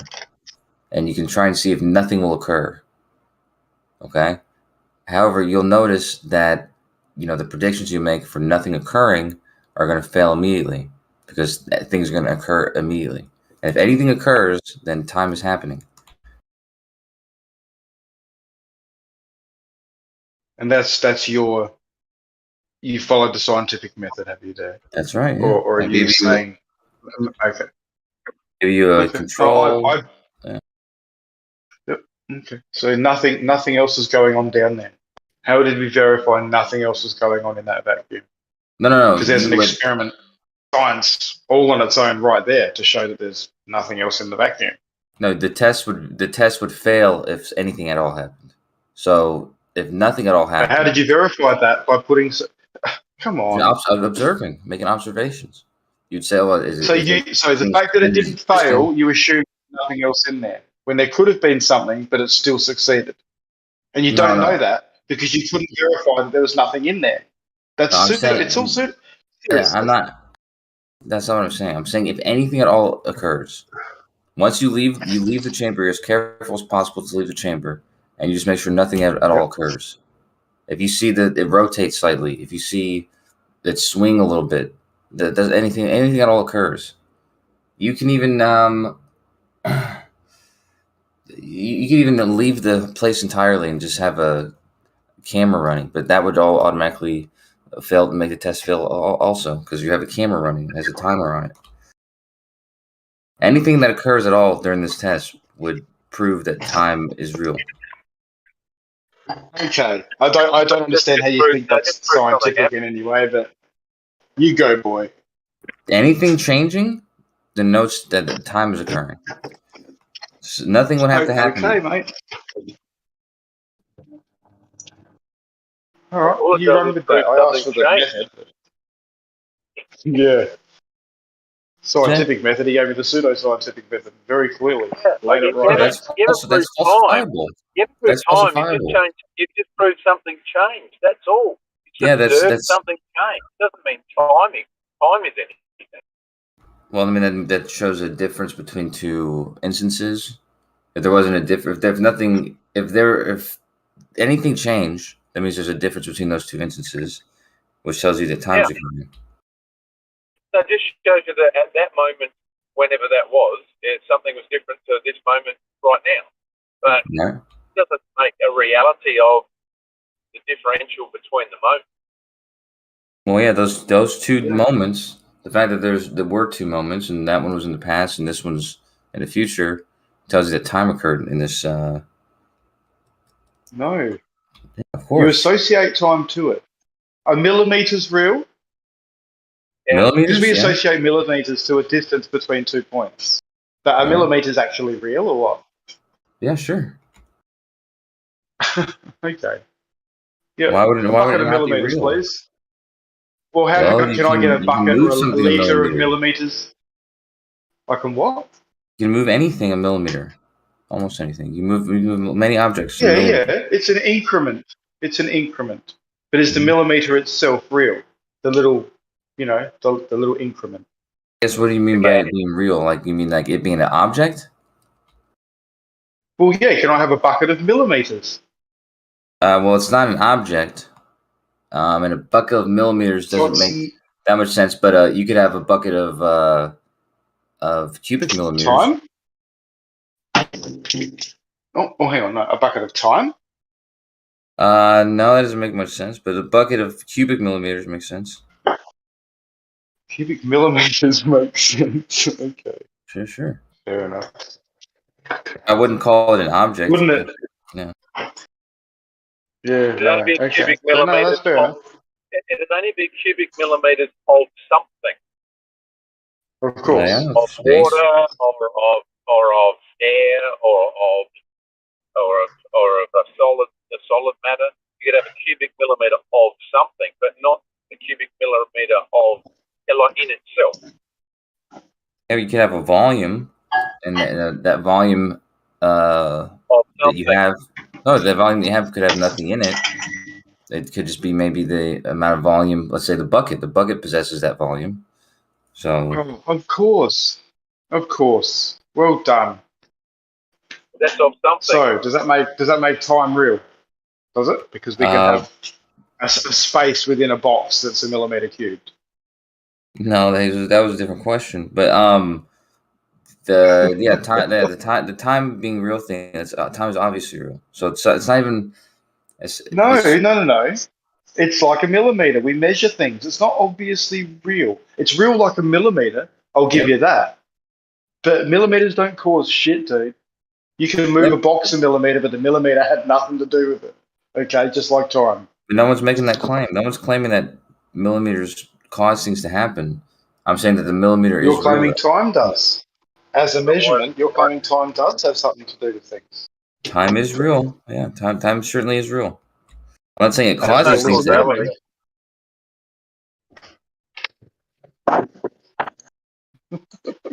It's silly. It's silly to even claim that time wouldn't be real. It's like I just don't even know. As real as a millimeter. Yeah, exactly. It is as real as a millimeter. There you go. So do millimeters cause anything? No, I mean I'm not claiming that they do. So, but time's required for chicken to cook, is it? Again, well, time will required for you to move something. Time will occur 6 while this millimeters? happens, but you can use You can use millimeters You as can a measure it. independent variable. You can measure the aftermath. It doesn't occur while it happens, but you can measure how long it took. Definitely, for sure. Do you understand that as an experimenter, you're allowed to conduct the test however you'd like? So if you want to make time Hey, look, I dependent understand variable, that a lot of shit's fucked up and you can do heaps of shit that you shouldn't be able to do these days. That's what I understand. So it wouldn't reasonable to do surprise that. me if you think that. No, it's not reasonable at all. If you can Not use if you're it as a, rigorous. No.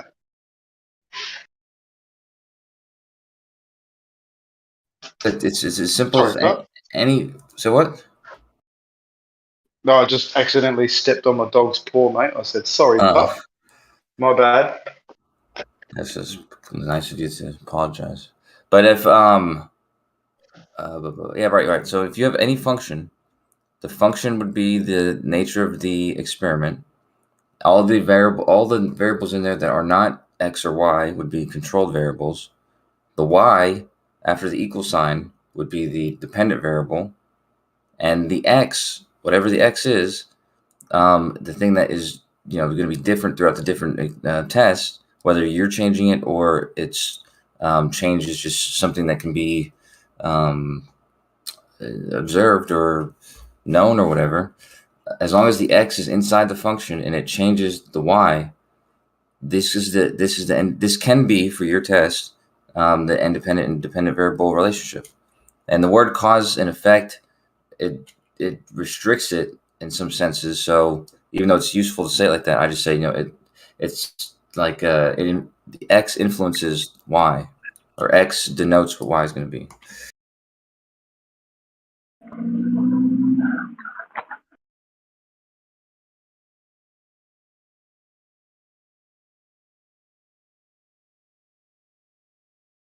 Yeah, if you have any function that has that relationship, then you can literally do scientific experiment based around that, make predictions based on that, and you have everything, all the makings of a scientific experiment.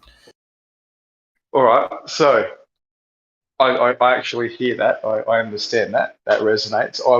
I'll just put a different scenario and see if you have the same thoughts. There's a rock, being propelled, catapult, whatever. It's got a fair bit of weight to it, and it hits a cubic meter container, whatever the container is, of water, right? And that container of water obviously gets impacted and moves a certain distance. Now, in the experiment, at the end of it, we've got the results. We've got, the force that it got hit with. We've got the weight of the water, like the stationary, mass or the inertia, whatever. And then we've got how far it went, right?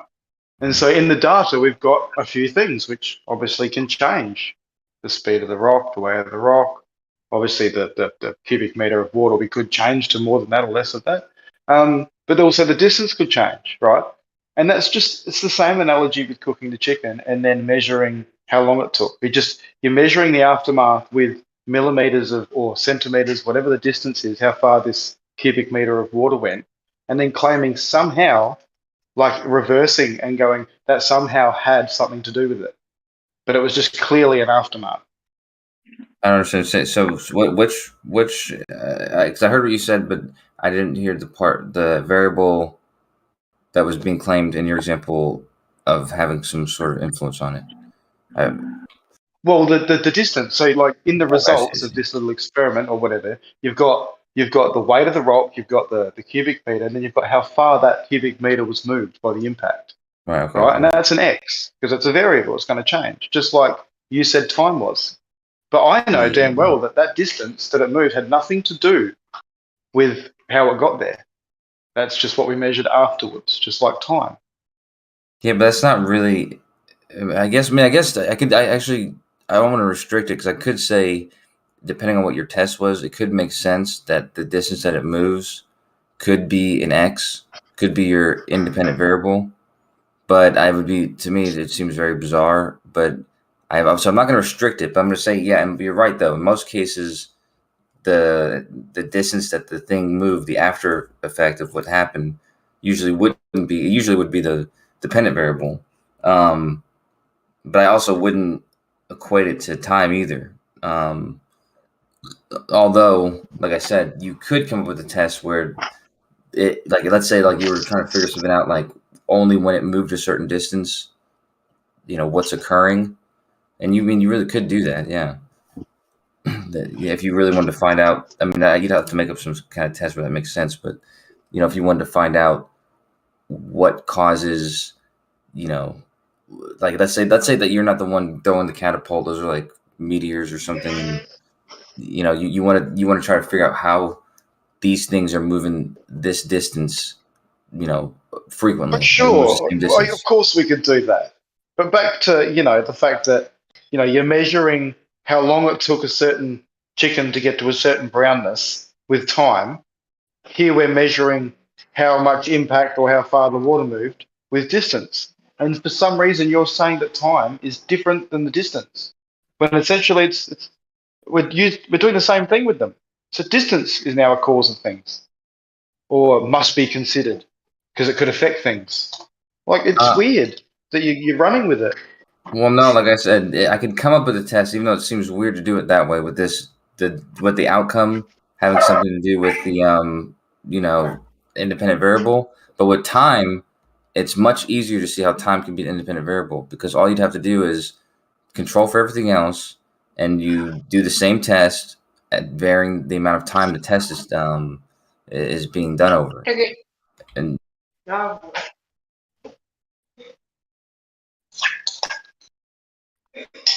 Yeah, you just think about it. Be honest with yourself. okay, I'm telling you, if you Distance is can now make a cause. graph, you have X on the bottom, and X is time, and let's say you're making predictions for how this thing should behave over a different amount of times, you could literally plot the results and then verify that with your predictions. Same with distance. You put distance across the bottom and do the same with speed and different things or whatever, and that's not the cause. Yeah, but that's what I'm saying though. It doesn't have to be the cause though. It just has to have an influence. It has to be something that you can make an X, and then you can see that X, when that X changes, it certainly changes the whatever the Y is, whatever the dependent variable is. Okay, can you just appreciate there's a difference between something that influences something and then something that's just an outcome?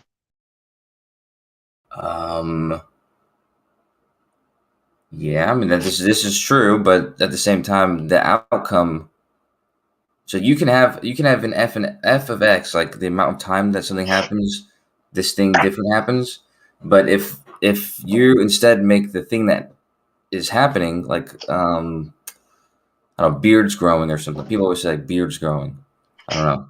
If you did like an experiment for somebody, the length of someone's beard, and you did time as the independent variable, your dependent variable would be the beard length. But if you instead did beard length and made time your dependent variable, both those would be valid. Well, again, you could add all the time in the world, just like distance, to anything with a beard if you've got no cell division going on, right? And that well, let's just say time could be occurring, but cellular division might not be occurring. So therefore, there's got to be no beard growth, and time has fucking nothing to do with it. Whereas we could stop time, we could create cellular growth, right, which has nothing to do with time. It just happens, and then you measure that in time, and the beard would grow, and then you'd measure that beard over years. Like, you're failing to understand the fundamental thing here, that there's an outcome of something which is measured, and we use time, and then there are things which influence stuff, and that is not time. Yeah, but that's not okay. So I got to be clear on what's being said here, because I'm not saying that time is the cause for some phenomena happening or anything like that. I'm saying that that's why I'm trying to be clear with what I'm saying about the relationship between independent and dependent variable. You said influence, though. You said any of the axes could influence. It doesn't have to be the exact cause of it. It doesn't have to be the thing that makes it happen. All that has to happen is as this variable changes, it has a consistent change for the dependent variable. So if you control for everything else and you do the same independent variable twice, everything else is controlled, you should have the same result for your dependent variable. If you can't do that, then it's not, as an experimenter, you're not really doing a valid, good test if you have the same independent variable, but you're getting different dependent variables. Yeah, I'll let you pass with that purely because you dropped the word influence. Well, no, So, I've said it the whole time. You didn't say there's an outcome. Well, no, you clearly put the word influence. There were three things, X's, and if any of those change, it can influence. Whereas I was quite stern on saying, no, if time is an X or distance is an X, it doesn't influence in any way, it's an outcome. And in the last time you just repeated it then, you dropped the word influence for some reason. No, and I think if I didn't say it that time, I'm not omitting it for some reason. I'm still saying that this X, if you put this in and everything else stays the same, that Y should be consistent. If you put the same X in twice, you should get the same Y if everything else is controlled for. So it's a okay. Yeah, I agree with that, but there's no influence there. It's an outcome. Like I said, I mean, because the word influence, a result. The word influence. I mean, there has to be a direct relationship between the input is the cause and effect, relationship, not just about a cause and effect relationship. But that's what I'm saying. That's why I'm not going to restrict it to cause and effect, because those words then become very rigid. It just has to be the input has a relationship with the output, and that's the relationship between them. The independent variable is the input, and that's a correlation. Yeah. Well, there could be a correlation. Yeah. Pseudoscience. That's not pseudoscience. Correlation. Okay. Sorry. Okay. Correlation is not pseudoscience. My bad. Correlation acting as causation, and then masquerading as that there's the pseudoscience. I'll just be clear. My bad. Yeah, but even still, it's not pseudoscience. The pseudoscience is. Yeah, I mean, pseudoscience is clear on what it's. What they're including in pseudoscience. It's usually things that deal with absolutes, or they can't be falsified. In the chat. So what? In the chat, the definition. There's a few definitions getting around online. I just copied one of them and put it in there. No bias, obviously, whatsoever. You can say I cherry picked if you like. I challenge you to find one that suits, or challenges this one. I think it's fair. But at the end of the day, you cause and effect, or it's not fucking the scientific method, really. I mean, yes, there are other things you can do, and you can call it science, but it's not the scientific method. And you're not getting a cause and effect result or relationship result. You're getting some other result.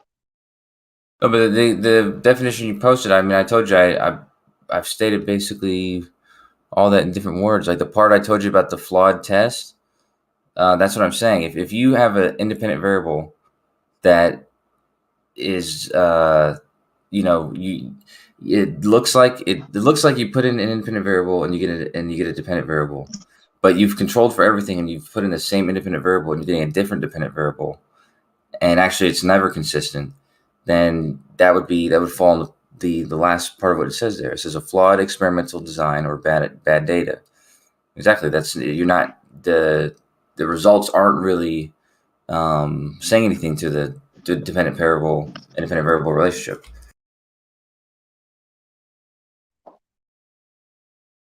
Other than measuring time, it's not something that you can manipulate within it. You can't change it at all. You can only actually ever account for it. That's enough, though. Right? So but it's not. No, because what you really need to be manipulating the cause of time, or what time actually is in its essence, not just accounting for it, measuring it. In all honesty, if you want time to have some sort of substance and influence, you should be accounting for actually what it is, not what we measure it by. Well, I mean, if you were doing a chemistry test and you had all the control variables of the two different chemicals, some solvent, these were all controlled, and the quantities, they were all controlled, and you put them all together, and the only thing that you did different was change the amount of time that you're observing it, You change, you know, how much time has passed, and then afterwards you measure the, I don't know, temperature or fucking whatever is the outcome. You would see that in that experiment, the X would be the time and the Y would be the temperature. Even though they're not the things actually causing the reaction, it's a chemical reaction. But for the nature of that experiment, the independent variable would be time. And it's usually not useful. Like I said, any given test that you do, you want to be clever and come up with a test that actually shows you something that gives you information on what's going on or whatever. So it may not always be useful to use time as an independent variable, but oftentimes it is. Yeah. Cause and effect, obviously, which is what, again, I'm going to keep hammering home with regard to the scientific method.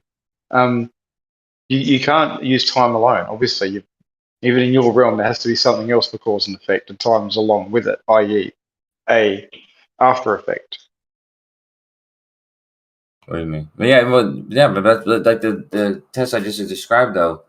I said, but there was a bunch of other stuff. It wasn't just time and there wasn't just time. It was time and the chemicals and this and that, but everything else was controlled for.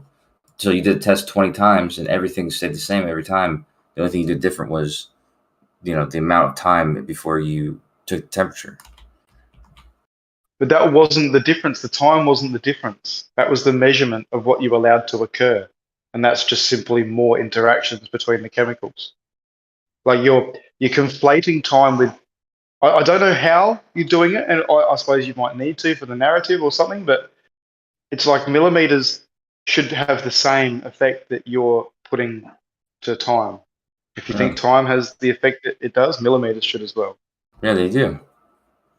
I mean, like I told you before, with the beard growing thing, you could have a test where you're just testing one person and, you know, you're studying them for their whole life for whatever reason, but you're just testing his beard length and the amount of time it took for that beard to grow. Or you can measure the time it takes, the time between measurements and the length of his beard. You can use millimeters to measure it. And in both scenarios, you're switching the dependent-independent variable. So but neither of them cause anything. Millimeters and time have nothing to do with the cause and effect of the beard. I know you agree with that. Yeah, I do agree with that. But as I said before, I don't restrict it to just like the cause and effect. That's the easy way of saying it, and so it's usually the way it's said. But it's really just this thing is what causes this thing to be the value that it is. So this input gives this output. All right. So you don't restrict yourself to the scientific method. In essence, you need to escape that so that you can, well, not escape it, but just work outside the boundaries of that to basically say what you're saying and move forward. Is that correct? Well, I mean, you do understand that most people in science, they use time as an independent variable very often, and they don't. There's no issue at all with them doing it. Like nobody calls them out. I cook chickens. I cook chickens to a really nice brown, and when I want to tell someone who I don't see a recipe, and I tell them, you know, you got to have it at this temperature and this time to get it to the same brownness, you know. So I'll pass on that information. It's very handy information, right? It is. But if we were talking about the actual science of it all, the time has nothing to do with the browning of the chicken. It's got everything to do with glycation, which is a heat reaction. It's not a time thing. We measure these things after for convenience, and so we can talk amongst other people about them and have some reference.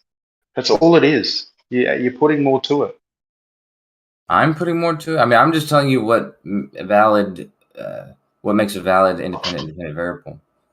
And it's simply the X and I X, know, but I say you X. have to work outside the realms of the scientific method, and you say, but heaps of scientists use no time as, and I don't deny that. I don't agree with your you're statement. Still working outside the realm. Okay. I'm not saying yeah, you're right, but scientists still do. I'm not saying you're right. I'm telling you that you're not right when you say that. When you say that it's outside the realms of scientific method, it's not outside the realms. Well, so what's the scientific method to you if it's not a cause and effect situation. I mean, I like this one quote from this one person. I said it the other day. So I'll say it again loosely, but he says a scientific method do whatever it takes to not think that. What does he say? To not think that. I gotta find the exact quote so I don't mess it up again. Hold on. That's cherry picking if ever I've heard it. How's That that cherry doesn't sound like a common one. It's not cherry picking. It's Maybe not cherry. it's All right. it's extremely general. Okay, let's see. Yeah, it's a As scientific far method. as I'm aware, I don't know who else Let's is just in do it. here. It's foolish. It's the cause and effect thing, isn't it? The scientific method. Surely. I wouldn't say so, but the scientific method is do whatever it takes to not fool yourself into thinking something is true that is not true, or into thinking that something is not true that is true. And it just says just do whatever it takes. Do whatever it takes to do that. And that's why most tests are done using that format where you have control variables, independent variables, and dependent variables, because with that setup, you are isolating the thing that is actually, giving you unique outputs, and so you can make predictions based on that. And yeah, doing that, obviously, you're usually going to rule out coming to the wrong conclusions and thinking of the right conclusions. Well, it's definitive, isn't it? Really. If you can manipulate and control those things, you can come out with that yes or no answer at the end of it, which is the scientific method at the end of the day, and keep eliminating things that you presume to be the cause of things until you can only really come to one thing that's really left, and then you can still only really assume that that is the cause because you keep manipulating it and it keeps having the same effect. Whether that's true or not, no one fucking will truly ever know, but that's just how it works. So without the cause and effect part, you can't get to that stage. And so you're not really establishing anything if you're not doing that. Are you? Aren't you just studying stuff and finding patterns and correlations? And sometimes you are. Sometimes in science, you're just finding laws and patterns.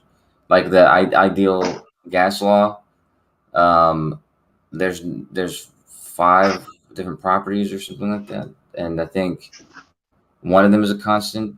But other than that one thing being a constant, you have to vary one of the other things and control for everything else to see, to basically see how they're changing. So there's no cause and effect in that. There's just that ideal gas law, and you as an experimenter can be the one who varies it and sees what the outcome is. Yeah, see, that's why they're laws, though, because you can't do the scientific method, but it always fucking happens. They know it happens, it's always got to happen this way, but you can't actually do the scientific method on it. So it's a law. You can do a scientific method on it. I mean, you can do a experiment on it. Why did you change your word from scientific method to experiment? Well, I thought you said scientific method, so I think I was repeating what you said. But what I'm saying is, when I say scientific method, I'm talking strictly about the experiment. So that's why I changed it. Scientific method to me is not it's not a rigid format or anything. Wouldn't they be scientific theories then if they fully completed the scientific method? Wouldn't they then be established as scientific theories? Hypothesis to a full-fledged scientific theory as opposed to a law?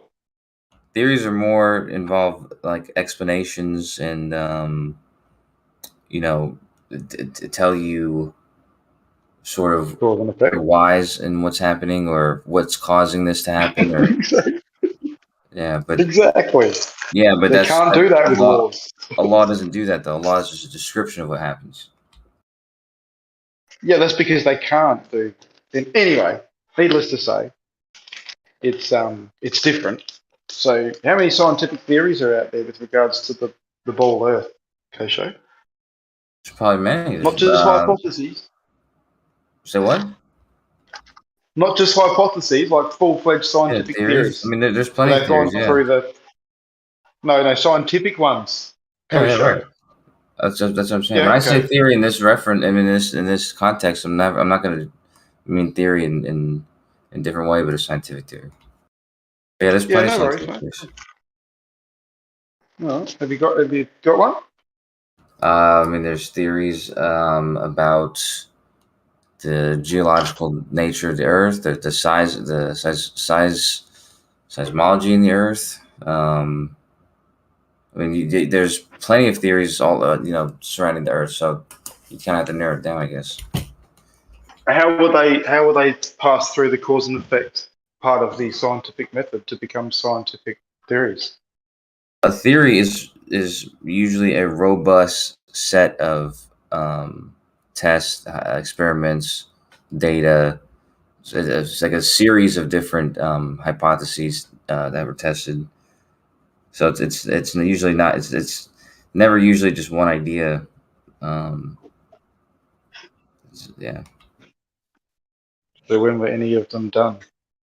To When were they done? all come together and conform to the one conclusion, which sounds like consensus, but we won't go there. Yeah, I mean, like you'd have to give a specific example, but I mean, you can think of anything. Any ball experiment, Cavendish. No. Foucault's pendulum. Well, I wouldn't say Is that's that just it? the theory. I guess you could say the good. Okay. Well, I mean, the theory is more of a robust explanation or something. So it's not, that's why general theory of relativity or that would be a theory, but it's based on several ideas in one, and then it also has a law with it.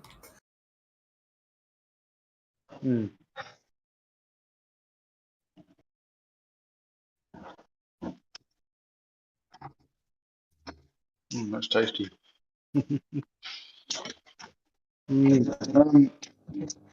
Yeah, look, I'm a little bit over it, mate. Today, I'll give you a pass. Go show. Pass? Well, I mean, yeah, no, just Nate. Nate's annoyed me. He's too dishonest. At least you're saying you have to work around the realms of, and it's not the cause and effect, and you have to be aside from that. At least you're going there, which is fair enough. But my question to you is, where did this you have this very strong restriction on what it has to be and stuff like that, but has that really been expressed? Because I've never heard this rigid way of describing what can and can't be science or scientific method expressed like that. I do know the relationship. Well, I mean, again, I'll just quickly put to you what I'll put to Nate and others with regards to redshift, right? We look up at the stars and we see what's called redshift with different things going on, right? Bodies moving, etc. It's an anomaly that's seen. And then we come down to the lab and we know on Earth that we've got experiments that we've done. And we extrapolate from those experiments that what we're looking up, right, is those things, right?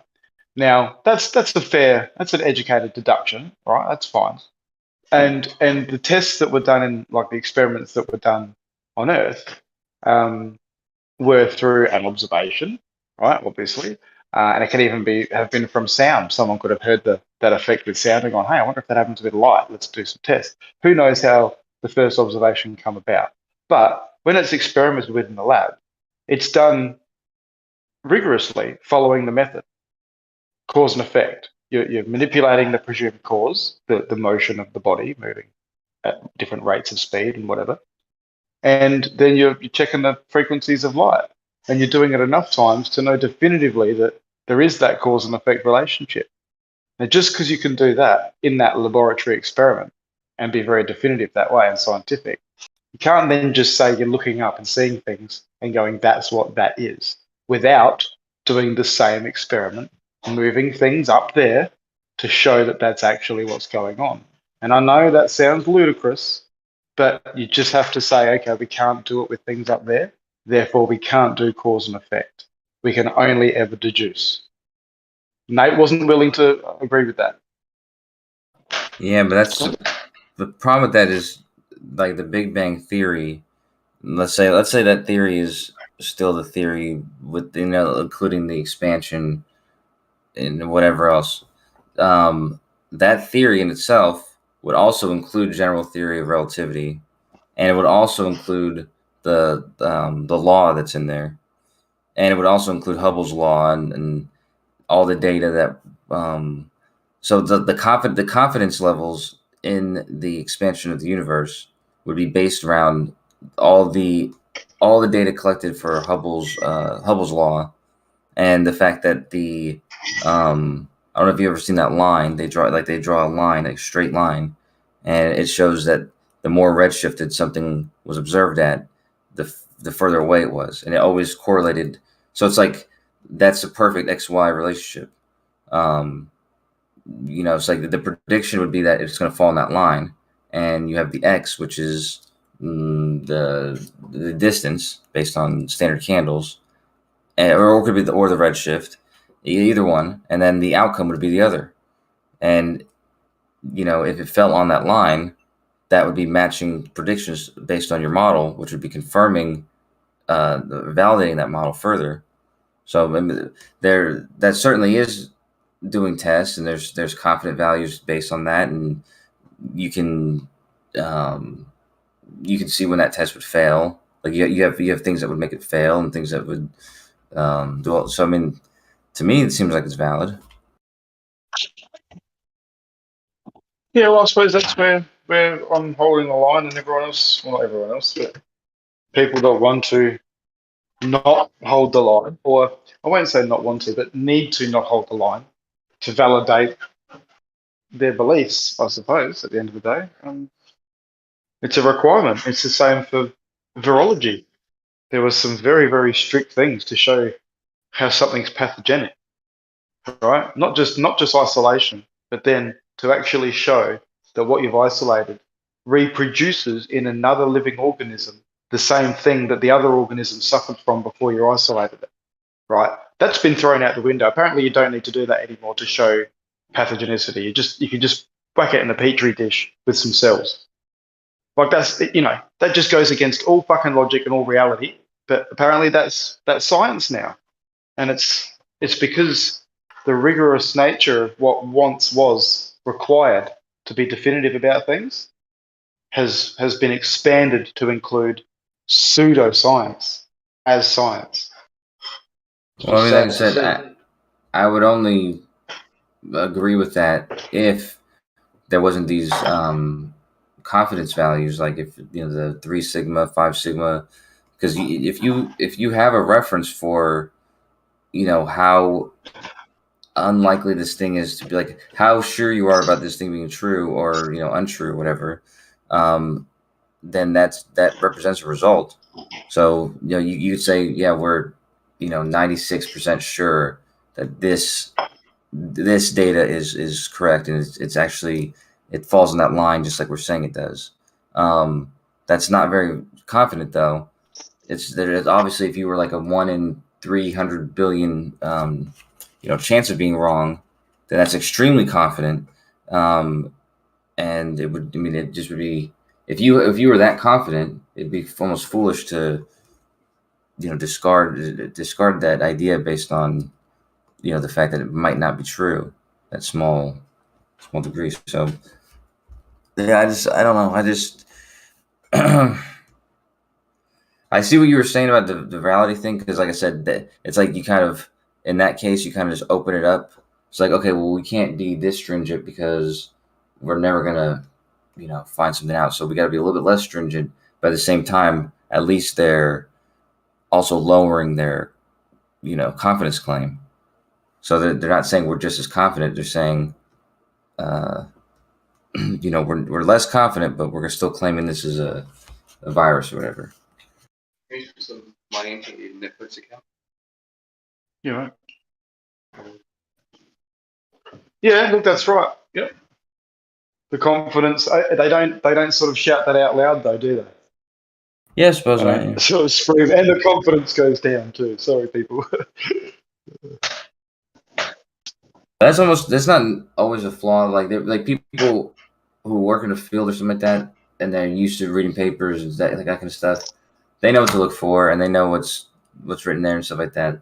The issue usually comes up when, you know, someone's reporting something in some journal, and then some science magazine is reporting their reporting, and usually they word it in however they want to word it, fantastical or whatever, and they don't include those different things.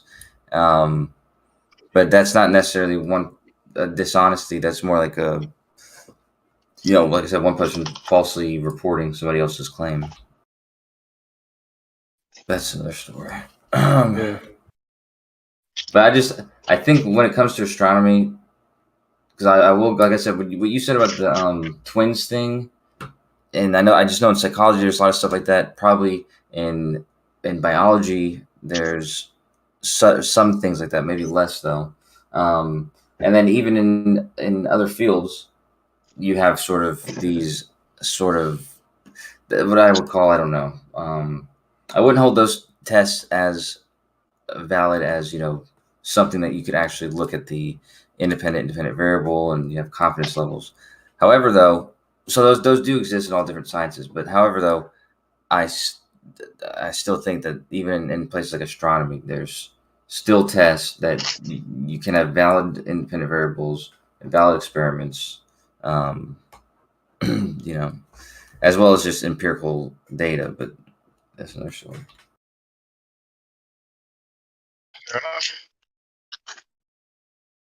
So within each department of science, it's fair to say that there are realms that are very rigorous and can follow quite easily that scientific method through and through, cause and effect. And within those same departments, there are things and ideas and hypotheses going on that they can't actually test that way. So they test in other ways and come to pretty good conclusions and good confidence levels, but not quite that cause and effect like some of the other departments can. Yeah, I will say that there's that does exist in different degrees in different fields. However, though, I don't think that gives leeway to any specific field. So if something okay, so if you're not able to have like a string theory, for example, there's no valid test for it, you know, yada yada yada.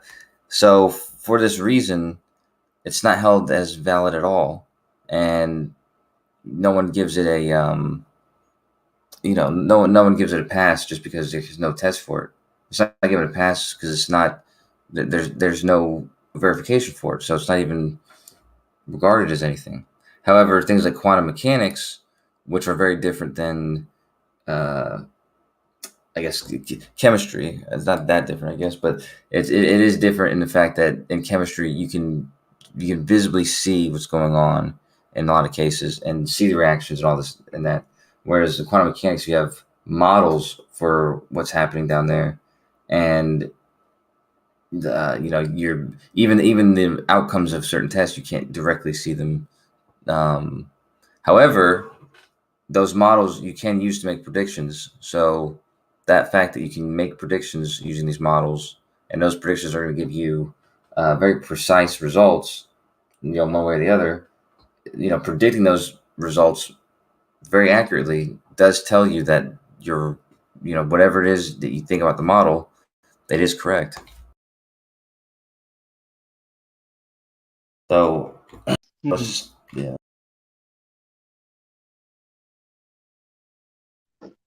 Oh, it's the most honest conversation I've had today and yesterday. Well done, Koshe. That's not good. It doesn't sound. I guess there's a lot going on yesterday. Maybe I don't know. I was in gyms last night a lot, so.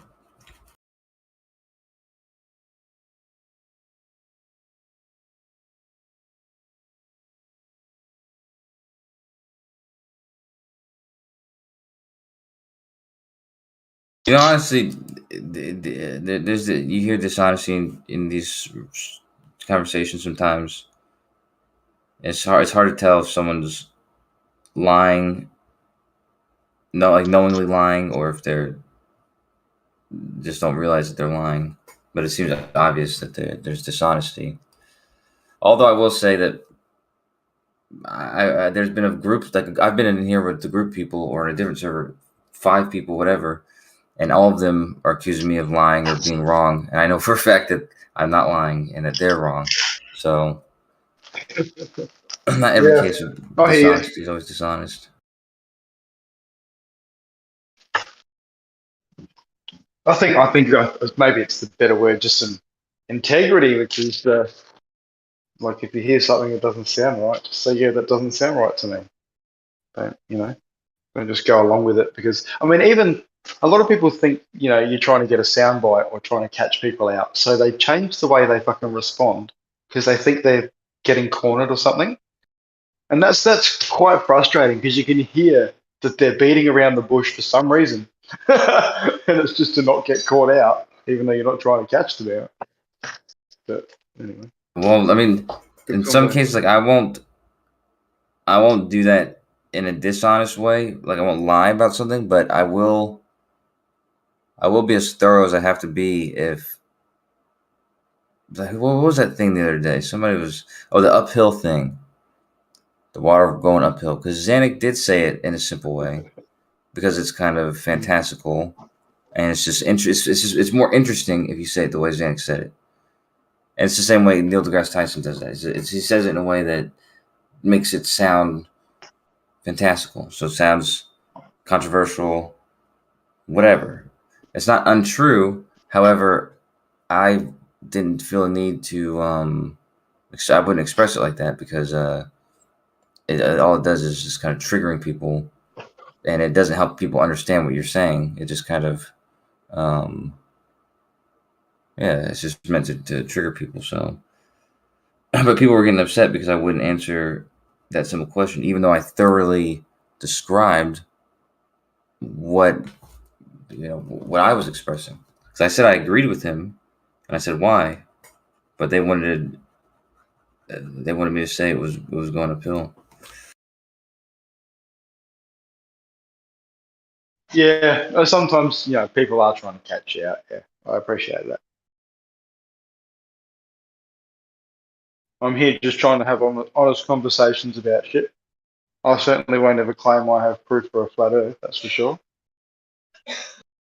Not until I think I have proof, in which case it would have gone through the scientific method. So, other than that, I keep hearing that there is proof for the ball, and then I look at the evidence and I think, no real cause and effect relationship going on there that can be definitive, and you just one after the other.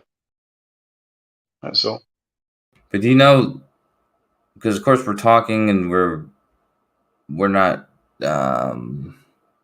we don't have a bet going on, we're not in court, we're not in science class teaching people. So when you say proof, I know what you mean, and I can in my head interpret what you mean by that. But if we were being rigorous, I would just tell you, what I would tell you about proof. Yeah, of course, but the scientific method, it's been gone through, and at the end, is it flat or not? And you've come to a positive outcome because you can measure it to be flat, whatever the situation might be, and you can deny that, but then you'd have to come up with an experiment that contradicts it, and it couldn't be a pseudo scientific experiment. It would have to be an actual one that then contradicts the other one, right? Or validates the other one that shows why the conclusion was wrong or whatever. Yeah, well, yeah, exactly. You'd have to show why the other one was wrong. That's right. Which, if the other one followed the method, you shouldn't be able to do that. Yeah. In all honesty, yeah. Which is usually the many case other people should be able to repeat it and get the same result if it was done correctly. I was saying, that's usually the case. Even when things like with Newton and Einstein, what Einstein had to do, it because there was no way he was going to show that Newton was wrong or something, which wasn't his goal. But his test his explanation had to also validate Newton's test, because Newton's test had already shown to be true in most cases. So most of the time, the tests that you're doing are not really meant to invalidate the previous tests. A lot of times it has to uphold it, and then and improve upon it. Of course, sometimes you can you can use them to disprove somebody else's test, though.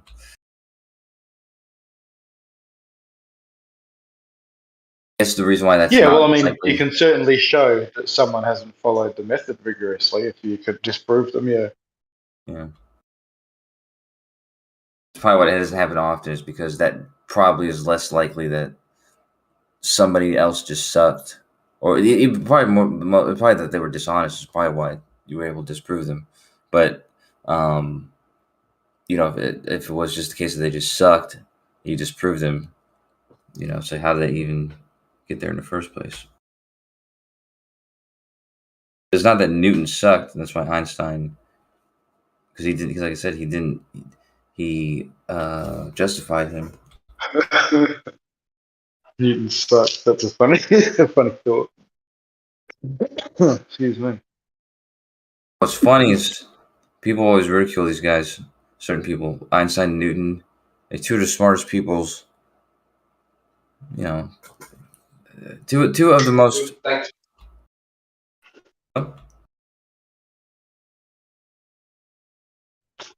No, go on, mate. No, I was just saying two of them. Even if you didn't say maybe pound for pound smartest, even though I think they're very smart, their intelligence was used in such a way that I don't know. It's almost just difficult to describe because both of them had such an impact on everybody's understanding. Of course, it would have to be true, though. Yeah, and again, I'm open to whatever. I certainly wouldn't put my faith that these people weren't real or were real, and even if they were real, is the story again? Does history recall everything accurately? With any of these people, like Elvis, and like just anyone famous in life, is history ever doing them, a favor or whatever? We don't know. I wasn't there. I'm not a fly on the wall. I can't go back. So, it's one of those things. I say it's about the media because I don't really watch the news anymore, but I used to go through phases where I was like I'll be a news junkie for a year, for a long time. I'm paying attention to everything. I'm into conspiracies, all that kind of stuff. And when I do that, I watch I don't omit any sources. So I watch the most left wing, the most right wing, the most fringe, whatever. Hey, Koto, Carlos here. Yeah, you mentioned how they changed people's thinking, like Einstein and Newton. Understanding, yeah. What do you reckon they actually, like in our practical world, what have they actually done? Like for practical, all intents purposes, what have they actually done that we didn't do before, besides just imaginary equations? Like how have they helped us in real life? Okay. Just one example for each, please. Okay, so Newton's is innumerable, so massive amounts of ways. I'll just say that, but then I'll also give you an example. You're not gonna like this example though, but it's a very good one, I think. But so he did a lot of things, and probably the most important thing that understanding that we gained from him was that the movement of the celestial bodies wasn't an isolated phenomena from things falling on Earth. Like these two things were actually the same thing, just happening in different ways.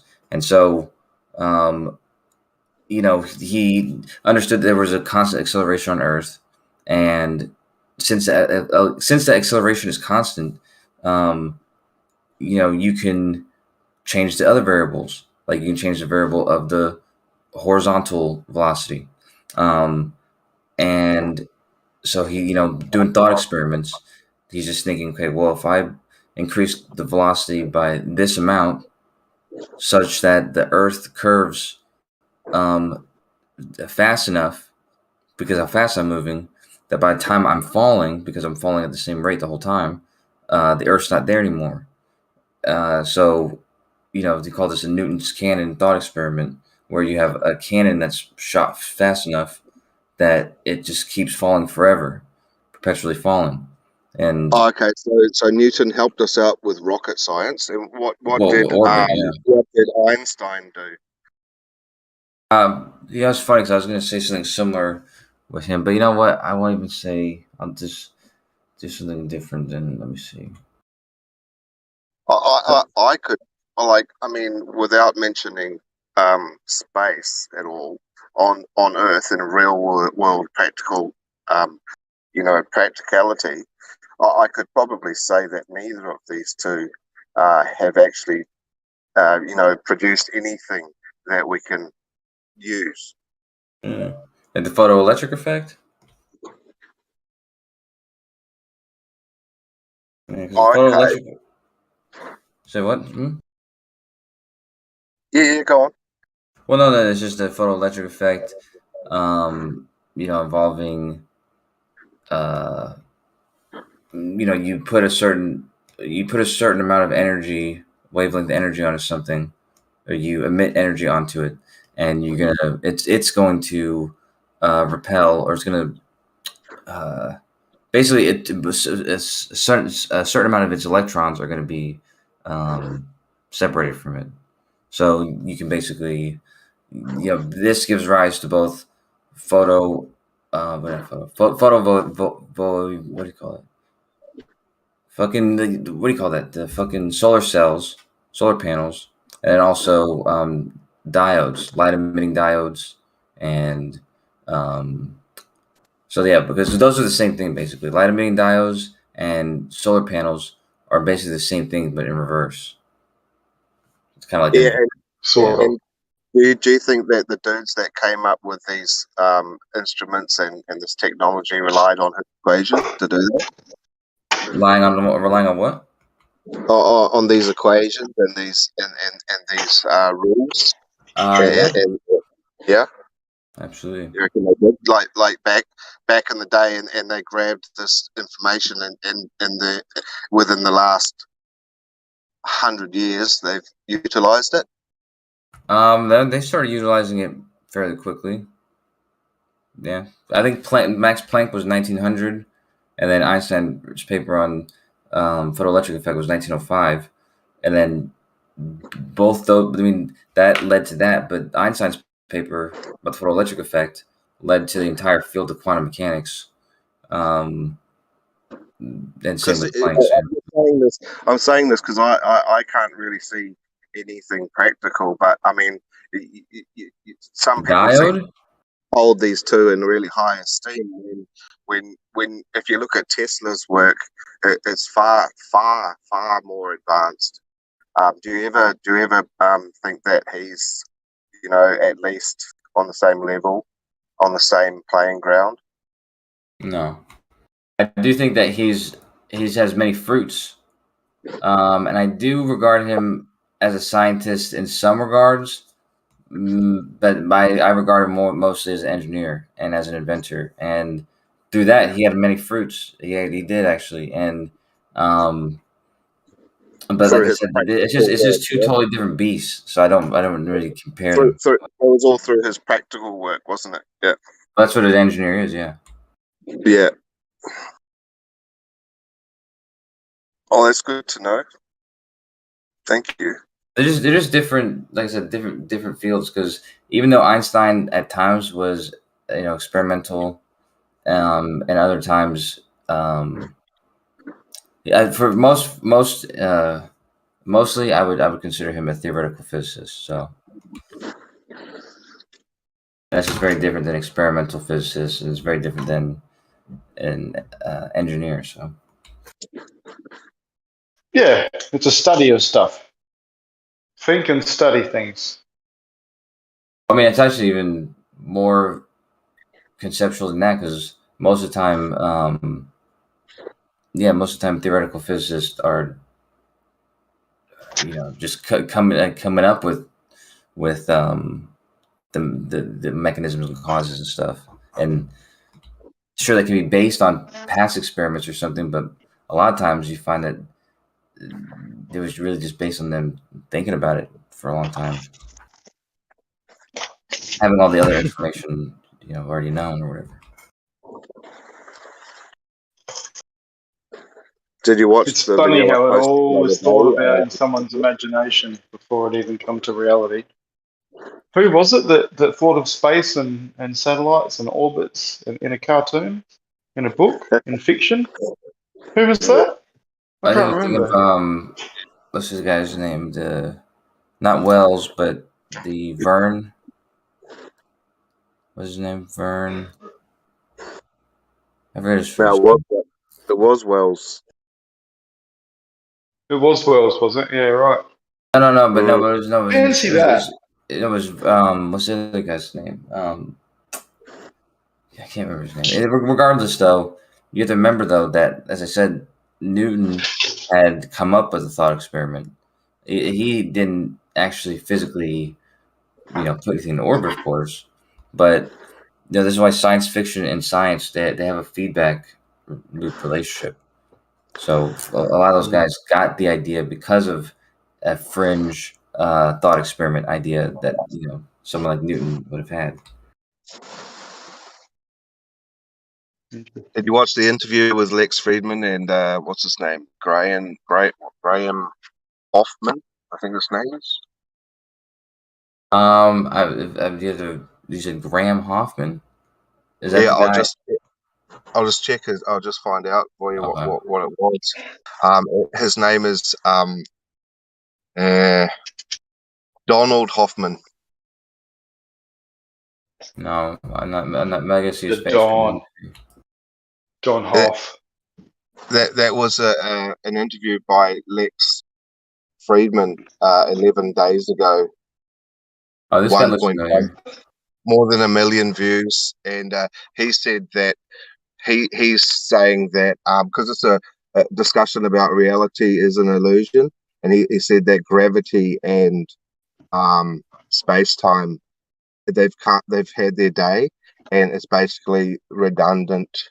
In some fields with with study that they can still be utilized, but to go any further to find out more about the micro level and the background and everything, that they're going to have to disregard these two things. Mm-hmm. Yeah, I see this guy. He works in the Department of Cognitive Sciences, and there's a joint department of philosophy, logic, and philosophy of science, and the School of Computer Science.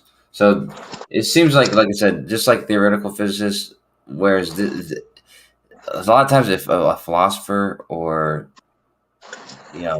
psychologist is coming up with stuff like this, it's really sort of up to the person who's going to determine how that's going to be tested. Like when you make claims like that are so it's kind of outside the grasp of verifying. Well, I think this guy Donald Hoffman, he's had I don't know how many papers he's done and how many books, like over 100 books, I think, and some bestsellers. He's got some status in the scientific community. He's pretty held in high esteem. His thoughts aren't just fairy tales. Oh yeah, sure.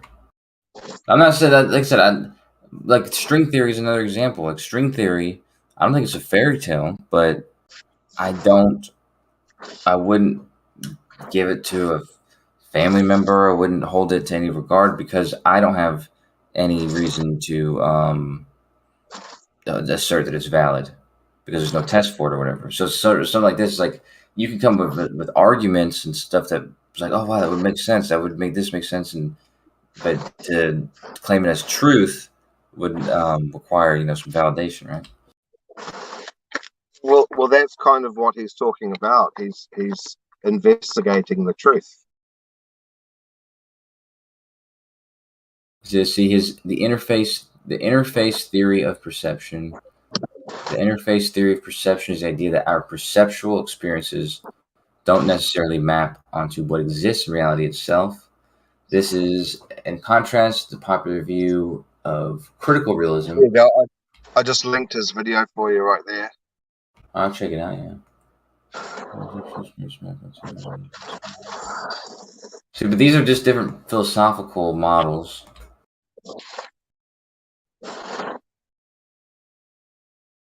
Actually, it's such a different, different beast than science, because philosophical models actually can be proven one way or the other. Well, he does mention evolution, so he does sort of delve into science itself. Yeah, he's mentioning a lot of stuff in science. I mean, his field is basically, Karl Popper was philosophy of science as well.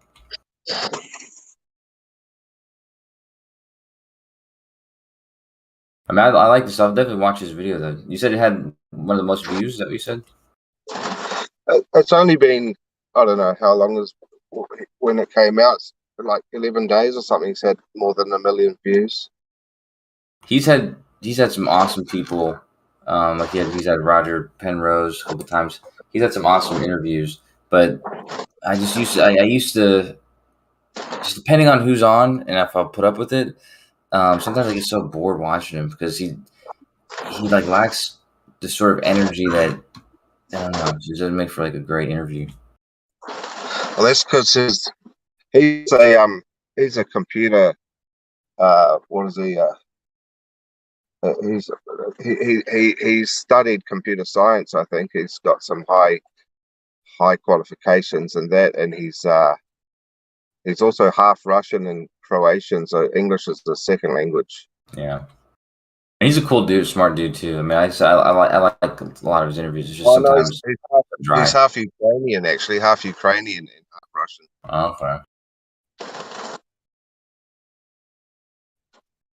Like I've seen him on Joe Rogan a couple times too.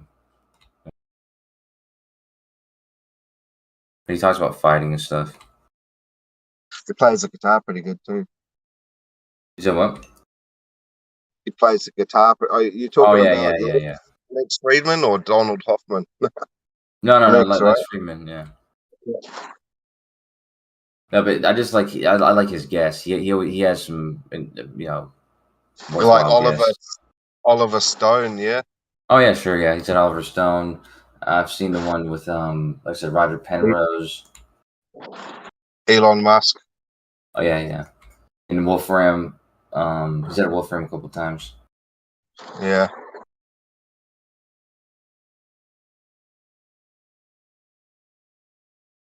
He's got a lot of different models, philosophical models. It's definitely interesting though.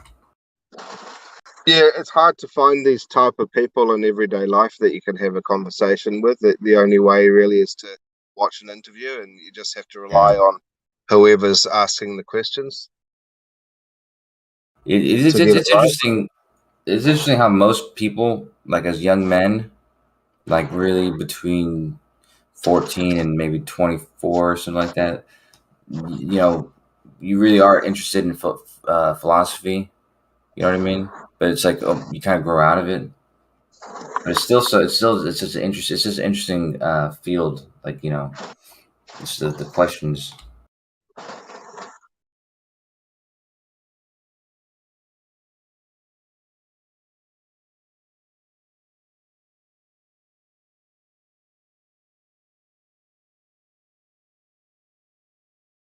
Well, if we removed all space agencies from the equation, isn't the whole heliocentric model relying upon philosophy? No. Yeah, like just for example, we didn't go into space and we didn't develop rockets, and all we had was powered flight. To the level that we go to now. Just say like commercial airline. Yeah. That would be the highest like level that you could imagine for any type of evidence of the model itself without relying upon philosophy. You would think so, but I would say that's not true. Like Can we've you been, give me an example how how outside of the realms of philosophy and not having anything to do with space travel, how you could rely on anything else besides philosophy? let's say that we've never gone into space, and let's even go as far to say no, let's not go that far. But let's just say that let's change history and say that humans never went up into up higher than where balloons went. And that's not to say that satellites didn't go up, because some of the satellites that are up there helped us, like one of the Hubble, for example, helped us see much further away, and we take these amazing observations. But even without that, you can make the stretch that things like the Big Bang Theory wasn't based on going to space at all. It was based on things we observed in space, like the Hubble constant and the expansion of the universe, and then the fucking cosmic microwave background. Because I've noticed on Google Earth, like the like the height of a satellite with a camera on it, right? And that's supposedly what's taking the photos for Google Earth. Besides, they do use some high altitude airplanes to take the photos of Sure. the Earth, yeah. But you have to imagine, like, you look at the resolution when it actually clicks into a photo from a cartoon to a photo, and that height there of whether or not they're zooming, but that height is well below and not necessary for extremely high altitude flight, whether it be an airplane or a satellite. You could do it with a Cessna. In some cases, yeah. Because it's pretty uniform across the whole Google Earth model. You look in it, it zooms in at just the right spot every time, the same altitude. No, that's just not true. But what did it say? Right. But yeah, so there's places where the resolution is incredible, and other places where it's abysmal, and a lot of the differences in the amount of data. And so you're right that there's data that can be collected from planes, and it's obviously collected fucking on the road and shit like that, like the cars that drive around. But the places that have data from that and from many satellite images and all that stuff, they're going to be like I said, the resolution is going to be incredible. And I'm on Google Maps right now, and I'm looking at the entire state of Texas, and it's pretty good resolution actually. But yeah, this is an impossible. Of course, it could have been stitched together. That could have been. Yeah, it's basically you get the lower altitude of clear photos, and you stitch them together, and then you zoom out on it, and it just becomes basically a cartoon. Well, not basically a cartoon, but yeah, a composite. Exactly. Yeah. Yeah, necessarily so, though, right? Have you ever zoomed into a freeway? Yes. Yeah. You ever notice there's no cars on them? It's because the cars are moving too fast for the photo, eh? No, it's because there's so much data that was collected that they had the opportunity to not use the ones that had cars in them, and they could literally make the roads bare and make the skies cloudless because they had enough data, in some places at least, to have that luxury.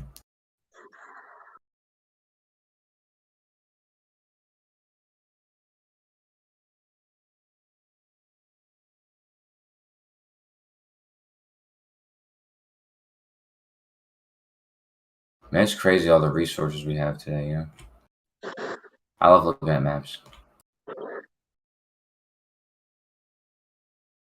Especially old maps. I like to imagine how they got some of those maps that depict the world in a totally different way than how we see it on Google Earth.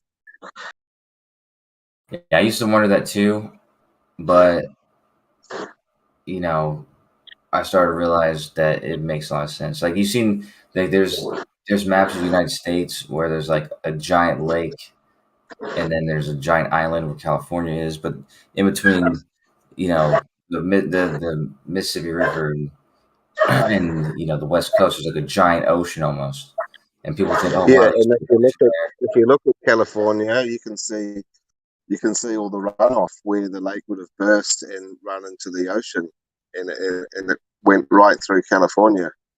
Yeah, but you know that was probably way before people ever lived here. When most probably what the case is that the people when maps are made like that, the places that are well known are going to have accurate,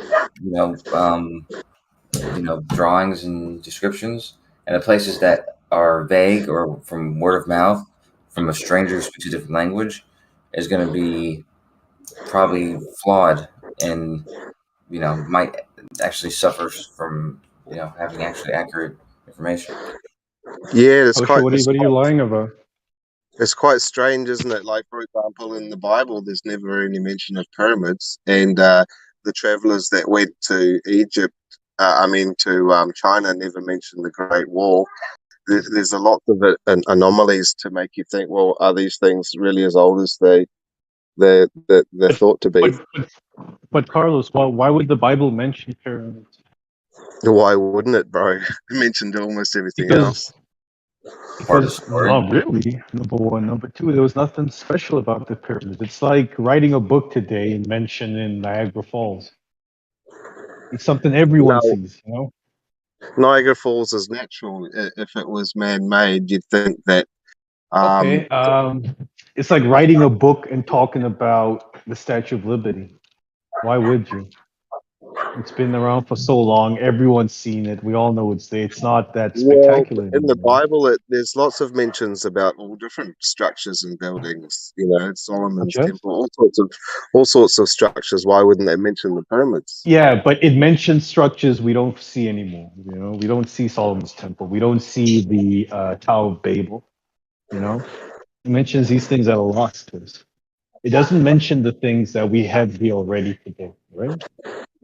Would you agree with that? Yeah, It mentions cities and I find civilizations it that don't strange. exist anymore.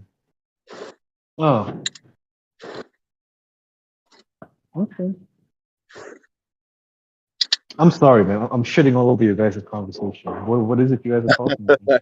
It's good to I'm have sorry. fresh breath of air. Oh yeah, Because kosher we gets were stale. talking about, we were originally talking about Einstein and Newton and what have they actually done for the practical use of everyday life. It's 27 years of experience. Is it going to be 30 tomorrow? Maybe. Maybe. How you doing, Rocky? Doing good, man. Up late last night and up early this morning trying to get everything done. But I'm headed to the coast in a couple hours, so it'll all be good. It'll all be worth it then. Oh, nice. You going to be on your boat for the weekend or something? Yeah, we're trying to finalize it. Put it in the water next week, but that's all. Got a couple outside vendors that we're dependent on that. Is it a new boat? You got a new one? No, it's one I've owned. We're just redoing it, repainting it, and doing some woodwork on the inside, and redoing furniture and blinds and bedding and all that. Just making it fresh. It got hit by the hurricane, so we put it in the shop to get all that repaired, and we just did other updates. Nice. Yeah, it just took some superficial outside damage from the winds of a hurricane, and so we're just redoing How it from long that. can you stay out on that boat before you got to come back from like how much supplies can you carry? A week's worth? Yeah, I mean it. Yeah, like it has 900 gallons of fuel, 300 gallons of water that's in a tank. You can carry extra water. Don't ever stay that long. We're basically gone for the weekend, or 3 nights, 4 days is the longest I've stayed on it personally. Okay, that's good. That's what's up, man. It's been a dream of mine to own a boat. We have a lot of fun. Well, I also take clients out, you know, friends and whoever wants to go. We just take them out fishing. Oh, nice. Do they have to like pay to use the boat, or just because you going, you just take them along with you? Yeah, I've never charged one person. Never will. Nice. Yeah, we just show people. Like, there's a lot of people that have never been and experienced that type of thing. So we just take that type of person out a lot. And then I have clients that want to go. We take them also. Take them and their kids and let them enjoy the day, you know. Kind of appreciation. How far from the coast do you get? Where do you usually go? It just depends. I mean, hundreds of miles. Depends on where we go.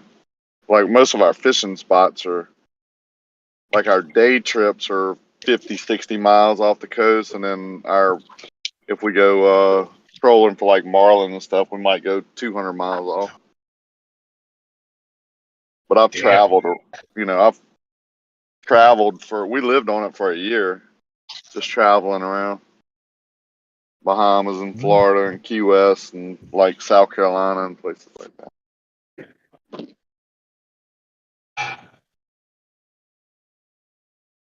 But right now, I basically have 3 different businesses, but they're like really busy. Like, we're extremely busy. So I haven't been taking very many long vacations. We've just been like going on the weekend or flying like a week. I took a week for Tennessee, and that's long, you know.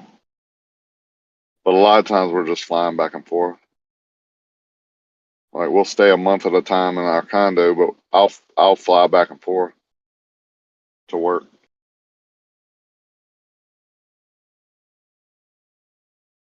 That sounds nice, at least. Yeah, it's cool. I mean, it's, you know what I'm saying, it's a different world out there.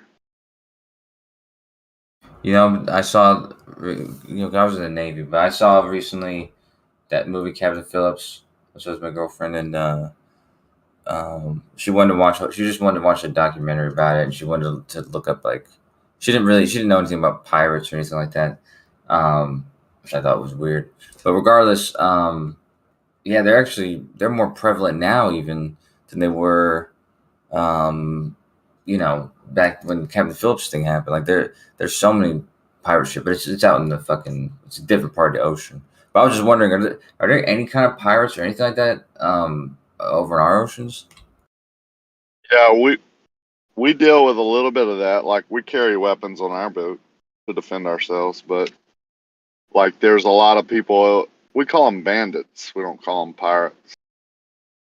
But I mean, do they have like organizations? Like, are they organized? Because the pirates over there are pretty organized. But they have they're part of big clans and stuff like that. So I don't know. They If it's seem to be rogue people here. Like, you'll get a lot of Vietnamese or whatever coming to shrimp and fish our waters, and then you'll get that 1 or 2 people that go rogue, like, capitalize on what they know is a rich environment, so they'll quit the shrimping business and they'll start robbing boats or stealing boats or whatever. So that's basically what it is. But not a lot lately. Like, this year, I haven't heard of one incident, but you'll get that occasional robbery out at sea, whatever you want to call it. We call them bandits, but that's basically piracy. But you have to be careful. I mean, people don't realize you, as a captain, you have the right out on 9 miles past state lines. When you get into federal waters, maritime laws, the captain has a lot of rights. Like, you approach the wrong boat, you're getting killed. I mean, you're just like, I'm not letting anybody board my boat with my family there. It Oh ain't yeah, happening. sure, dude. Sure. And that movie kind of goes. The first thing they said, they obviously they're not fucking real security people, but they were, we're just here to check, make sure everything's okay. We're gonna board your boat and stuff like that. Like, dude, no way.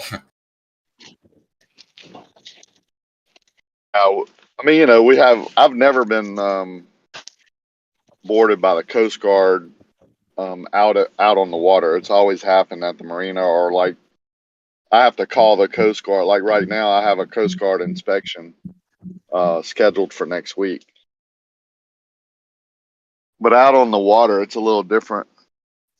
They'll board people's boat if they suspect them of doing stuff, but they don't mess with the bigger yachts usually fishing. Until you get in the port, they'll come inspect your catch at the marina, or board your vessel and make sure you're up to date on your fire extinguishers. Like, we have suppressor systems in the engine rooms and stuff. High water alarms, things like that. Your documentation. Well, Coast Guard, they're probably looking for, or if they're gonna board you or something like that, they're probably mostly looking for people smuggling drugs or something, right? Yeah, they're really safety. Like, we have a big, of course, oil platforms and a lot of industry out on the water, so they're more for that.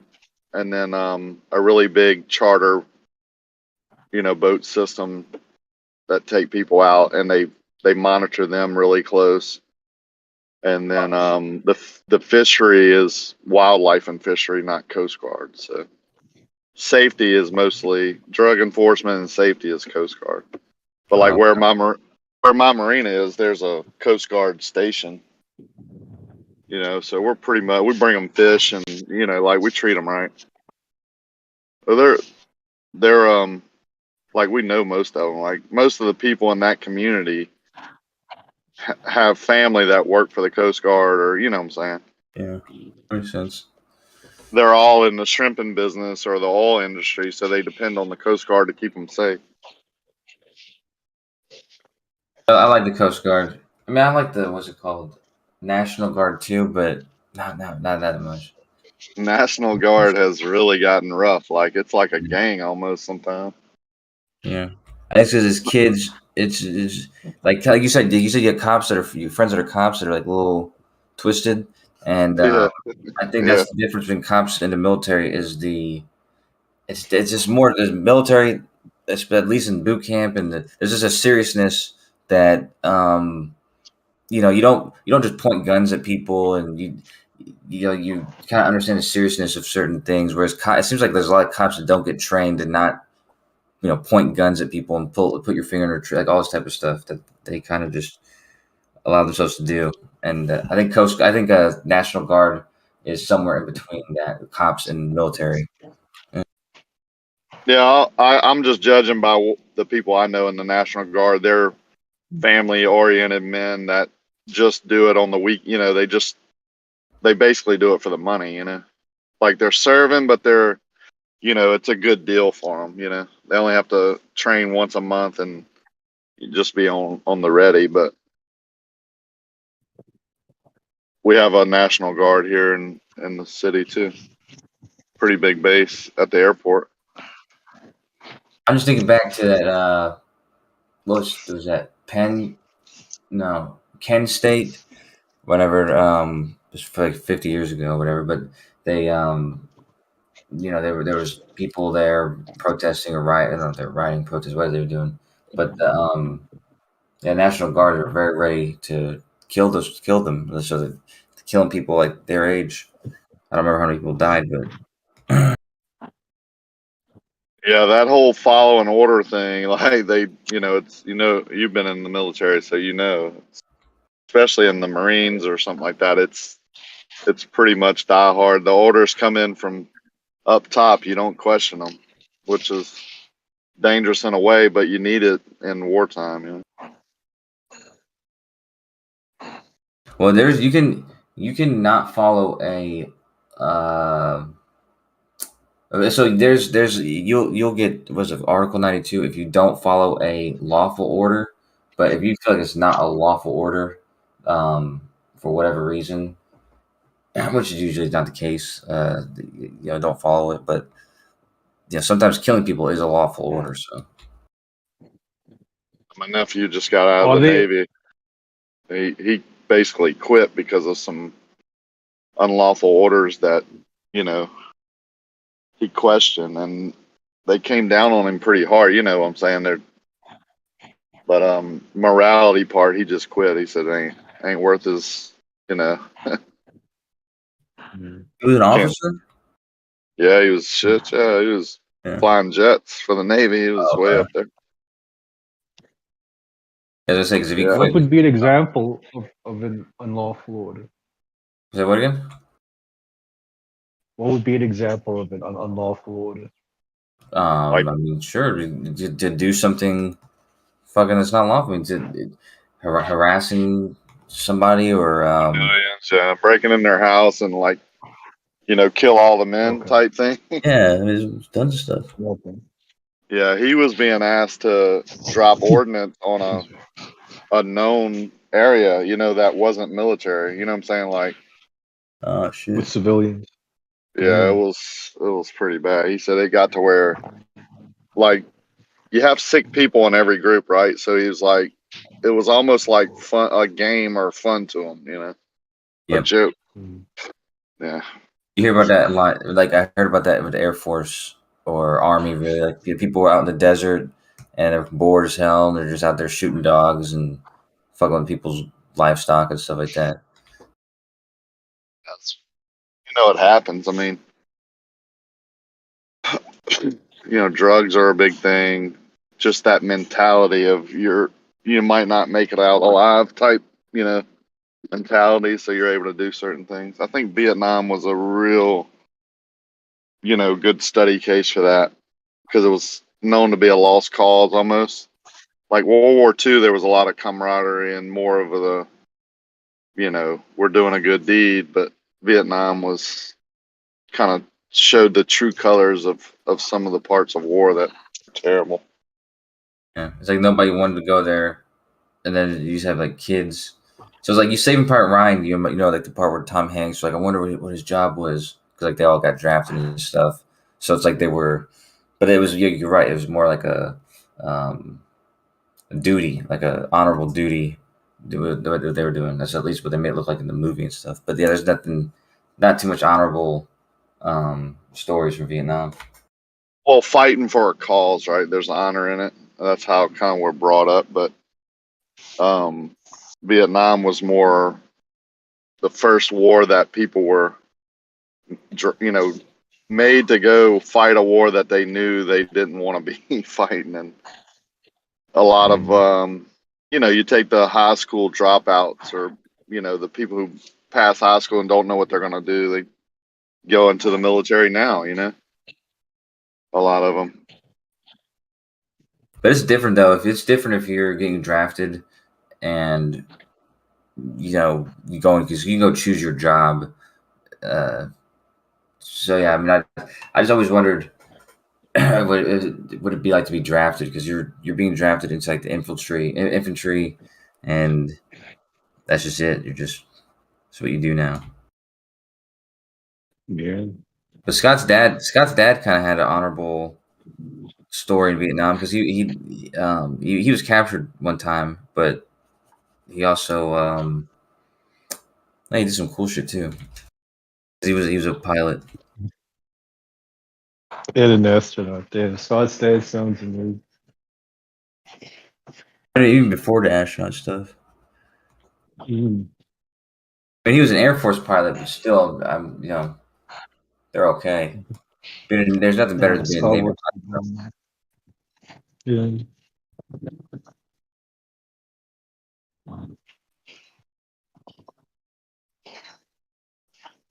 Yeah, I was eating lunch with this pilot once in Qatar, and he was just telling because we were on Air Force Base. I think that's the only reason he was sitting with me was because we were like two of the only Navy guys there, and and then so we were talking about it, and he's like, you know what the difference is between the Navy pilots and the Air Force pilots?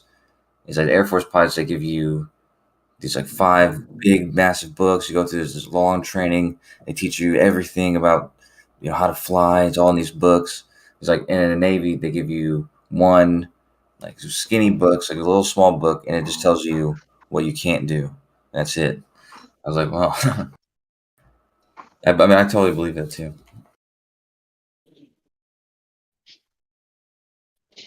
Why did you join the army? I didn't join the army. Yeah, why did you join the military? I was in the Navy. Okay, the world's greatest Navy. It's not the army. Yeah, well, you. And that wasn't my Yeah, choice. I corrected myself, bro. Yeah, okay. Well, it wasn't fast enough, though, dude. Was it? No, but my I actually was really. I was like, that was like the most conspiratorial I probably was.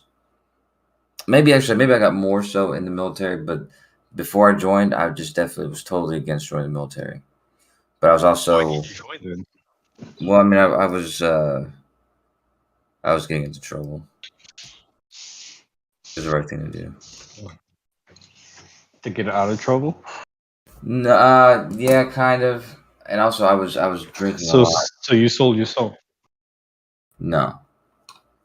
So first of all, and the other thing is, like, I was like, I don't want to do this shit. Like, I was thinking about moving out. I was going to leave the country, and then when I took the ASVAB, I wasn't even planning to go. And I told you I was on shrooms whenever I first took it, or whatever. But they allowed me to pick any job, for literally any job, and I wanted to be a linguist. So because I got that job, but that shit was I was interested. So you were a linguist in the Navy? I was at first, yeah. Oh, But I like got a translator. yeah. Yeah, you have to take this test called the DLab, and it just basically tests to see if to where they place you to what languages you might be able to learn. But yeah. But anyways, Which language did you go? Well, I was supposed to be learning Farsi, but I got kicked out before I even got any training done. But before that, anyways, I was already learning Hebrew, and then when I was moving to the Middle East, I learned Arabic. So I got paid anyways I got paid for my proficiency in Hebrew and Arabic, which is like $300 extra a month on your paycheck. But yeah, I got kicked out because the day before I left for boot camp, but at my going away party, the cops busted it, and so I got a minor in consumption, and I had also a DUI before that. And my recruiters told me not to disclose that information, but a little did I know they gave me that advice because they need to fill their quotas and they get people in, but it really didn't help me because actually I'm going through like an FBI interview. They pay $100,000 to go through this interview, and if they find out that you were lying about something like that, you get kicked out, dishonorable discharge, all that kind of stuff. And so when I was in the interview with the dude, and he was asking me, was it something I didn't disclose? I knew they're going to find out because they're going to send this huge, investigation for the top secret clearance and everything. And so I just straight up told him. And at that point, they were getting ready to separate me from the Navy, and the only way I could stay in is if I could stay in, but I would have to lose that job. So I went through the process of picking a different job. Oh, dude. And become a government shill for the rest of his life. He had to sign that paperwork. He can't mention that. What? Why didn't you just leave, man? Why didn't I leave? That would have been worse case. That would have been worse, I think. I wouldn't have gotten. You just leave and you wouldn't have. No, I don't think. I don't know. Maybe you get like a other than honorable. Maybe I don't know, but it's not a good look. Who cares? You leave and you go work at become the manager at the local Walmart or something. I had some of the best times when I was in the Navy, dude. I wouldn't. I wouldn't. I wouldn't go back and do it different. That's what's up. Actually, I was supposed to be in for 6 because I signed for 6 years and for submarines because as a linguist, I assume that's kind of what they were going to put me, and I got a sign-on bonus too. But when I got, when I lost that job, I basically had, just a 4-year contract, and yeah, I mean, it worked out for the best, anyways. Like I said, everything happens for a reason, so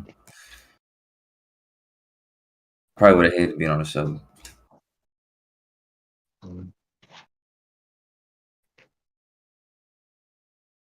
There's no girls on subs, so.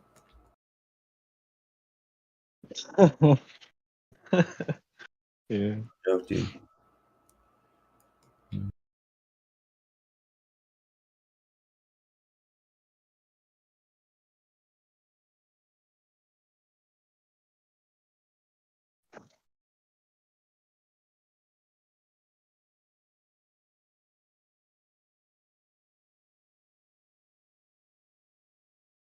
Yeah, being in the Navy, dude, that's when I became a professional drinker. Yeah, Navy guys drink a lot. Yeah. That's how I would never join the military. Too much of a drinking culture going on. No, dude, it's just not. I made this. It's kind of not a good joke, but I used to always make this joke or observation, really. But if you ever saw in the news, like the army, like if there's army people and they're in the news, it's because there's like a homicide somewhere, like a terrible homicide. And if there's like a marine in the news, it's usually because they did a rape. But usually, if the Navy is in the news, it's usually an alcohol-related incident, like some drunk driving or something. That usually is the case. Some outliers.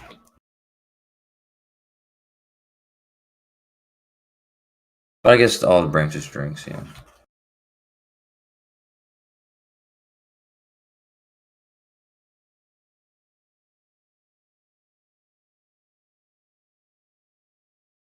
Thieves, rapists, and liars. Is that what you said? Yeah. That's all the military is. Is what? Thieves, rapists, and liars. Wait, what? Rapists and liars? Thieves. Thieves. Oh, thieves. I don't know about that. Yeah. Our credo in the Navy was, "I will not lie, cheat, or steal, or tolerate anyone who does." Although I would say it's entirely true, though. But yeah, it's kind of inverted, right? When you see it on the news. I mean, the thing is, dude. There's liars, thieves, and rapists, all walks of life, dude. So. Except the ones that are all walks of life don't plead allegiance to what the statement you just said shouldn't. I will not lie, cheat, or steal, or tolerate anyone Yeah, who does. yeah, cheating. That's the rapist part. Yeah, steal. That's the thief part. And lying. Well, you got it totally inverted there, isn't it? That's Yeah, an but oath. the thing is, though, dude, it comes down to what kind of code you have as a person, and if you are easily succumb to the urges of your body or whatever. Because it is true that during war, there is a lot of bad things that happen. And it's usually from men who are, I wouldn't say weak in a way that they don't have self. They don't have that same code. You know what I mean? They allow themselves to do things, horrific things. Possessed.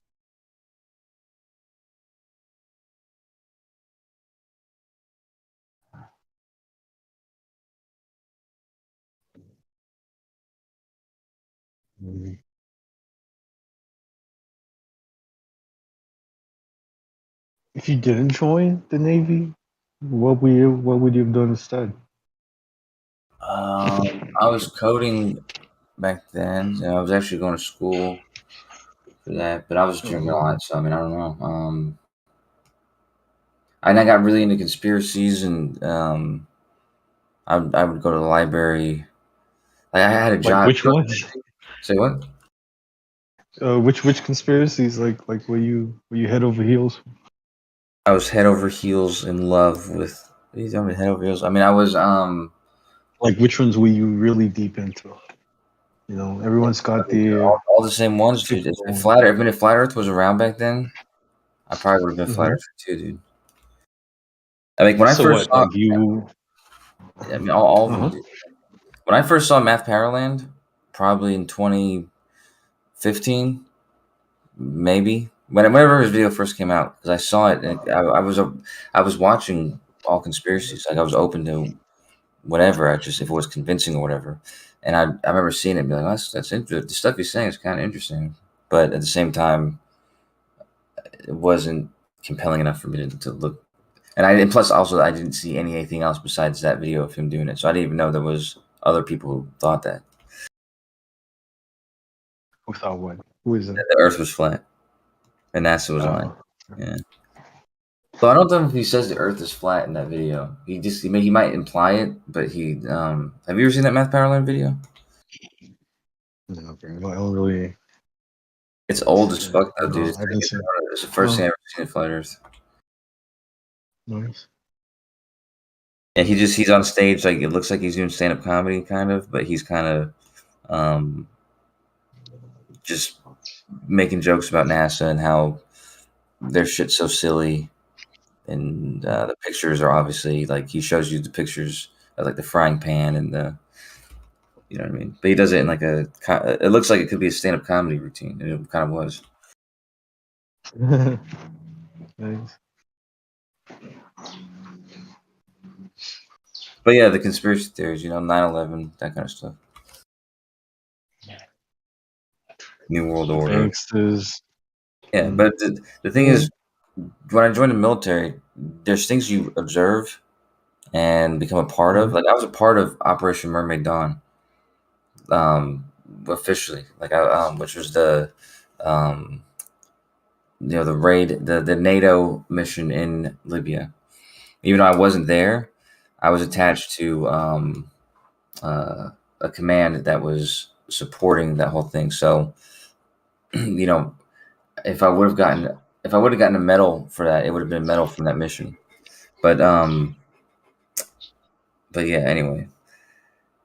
So anyways, I had firsthand knowledge of a lot of stuff that, before maybe speculated about or something, but it's like what?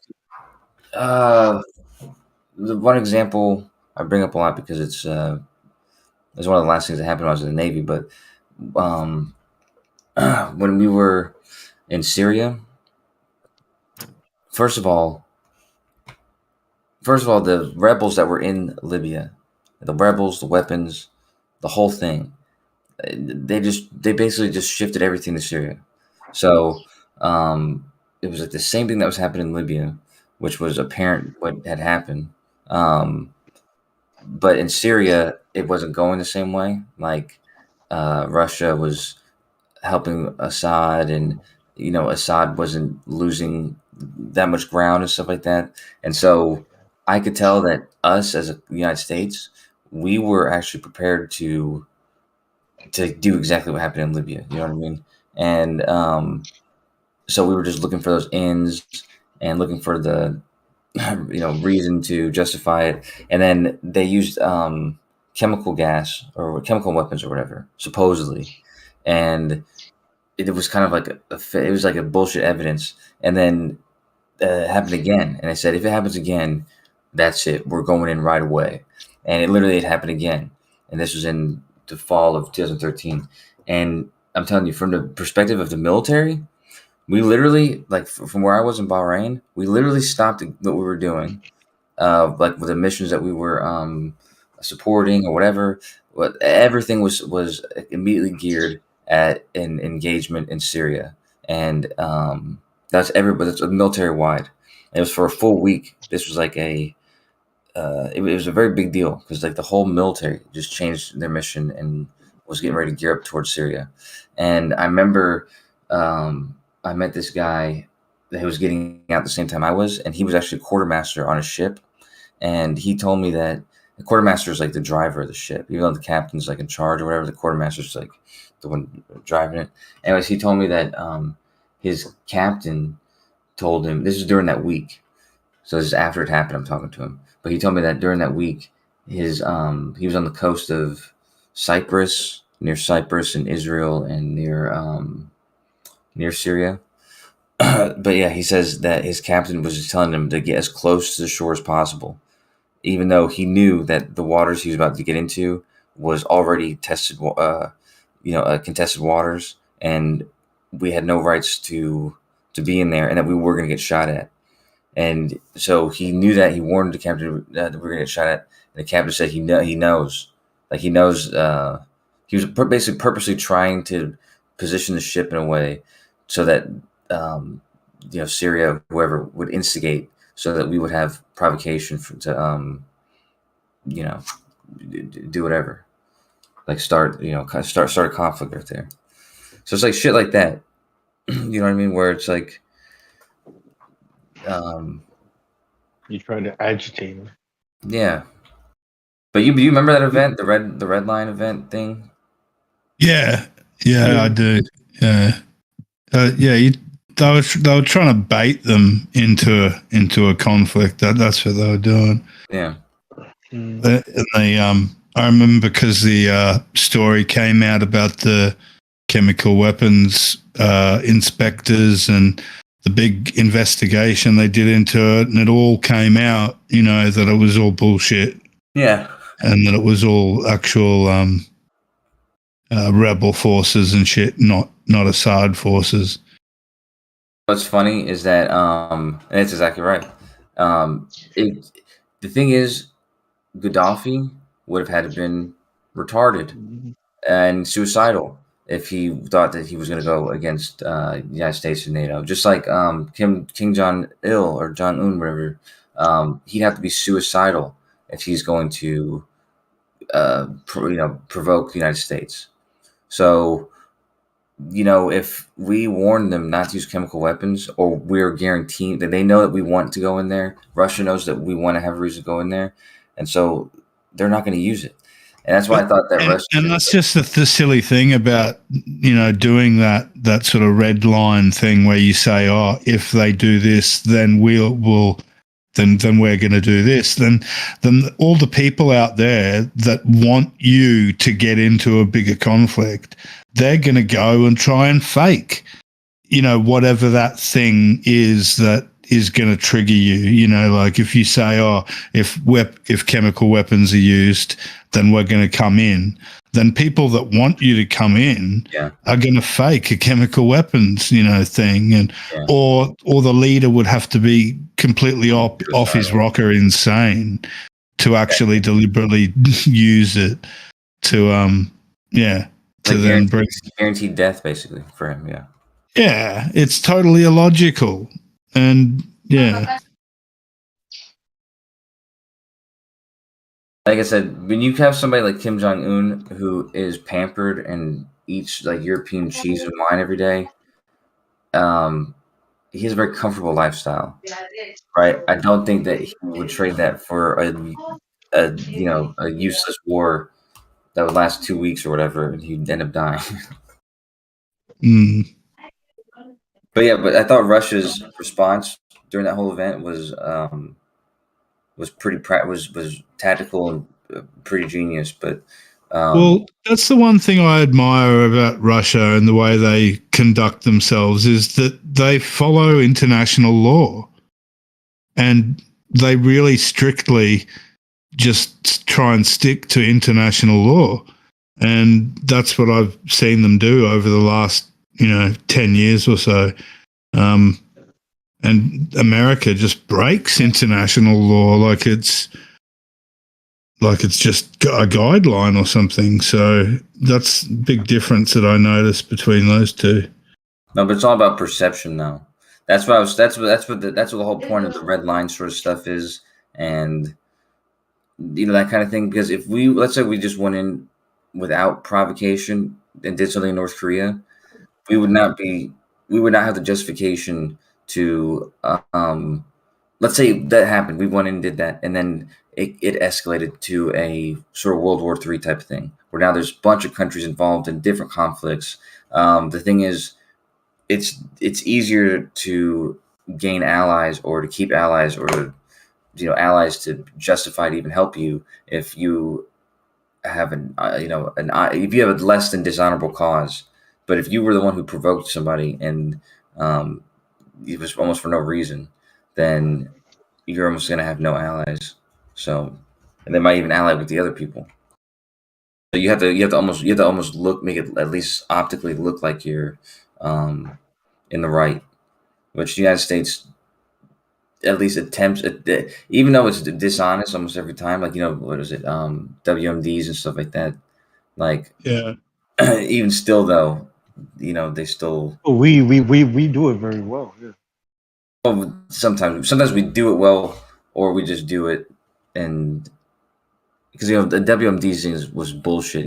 I saw the Dick Cheney movie the other day too, and they were talking about Colin Powell, and then Colin Powell he went before the what do you call that, United Nations, and he's the one who made the he was the one who was asking for allies because he told them about the WMDs.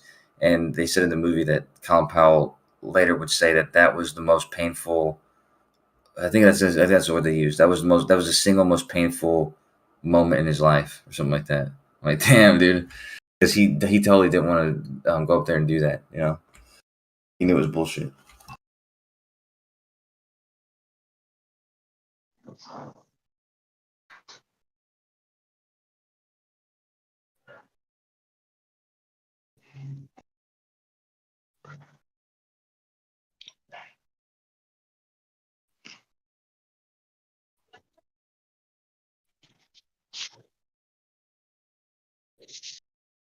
Yeah, but I used to believe in really, really funky conspiracy theories, and luckily, I feel like I discarded the silliest ones, and I feel like the ones that, everybody feels like the things they believe are true, right? Otherwise, you wouldn't believe them. But I feel like the ones I have,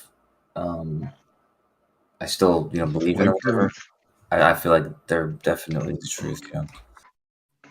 So, what conspiracies do you still believe in? Well, there's ones that are definitely true. Like, the sort of background, what do you call it, shadow government agenda, sort of thing, which sort of covers things like 9/11 and things military and industrial complex stuff. Yeah, but it's more complicated than even just the shadow government or military industrial complex. Like there's just a whole arena and agenda, behind the scenes. So like Bilderberg Group type stuff. Yeah, like all the things that we just named, they're all just like pieces, like they're all just different characters in the whole thing. But yeah, there's a whole thing. Yeah. Okay, but you said shadow government, so you mean there's a whole thing behind, like what's on television? There's something behind it, right? Sure. Yeah. Really pulling the strings. Like the smartest, so someone's pulling. Are not politicians. Like the smart. There's people who will run an administration and not be a politician. You know what I mean? Okay, but these politicians are having their strings pulled. Is it by bankers, lobbyists, or what is the shadow government? These interest groups. A lot of you have to, like, the way I see it is like you have banks, you have military, you have big business and interest, but these are all just. It's just like a moving body. Like these are different parts of a bigger structure. So I don't think the banks are the end all be all, and neither is the military or the government. It's like there's so behind all of these things, there's still something further behind all of these things. Yeah, but not. I wouldn't say like a single person or a single group. It's like like I said, it's a like a hidden hand. A hidden hand. You know what's a good example though is George H.W. Bush, because he wasn't necessarily he was like probably the only people who was the head of the government and also part of this shadow government, right? Like because he was head of the CIA back when the CIA was doing all the funky shit, and then he was president even while Ronald Reagan was president, and then he became president, and then when his son became president, he basically, his same administration, same people, same agenda and shit. So that's probably the closest you'll get to seeing what those interest groups and agendas look like. Okay. But there's always funky shit that people doesn't have any explanation for. It's like, why is the United States and Israel why they always have the same interest here or there? Why are we so interested in certain Middle Eastern agendas? The hidden hand, right? Well, yeah, because there's a totally different agenda that is not aligned with the agenda that our politicians would be telling our people in our country. They have some other there's agents with our government that have a totally different agenda, and it becomes apparent when they some of those things get. What do you hypothesize that agenda could be? What do you think? The what? The agenda there, this ulterior. Oh yeah, I would say it was a hypothesis before I joined, but like I told you, everything that it's like everything was confirmed. Some things were discarded, but so many things were confirmed. It's just crazy, especially like I talked about the Arab Spring. Arab Spring was a massive fucking eye opener. Just how we engage with certain countries, and how we engage with other countries.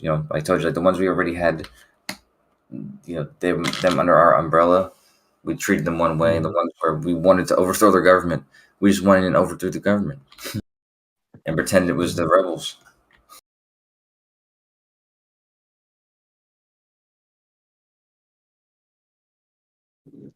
Yeah. Do you remember? Were you watching the news and stuff like that when that was happening in Libya? Yeah, I mean, I was all over Twitter. But you know what I noticed? The CNN, because over here when it's nighttime, it's daytime over there, and it's daytime over there, it's nighttime here, and so during the daytime here, which would be nighttime there, they're just showing us that the rebels, like, oh, look at all these gains of the rebels have fucking gotten all this incredible gain. And what they don't show you is that the French Air Force, the British, and American, usually American and French intelligence agents and special forces and stuff, they were doing all these fucking crazy missions, dude. They got all the gains, and then when it was time for the news to come on, they made it look like it was just the rebels just getting like gains and all this shit. Crazy shit. But we would do airstrikes and all that kind of stuff.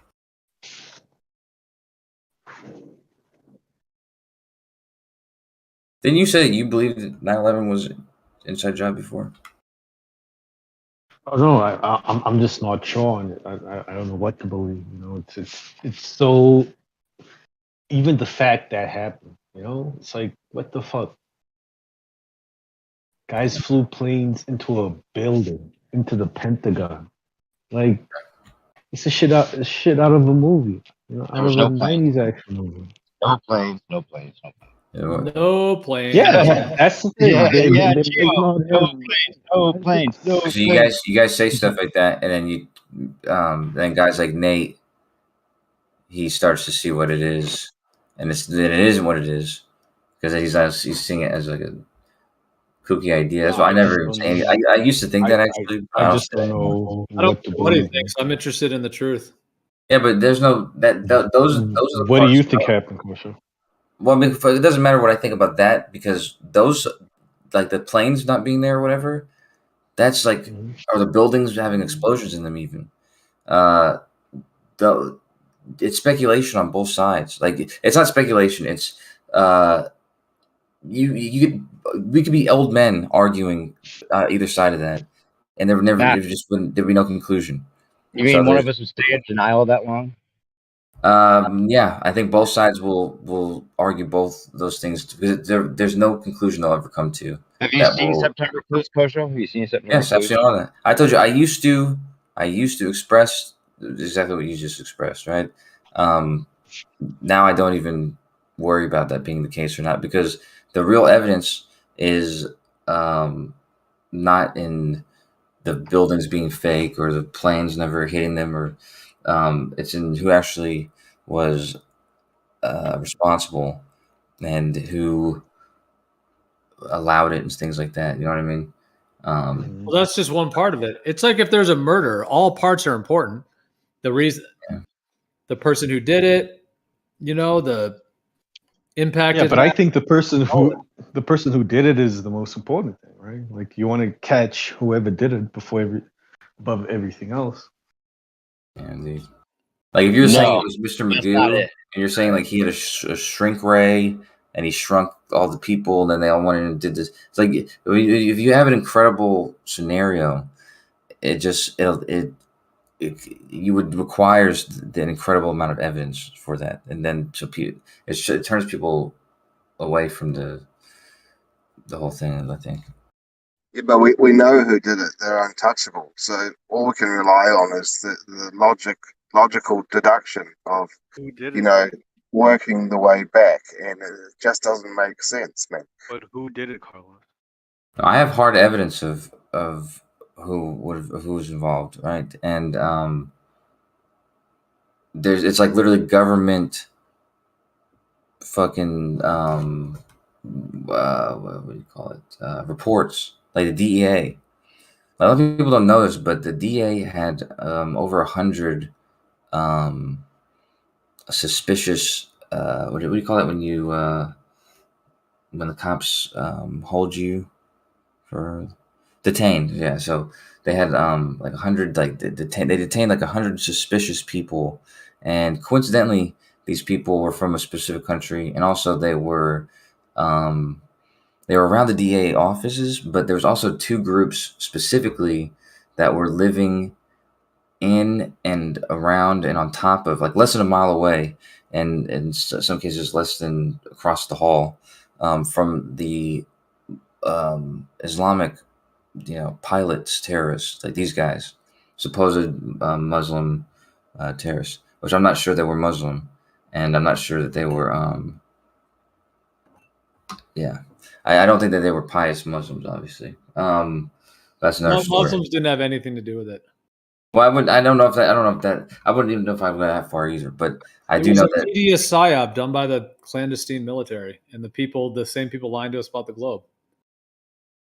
Ultimately, perhaps it was a military operation because they used missiles and things in collusion with the other part of their. It's not even collusion because they run both of them, but with the media, coordinated with the media. I think the biggest issue was that they were doing flight training, and they were having like what was it called? Like a drill. Yeah, they were having a drill on exactly that on that issue on that day at that time. So the government was involved for sure.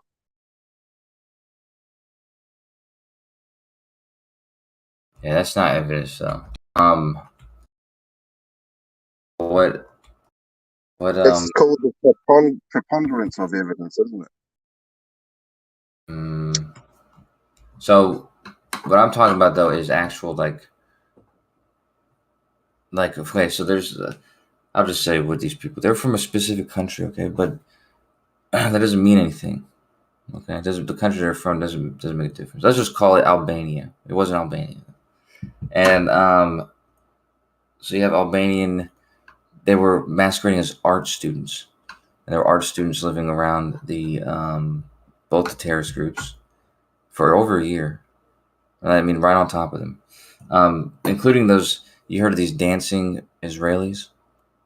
Those are part of the Albanian group that lived in New Jersey with the cell that was training there. They had a fake. Actually, he had one of the headquarters, that the moving company. It was a fake moving company, and so there were several vans. There's actually another van that got arrested on 9/11 too. That's another story. Anyways, so there's these people who are living right on top of those dudes for over a year in both Florida and New Jersey. Then there's all the dudes who got, like I said, detained by these DA agents. All of them were art students from the same country, who later, after through investigation, they were either in the Mossad or I'm sorry, either in the IDF, or they were literally in the Mossad.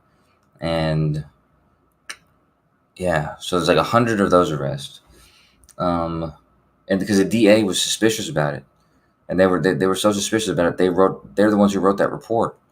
It just never got looked at by the FBI, which is who they were trying to, ask about, like, what's going on, like, why do we have what's going on with all these dudes here and here and here, and then the fucking supposed pilots, they were doing blow every single night and going to the strip club. Where are you coming up with all these stories? They're not stored. They have the police reports. Like there's records of all this stuff. That doesn't mean that's true. Yeah, but it does actually. What do you mean? If the DA has these reports of these individuals, and they're even writing a broader report based on the hundreds of suspicious activities or whatever, there's government record of them. You watched September Clues for real? You seen that whole thing? Yeah, I've seen all those. Yeah. Dude, the event was in collusion with the media. These were not. There was no like little terrorist group of like civilians with passports that were involved at all. This was done by the same people who were running the military and the news. Yeah, see, I think that's very unlikely though. Why is that unlikely? It's the absolute fact. There's no question about that. I don't think they would involve the media directly on something like that. So you didn't watch September Clues? No, I did watch September Clues. About the one a few weeks ago where they said that they stopped a group of people from kidnapping a senator or something like that, or a congressperson, and it turned out that like 9 of the 11 people that were involved were like FBI informants, like FBI people. Who are the people involved in what? Involved in the saving or involved in the news report? In the actual organizing of the kidnapping, of the proposed kidnapping. Oh yeah, they do dirty shit. Yeah, they do it all the time, where they like try and encourage people to do, something, and then they catch them for it, and they say that they tell the public that they've stopped someone from doing something, but really it was them that did most of the organizing of the thing that they said that was going to happen. Yeah. That Vegas shooting or something like that. There's a claim that there was a. I'm not sure about that specific one. Yeah. But I'm just when I say the unlikeliness, I'm just talking about the unlikeliness of even people in the government. Like there's so many people in the government that would not, like, there's very few people in our government that would have had the kind of privy to any kind of that kind of information, because it's so easy to, like, if you had any evidence that George H.W. Bush, Dick Cheney, anybody had any sort of malicious intent and also pre-knowledge of what was happening, I mean, that's enough to get them killed. Yeah, actually get them tried and killed. That's like treason of the highest order, right?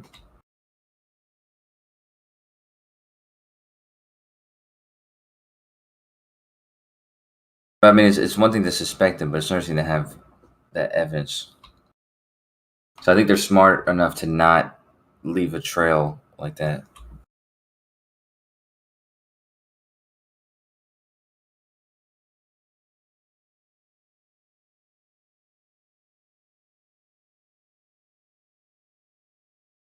I think they're smart enough to smother the evidence. They left a trail that was pretty obvious. I don't know, dude. I think, like Donald Rumsfeld, for example, in the Pentagon, he was the head of the Pentagon. He was the head of the Secretary of Defense. However, he wasn't very much liked by his own people in his party, people in the Pentagon. But then he resigned before the second term, I think. And then we had Gates or something like that. Regardless, though, it wouldn't really be. It wouldn't be kosher if not only was he in charge while that happened, but he had prior knowledge to it happening and allowed it to happen. To the Pentagon getting hit, the place that he's in charge of, and people like I know someone. I had a teacher whose brother died in that the Pentagon that day. So it's like people wouldn't be okay with knowing that was them who actually were a part of it. So I think the people who had been a part of, who would have known about it would be very few, like less than a dozen or something. Maybe a little bit more than that.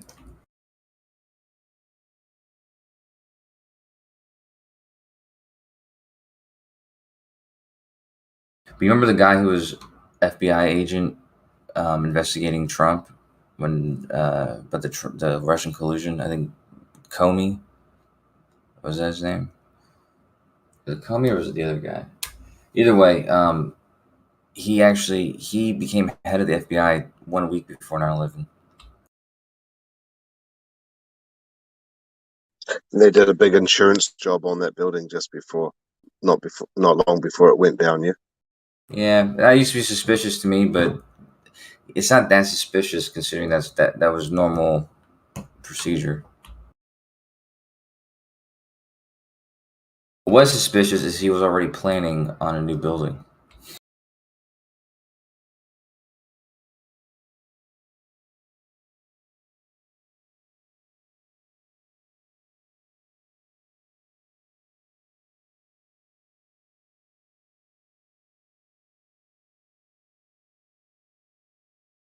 Also suspicious that his wife told him to go to like a dentist or something. And he's like, "Oh, fine, I'll do that." Even though every day he eats with the people on the top floor. Kosher, you're like a detective. You're looking into a murder, and it turns out that the suspected killer bought a gun, the week before, and you're like, no, it's not really that suspicious. I mean, people buy guns, it's okay. It's all right. That's not suspicious. People they buy guns sometimes. It just maybe happened to be a week before they killed this person.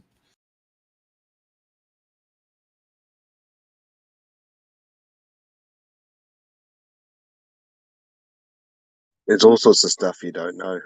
Like you've been living in the suburbs, right? And you can walk around your streets in the suburbs and everything looks like it's normal. Yeah. But if you actually maybe sit in your car and just observe all day long on a decent sized street, you could actually see cars pulling up to particular houses all day long, coming and going. And you'll realize that there's whorehouses all around you, and there's houses that are dealing with drugs all day long. But if you didn't stop and observe, you would just think it's a 2 kids and 2 dogs family environment. You wouldn't know any better. Of course. Until you stop and think. Well, observe. You stop and observe. Thinking is observing and realizing what's actually going on. Well, no, like I said, observing is when you realize what's going on. Jumping to conclusions is where you make mistakes, and like what you said about being an investigator, it's like, yeah, anybody can. It's like if you were on a game show, you might be tasked with trying to put pieces together and come up with the solution to the riddle. Yeah, that's true, but in this case, you can't fixate on something that, like I told you, with the buildings and that sort of thing. It's like those that can be argued to the end of time from both sides, and neither side is going to have leverage over the other because there's no evidence to collect anymore from any of that stuff. So you have to find the actual smoking gun. You know, not just the fact that, wait a minute, this is suspicious. This guy bought a gun. Like you have to make sure that when you take this to the jury, he's going to be convicted. You know what I mean? No reasonable doubt. But there's definitely, outside of the things that I can show you right now to be 100% proven or absolutely proof, outside of that stuff, yeah, there is a lot of speculation. You know, that I'll engage in. I just don't think it's necessary to share it with other people. Because I mean, I've seen stuff about there not being planes that hit the building, like about there being rockets from adjacent buildings, and I've seen all sorts of stuff like that. But the thing is, planes hitting the building and the buildings collapsing is a very reasonable, it's a very possible thing. So this thing could have happened just like they said it. Planes could have hit the building. The buildings could have collapsed due to those planes hitting the building, and for that reason, there's no point in me arguing one way or the other on that one.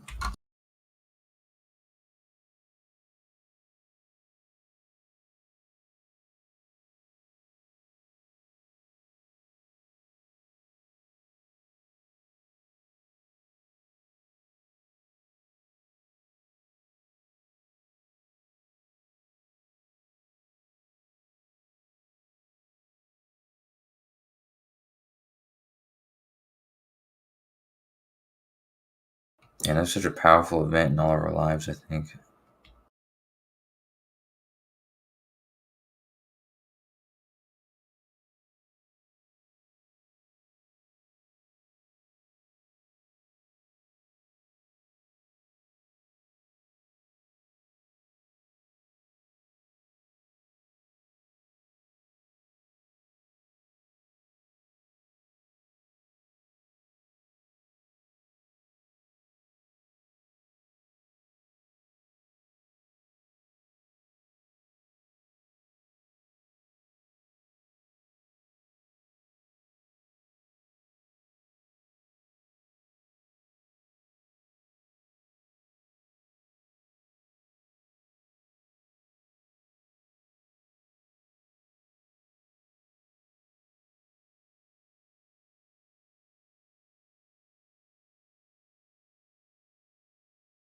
You know, I'll post that thing again. It's the Gerald Shea memo. It was supposed to be in the 9/11 Commission, but he didn't finish it in time, and they probably wouldn't have included it anyways. But he's the one who wrote. He's the one who wrote about these things I'm talking about. These things that the government actually has on record. Like, it's on record that they knew about 9/11 a month before it happened. It's on record that they knew about the terrorist cells like in January that year. Training in New Jersey and Florida.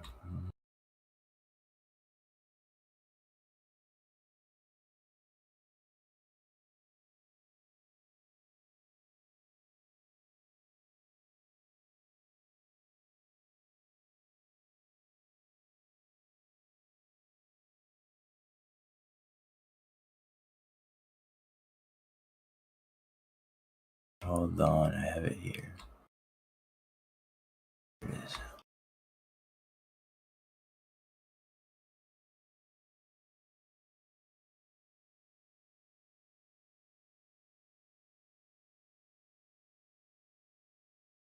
And the only other thing is the Israelis that were in the building.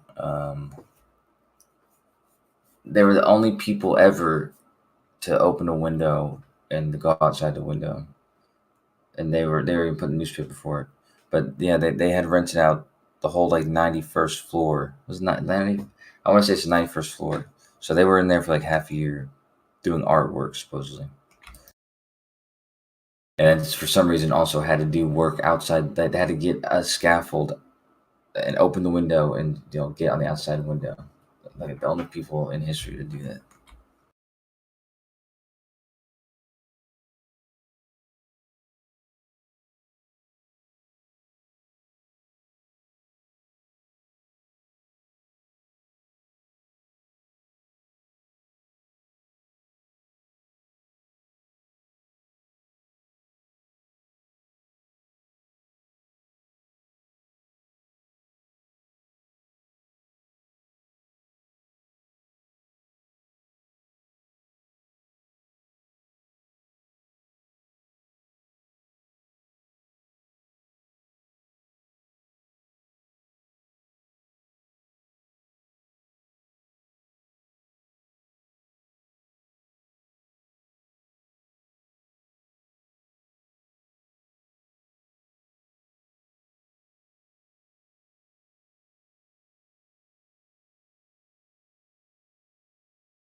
Oh fuck!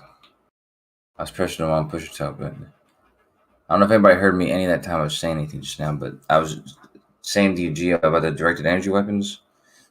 I know you used to talk about them a lot. I was gonna ask you. You hear that? Witsit was expressing something recently about how the Navy is the Navy's basically installing these laser weapons on their ships. They're replacing a lot of the like guided missiles and stuff like that, like short range stuff that would shoot out what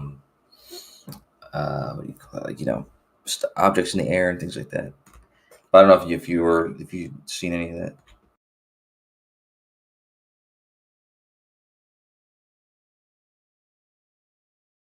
I know Wizard was sharing it in here.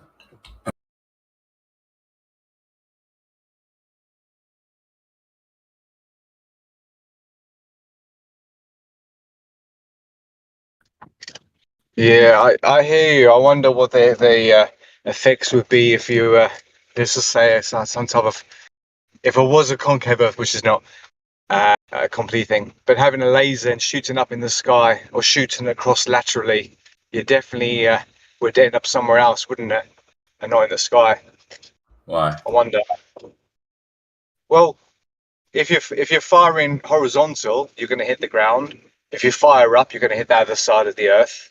Now, if that was the case, but I'm just saying, like, even if you were to say in a more of a concave bowl type of idea, anyone shooting any lower than a certain degree